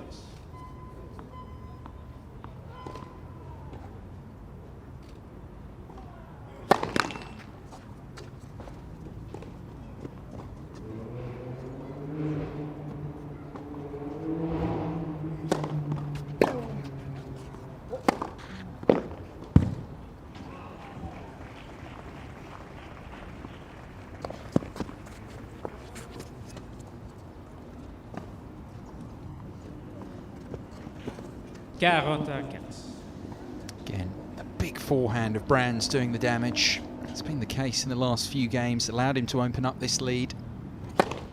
And serve too. Devastating. Although, has he made that one? Didn't hear a call.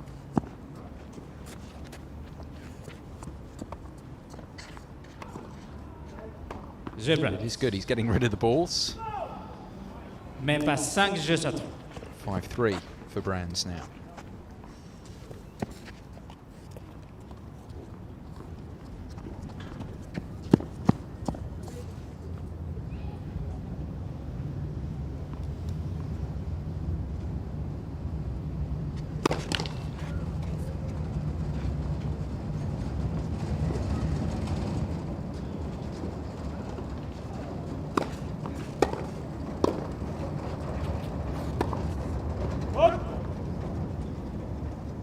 Kansas.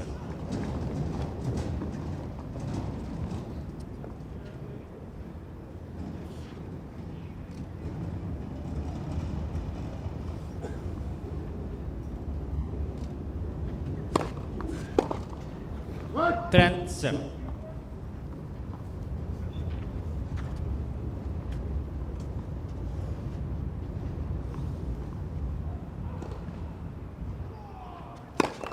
Net première service.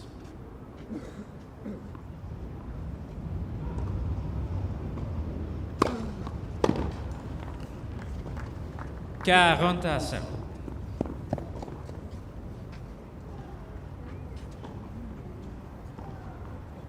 This looks like he's going to force Brands to serve out the set. Oh!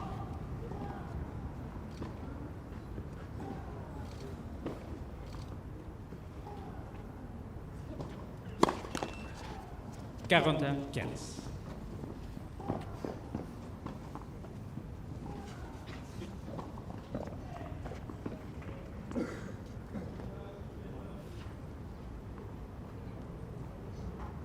Wait, please.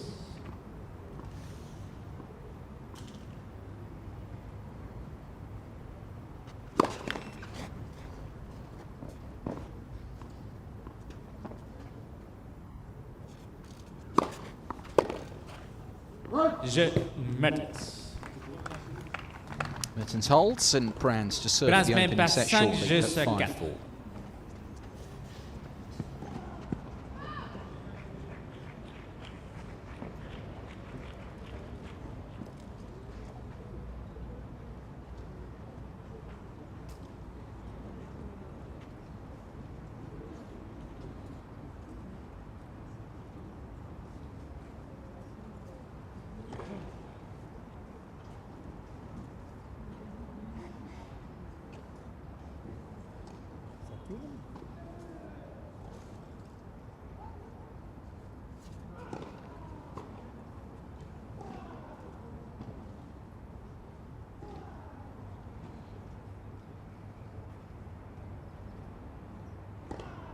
Reprise.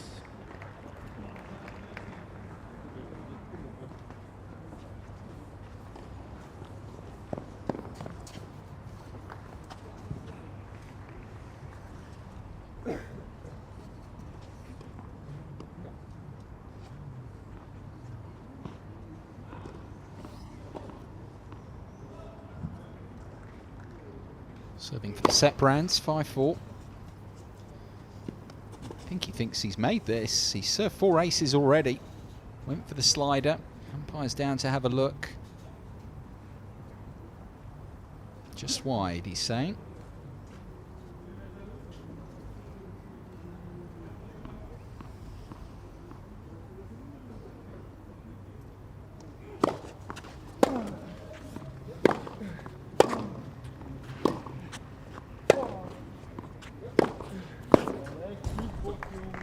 Too short. That's what Mertens is bemoaning. He's just giving Brands, who's striking his forehand very well now, just giving him too much time. Needs to concentrate on keeping it away from there. If he's going to go to the forehand, go with more length. Try and open up the court a bit more. Brands loves standing and hitting from there.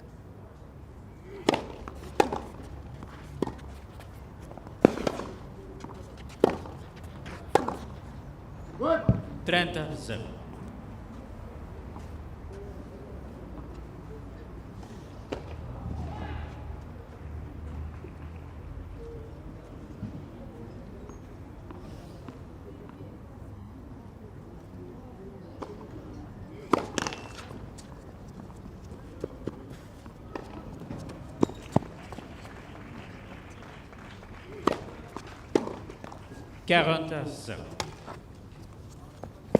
Frustration from Mertens, unable to make an impression on the Brands serve after the early opportunities. He had those couple of break points, first couple of Brands service games, but since then the German has served impressively.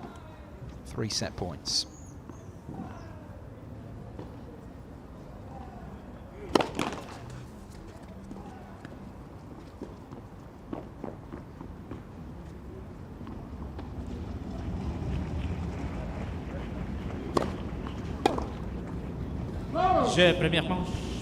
Love hold, and Brands takes the opening set with it in 33 minutes, 6 games to 4 for the German.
Reprise.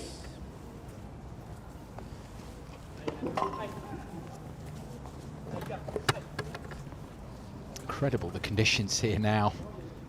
Deuxième Nearly manche. 8:30 in Au the evening. service. Sun shining. Best weather of the day. Not that Yannick Mertens will be feeling too warm about things, too happy. Set down here to Daniel Brands in this second qualifying round. This match that was moved from court 14 on the original schedule to here on court 6.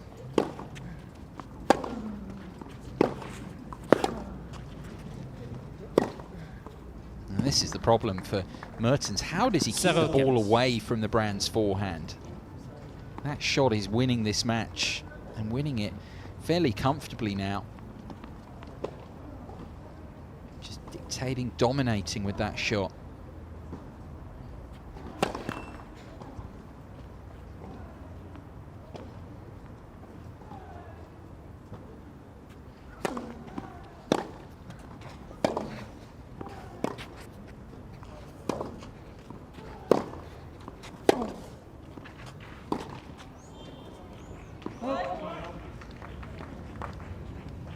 Cancer.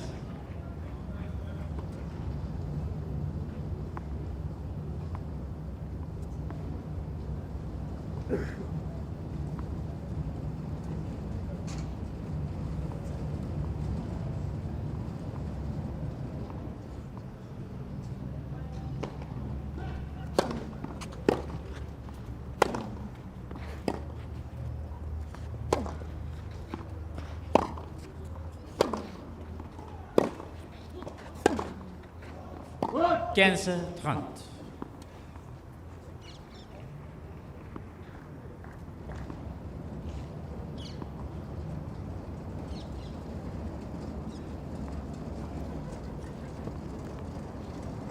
Really on the Mertens second serve. Brands is doing a lot of damage as well. It's just too loose. He's frankly not going to win this match. Shots like that, he wants it checked. I'm not sure why. Look comfortably long. It's the far end from us. Just loose from Mertens. Checking the mark. Oh, he's called it good. I find that incredible. That was long.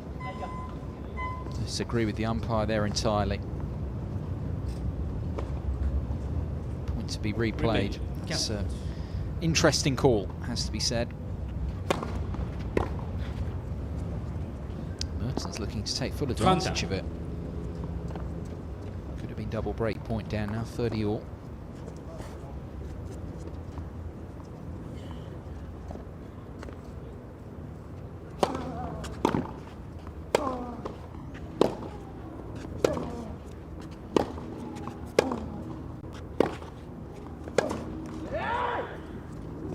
Trent 40.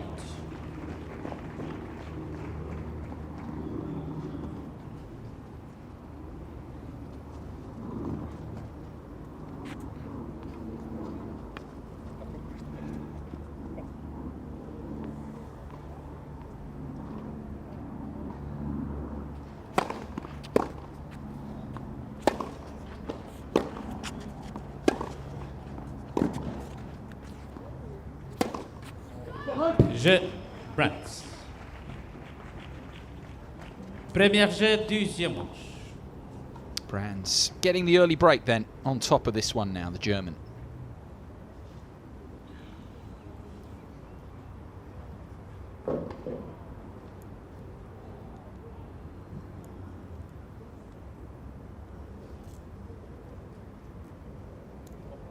Some of the numbers from the opening set dominated by Brands. I mentioned how much he was able to get into Yannick Mertens' second serve, and that was really the key factor, and his forehand became the key shot as the set wore on, because you see those two early break points for Mertens, first couple of Brands service games, but from then on Brands, his power game became more and more prevalent.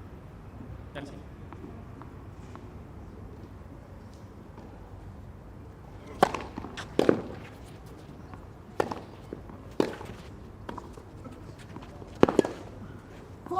Quinze 0.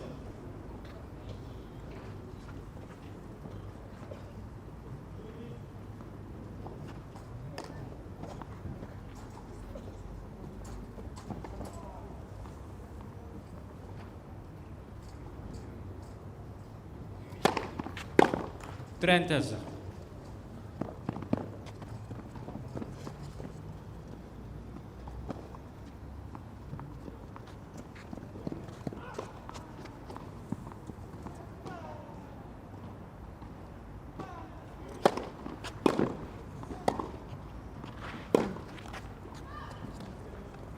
Quarante-0.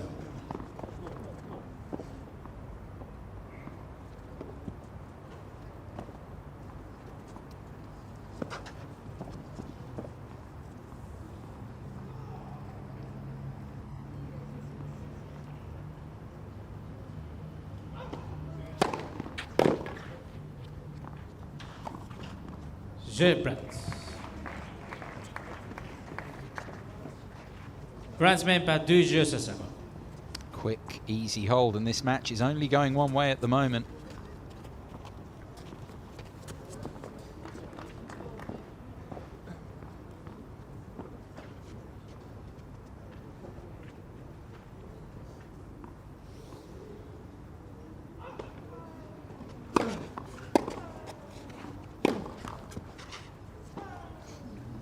Zéro 15.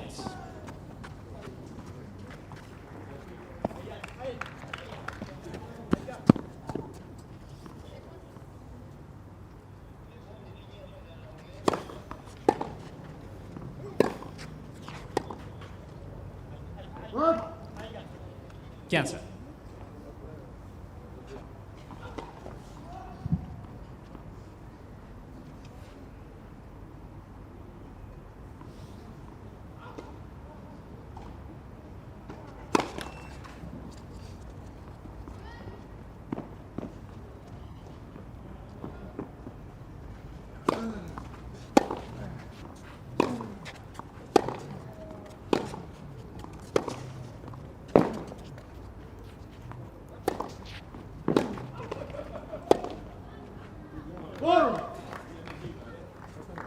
Trente 15.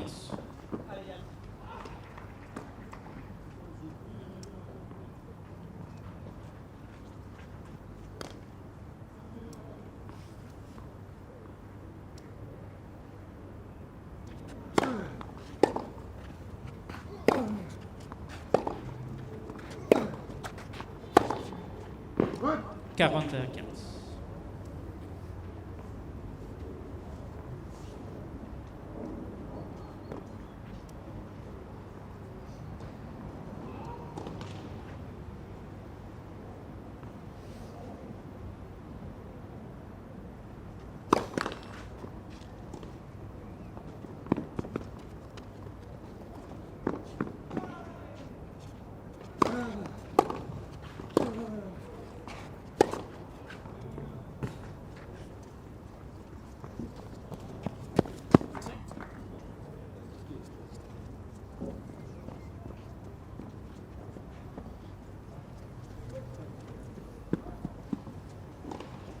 In their seats then. Mertens on the board second set, but still trailing by the break at 2-1.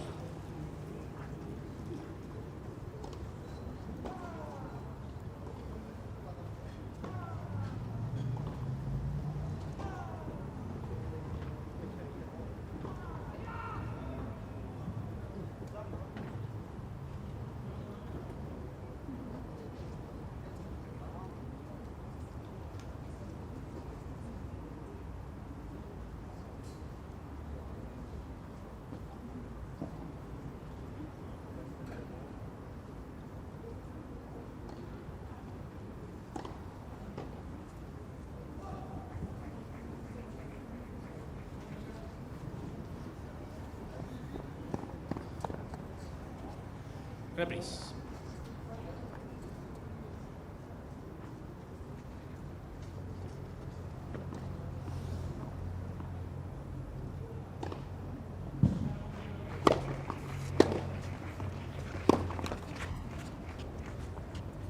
Zéro 15.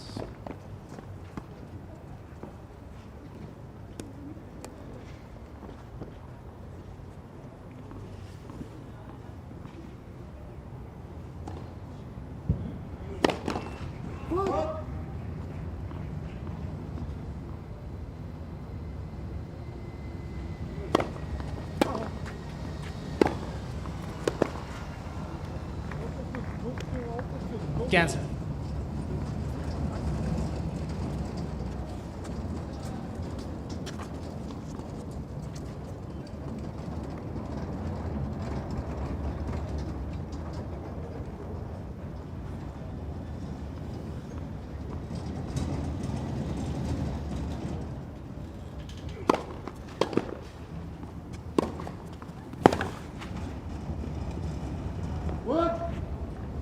So difficult for Mertens now with the amount of first serves that Brands is making. Even there, when he gets a return in play, the problem is Brands has got so many options. Serve and forehand play is pretty devastating in this. Oh!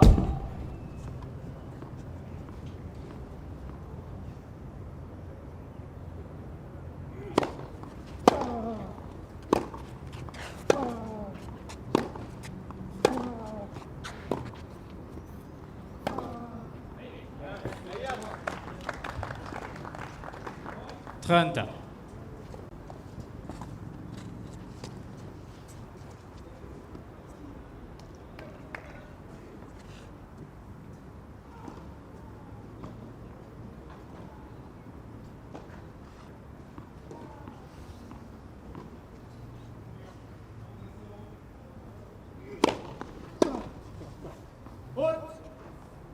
Quarante à 30.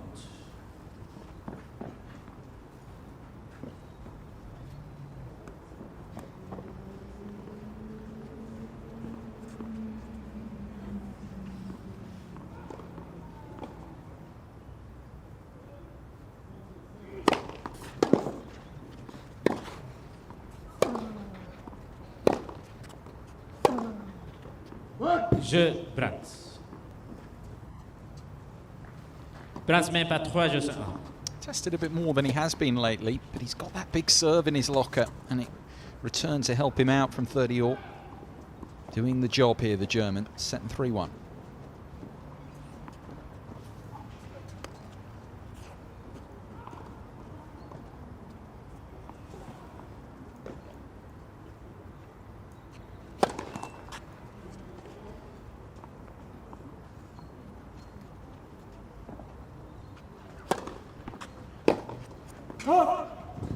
Kansas.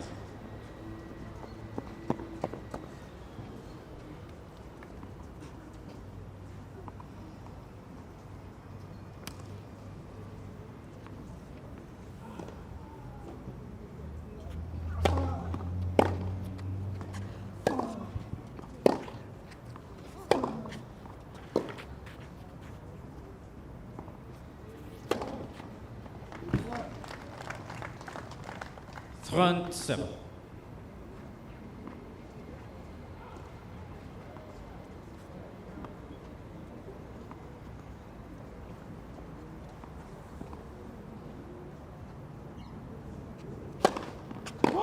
Quarante. Faute.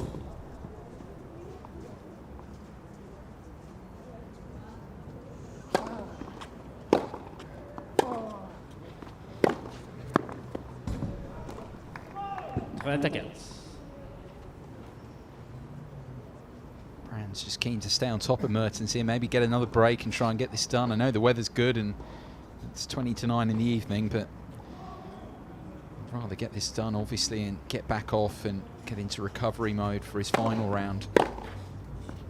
Doesn't want to give the Belgian any sniff here at coming back. I'm not saying that it's going to rain here now. Frankly, it looks very unlikely. Continues to be some of the best overhead conditions of the day. Just want to get it done and have that full rest day before his final qualifying round on Friday.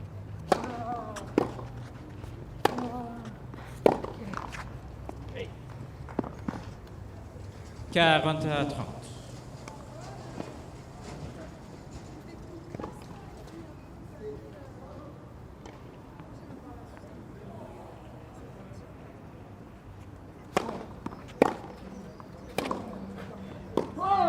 Quarante.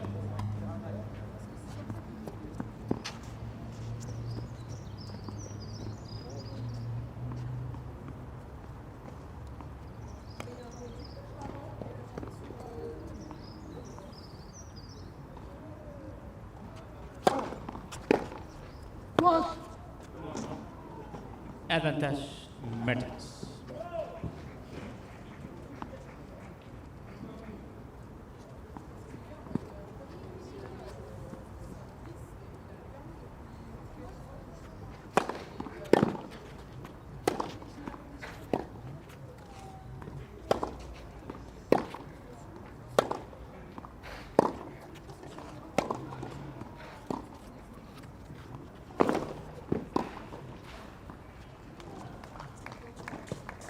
Again, Égalité.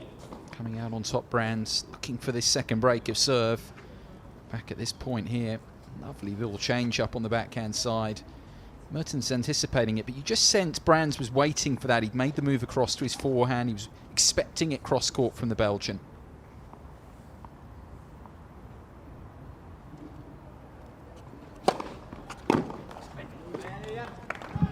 Avantage Mertens.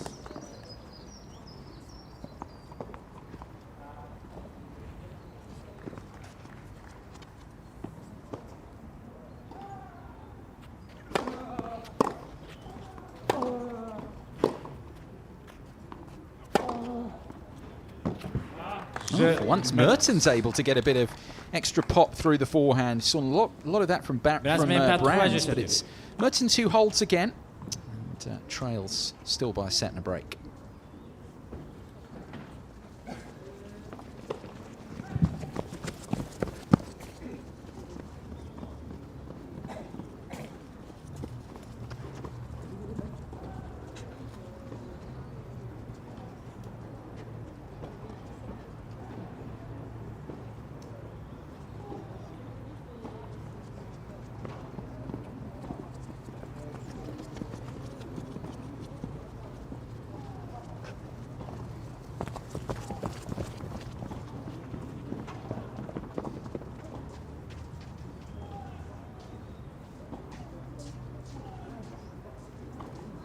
Reprise.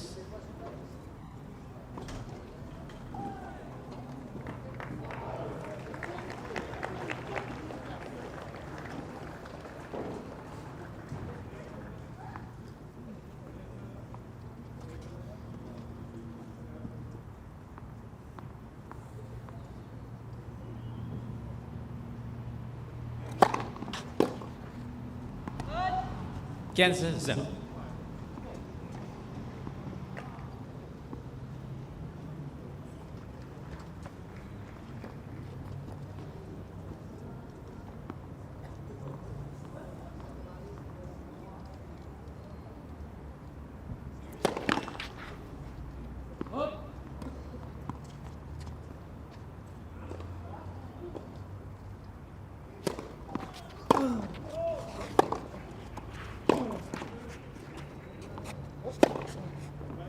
Quinze.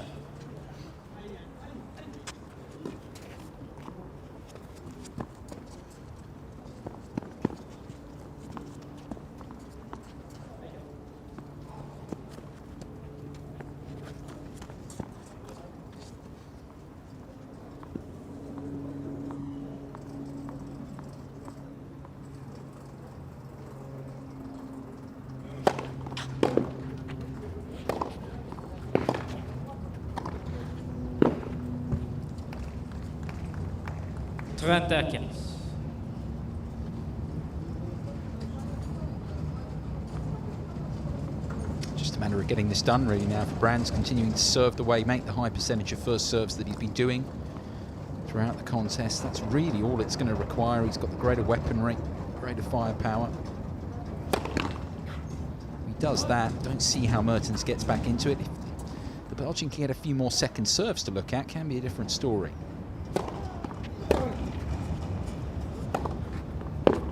But even there, that's just too good. Simple 1-2 punches, well executed. Good serve here into the body.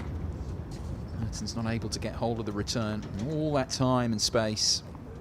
That's what he's had so much of, Brands, in this particular match.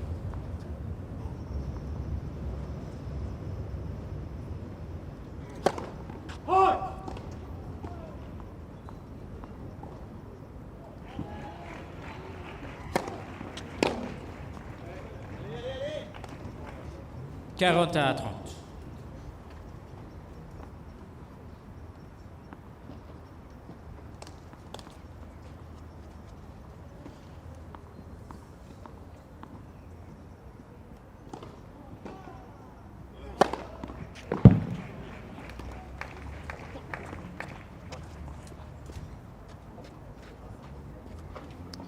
big bomb. And Brands now a couple of games away.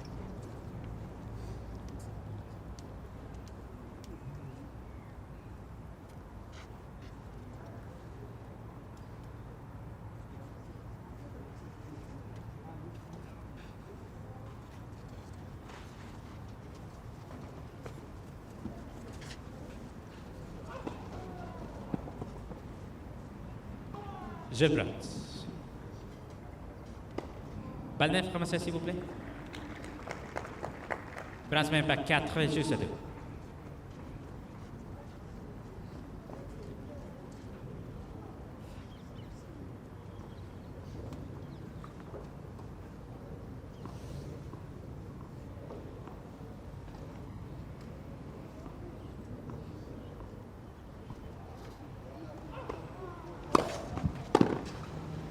Cancel.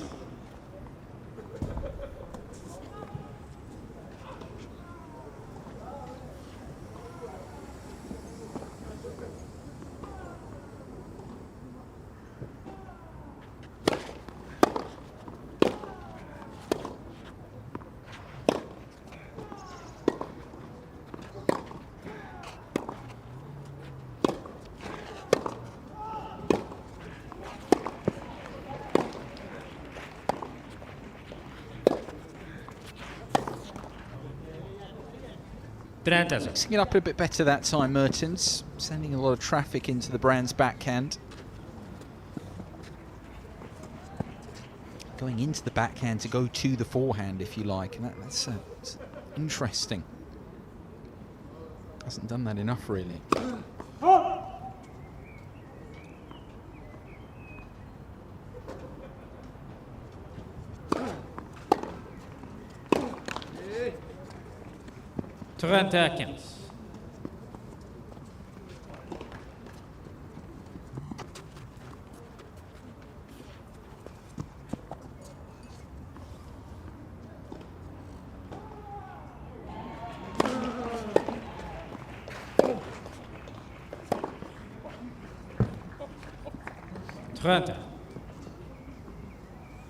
Again, Brands, as he was in Mertens' previous service game, hunting that second break of serve, just to put it beyond doubt.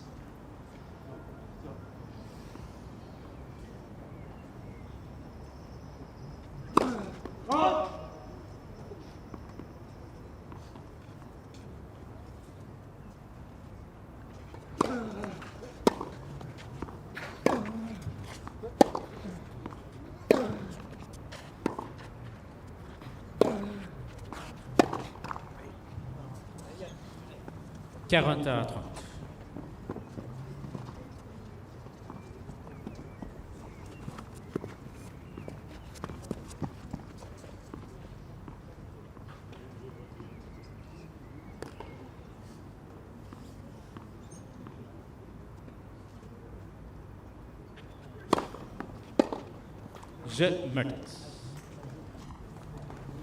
Brands même pas 4, juste 3. Mertens still sticking around here as we head 10 to 9 in the evening, trailing by a set and 4-3.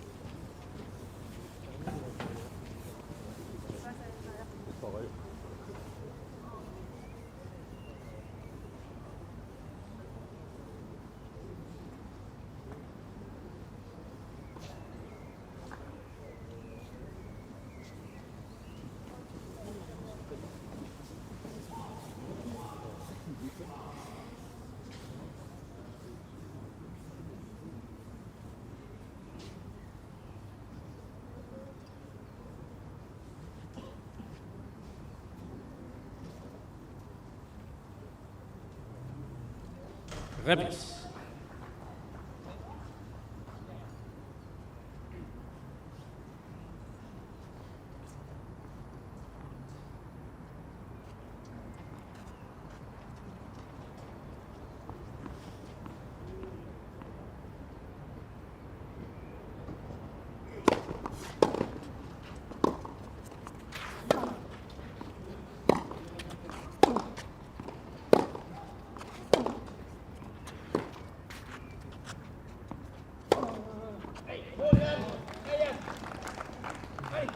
0-15.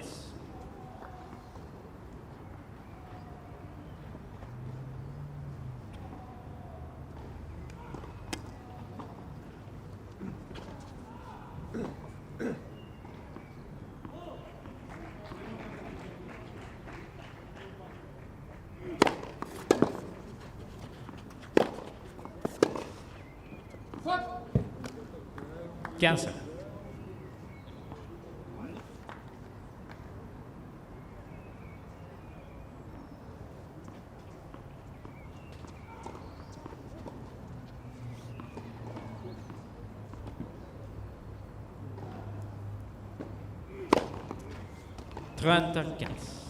Heavy again. Keep saying the same thing really about it. It's so frustrating for Mertens there, where he's got one of the first 2 points, and just watch that bomb unleashed again from Brands. As you can see, 6 aces now.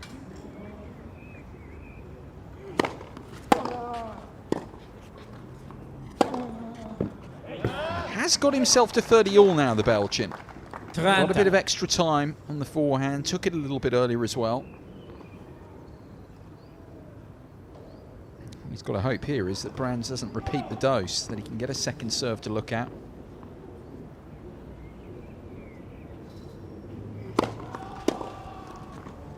That's the problem. 40-30. Always just staying ahead thanks to that weaponry.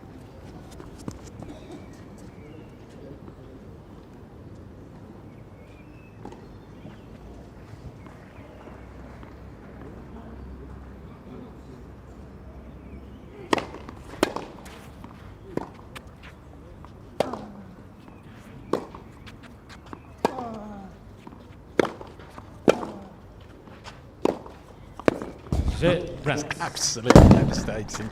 Yeah, I can understand Mertens' frustration. Try as he might, you just can't handle that. That artillery from the German. Absolutely huge ball striking. He's just being out-muscled, outmatched.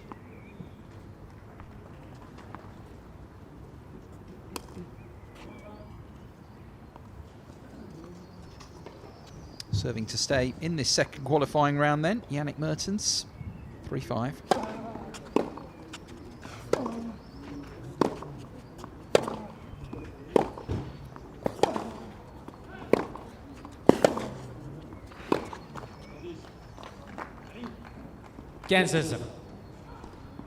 Just 2 other qualifying round matches, second qualifying round still going now. 1 set all. I think they're going to play on Court 8. Ryan Harrison and Gerald Meltzer, 17th seed. They're 1 set all. Ryan Harrison's just won the second on the tie break.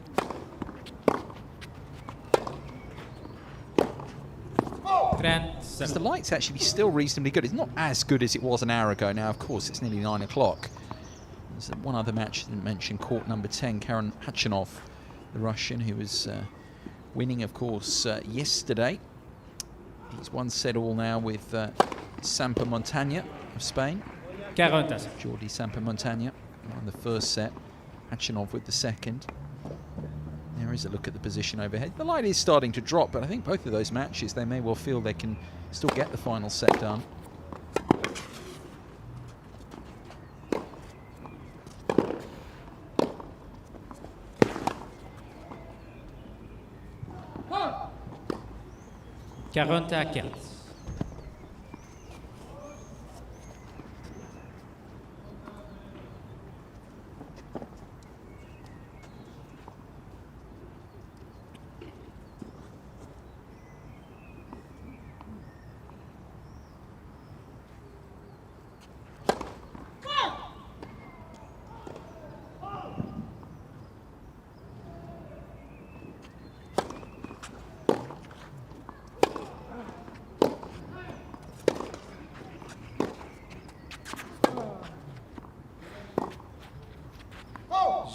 Mertens. Forces Brands to serve it out. This is the problem for him. He hasn't had any break points since the first couple of Brands service games in the match. He's got to force one now and take it to keep this going.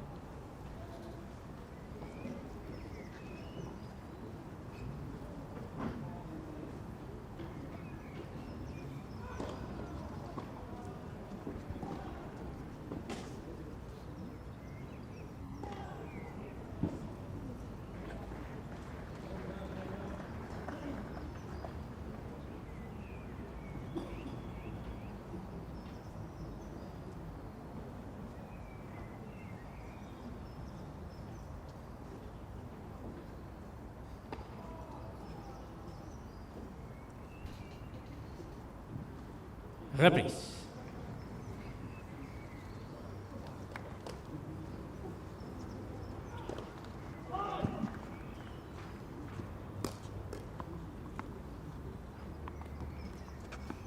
Serving for a place in the final round of qualies, Daniel Brands. Set in 5-4.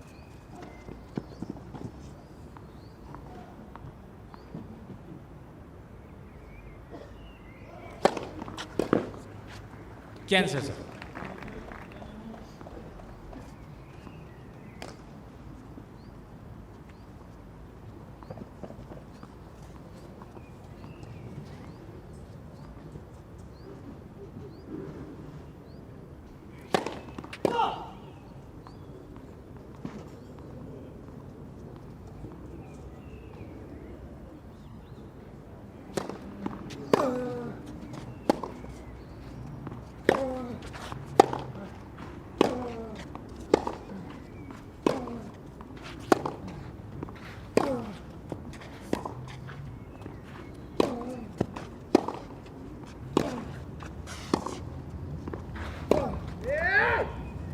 Very solid there, Trenton. Brands, off both wings.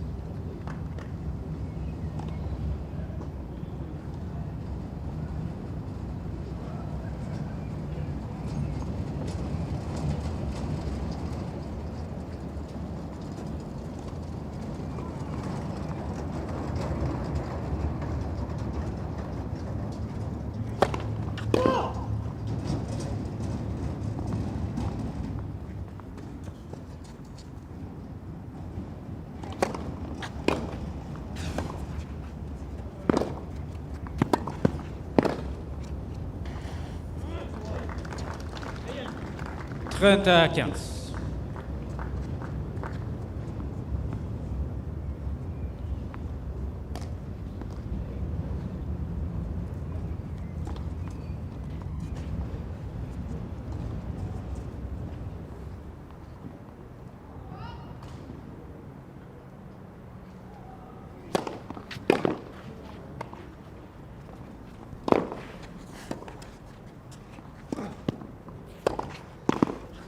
Yeah, second time around, I thought he almost had missed the boat there, Brands. 40 à He 15. was on the stretch for the forehand pass. He couldn't quite get hold of it. He certainly got hold of his next option. Stung that one at Mertens. Hour and 9 on the match clock. Sharp this from Daniel Brands. 2 match points.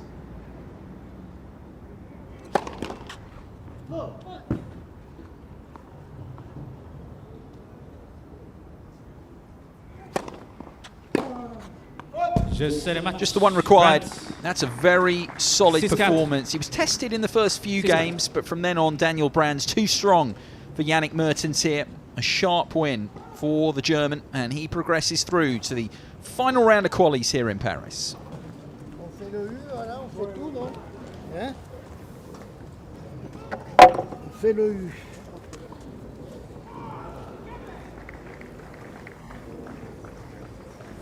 Quick look at the numbers before we leave you. Just an hour and 9 minutes, and as I said, really, the first set overall, it's similar, really. He actually boosted his numbers. He was better in all regards by the end. Brands, 70% of first serves. He's tough to break when he's like that, whatever the surface, and too powerful for the Belgian Yannick Mertens. So Brands of Germany progresses the 24th seed to the final round of qualies here in Paris.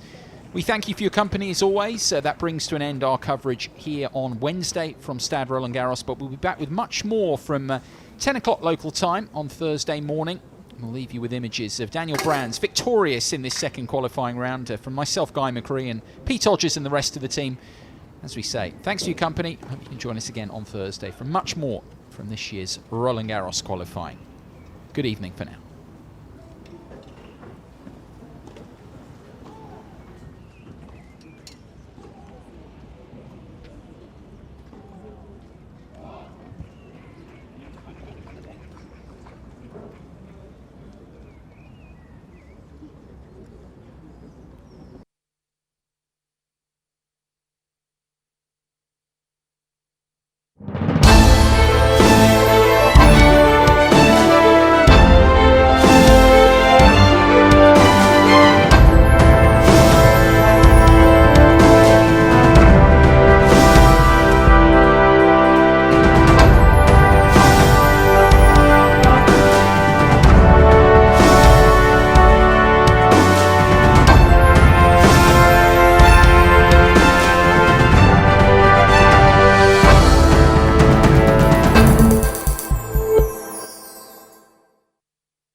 beau, hein. Ouais, cool. C'est très bien. C'est derrière la marche. C'est vrai que ça a toujours été beau. Ils sont bien en... Hein? Ça a toujours été bien entretenu pendant des années qu'ils sont bien entretenus. Tu veux le voir l'équipe? Ah non, c'est pas comme ça. Il a acheté longtemps aussi. Avec une bonne équipe. Avec une bonne équipe. La perfection, ça peut faire. C'est vrai qu'il y a... Non mais c'est vrai que c'était... Ouais, ça a toujours été des équipes qui tournent. Ah bah attends, les mecs, ils mettent pas de sous. Non parce qu'il va arroser là, il va arroser là, il va arroser. Putain, Patrick, suis, merde, suis, putain. Patrick, encore pas fini d'arroser. Et attention à la peau de chèvre.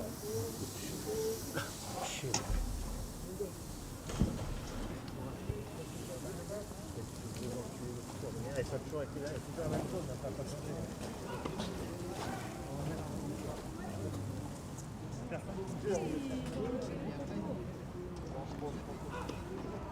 On va le passer. On va arrêter, on va le passer.